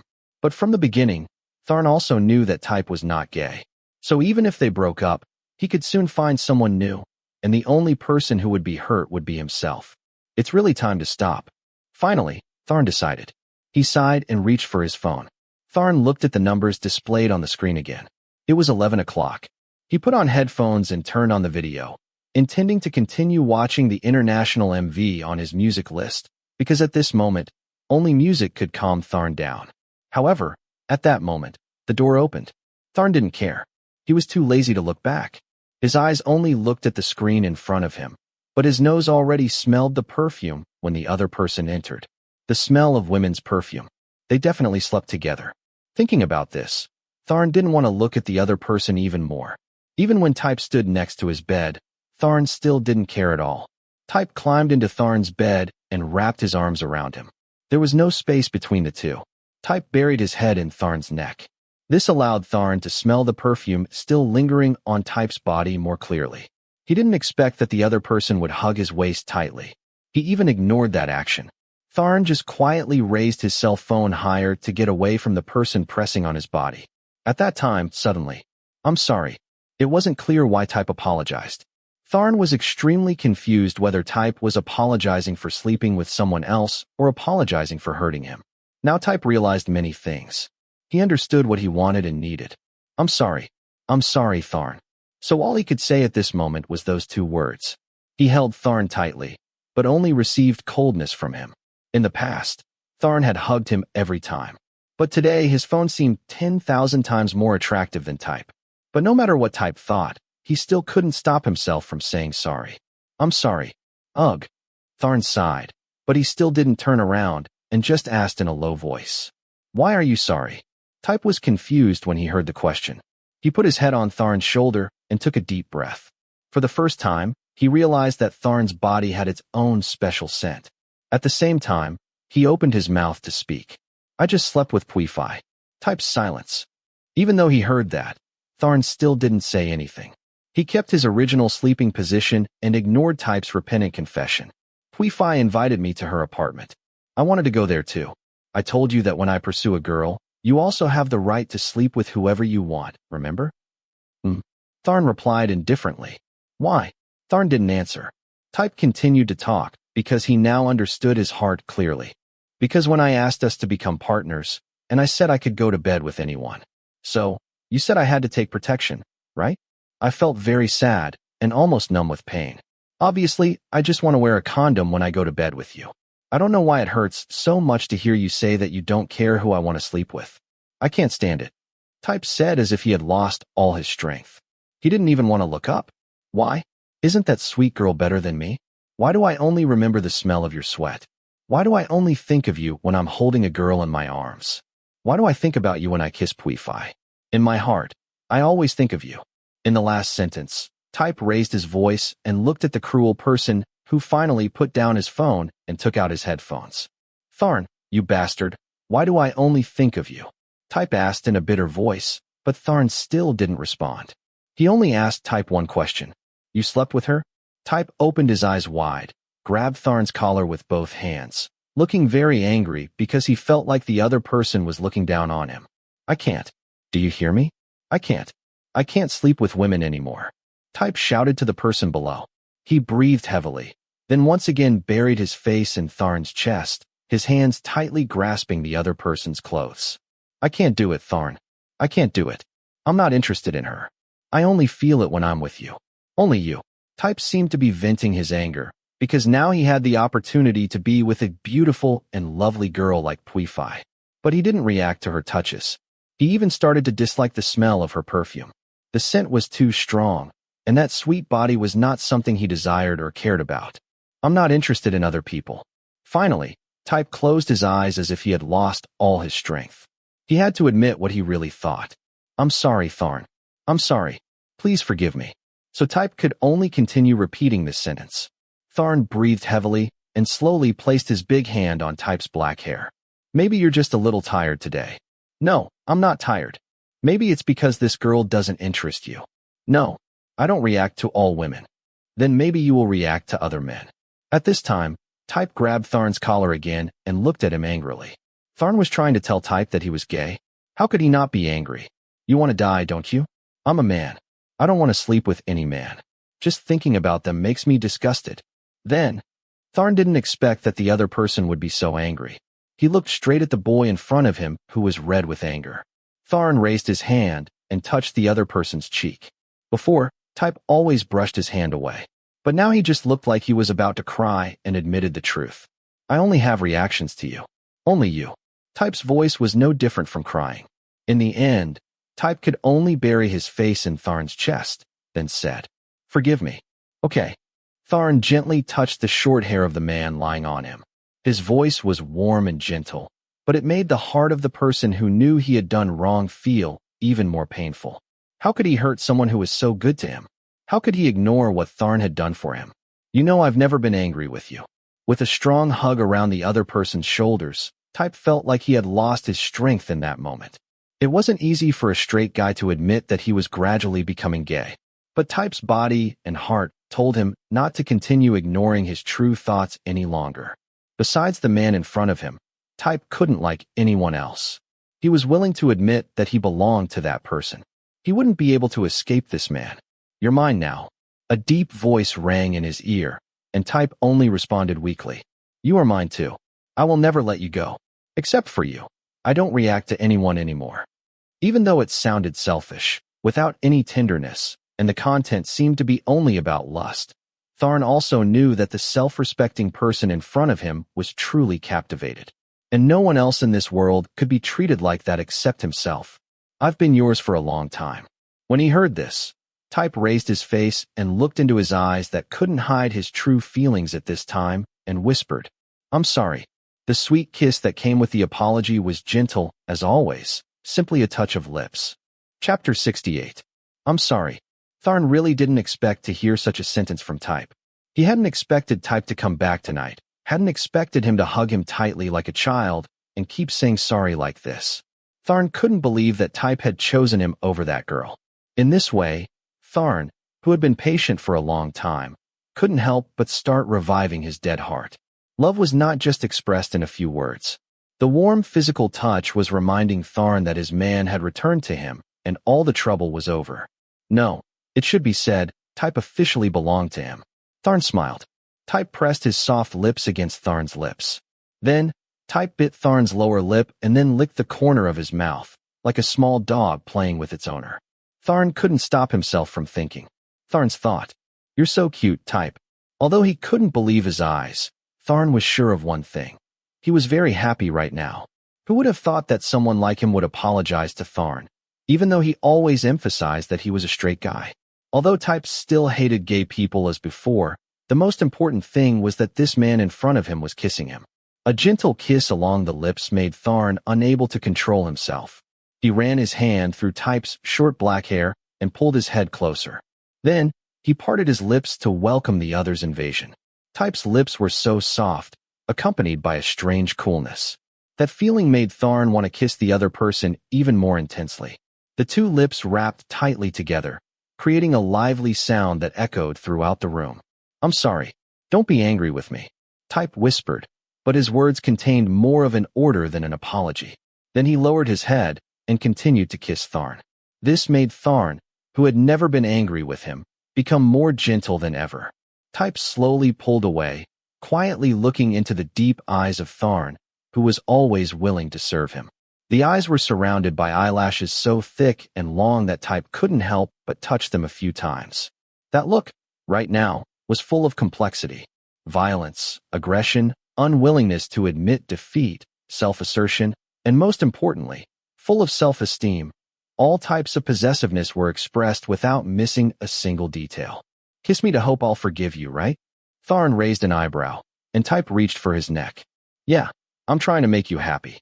Tharn again didn't expect Type to admit it so easily, but before he could say anything, his soft lips pressed down again, much stronger than before. Only good at seduction. The two lips attracted each other like the attraction of two magnet poles. A silver thread spilled out of the corner of his mouth. If someone launched an attack, the opponent would automatically meet and fight back. If one person had no strength left, the other person would automatically calm their breathing.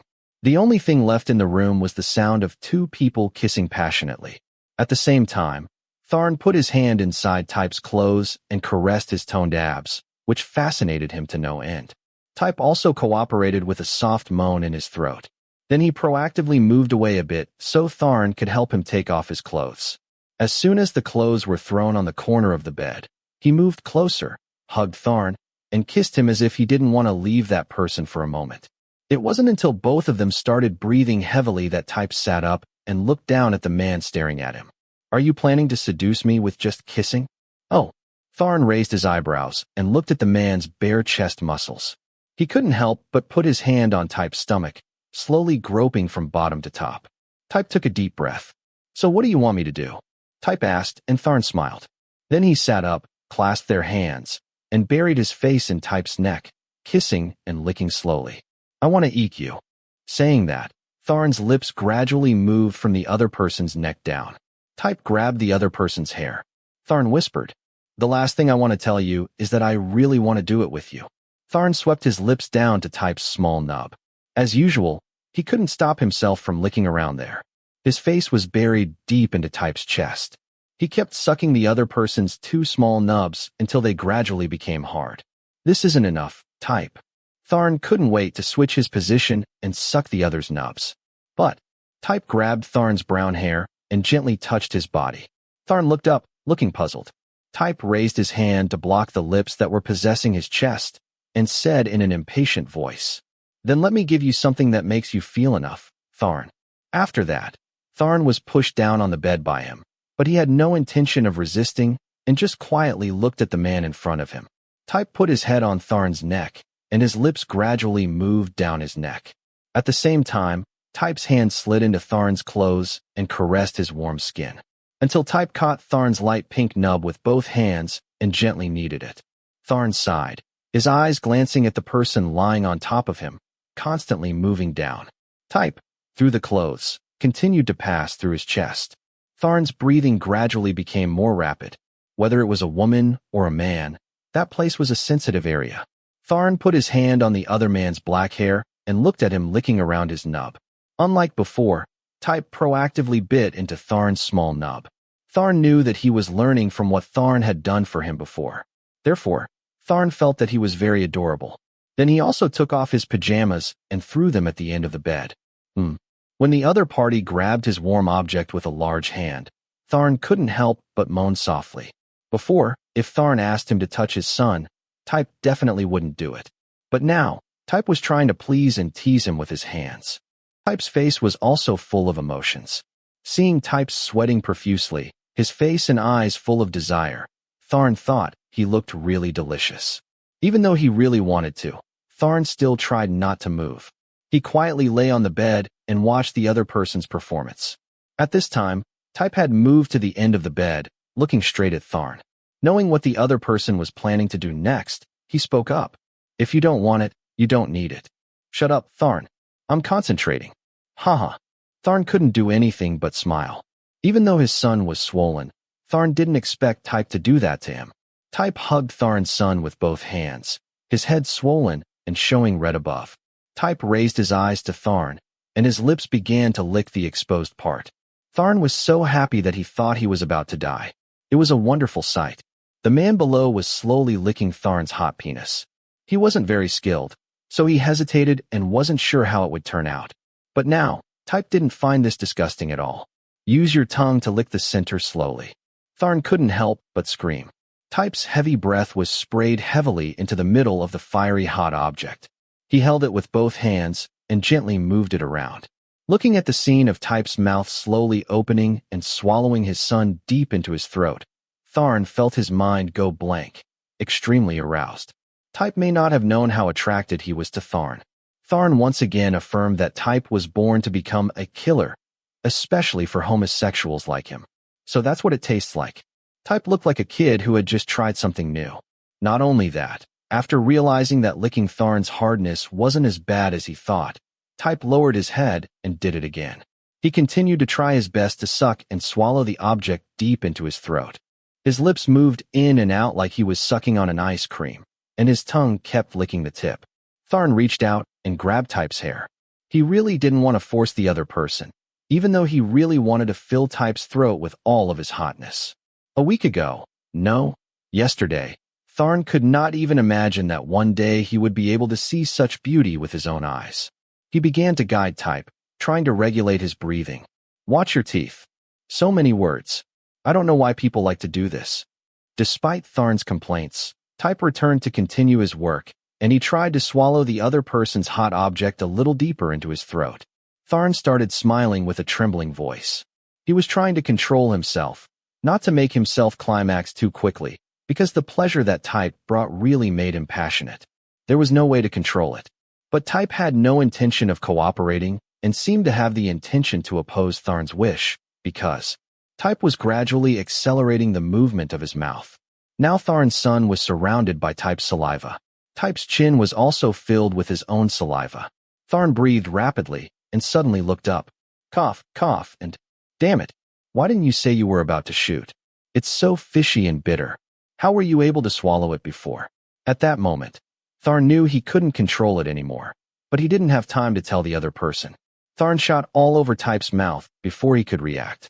Therefore, Type cursed loudly and used the back of his hand to wipe the corner of his mouth over and over again. At this moment, Tharn, with a smile on his face, pulled the complaining guy closer and kissed him. He used his tongue to sweep back and forth, transferring his love and swallowing it whole, at the same time swallowing the other person's lament and pushing it back deep into his throat. Not only did Type not refuse Tharn's kiss, but his whole body became completely limp. Both hands were not idle as they pulled out the uncomfortable brother in his pants. Tharn's hand also slid down, helping him take off his pants. When the pants were taken off his legs, Type pressed himself on Tharn and let the two boys entwine together. Eat it often and you'll get used to it. I definitely won't do that again, Type said loudly and looked down at where the two people were rubbing each other. Your little brother is still so hard, isn't he? I didn't come, but because of your behavior just now, I almost couldn't control myself. Tharn understood immediately, because their little brothers were burning, swollen, and hard right now. They were both rubbing each other, creating a seductive wetness. This made the man who looked extremely delicious right now frown. What symptoms do I have? Tharn thought this problem was difficult to find an answer to, because it was a bit difficult to express. Therefore, he chose to rub harder. The burning sensation made Tharn constantly restrain himself. Licking the corner of his mouth, he admitted that he wanted to swallow the person in front of him, but it seemed that today he had to reluctantly let the other person take the initiative. At this moment, Type's facial expression looked exactly like Tharn's expression just now. His whole body was tense, red, and sweating profusely. His eyes gradually turned down to his lower body. At the same time, his lips parted and a moan came out because his younger brother was continuously rubbing against the other person's son. Tharn completely collapsed for a moment as he opened his eyes wide to look at the vivid picture in front of him. Tharn thought he would never have the chance to see such a scene in his life. Oh. Type was naked and had difficulty breathing. Every time the two of them rubbed each other, there was a look of patience on his face. Tharn knew he really wanted to release everything that was stuck in him. Besides the face, this was much more interesting. So, Tharn held their hot lamp with both hands, and Type gently pressed his fingertips against his narrow hole. Type's body trembled, and his breathing became more rapid. You need to find something to support you. No need, just do it, Tharn said worriedly, but the other person didn't care. Then, Type placed 3 fingers in the deepest part of his throat, then licked the fingers wetly, and moved them to the narrow opening. In my entire life, I never thought that the day would come when I would use my fingers to insert it here. Hey, be careful. You'll get hurt. Tharn stopped the other person with a helpless voice, because when he looked at Type's big eyes, he knew that he would definitely have no way to stop this anymore. Tharn had to lie on the bed, looking at the other person in pain right in front of him, but still not giving up, forcing himself to stretch. At this time, Type began to use his fingers to help widen the narrow hole. You're actually teasing me, right? $, and asterisk. Tharn teased the other person and couldn't help but laugh. Type smirked at him immediately.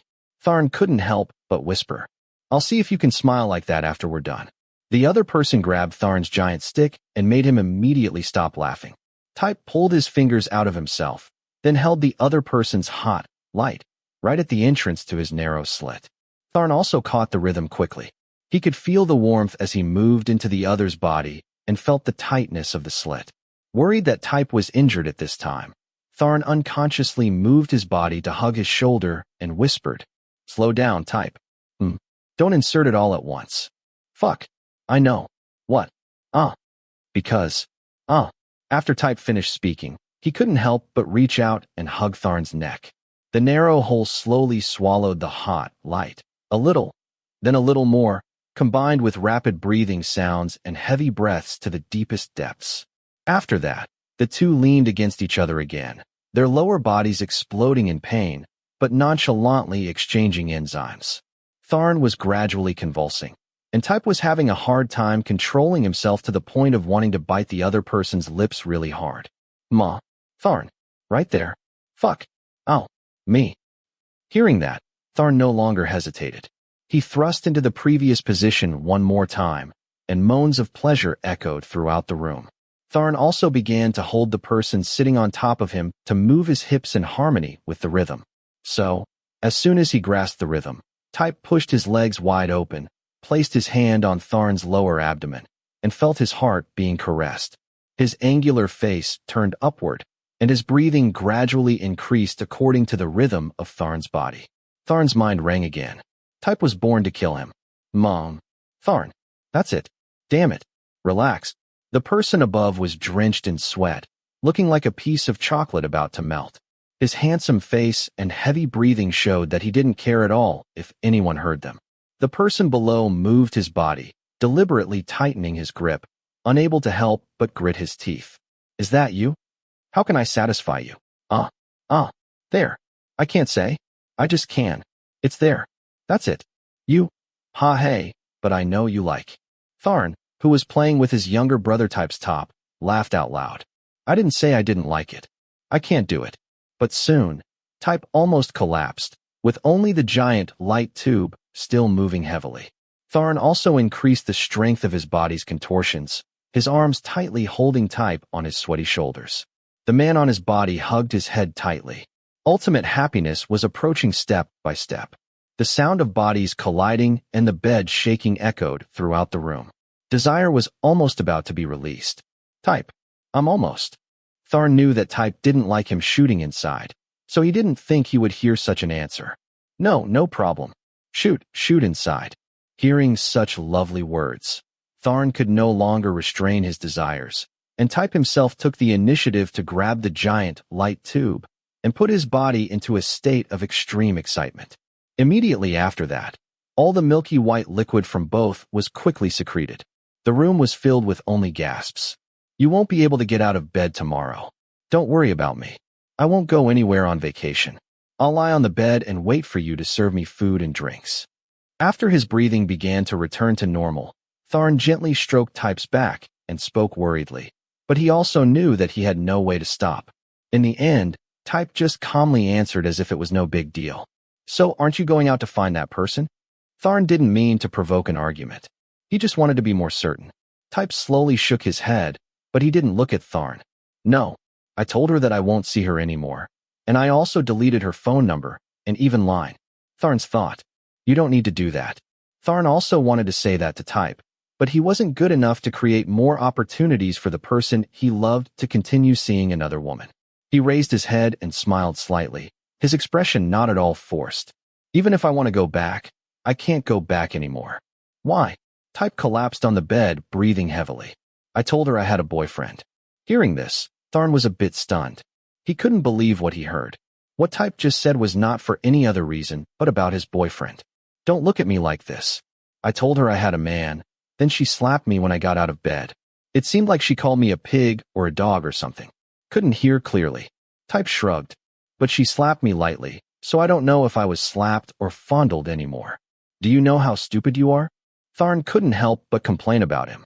Type turned around and looked straight into Tharn's eyes, only to see that the sullen person suddenly smiled brightly. Tharn reached out and gently touched the other person's cheek. But what should I do? I like you even with that stupidity.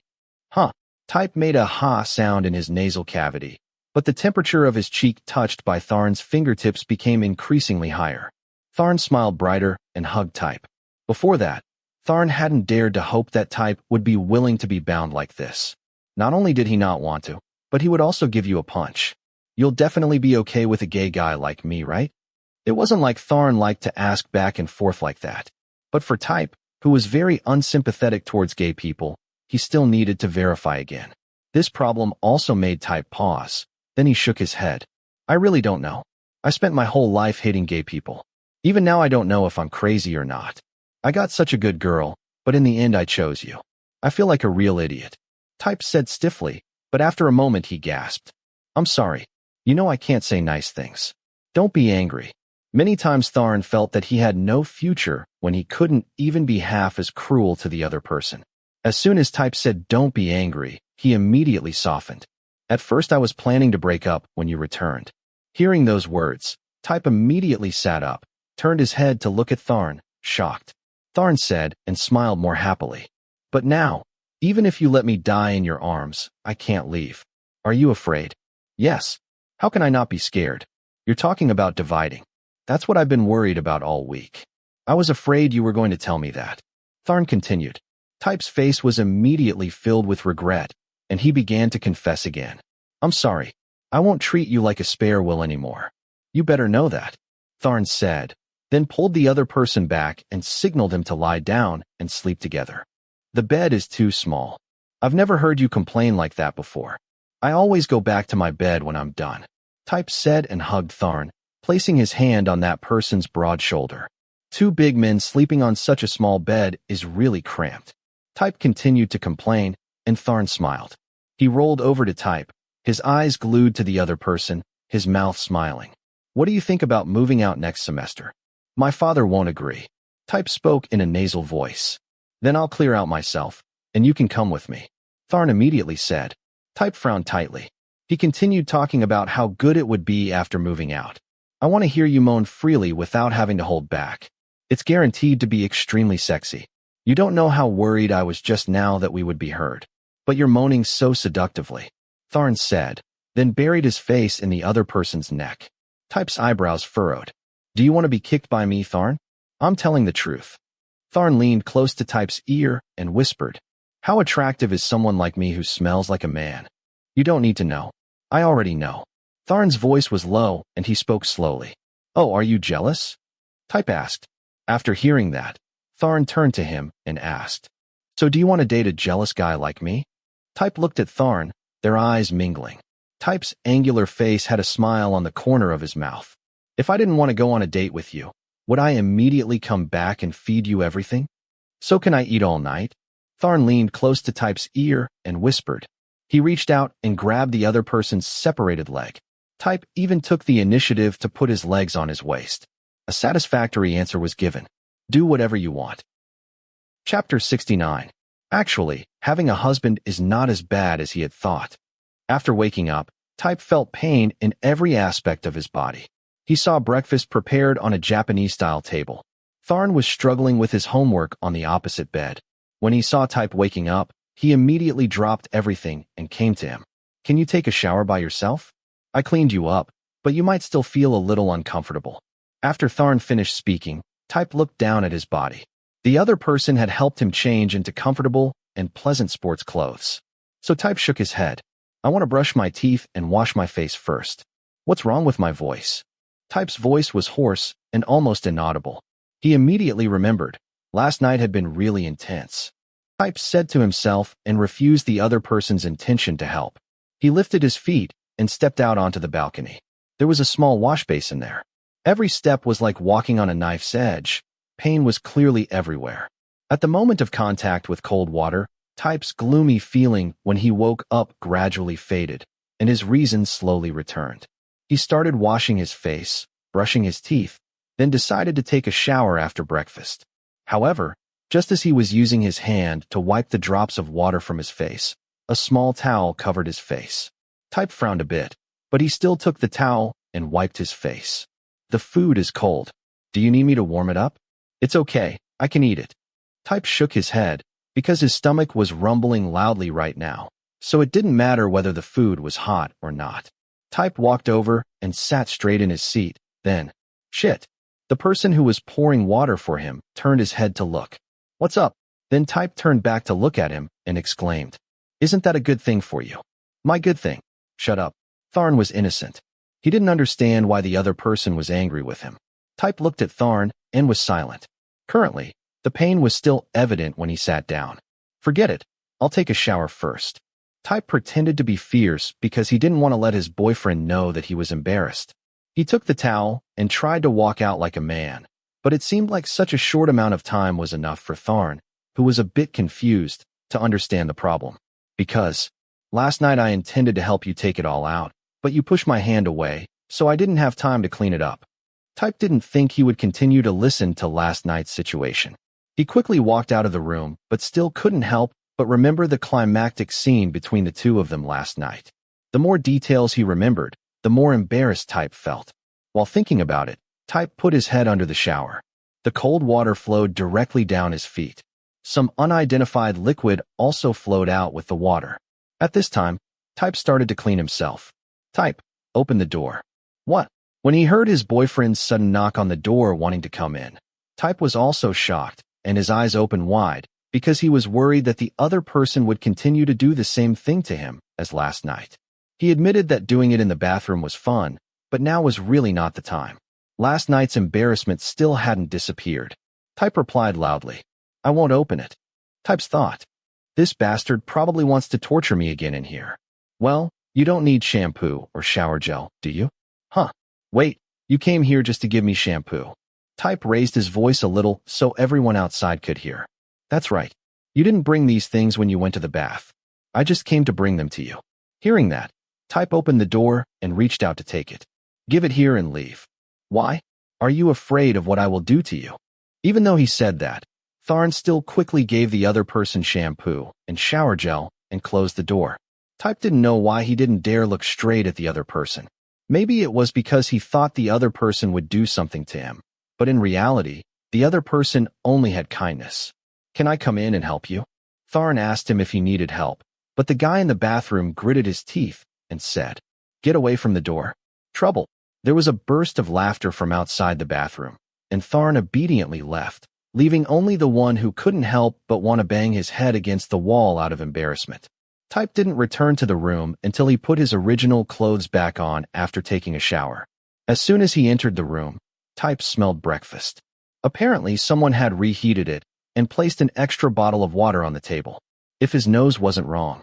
What's that smell? Type picked up the pink flower-shaped air purifier and looked at it.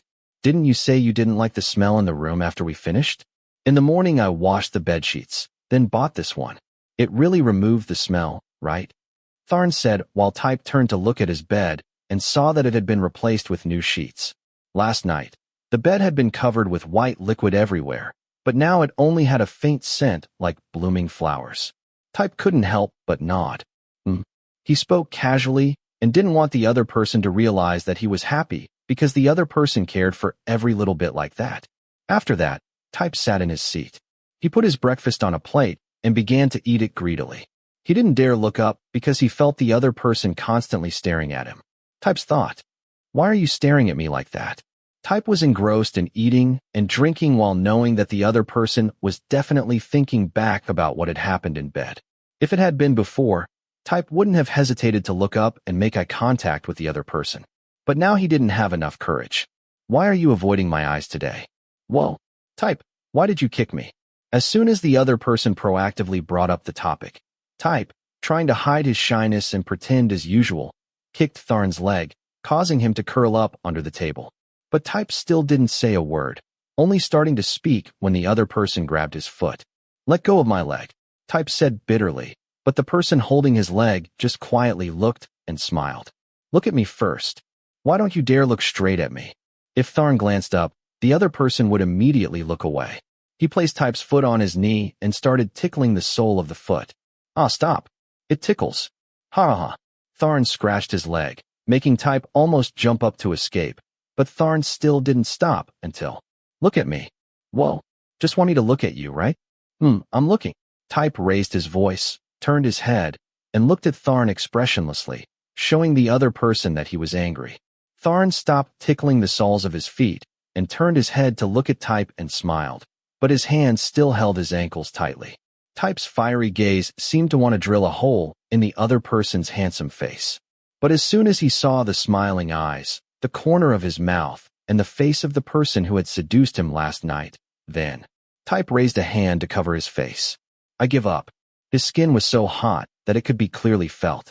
Type tried to ignore that feeling and made his voice sound as fierce as possible. I feel embarrassed, okay? Can you stop looking at me? I know what I did last night, but don't look at me like that anymore. Last night, he had been so exhausted that he had screamed loudly, and now he was trying to cover up his embarrassment. Tharn smiled and slowly let go of the other person's ankle. Type immediately withdrew his foot. Tharn whispered, I'm glad you still remember what happened last night. I don't remember. The sentence fully showed Type's dissatisfaction, and Tharn was smiling happily. I remember we started a new relationship. Type's silence. Actually, Type didn't want to admit it, but when he saw the other person looking at him with such expectation, and it seemed like he was waiting to ask this question before he woke up, Type couldn't help but answer, even though he still had a little roughness. Yeah, I remember. Type's thought. I remember hugging you, comforting you, apologizing to you, and confessing all my thoughts to you. I'm still very happy to hear that. Tharn put down the book in his hand, came closer, and squeezed into the same chair with Type. Type also hugged him back. Why are you sitting here? It's so spacious over there. I want to sit here, Tharn said calmly. Type felt like he shouldn't continue asking, because the other person's face clearly showed, I like that. So what? So, Type looked down and continued eating breakfast. But when he had just finished eating the last bite, let me clean it up, Tharn said, then stood up. He took the plate and cup of water and went straight to the balcony. Type curled his mouth and complained. You make me look like some little girl who needs to be taken care of. Even though he was complaining, Type felt extremely happy. It was really very comfortable to have a husband. While thinking, Type picked up the other person's book and took a quick look at it before putting it back. He went to lie down on the bed and planned to stay like that all day. After washing the dishes, Tharn turned around and asked, Do you still want anything to eat? I'll go buy it for you. Are you trying to take care of me? I'm just lying in bed resting for a bit, and you're already treating me like I'm disabled. Type really couldn't say good things. This made Tharn shake his head. It seemed like he was used to the other person's poisonous tongue. So you don't want to eat anything else? I just want to go to sleep. You can continue with your homework now. Type meant that Tharn could pull the desk closer and sit on his bed to continue doing his homework. When will the final exam be? Next week. You're probably about to take the final exam. Why don't you see the professor assigning homework? Tharn also asked again wonderingly. Type couldn't help but sigh. Yes, but I'll do it later. Right now I just want to lie down. Type said lazily. His phone suddenly rang, but it was still in his pocket from last night. Type sighed again. Tharn couldn't help but laugh when he saw that. Let me get it. Type didn't want to get up, so he obediently lay still and waited for the other person to bring the phone. Type picked up the phone, looked at it, and decided not to listen. He turned it off and threw it under the pillow. Why don't you listen? Nothing. Champ called to ask me about his friend. I'm sure. Type's schoolmate had to go home today. Otherwise, he would definitely have knocked on his door early in the morning and scolded him mercilessly. That was why Type didn't want to explain now. It was better to meet later. Tharn understood the problem, so he only spoke briefly. Type just threw the phone away and looked at the person whose back was facing him. Tharn didn't ask anything more about Pui-Fi, and he didn't know if he wanted to hear about it or not, but it was good that Type didn't intend to say more about it either. It really wasn't that glorious when it came to how he had cheated and played with a girl's emotions. When looking at the back of Tharn's head, Type saw that Tharn's hair was a little longer than his. His hair was dark brown, and it looked very soft. Type reached out and gently touched the other person's hair. Then, he put his fingertips to the roots of his hair and rubbed it. Tharn's hair shape immediately became ugly. He didn't say anything, just looked up at the person he loved, and then turned back down to continue doing his homework. When he saw that the other person didn't complain, the guy lying on the bed even more recklessly put his hand into his hair and deliberately made it stand up. Then he removed his hand and watched the soft hair strands fall. He felt very happy teasing like that with the person who used to stand and straighten his hair with his palm every day. Did you have fun? Type had a good time. Tharn suddenly asked, and the idle boy, Type, smiled. Fun, right? That was for sure. It was fun to play with Tharn's hair like this without the owner saying anything. If you're having fun, keep playing. Tharn not only did not blame Type for bothering him while he was doing his homework, but still used the same sweet tone. This made Type surprised. He moved his body, leaning to one side, and then used both hands to grasp the chin of the person sitting at the head of the bed and lifted it up. Before Tharn could ask more, Type leaned forward and kissed him on the lips. "Type, let's continue with the lesson. I'm going to sleep." Type just said briefly, raised his eyebrows, and then lay down to sleep again. Tharn, who was suddenly kissed, could only stare at the other person. It was obvious that Type didn't intend to say anything more. This was the reward that a bad-mouthed person like Type wanted to give him instead of words. Type already knew how to communicate better, and the other person would definitely look forward to new changes between them. But Type always had conflicts with Tharn, and even hated him very much. Type would become more gentle when he was with Puifai. In addition, Tharn was also a boy, so what Type could do was just kiss him like this. "Have nice dreams." Type smiled when he heard the other person say that to him.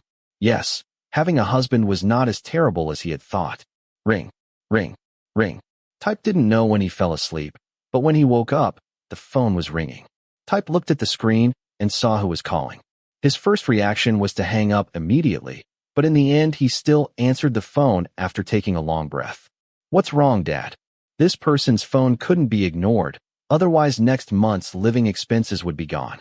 "What's up, son? How was last night? Did you have fun with your girlfriend?" Type rolled his eyes. He remembered asking his father for money to chase the girl yesterday. Today, he called to ask about the progress. Dear old Dad may have been hoping his son would bring home a pretty, lovely girl. But Type was sorry he had a boyfriend. At this moment, Type's heart became heavy because his parents knew why he hated gay people. Type didn't dare tell them that their son could not finally escape the claws of gays. He no longer had the face to tell them. Type thought and glanced at the man sitting typing with sharp eyes. But he discovered that the other person had fallen asleep. His long legs had kicked the Japanese-style table aside. He looked very tired. Type could understand, because last night not only he had to work hard, but Tharn had been quite hard as well. "We broke up. It was better not to let Dad know that his son had a boyfriend." Type's father's message. "Wow, you didn't even learn half of my skills. Grandma, your son has been thrown away by someone else's daughter. I'm not dumped. I just don't think she's the right person for me." Type's thought. "As for the right person, I still don't know. I'm afraid I'll give you a heart attack." Type's father's message. "You're just making excuses, kid." The man on the other end of the line laughed loudly, as if he were laughing at his son. Type shrugged and reached out to touch the sleeping man's hair. "Dad, can you give me some money?" Type's father's message. "You still dare to ask me for money? I should have asked you to return the money from yesterday." After that, his father still didn't stop, teasing him about everything, and Type silently rolled his eyes. "I want to move out of the dorm next semester."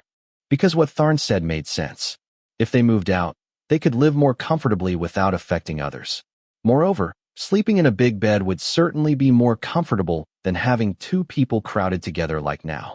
Type's father's message. "Huh, you just can't stand it, are you? Didn't we agree that you must live there for a year? That's your decision, Dad. I've talked about this issue many times, but you've ignored it." Type's father's message. "It's comfortable to live in the school dormitory, and there are many friends there. Many of them found husbands while living in dormitories. So you can also find my daughter-in-law there." Type rolled his eyes thinking, but still played with Tharn's hair. He continued to repeat to the person on the other end of the line that he wanted to move, but the old father in charge of finances wanted his son to make more friends at school. "I want to move out with my friends. He and I will split the rent." Type's father's message. "Who? Kid, no? Or is it your high school friend?" Type's thought. "Do you think I only have old friends from high school?" "No, my friend here. The one who took care of me when I was sick, remember?" As soon as Type mentioned it again, his father said, "Oh," because he had previously sent him salted duck eggs to thank him for taking care of his stupid son. At first he thought it was Techno, but in the end it turned out to be Type's roommate. Type's father's message. "Then why do you want to move out? It's more convenient outside." Type's thought. "Every time we do things in bed, we always feel nervous, afraid of being heard." Type groaned in his heart, but his father still complained about it. Type's father's message. Type himself was also tired when answering. "Dad, please let me move out. This sweet child promises to study hard and improve every day. I will return to my room before 11 o'clock at night, without touching drugs or taking my daughter back to my room. Plus, I'll work to get a wonderful GPA. Type called himself a sweet child because a friend in high school had once given him that nickname. Although Type felt that it was a bit too much for him to call himself that, he also knew that his father liked that name very much. Type's father's message. Don't touch drugs, I agree. But not touching women doesn't seem right. Type's mother's message. You. What are you teaching him? Suddenly, Type's mother's angry voice was heard on the other end of the line, and he smiled happily. Type's mother's message. Son, don't listen to your father's nonsense. We'll talk later. Your father has something to do. Mom finished speaking and hung up the phone. Type was caught off guard. He opened his eyes a little. Things were progressing quite smoothly. He was about to convince his father to agree to move out. But in the end, it couldn't be done. All the people in charge of financial power had hung up. Type could only throw the phone back to its original position. His mouth curled up, and his eyes looked straight into another pair of wide eyes of the man who was already sleeping soundly. Type's thought. Damn, can he hear me? Sweet child. Shit. Type blurted out and cursed. Tharn must have heard all the conversations between Type and his father. Tharn gently pulled the other person's hand and held it. He lifted his head up and placed it on the other person's lap. Tharn softly called out to his lover and then put his arms around his neck. But who gave him such a convenient sleeping position? Is that how you talk to your family? You've never called me that before. No, I'm just calling myself by my name. This is probably the first time I've heard someone call themselves a child, especially a strong guy like you. Tharn turned around and sat down. He looked at Type and slowly massaged his neck. The strong and fierce young man said, It's lucky you have enough effort to be able to hear it. But I advise you not to use that to make fun of me. Type put his thumb up and down, then made a throat-cutting motion to show Tharn he understood the meaning of his words. When you called yourself baby, did you suck your thumb? Tharn, you bastard. Type jumped up to threaten, but because his back still hurt, he could only show a fierce expression, as if he wanted to rush in and strangle the other person. Tharn looked at him and smiled. Stop teasing you. What did your dad say? Can you move out? After Tharn stopped mocking, Type immediately answered his question. I don't know. My mom suddenly interrupted, but there won't be any problem. My dad just wants me to make more friends. So when he heard that I was moving in with my friends, he agreed. Friend. Tharn frowned, and Type looked at him. Do you think I dare tell my dad who I live with? Crazy. Tharn's face was still smiling, and he said, I'm just joking. I know you can't say it. It's great that you're willing to go on a date with me. Tharn said as if he didn't pay much attention to it, but Type knew that he really thought about it a lot. The mouth said one thing, the heart thought another. Initially partners, their relationship had eventually turned into a couple. This time, he told Dad that they were friends, and he hadn't objected too much. So if you wanted to live outside, why did you choose to live in the dormitory in the first place? Because it's the closest place to the university. It won't be a waste of time to bring a musical instrument to class. Tharn said. Type raised his eyebrows. So what now?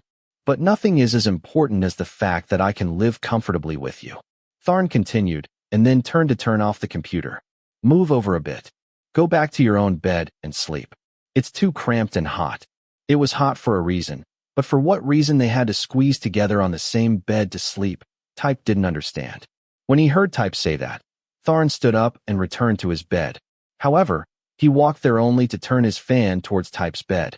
I don't have a fan right now. It'll be too hot to sleep over there. Move aside, Tharn said solemnly. Type looked at him angrily and smiled disdainfully, but he could only blame himself because he had nothing to anger the person in front of him. Tharn slowly lay down, even reaching out one arm to hug Type's waist. I'm hot, Tharn. Is that so? And I'm so cold.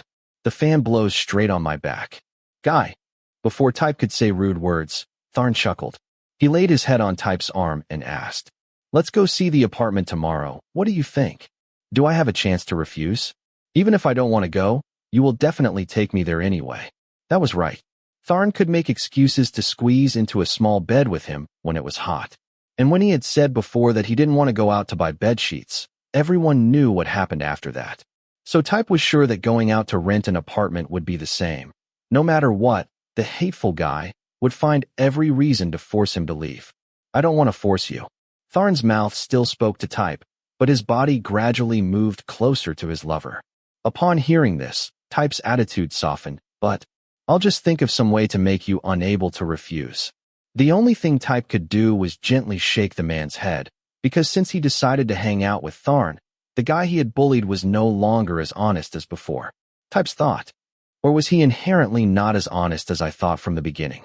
Type questioned himself, but he still obediently agreed to lie down in the other person's arms to sleep. The two of them continued to sleep until dusk. Actually, at first Type was hesitant to move out, but after having dinner with Tharn, his new boyfriend, they decided to go see the apartment in the morning. Please keep your voice down. We can hear you. He heard Phi Cluey, who lived next door, mention what had happened last night. The two boys turned to look at each other at the same time, and Phi Cluey, who had started mentioning things, looked embarrassed. Actually, I've heard it many times before. I just pretended not to hear it. But last night you guys were really too loud. Anyway, it's better to lower your voice and less strenuous exercise. Phi Cluey said and left. Last night, he had probably been the most attentive audience member. Type was blushing. He turned around and looked at the person who was touching his chin as if this had absolutely nothing to do with him. Tharn, you bastard. It's all your fault. Why me? It should be more accurate to say it's me and you. We help each other. Don't blame it all on me. Tharn's answer made Type's jaw move, as if it was being squeezed out from between his teeth. I'll try looking for an apartment outside tonight.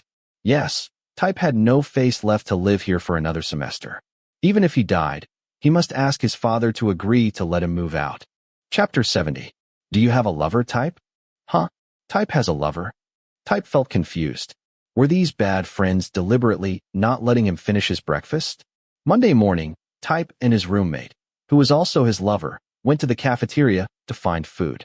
Unexpectedly, when they went out, they met Techno eating black bean cake there, and he leisurely waved goodbye.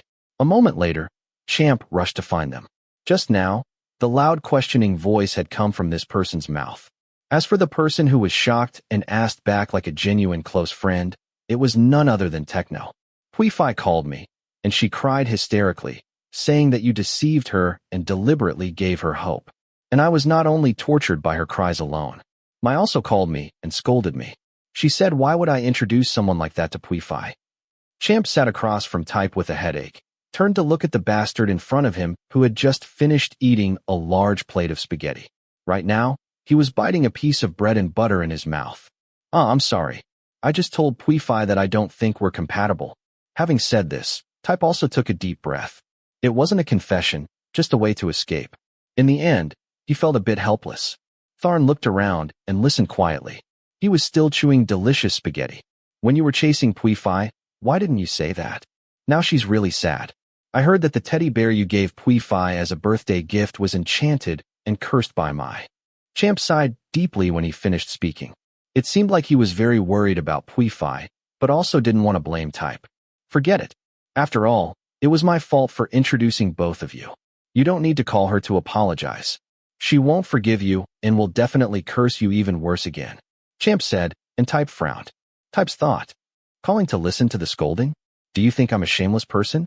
How dare I call back when I hurt her like this?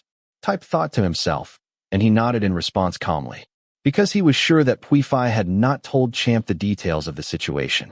If Champ knew the truth, he would definitely punch Type like a punching bag. It seemed like Champ thought that Type felt guilty about cheating on Pui-Fi, so he confessed to Pui-Fi that he had a lover. But in reality, Type was not as good as Champ thought. So can you tell me who your girlfriend is? This question made Type hesitate. He turned to his friend and shrugged. Why should I tell you? What? You can't even tell me that? I'm your friend. Are we strangers? Type looked at the man next to him and shook his head. I don't think you know that person. Do you go to the same school as me? How long do you want to pry about my lover? If you keep going like this, you definitely won't have time to eat breakfast before class. Or are you planning on skipping class today? Champ kept asking, so Type had to change the subject. Champ also didn't want to know more. So he shrugged and went to buy food. When a person who didn't know the inside story had been deceived, the only problem left was Techno. He looked at the two people in front of him, unable to believe what he had just heard and seen with his own eyes. From the moment he heard Type say he had a lover, No was very confused. Well, I guess you two have a problem. Type deliberately leaned over to talk to Techno. The naive friend was shocked again. He kept pointing between Type and Tharn, making Tharn laugh. Want some water? It seems like your throat is dry. Talking with a dry throat will be very uncomfortable, Tharn said as he gave a bottle of water to Techno. Techno, who was confused, also reached out to take it and drank, but suddenly he regained consciousness.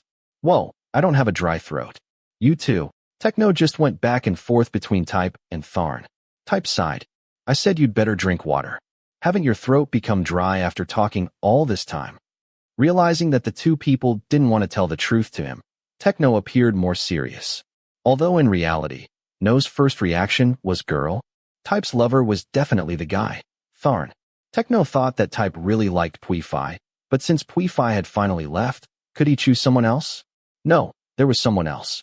Techno suddenly thought back to the strange atmosphere between the two of them. Today, this feeling was especially clear. Don't interrupt me. Why do we have to interrupt you? Type asked, and Tharn laughed. That's right. Why should we do that? Techno's thought. Don't these two really hate each other? Isn't this kind of harmony a bit unusual? Your girlfriend, your boyfriend is... The cafeteria is always crowded in the morning. Waiting in line takes a lot of time. At this time, Champ returned to his meal. Techno had to stop talking immediately. Tharn, the student in the department farthest from the cafeteria, had to leave first. He stood up and, out of habit, cleared Type's plate and helped his lover dump the leftovers of the meal into the trash. Don't forget we have to go see the apartment tonight.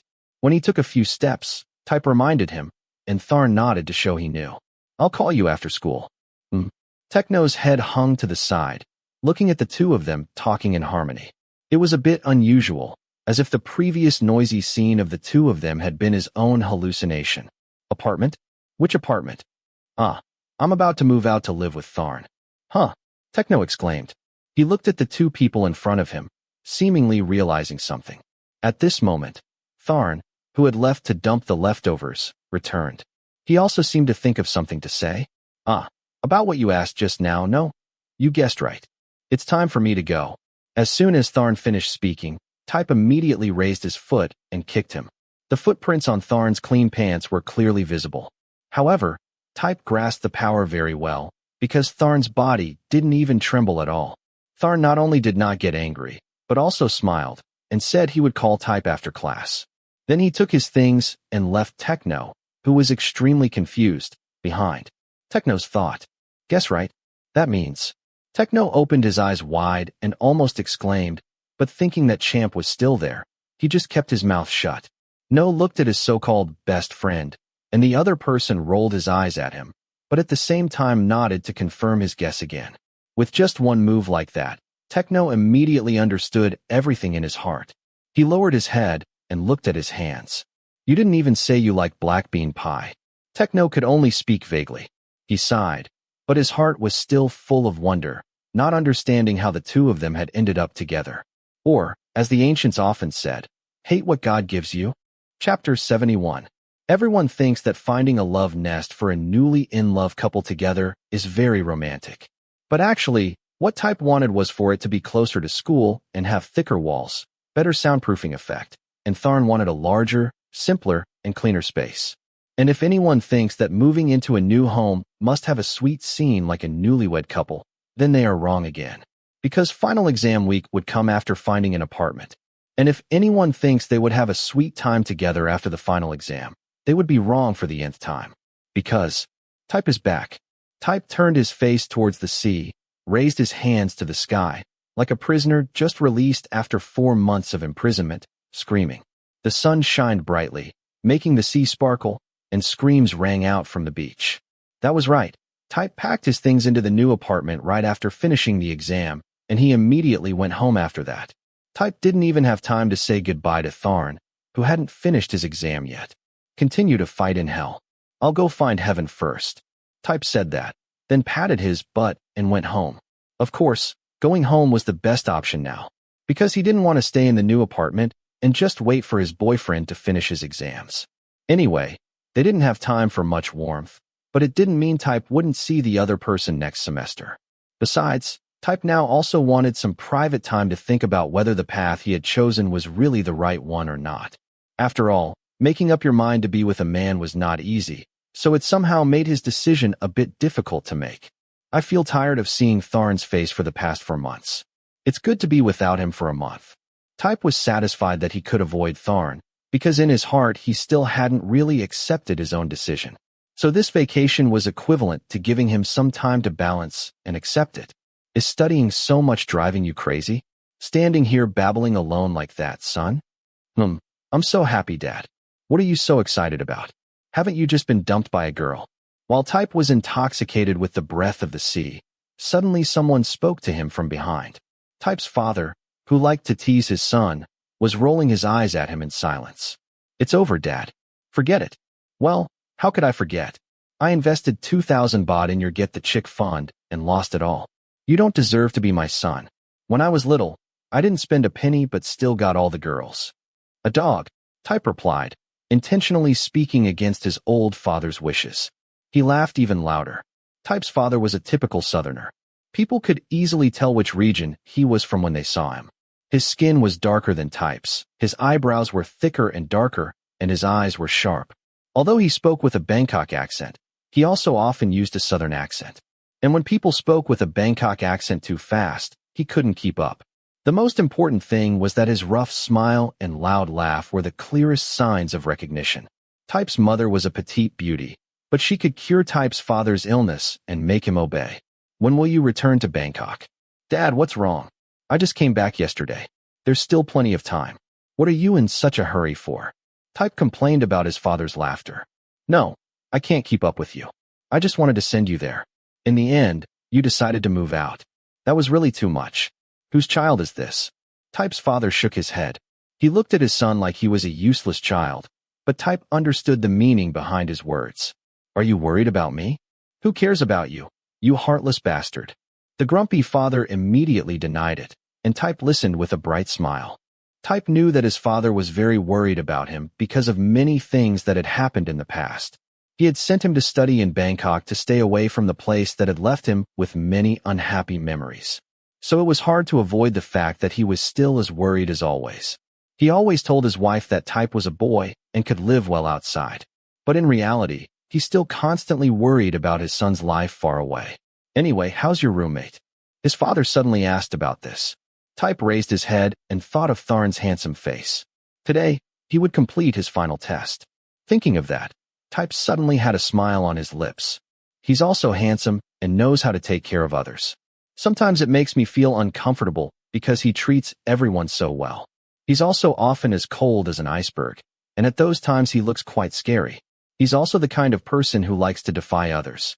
When I say he doesn't need to do anything, doesn't need to bring me food because it will be returned, in the end he still does it.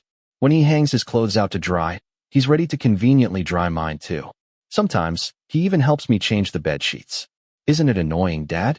This person sometimes gives others a real headache. If you could see his face, you would make up your mind. He immediately got hit in the face by his high nose, and he can play many musical instruments. The girls often scream every time they see him. When his father asked, Type told him these truths in one go. The face of the person who liked a heartless person like him also gradually appeared in his mind. Type's thought, how is it? Have you returned to the apartment yet? Or have you returned to your home? Type thought, touching the phone in his pocket that hadn't rung yet, but the person listening frowned. From what I heard, it seems like you and your roommate are very close. Who said we're close? As soon as he heard this sentence, Type's face turned hot and he got goosebumps, wondering if his father had discovered anything about them in his voice. His somewhat excessive attitude made his father raise his eyebrows. Wow, he can take care of you like this. I even know he's a mixed breed. Furthermore, my son has never described any of his other friends in such detail. Up to now, I only know the names of my friends. But I have absolutely no idea what they look like.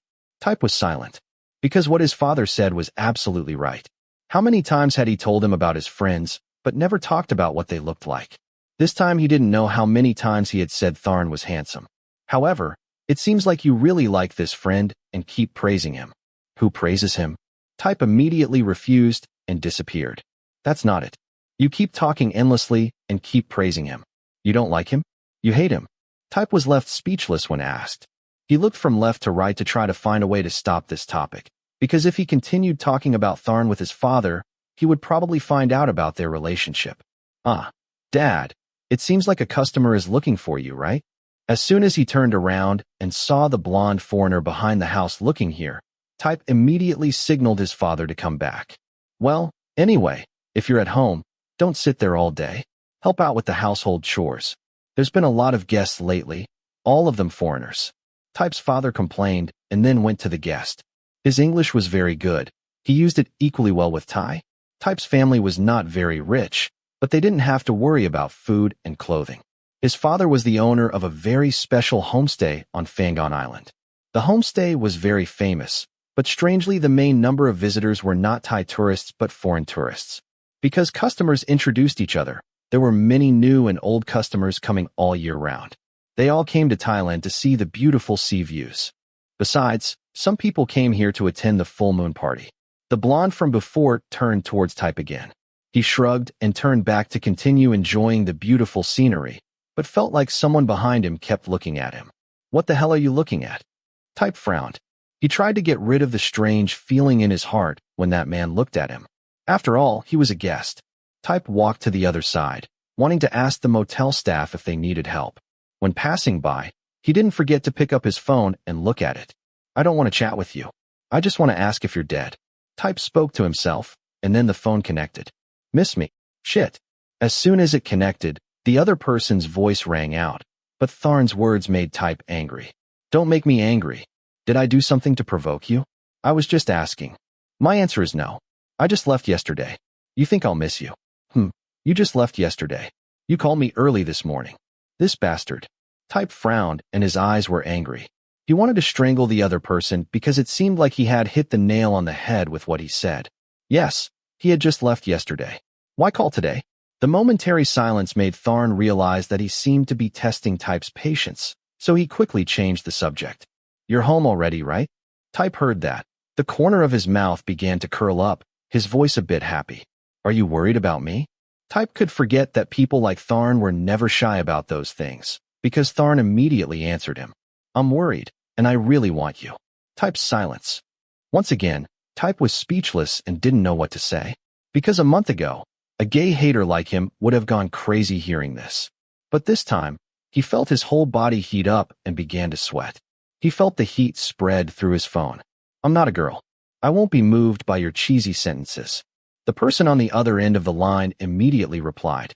You like my mouth too, right? I can't believe a word you say. Type said sarcastically. No, no, no, not the words that come out of my mouth, but the things that are in my mouth. The atmosphere suddenly fell silent. The low voice rang out again. When I kiss and lick you. Type immediately shouted back with an extremely loud voice. Go away, you bastard.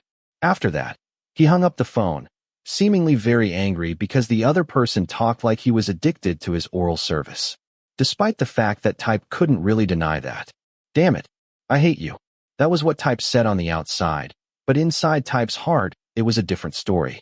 At the same time, the person he had just cursed and told to die was laughing loudly. His eyes filled with joy looked at the phone in his hand. Tharn was very happy as soon as the other person proactively called him. Tharn was not the type of person who liked to guess whether his boyfriend would call him or not if he didn't initiate the call. But he was busy rearranging the apartment and packing up some things to take home. He had planned to call Type to ask how he was when he got home. Unexpectedly, Type had taken the initiative to call him first. Yes, Tharn was happy. Very, very happy. Mr. Tharn. The little girl's clear voice rang out, causing Tharn to stop walking and suppress his thoughts for a moment. He turned around and saw his little princess. The girl looked no more than 10 years old and was wearing a white dress. Long, soft brown hair fell over her shoulders.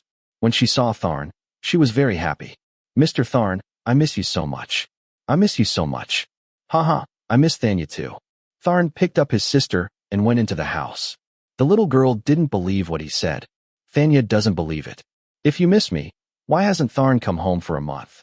The little girl clearly didn't believe her brother, causing Tharn to clear his throat awkwardly. Actually, he really wanted to return to visit his little princess, but the past month had been too busy. After confirming his relationship with Type, he only thought about that person and accidentally forgot about his family members. Tharn thinks about me, but learning a musical instrument is more important than his sister. Immediately afterwards, laughter came from the other side, and Tharn also smiled brighter. "What's wrong, Mr. Thorn?" Tharn asked his brother. Thorn was his older brother, 21 years old this year, looking quite similar to Tharn. Even though he was almost the same height, he liked to laugh more than Tharn, and had a more pleasant personality than his younger brother, who always liked to make grimaces. "What's wrong? If you don't come home for a month, I'll have cocoons stuck in my ears." Every day the little princess asks when Tharn will come home. "Eldest brother, are you jealous that our little princess likes to stick to me?" Tharn laughed. "Not at all." Thorn curled his mouth mockingly, but his eyes couldn't help but glance at the little girl holding his brother's arm tightly. Thorn's heart was a bit sour. "I'm very sad. When Tharn returns, Thanya will no longer have Thorn in her eyes." "No, it's just that Thanya rarely sees Mr. Tharn, but with Mr. Thorn, Thanya can see every day." The little girl hugged her eldest brother's arm and explained when she heard Thorn complain. Yes, the princess must be bored seeing you every day." Don't be sad, Mr. Thorn." "Ha." The girl's laughter was clear and crisp. She turned around and hugged her brother's waist tightly. The guy who intentionally teased his sister also laughed happily, then turned to his younger brother, who was quite enjoying watching the play. "So you're busy studying all day?" Tharn immediately felt guilty. Although his eldest brother was a good-natured person, it could be easily seen by his behavior towards his younger brother and sister. Tharn sighed. "That's one of the reasons." "What is the main reason?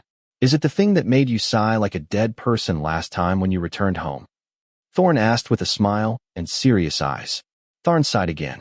He found it difficult to avoid answering this question. "Now then." Thorn stopped to give Tharn time to answer. "We're together now." Thorn looked at him and smiled. "Good news." "It's good news, but the process is also a bit painful." Tharn answered frankly, because his eldest brother was the first person in the family to discover he was gay. At first, Thorn couldn't accept this, but he knew that Tharn was gay, and a good friend of his was also one. "You haven't been in a relationship for half a year." Thorn knew that his younger brother had broken up with his previous lover. This was the longest period of time that Tharn had not found a new person. Tharn replied, "Don't talk about me anymore." "What about me? What should I say? I don't even have time to take care of our little princess." As soon as Tharn asked, Thorn hugged his younger sister, then kissed her on the cheek. The little girl struggled out of her brother's arms and told Thorn seriously, word by word, "Mr. Thorn should get a girlfriend. You're 21 years old. It's not good to keep being attached to Thanya like this." "Hey, little princess, how can you say that? My little heart can't accept it." When Thorn heard his sister finish speaking, he immediately pretended to be extremely miserable. "It's true. Mr. Thorn is very old." "Ha ha ha ha." Tharn looked at his sister and couldn't help but laugh. What child would have such an evil heart? "By the way, Tharn, I have a date with San this week. Shall we go together? Is Mr. San back?" As soon as he heard the name of a close brother, Tharn couldn't help but ask loudly. His words were filled with joy, and Thorn nodded. "Yes, it's been almost a month since he returned home. This week, he invited me to dinner and asked me to invite you to come with me. He said that if we were free, we would meet, and said that he missed you so much because we'd been together long time no see." Having finished speaking, Thorn took his little sister upstairs, and Tharn stood there, his smile gradually growing. He hadn't seen San for almost a year. He really wanted to know how he was now. Tharn thought, then followed his brother into the room, and in his mind, the image of his closer brother appeared more clearly. San was a good friend, someone he always respected. San was the person who had helped him discover that he liked men. Chapter 72. Type. "Kid, where are you?" "It's me, Mom." "Where?" Up here, Mom." At noon, Type was so hot that he was sweating profusely, but his hands were still agile. Hearing his mother's voice looking around the inn, Type quickly lowered his head to look for his mother, and in the blink of an eye, he saw a middle-aged woman looking around a little worriedly. It was his biological mother. Type was sure she wouldn't be able to find him if he didn't speak up, because he wasn't on the ground. "What are you doing on the roof?" That was right. Right now, Type was on the roof of a house with repair tools in hand. "The roof is damaged in some places.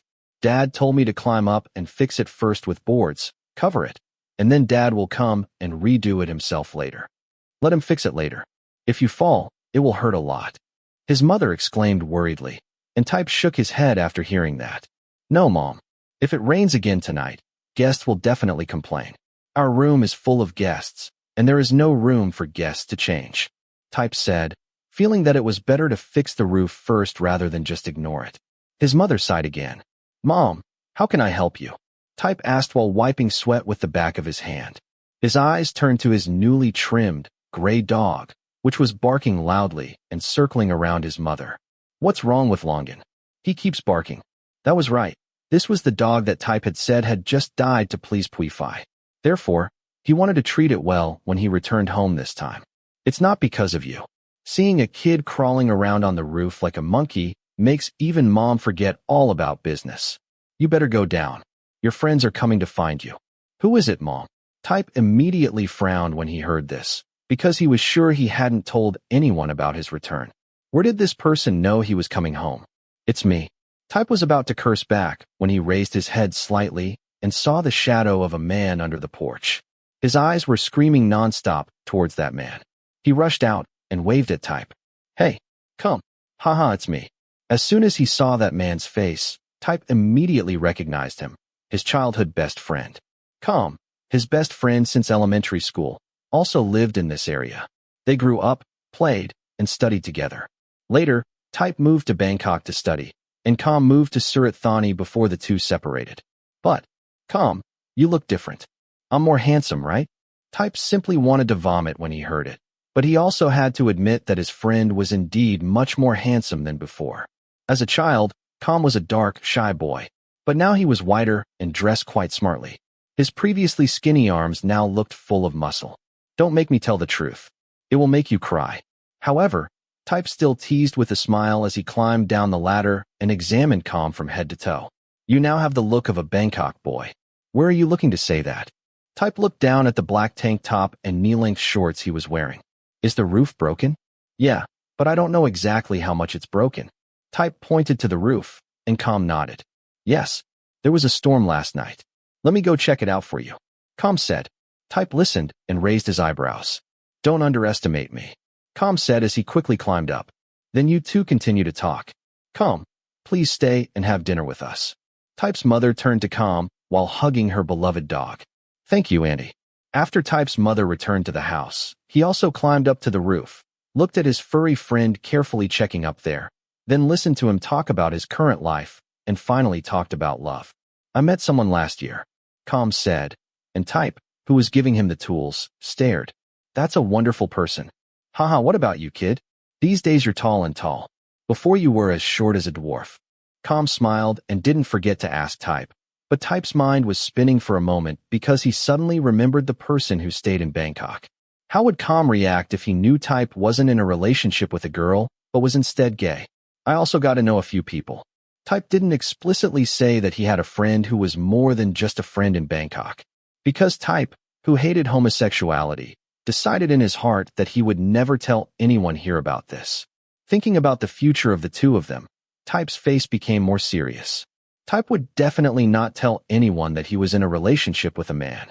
This was something he must remember for the rest of his life. Even though he thought like that, an unrelenting pain welled up in his heart. Type's thought, are you afraid you'll hurt Tharn again? Type silently turned his head to the side, avoiding Kam's eyes. Kam also knew what he had been through in the past, and how much he hated gay people. In this case, if he wanted Type to admit that everything had changed, he really couldn't do it. And that turn also made Type discover something. What are you looking at? Huh? Who? Hearing Type's words, Kam, who was repairing the roof, also looked up, and Type turned his head away without looking that way. No, it's not just the weirdo who's been staring at me strangely since yesterday. Type spoke hesitantly. His eyes turned to the foreigner sitting in front of the B and B in shorts, his hair flying with the sea breeze. But his eyes were not aimed at the beautiful seascape, but at the roof where they were. When their eyes met for a moment, the man waved to them. Huh. Type scoffed dryly, because no matter what, he was a guest at the motel. But Kam was in a good mood and waved goodbye to the other person, then turned back to Type and said, You probably don't know this, but you always attract men's attention. Kam, you bastard. You're itching, aren't you? Do you want me to kick you down? Don't talk nonsense. Type was talking and gesturing as if he was going to kick Kam with his foot. But Kam didn't care, still laughing loudly, making Type even angrier. Just like Calm said, Type didn't know what crime he had committed in his previous life, but since childhood, he had always had a strange attraction to men. Even Calm had seen the strange eyes of men looking at Type many times. Calm also knew that Type really didn't like gay people. Well, it's better to be liked than hated, at least you're a guest. Just relax your mind. You seem to have the taste of these foreigners. Little Calm not only spoke, but also glanced up and down at Type many times. That group should die as soon as possible. Type gritted his teeth and became even angrier when he thought of the foreigner below. Type's thought, I really can't escape these bastards. The more Type thought about it, the more sad he felt in his heart. And Calm knew he shouldn't continue with this topic, so he moved on to something else. Oh, I forgot. So are you going to the party tonight? What party? Type asked angrily, trying to suppress the urge to punch the weirdo in the back. Calm turned his head to look at him in disbelief, then asked a bit mischievously, Hey, are you from here? The full moon party. Oh, so early?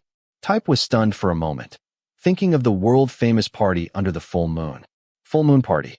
Everyone wanted to go to the party to feel it, but for Type, who had been in contact with people since he was a child, he just breathed heavily. Although it was indeed a vibrant all-night party, amidst the laughter, there was also a lot of darkness, sex and drugs. Those who were a bit timid would still go back to their rooms. But for the rest, maybe it could be said that almost every tree had someone having fun. When he was young, Type used to think this party was fun. Are you going or not? Calm asked again. Yes. What time are you leaving? Although the party also had its bad side, at the same time, it was also really fun. And Type wanted to go relax a bit, at least with many beautiful women, better than being stared at by a bunch of stinky gay men. At 8 o'clock on the night of the full moon, Type rode his motorbike to the beach where the moon party was held. Type, park here. After a short drive, Type turned into an alley not far from the beach, and Calm was waiting for him there, chatting with the aunt selling food by the alley. Hey Type, long time no see. Hello, auntie. How's work? It always sells out before midnight. Type turned back to greet his aunt, and she replied jokingly. Type couldn't help but laugh out loud as he ran closer to the stall where his aunt was selling something. Calm followed closely to get some glow paint for himself. Do you want it? Type took it, and although he didn't like doodling all over his body, he wanted a jacket so he could see better in the dark. At this time, Type also began to get excited, especially when he saw the Western beauties in bikinis with their chests covered in fluorescent paint unabashedly passing by them. Stupid. Of course. Right after Type's painting was completed, Calm started teasing about Type's impatience. This guy wrote 3 letters, all of them saying the catchphrases that boys often threw around about certain awful dishes. Miss, please look after the car for me. Let me take care of it. After they were both ready, Calm turned around and asked her aunt to look after the car. After finishing speaking, the two walked towards the road that only locals knew and went straight towards the beach where the party was held. Bam! Thump! Before they stepped onto the stage, the deafening music went straight to their eardrums. Type and Calm towered over themselves as they walked towards the crowd, dancing passionately with those around them. It's not bad being here every once in a while. Type spoke loudly towards Calm, who was having fun with a group of foreigners. Calm laughed loudly when he heard that. You wouldn't think like that anymore if you came here often. But it's lucky you only come back once or twice a year. Calm also blurted out a response, and Type burst out laughing. Because like Calm said, he really didn't go home much. There was too much work to do during his senior year to go to college, and then it was time to hang out with someone all day after college. Type's thought, Tharn would definitely love a party like this. Type couldn't help but think as his eyes glanced around, and some indescribable thoughts appeared in his mind. He felt like he could now probably differentiate between what was gay and what wasn't. Type was able to see the true gender of some people in the group, but he no longer felt rejected and unable to interact like before. As long as those people didn't bother him, he wouldn't cause trouble for himself. As for why Tharn would like it, Type was sure that he would attract a lot of attention here. Besides, the vague music blasting all over the beach would also make Tharn excitedly watch. Type's thought, next time I come home, I'll definitely invite him along. Or, well, forget it. As soon as Tharn's image gradually appeared in Type's mind, he immediately shook his head to refuse. Because if Tharn came here, the people around would probably see something different between the two of them. It was better to keep this a secret forever. Come, I'll go get a beer. Feeling quite tired thinking about it, Type started looking for something else outside to cheer himself up. Com nodded, pointing across the beach to say that Type could buy beer there. If you want to buy it, go there. It must be very crowded. You talk like I'm not from here. Type joked, walking to the other side, because the things in front of the stage were definitely too expensive for everyone to afford. With a sweaty face, Type continued walking towards the other corner of the beach. Greet. However, Type had not gone far when a greeting sound suddenly rang out from the side, causing him to turn around and look. As soon as he saw the owner of the sound, Type's face couldn't help but turn black. I'm Alan, living in your bed and breakfast. Who wants to know your name? Type thought with displeasure as he looked at the foreigner holding 2 glasses of wine in his hands. But the insincere eyes that glanced over his body made him want to punch him hard. Type answered in the shortest words, and of course, it would be better to make the other person think that he didn't know how to speak English. In fact, Type couldn't wait to leave. But thinking that this was a regular guest at the motel, he had to smile dryly, thinking that the other person could understand that he didn't want to talk to him. But it seemed like the other side had no intention of stopping. What's your name? Type. Even preschoolers knew how to answer a question like this. If he didn't answer, it seemed like he was behaving a bit culturally. So Type answered normally. Can I buy you a drink? No, thank you. At this moment, even though the disgust in his heart for the other person almost made him want to vomit, Type still took a deep breath and tried to calm down. Looking at the expression on his face when he handed the beer bottle from the other person, he smiled with a mysterious expression and even moved closer towards Type. Type's thought, calm down, bastard. However, the other person put his arms around his neck and looked at him intimately, making the person who tried to convince himself to calm down no longer able to resist. I've been watching you for a few days now, and I think you smell really good. Stupid. As soon as the other person finished speaking, Type felt sweat standing up, and the feeling of wanting to vomit became stronger and stronger. You're so hot. Type's thought. I can't stand it anymore. Hey Type.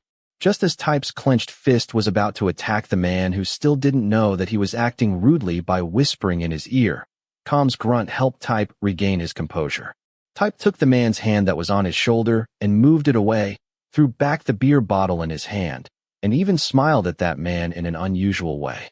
A smile brought hope to the other person until he opened his mouth. Drink your shit and go die as far away from me as possible. Type smiled, not at all annoyed, but a friendly smile. But the words in his mouth were very sinister. The Thai people around couldn't help but turn their heads to look back. Com must have seen something going on and immediately ran over and held him back. Type looked in the opposite direction. Sorry, our friends are waiting for us. Com said quickly and then pulled Type, whose face was red with anger, to the other side of the beach where no one was. Because at this time, Type was still cursing profanities, making anyone who heard it unable to help but turn their heads to look back. I hope all the gay people in the world die. Did you see what that bastard did? Why didn't you scold him? Otherwise, out of respect for you, I'm sure that bastard won't be able to walk around for the rest of his life with dirty thoughts in his head. On the way, even when there was no one else around, Type's mouth was still pouring out curses. He didn't notice that Com next to him had been silent for a long time. Those dirty bastards. I'd rather be in a pig pen with a bunch of sows than be groped by them. Fuck. Type rubbed his arm vigorously as he spoke, and the nausea he felt as a child seemed to reappear. And that made Type more clearly aware of one thing. Type's thought. Tharn is the only person I can accept. Thinking of this, Type also calmed down a bit, remembering the words he had scolded, and felt a little sad in his heart, but it was only for a moment. I'm not scolding Tharn. He's not like these bastards. So I don't scold my people. Type, I have something to tell you. What's going on again? The man who was trying to regain his composure spoke with a bit of irritation. And then Type noticed that his friend looked a bit heartbroken. What's wrong, Com? I have something to confess to you. Com whispered, and Type had to move closer to listen. What's wrong, kid? Are you planning on cursing me or saying I'm narrow-minded? As long as you're not that kind of person, I won't curse you. Type was so used to people saying he was narrow-minded that he thought Com would speak up and teach him not to be so prejudiced against gay people. But what the other person said stunned him. I'm that kind of person. What did you say? Type's voice was louder than before, and he looked at the young man who was smiling in a deeply hurt way. Com continued. I'm gay. Type's silence. Don't ask Type how he felt. There were only 2 words to describe it. Severe shock. His friend was now confessing that he was gay, even though he had never dated anyone before, nor had he ever expressed his sexual orientation. So Type was so shocked that he couldn't say anything. I didn't mean to make you unhappy by saying that. I intended to keep it a secret from you for the rest of my life, because I know you hate gay people. But just now, hearing those words from you, I couldn't stand it. I can't remember how many times I've heard those words, and I don't know how long I'll continue to hear you curse us gays. I can't help but want to scream that I'm also gay. But I'm not the kind of gay you think. Why can't you put aside prejudice and accept us as people? Com said boredly, and Type couldn't help but think back to what he had just said. It was no wonder Com had tried so hard to say such difficult things. Type, I don't expect to receive your understanding. I know if I say everything, you might not consider me a friend anymore. But I just want to be accepted by a good friend like you. Type didn't know what his expression was like right now, but Com was smiling very reluctantly. But maybe I'm really greedy. I'm sorry I'm gay. Type's silence. Com finished speaking and walked towards the tourists, disappearing without a trace. While Type remained standing in place, feeling empty in his chest, as if suddenly pierced by a bullet. Type's thought. I'm sorry I'm gay. That apology left Type with an unusually heavy feeling. You didn't choose to be gay, did you? So why are you apologizing to me? Type raised his hand to cover his face. He had never had a close friend who showed he liked men before, except Tharn. He was the first who made Type realize what gay people really were. But the pain brought by nightmares as a child did not fade easily. So Type still had a grudge against gay people in his heart. And he always told himself that he hated gay people, all of them, and of course except Tharn. Until today, Type didn't know that the friend he grew up with was the kind of person he always hated. And in the end, he couldn't help but ask himself, is it really right to curse them like that? He didn't do anything wrong, and there's no need to apologize to me. Com had never revealed his sexual orientation in front of Type. He never showed it off to make Type feel uncomfortable. They remained good friends, someone who never got angry even though they only saw Type a few times a year. This was the best thing about friendship that few people had in their life. And the disgust for gay people that Type was showing at this moment had hurt his friend deeply. Fuck. In the end, Type was in a very complicated mood. He turned around to go home. But instead of looking for Com, he went straight towards his father's motorbike, not even in the mood to answer the question why he had left so early while the party was still going on from the food vendor. Type was in a hurry to go home. He was no longer in the mood to continue partying, not in the mood to do anything. He just wanted to go home to organize his thoughts. Type's thought. I hurt Com, right? Following that way of thinking, Type's mood gradually got worse. Is this guy a psychic? As soon as he entered the house, before he could even get to the room, someone called as if knowing that Type was in trouble. What are you calling me for? Even though he deliberately suppressed his emotions, Type's words still revealed a trace of impatience. And a burst of laughter rang out on the phone. Laughter seemed to have magic power, easing some of the oppression in Type's heart. Nothing. Just called to ask how things are going. It's been almost 2 weeks since you've been home. It's not so bad. I helped my parents with housework and was scolded by my mother. So I wanted to swim to the ocean. Type replied, and was stunned for a moment when he heard the other person say that he was jealous of his life. And Type didn't realize when he mentioned today's incident. Today, I'm going to the full moon party. That's right. You said your dad owns a bed and breakfast in Fangon. So is that fun? Tharn stopped laughing and even asked in a serious tone. Type was a bit stunned. Simply mentioning the full moon party. Why did Tharn act like he had done something so bad? There was silence between the two for a moment, and Tharn asked loudly again. Are you going out with the girls? Oh, so he was worried that his boyfriend would be with another woman. At that time, Type really wanted to say that he had fun playing, making the other person jealous. But he was not in the mood to do so. Type shook his head, his voice full of fatigue. No, but there was a gay guy who said I was very sexy. In the past, Type would always blush when he said this. But this time, he was very calm, because Com's wounded look had taken over Type's mind, making him no longer have the energy to pay attention to the gay guy who had come over to greet him. But it seemed this answer made the person on the other end of the line laugh more. So what did you do? Damn it. What do you think I'm going to do? I told him to go fuck himself. What do you want? Do you think that now that I'm not dating women, I'm going to hang out with those disgusting people? As soon as he heard Tharn's question, Type couldn't help but get angry. Being questioned by his boyfriend to the point that he thought he was going out with that group of people made Type feel inexplicably humiliated. I'm sorry. I'm just cough. Because you're the one who's not aware of how charming you are. Do you want to be kicked by me as soon as we see you again? Type said irritably. He didn't want to hear anything more about how sexy he was, even if it was said from girls. It was terrifying to think about being famous among a group of gay people. But while the mood was a little more unpleasant, that repression was almost gone. Perhaps partly because of the joy of talking to Tharn. Let's not talk about that anymore. I don't want to hear it. How about you? How was your vacation? Actually, Type wanted to confide in Tharn about what had happened between him and Calm. But he couldn't talk specifically because it seemed like he really had done something wrong. The fault lay in the fact that he had scolded and then cursed gay people endlessly, while his boyfriend was also one of them. And it was even worse when his good friend of many years was also hurt because of it. Type was truly speechless. Thinking of this, Type could only change the subject, even though he had never proactively asked about the other person's situation before. As for Type, deep down, he believed that Tharn did not belong to the group of homosexuals that he cursed. He would never have sex with other men when Type wasn't around and never betray him. This trust was built quietly without Type even realizing it. Nothing. I go to school and practice musical instruments. I have already formed my own band. I have more practice time than before.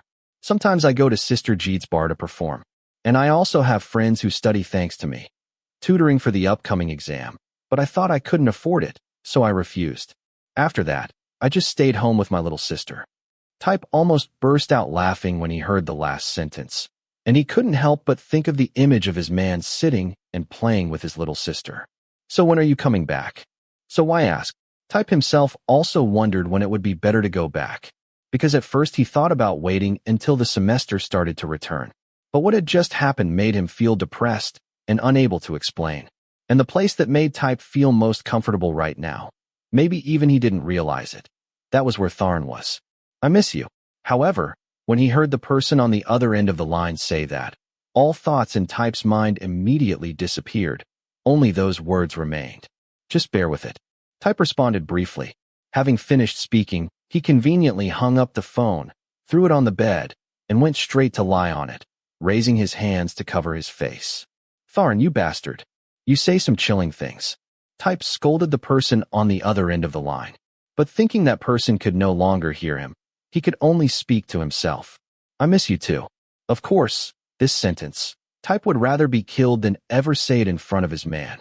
After just a few minutes of chatting, Type, who was full of boredom, relaxed and fell asleep immediately.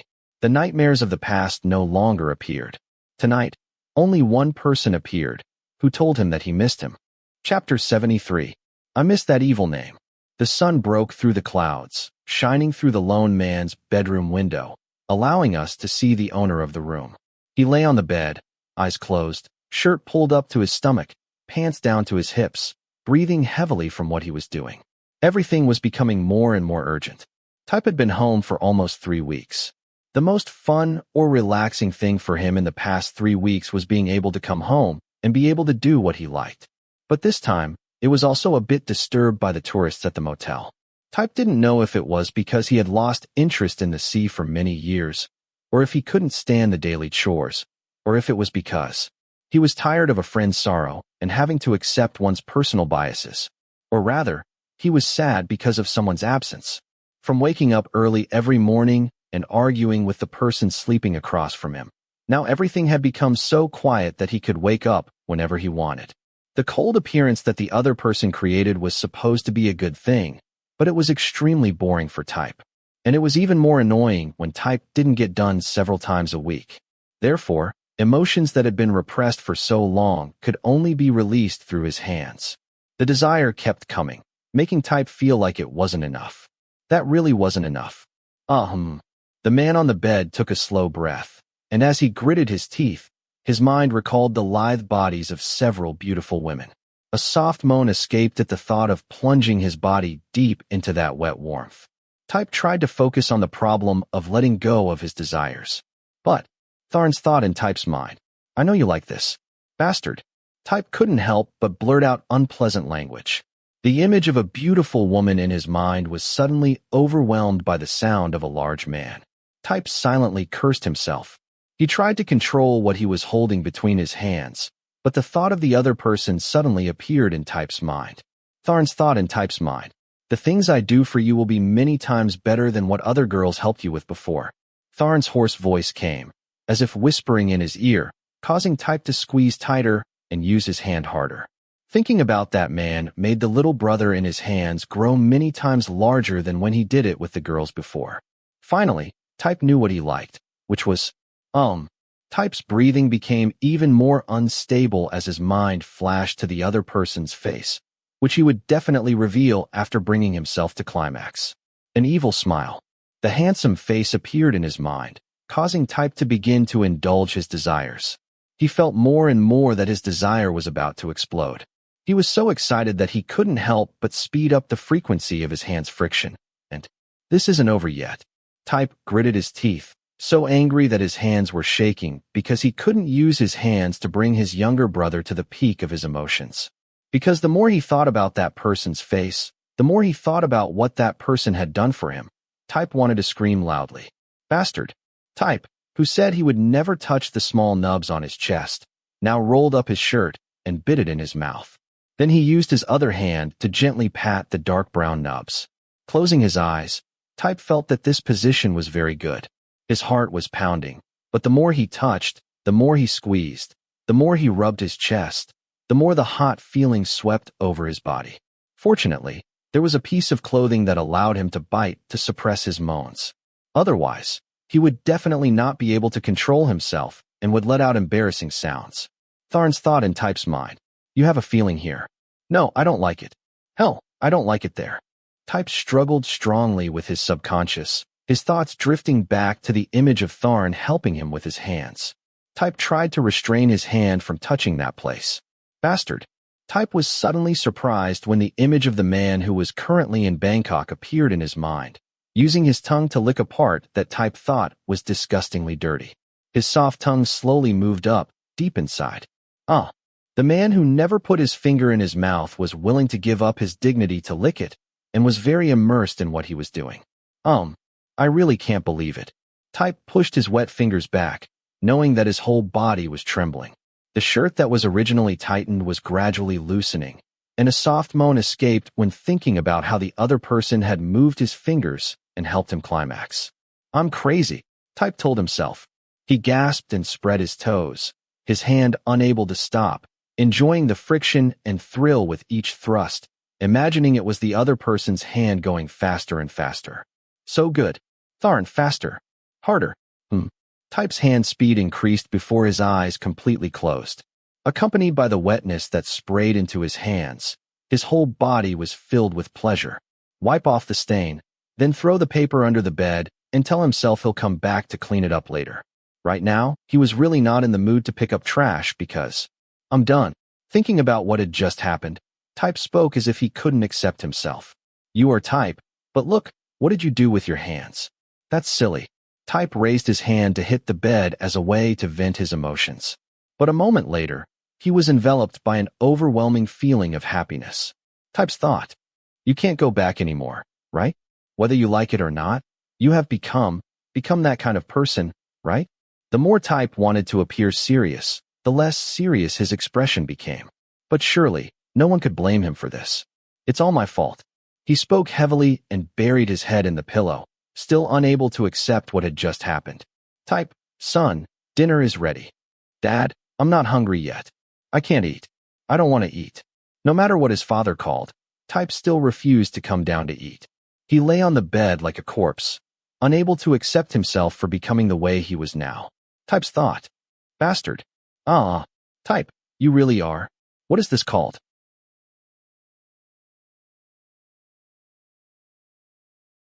Chapter 74.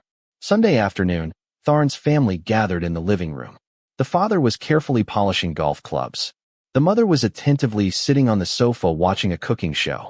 The older son played tennis via the Wii, and the younger brother and sister were sitting in front of the piano. The youngest sister was performing a newly learned tune for her brother. Mr. Tharn, how do you feel? Fanya, am I playing okay? The younger sister asked so expectantly that the older brother, who was studying music, didn't know what to do. But then he smiled. It's improved a lot compared to before. Tharn began to praise his sister, but his sister also knew that those words were not sincere. In the middle, I think it went a little off track. You played that part too fast. Fanya nodded nervously. She started playing the part again. Seeing such a situation, the eldest brother used his hand to stop her and couldn't help but ask, Fanya, why do you believe Tharn's words so much? I thought you played pretty well. Mr. Thorn, you can't believe what I say. No matter how hard I play, you will say that I play well. Fanya stopped and made a spooky face at her brother, making the whole family laugh. Is your sister right? Thorn, look, you're so biased that even your sister can see it. The father threw an extremely high-quality sentence. I have no bias towards my sister. What I said is the truth. Thorn turned to his father and said that, while the others listened from the sidelines, laughing and shaking their heads. Well, whether he's eccentric or honest, Thorn is certainly the brother who loves his sister the most. That's because Thorn's sister is so cute. After all, it's still mom and dad's genes that make your sister look like a doll. Then you don't know who your father is yet. Your father said. Immediately afterwards, the whole family burst into laughter. You two stop it. Mom's going to cook. We have guests today. What do you want to eat? Having finished speaking, Mother stood up and went to the kitchen to prepare food, making a list of dishes to make tonight. Tharn had been craving the Chinese dim sum and green curry soup on the menu for a long time. But his phone suddenly signaled that he had an incoming text message. After looking at the screen, Tharn suddenly said, Dad, Mom, I won't eat dinner at home today. Hey, Tharn. Thorn immediately turned around, and after saying goodbye to his sister, Tharn ran to get the car keys. Tharn, Santa's coming over for dinner today. I think you should stay home and talk to him, Thorn said from behind. Tharn also immediately waved his hand. Sorry, Mr. San. Help me apologize. I have to go quickly, and I don't know when I'll be back. As soon as he finished speaking, Tharn got in the car and drove away in his brother's Audi, leaving the members looking at him in bewilderment. Why did Tharn run so fast?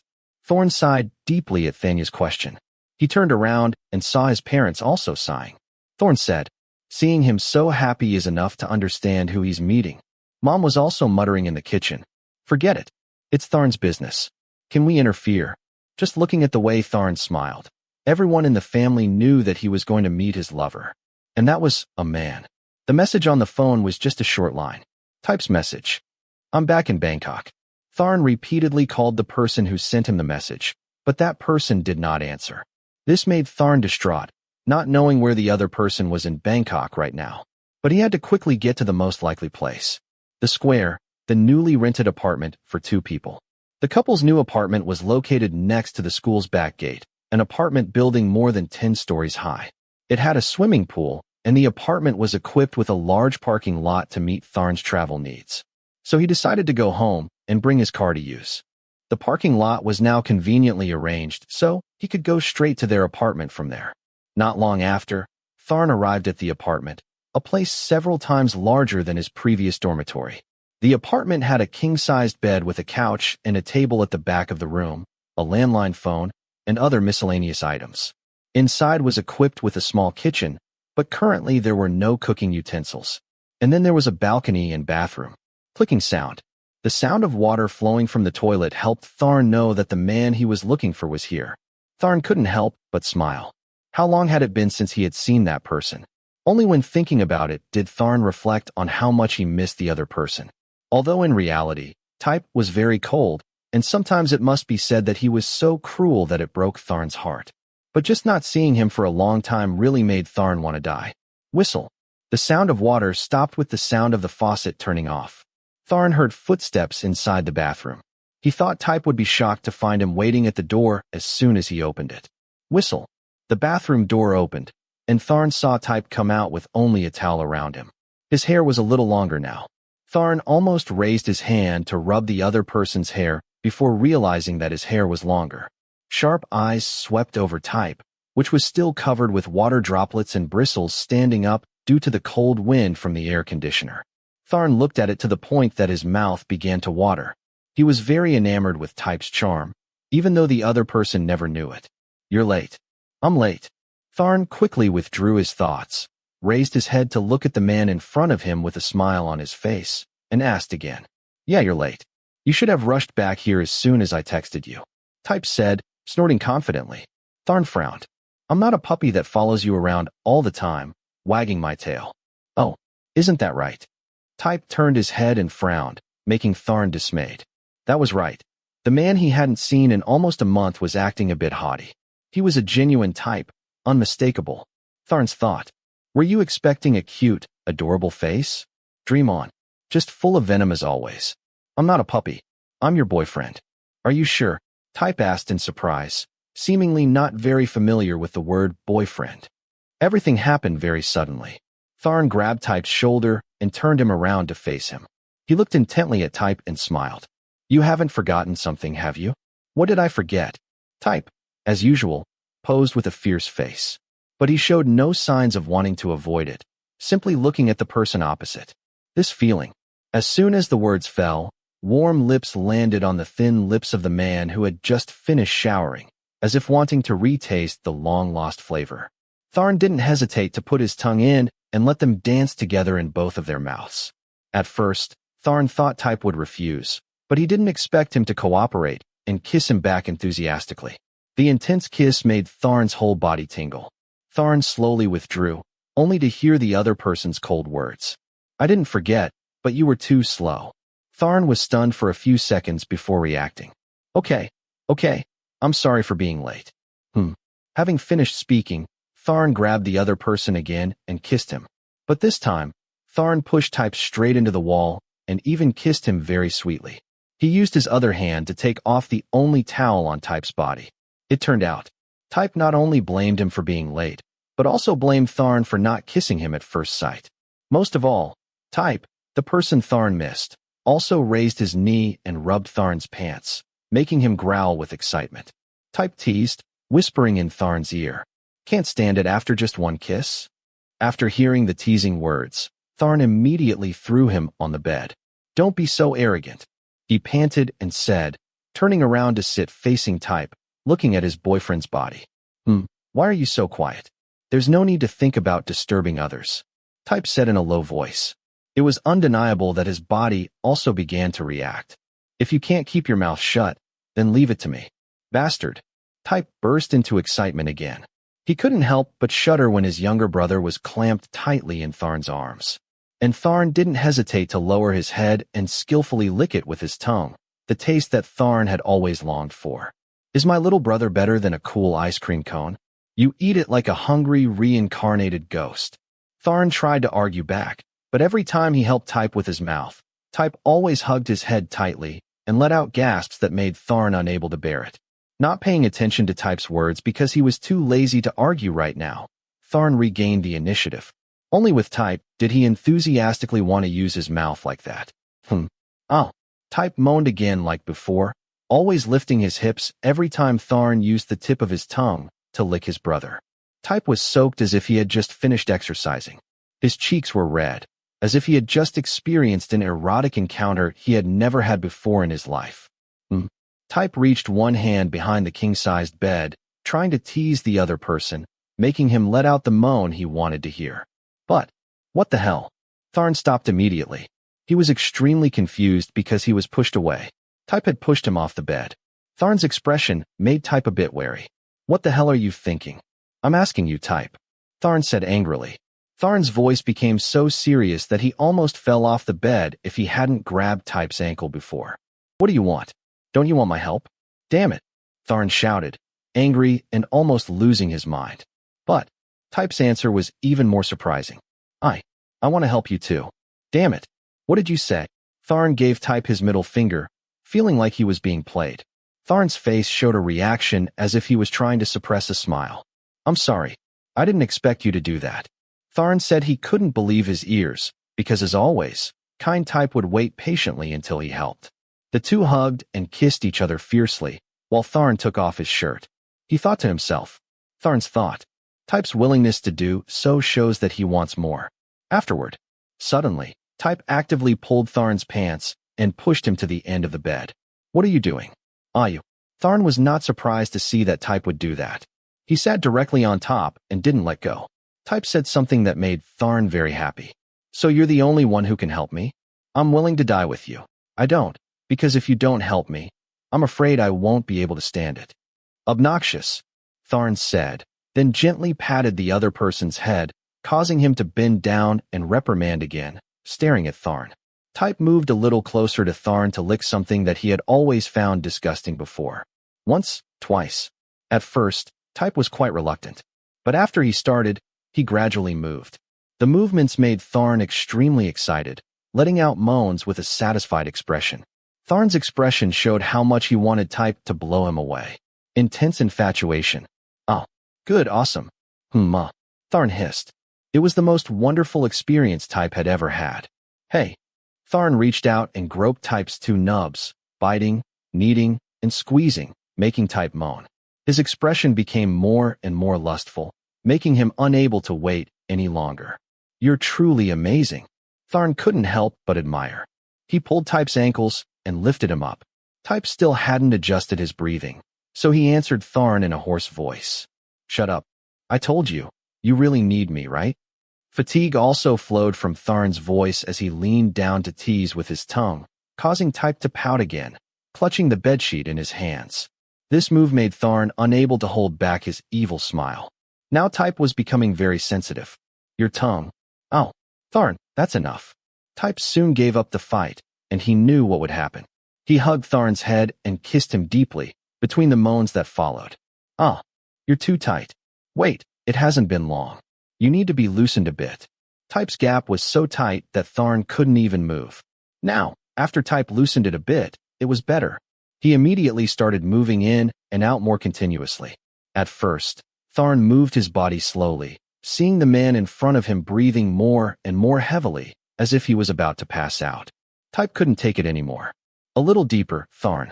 There, that's right there. He begged, and Tharn let the desires inside Type's body freely escape. But the sound of the warm rod going in and out made Type reach climax, sweating profusely. Tharn would definitely continue to hit that spot and make Type so happy that he fainted. Ah, good, so comfortable. Tharn. Ah, no, it's too deep, Tharn. Stop. Oh. Even though Type said so, Tharn continued to arch his back to prepare for more powerful attacks.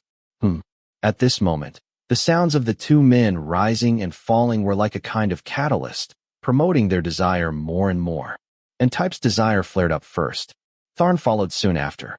He used his hands to wipe the dirt on his body and collapsed onto the bed. They were both exhausted and lying there panting. Tharn whispered, I miss you so much. Tharn never hid the thoughts in his head. But not with Type. I also miss your skills. Hearing Type say that, Tharn looked up, only to realize he was closing his eyes and turning his head away. Tharn heard the other person say this and understood that Type also missed him. It was just that Type was stubborn and didn't want to admit it. If you want, you can just say so. You're trying to argue, right? Despite such a threat, Type didn't actually attack. He just quietly backed away, waiting until his breathing returned to normal. The two men's lips once again found each other. Type couldn't say sweet things. But for him to admit that he liked the other person's skills was considered a big step forward. Chapter 75. Last night, the two boys worked hard all night until their bodies no longer had any strength left before they reluctantly separated. To the point where they no longer had the strength to go downstairs to find something to fill their abandoned stomachs. They chose to drink water to hold on, and then went straight to bed and died there. It wasn't until the next morning that the person in the bed slowly woke up. Type tiredly stirred and turned his head to look at the person sleeping next to him. Tharn was completely naked and sleeping soundly, only covered with a towel around his waist. Type's thought. It's not like other hybrids. Type thought gloomily. And even though Tharn was not 100% hybrid, the brown chest hair was still clearly visible in the sunlight. After all, I can't escape the clutches of those with foreign blood. Type couldn't help but think of the foreigner who had harassed him last Sunday. Forget it. God, why is your whole body so sticky? Type was a bit uncomfortable, even though the air conditioner was always on in the room. His body was wet and a bit hissing. All because of that person who was sleeping like the dead. Suddenly, Tharn brought his leg around and pressed it against Type's body. Tharn. Type pushed Tharn away, but he didn't move. So Type had to stand up and sit on the edge of the bed, pushing the other person away. Hey Tharn, wake up. It looked like Tharn was doing it on purpose. But after being pushed, he went back to bed and slept soundly, without a single trace of deception. Type got angry, lifted Tharn's leg up, and then kicked him off the bed. Sleep well, huh? Try my Fushun shadow kick. Avo, you bastard. Before he could react, Type's ankle was grabbed. When he calmed down a bit, he saw the person who was sleeping like the dead just now smiling at him. Very good performance. Bastard. Because the other person was probably sleeping, Type tried to kick him. Who would have thought that he would be grabbed by the ankle by Tharn? While trying to withdraw his leg, Type's private area was exposed and swaying in front of the other person. You pretended to be asleep to trick me. Not really. Just wanted to see what you would do to me. No matter how hard Type tried, Tharn refused to let go of his leg. Luckily, you only planned to kick me out of bed and not do anything worse. I wonder when I'll get a good morning kiss from you. Do you want me to give you a punch and kick combo for breakfast? Don't be under the illusion that Type would be embarrassed by the other person's words, because he would respond immediately. His reaction made Tharn, who wanted a good morning kiss, suppress a smile as he looked up and pulled Type's hand to hug and continue to sleep. Don't sleep anymore, Tharn. I'm hungry. Type shook his head and refused Tharn's invitation to go back to sleep. Nearly 24 hours had passed since noon yesterday. Type was now completely wet. His words made Tharn a bit stunned. Can you say that again? Damn, you crazy guy. I told you not to sleep anymore. When Tharn squeezed his arm, Type leaned over to pinch his neck, and Tharn shook his head. Not that one.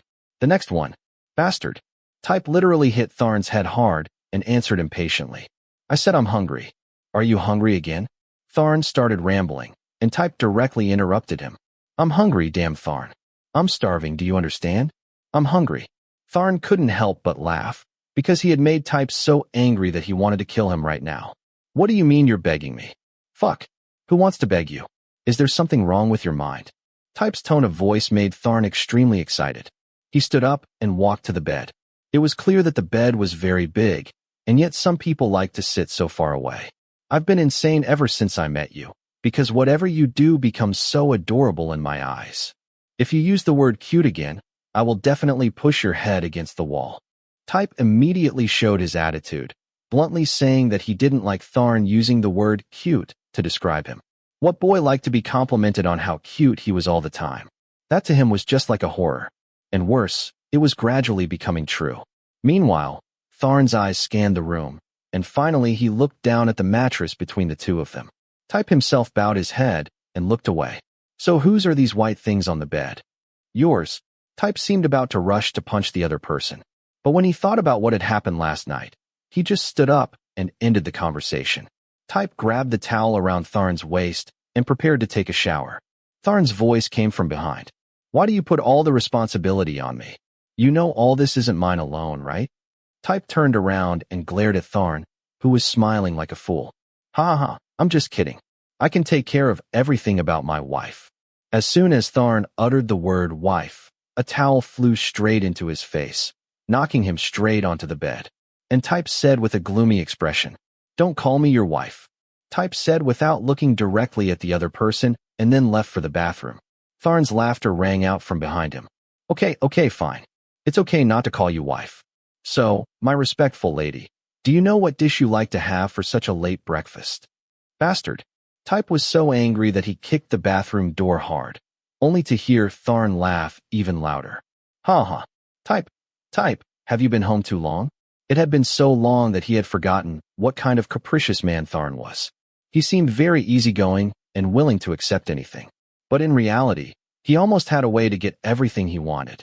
My lady, ha ha. Just hearing it gave him goosebumps all over his body. Chapter 76. Alo. Dad. Why didn't you tell me before? I'm eating out. I'm on Borum Road. What? Didn't I tell you that I would be home today and would drop by to see you and your roommate? Dad only said he was going home. He didn't say he would come find you. Aren't they the same? What a pity. I've wanted to go there for a long time. So Dad, please arrange a few days off to come visit me. I just had a book hit on my head by your mother. I heard it too. Huh. Type heard his mother's voice coming from the phone. He laughed until his whole body trembled. His mind immediately thought of the image of his father sitting in the back of the car talking on the phone, And then his mother, a genuine tiger, while driving the car, heard it and suddenly turned around. Correct. Usually, whenever he went somewhere far, Type's mother always drove because his father drove quite slowly. And there were still a few hours until Type's parents would come home. Dad, tell Mom to drive carefully. Having finished speaking, Type hung up the phone and turned around to see Tharn, who was staring at him. Tharn, why are you looking at me so fiercely? Look at the road. Do you want to die? If you weren't careful with this beautiful Audi, you would really lose face. Elo, why did your tone change? Hey, Tharn. Type glared at the other person, successfully making him laugh. Your dad came to see you? I was supposed to go to my aunt's house with my parents yesterday, but I was lazy so I didn't go. Before, I stayed at my aunt's house for a while. It could be considered my second home until I came to the dormitory. But my father's main purpose of coming here is to see you. Type's voice became serious. He imagined the scenario when his father met Tharn, something that even Tharn would feel shy about. You don't have to make that face. Your dad just wants to know who you live with. Have you found a way to tell your dad what kind of relationship the two of us are having? Tharn was silent for a moment and breathed a sigh of relief. I just hope a little, even though I know I shouldn't. The guy in the car sighed. Type turned his head to look at the person driving and also sighed. I'm sorry. Sorry for what? Tharn asked, even though he already knew the answer in his heart. Because of something I have to keep a secret for the rest of my life.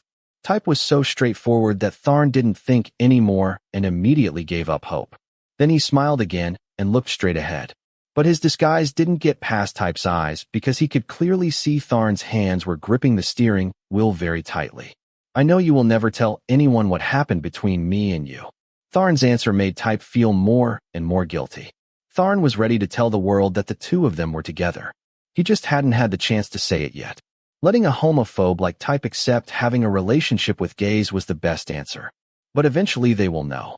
Type tried to make himself feel better because his friend wouldn't spread the news about the two of them anyway, even though he already knew the whole story. But in reality, only one person knew Type's secret. This made Tharn not feel any better. Yeah, anyway, there's still someone who knows. What's wrong?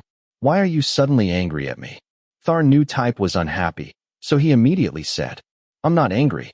Then you should take a look and see what your face looks like now. Type looked at the person next to him and sighed. I'm just a little upset. Ha ha ha. Can someone like you also know how to get angry? Type's silence. This time it was Tharn's turn to be silent. He looked into Type's eyes and slowly calmed down. As for Type, he was trying to appear happy, but his current mood made him unable to smile. In his heart, there were still indescribable frustrations and restlessness. Actually, for normal people who were in love, everyone wanted to make their love story public for the whole world to know. Is it that important? Type tried to ask in a normal voice. For other people, I don't know, but for me, yes. Tharn answered very firmly. This is nonsense. Type wanted to refuse the other person in this way, but seeing that Tharn's expression was too determined and serious, he hesitated to say it. To you, it may just be child's play, meaningless. But I just want to tell the whole world that you belong to me, and I belong to you. That's all. Tharn told the other person his reason. This made Type feel that his boyfriend was a person without faith, and it made him think that he didn't know how much courage he had to be able to move forward with that person in the future. Forget it. If you don't want it to be made public, we'll just keep it a secret. Tharn repeated that over and over again, and Type once again felt guilty. Type tried to shake his head in refusal, but in the end just looked out the window. It wasn't because he wanted to watch the traffic go by, but because of what Tharn had just said. Once again, both of their thoughts could not find common ground. One person wanted to make it public. The other person wanted to keep it private. Could they move on together? Type's sighs became heavier and heavier, and he felt extremely scared in his heart. Type didn't know if Tharn would push him into a position of having to compromise, step by step, like he had done before. And finally, would he allow himself to publicly admit that they were a couple? Or maybe one of them couldn't stand this problem, which led to the breakup. Or would Tharn do nothing and just hurt himself? But Type could swear to heaven and earth that he would never admit that he was dating a boy. The atmosphere in the car became very strange from then on. From the moment the two got out of the car and entered the restaurant that Type had said he wanted to eat together before, Type kept showing a fierce expression and expressing his unhappiness, making Tharn sigh. He should have known things would turn out like this. He should have known Type would become like that. But once again, those words were held back and could not come out. Tharn's thought. Sigh. Don't be too greedy, Tharn. You should be satisfied because at least you are by his side now. You said you wanted to try that dish just now. Order it. Tharn pointed at the menu. Type glanced at the other person and then looked at the menu. His eyes lingered on the salmon samples in the glass case at the counter, and he couldn't help but swallow his saliva. No, there was no need to try them. It was just a coincidence. Tharn didn't particularly like raw foods, but eating them wasn't that bad. And he didn't say that because of those fresh products. He wouldn't go to these places. Just now, Type had heard that this new shopping center had a restaurant like this, so he kept clamoring to come. Tharn was moved and agreed to bring him here. Actually, Tharn just couldn't stand the smiling face of the other person, so he couldn't refuse. He could do anything, just put the other person in a better mood. That was enough. So, a large portion of sashimi, plus 2 sushi, and this. Are you planning on having anything else? Or let me order some soup for you. Do you want nori soup or something? Okay, let me take a look. Tharn picked up the ordering menu given by Type and saw that he was ordering all the sushi dishes on it. Soy sauce salmon head soup. Tharn ordered this dish, because after all, there had to be something to eat with Type's sashimi dishes. After ordering, Tharn gave the menu to the waiter. Whoa, I haven't finished ordering yet. That's enough. You can call for more later. Type frowned, smiled, and said, Right now, I'm so hungry I could eat a whole cow. Should we compete? Let's see who can eat more. Boring. Tharn didn't want to be trapped because he would definitely be the one to lose. But this also made Type feel better and forget what had just happened in the car because he had the opportunity to tease Tharn as a coward. Seeing Type smile, Tharn was also happy. And finally, he was in the mood to ask the question he had missed last night. Your hair has grown a lot. Yes, I'm even darker. Type held a glass of milk tea in one hand and raised his other hand for Tharn to see. I know. You took off your pants and swam naked, right? What the hell are you talking about? Type was drinking water, so scared that his face turned red. Tharn next to him laughed. He also intended to say it again, to not give Type a chance to hit him, because after all, he had seen it with his own eyes last night. Tharn, what nonsense are you thinking? It seemed that Tharn's thoughts had drifted far away, but he only said casually, Nothing. Tharn didn't even need to think when asked that, because he certainly couldn't say what he thought. That Type's appeal was growing more and more over time. Tharn didn't know if it was because of what had happened last night or because of something else, but Type really became more and more attractive to him. Maybe it was his eyes covered under thick eyelashes, or his constant scolding, or maybe it was the crooked nose on his face, or simply when he wore a tank top combined with shorts. Those things really overwhelmed Tharn. All of those things made Tharn sink deeper and deeper. That thought made him quickly shake his head to calm down. The first dish was brought up, and Tharn did not hesitate to place it in front of Type. Eat it. Don't you really like this dish? Type looked at the other person and asked in a skeptical voice, Are you trying to please me? So has your anger gone? Tharn replied immediately. This answer made Type pause, but he quickly returned to his normal tone. I'm not a girl. You don't need to pamper me like a baby. Tharn was completely helpless because Type always compared himself to women, especially in love relationships, as a kind of grudge. But Type didn't realize that he was himself and not anyone else. In this world, there was only one type, a type that belonged to Tharn. This way of taking care of your lover was not limited to boys and girls. That was a person's sincere concern for the person they loved. And it seemed like Type needed to make this known urgently in the near future. Despite Type's words, Tharn's mood was immediately cured, and nothing more was said when the salmon dish was brought up. Tharn quietly took care of the other person from the opposite side. You should try it too. As soon as Tharn didn't seem to move his chopsticks much, Type's favorite dish was pushed to the other person's side. I'm waiting for soy sauce salmon head soup. You'll starve to death before that food arrives. You haven't eaten since last night. Here, eat. The salmon was fed directly into Tharn's mouth. At first, he thought Type did it just on impulse until the two met their eyes. The fork handle hadn't even dropped when the two looked at each other deeply like that. I'm not a girl who just sits there waiting for you to comfort me. What I said just now. I'm sorry. Type's words shocked Tharn, who was chewing the salmon meat in his mouth. And even though he really didn't like the taste of salmon, he couldn't stop himself from chewing the meat over and over again. Tharn's thought. Type has changed. He has really changed. People like Type didn't often show their cute side. So at that moment, for someone like Tharn who didn't like fish at all, it became too sweet and extremely delicious. But no matter how delicious the salmon sashimi was, Tharn still couldn't stand its strange taste. Every time he helped his boyfriend eat the leftovers from the meal, it felt like he had to eat 10 meals even though they only ordered 2 portions. Type was too full to move. He was so tired that he didn't want to open his mouth to talk. Tharn, I'll wait for you here. Type stopped and asked the person who was bringing the cart to take him shopping more. Come along. Tharn grabbed the other person's hand and refused to let go. Type also knew for sure that the other person wouldn't let him go that easily, so he shouted, "Let me go. If you want me to let go, will you come with me? Remember, it's not just you and me here." Tharn held Type's hand tightly and said in a serious voice, Okay. If you want me to come with you, that's fine. But you can't talk like last time." Last time? What did I say? It was the counselor's misunderstanding. But if she said it like that this time, it's completely correct. Type's silence. There was some hesitation in Type's eyes. If he agreed to go with Tharn to buy bedsheets, then, yes, today they went together to buy bedsheets for the new apartment. Just imagine, the last time they went to buy sheets for a single bed, there had been such a misunderstanding. This time, they bought sheets for a double bed.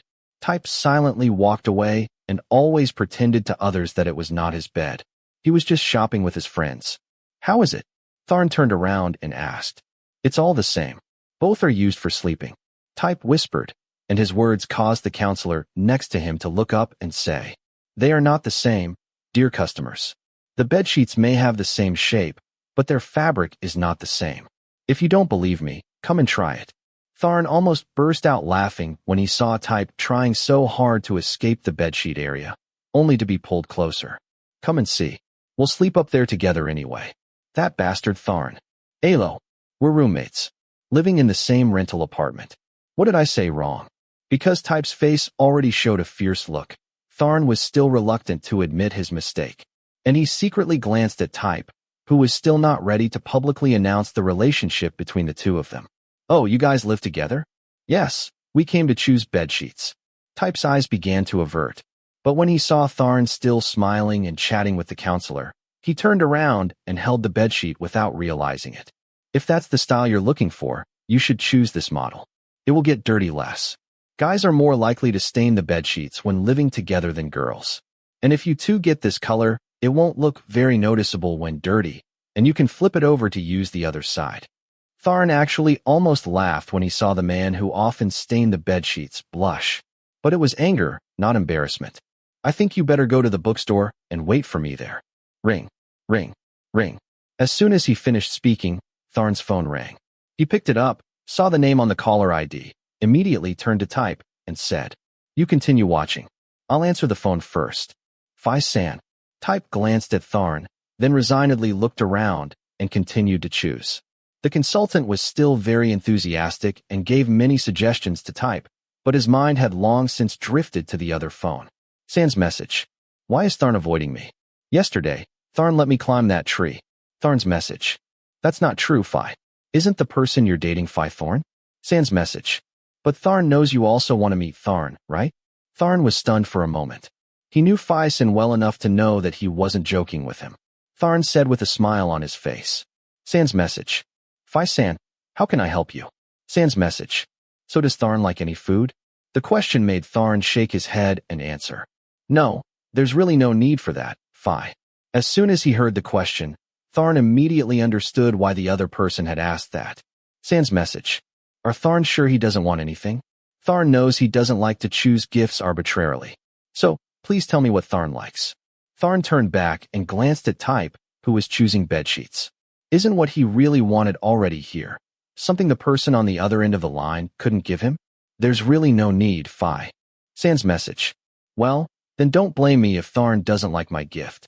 While listening to the man on the other end of the line say so, Tharn's eyes stopped at the man in front of him. Tharn's thought. My ex-boyfriend remembered my birthday. What about my current boyfriend? Maybe he still doesn't know what day it is. Chapter 77. Birthday with my ex. There were 2 guys who had birthdays this week. Type was not the type of person who scrolled through Facebook a lot, nor did he pay much attention to his friends' birthdays that appeared there. Because usually his friends celebrated their birthdays first, so whenever they met, he could just send his congratulations. But if they didn't have a chance to meet, they would never blame him for forgetting their birthday. This time, for some reason, Type suddenly remembered that he had set up reminder emails that would automatically alert him whenever the birthday of a friend in his friend list arrived. Thara Kirigan. What? Type was 100% sure that he only knew one person named Tharn. Even though he didn't want to admit it was his boyfriend, he still knew his real name and last name. Thara Kirigan. What do you call yourself exactly, Thara? Type's scream caused Tharn, who was sitting on the sofa wiping the drumsticks, to turn his head. Type slowly shook his head and then looked at the news feed on the screen again. He reassured himself and didn't know if Tharn was like those girls who like to make a fuss and get angry if their boyfriend forgot their birthday. But really, people like Type, even if they didn't care much about details, knew that their boyfriend's birthday was an important day that no normal person could forget. Usually for girls, their boyfriends would treat them to a birthday dinner, not to mention having to prepare something special for her. Type observed Tharn on the couch for a while, who had the TV on, but his mind was focused on the drumsticks. Type started thinking about the event next month. He suddenly felt that there was nothing more unlucky than letting Tharn know what he had done to celebrate his birthday, how excited he had been, how he had chosen the gift. Just thinking about it made Type scared already. The worst thing was that he couldn't prepare anything himself, but at least somehow he would do what was best for Tharn. Tharn, are you free before school starts? That happened 4 days before Tharn's birthday, and just 1 day before the first day of school. Huh. Hearing Type's question, Tharn looked up at him and continued to study his instrument again. Yeah, I saw it. Oh. Tharn smiled, a smile that gave Type a strange feeling. Type's thought. Can you pretend like you don't know that until now I still don't know that your birthday will be in 4 days? Tharn smiled while rubbing his chin and shaking his head. But I'm only free during the day because I have to go home at night. Going home? Type asked with a puzzled face, an expression that made Tharn laugh, as if something had appeared in his mind. That's my mother's way of thinking. You can celebrate with whoever you want on your birthday, but the evening should definitely be for the family. Go home and celebrate your birthday with the members. Tharn explained. This made Type feel sad. His birthday had ended on the day he was so busy with the start of school that he didn't go home to see his parents. Thinking about that, Type felt a little sad. What if you have a lover?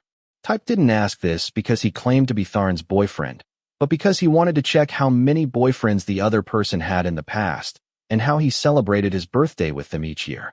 The question reminded Tharn of his mother's answer. If my boyfriend wants to celebrate his birthday together, my mother will let him come.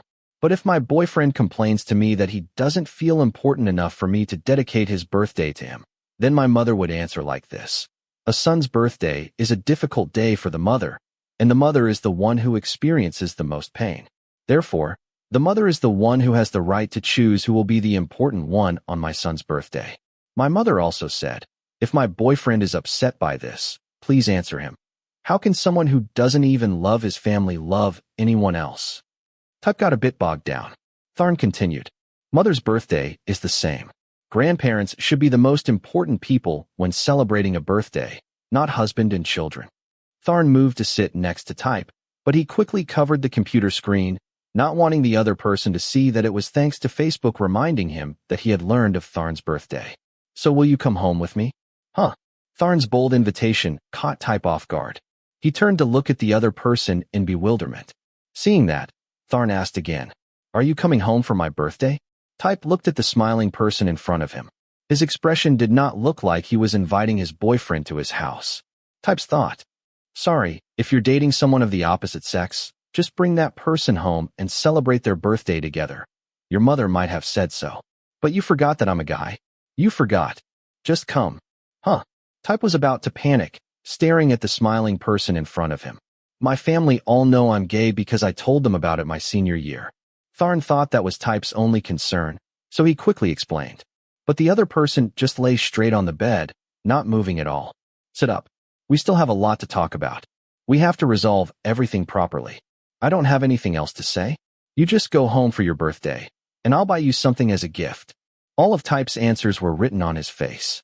Type threw the pillow away from his hand and pushed the table where the computer was placed, like he was ready to kick the other person out of bed. Then he sat directly across from Tharn and hugged his neck with both hands. That's not all, Tharn. I won't come to your house. Thinking about walking into your house and introducing to your parents that I'm your boyfriend. Sigh. I can't do it. She said she would accept it if you brought your lover home with you. But she didn't say you brought another son back. A boyfriend, not a normal boy. Regardless of Tharn's adjustment, it was all the same for Type. You can say whatever gift you want. I won't come to your house anyway. Type's tone was that no further negotiation was possible, causing Tharn, who was lying on the bed, to suppress a sigh. I just said the gift I wanted. What did you just say?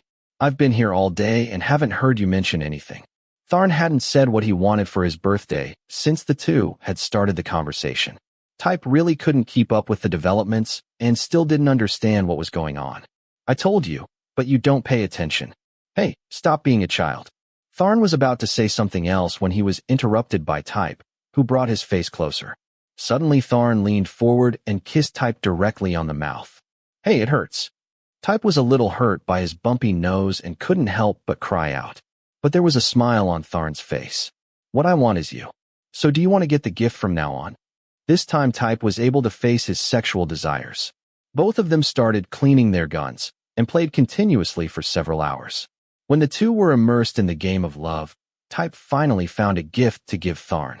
Type's thought, I'm sure you'll like it. Hee hee.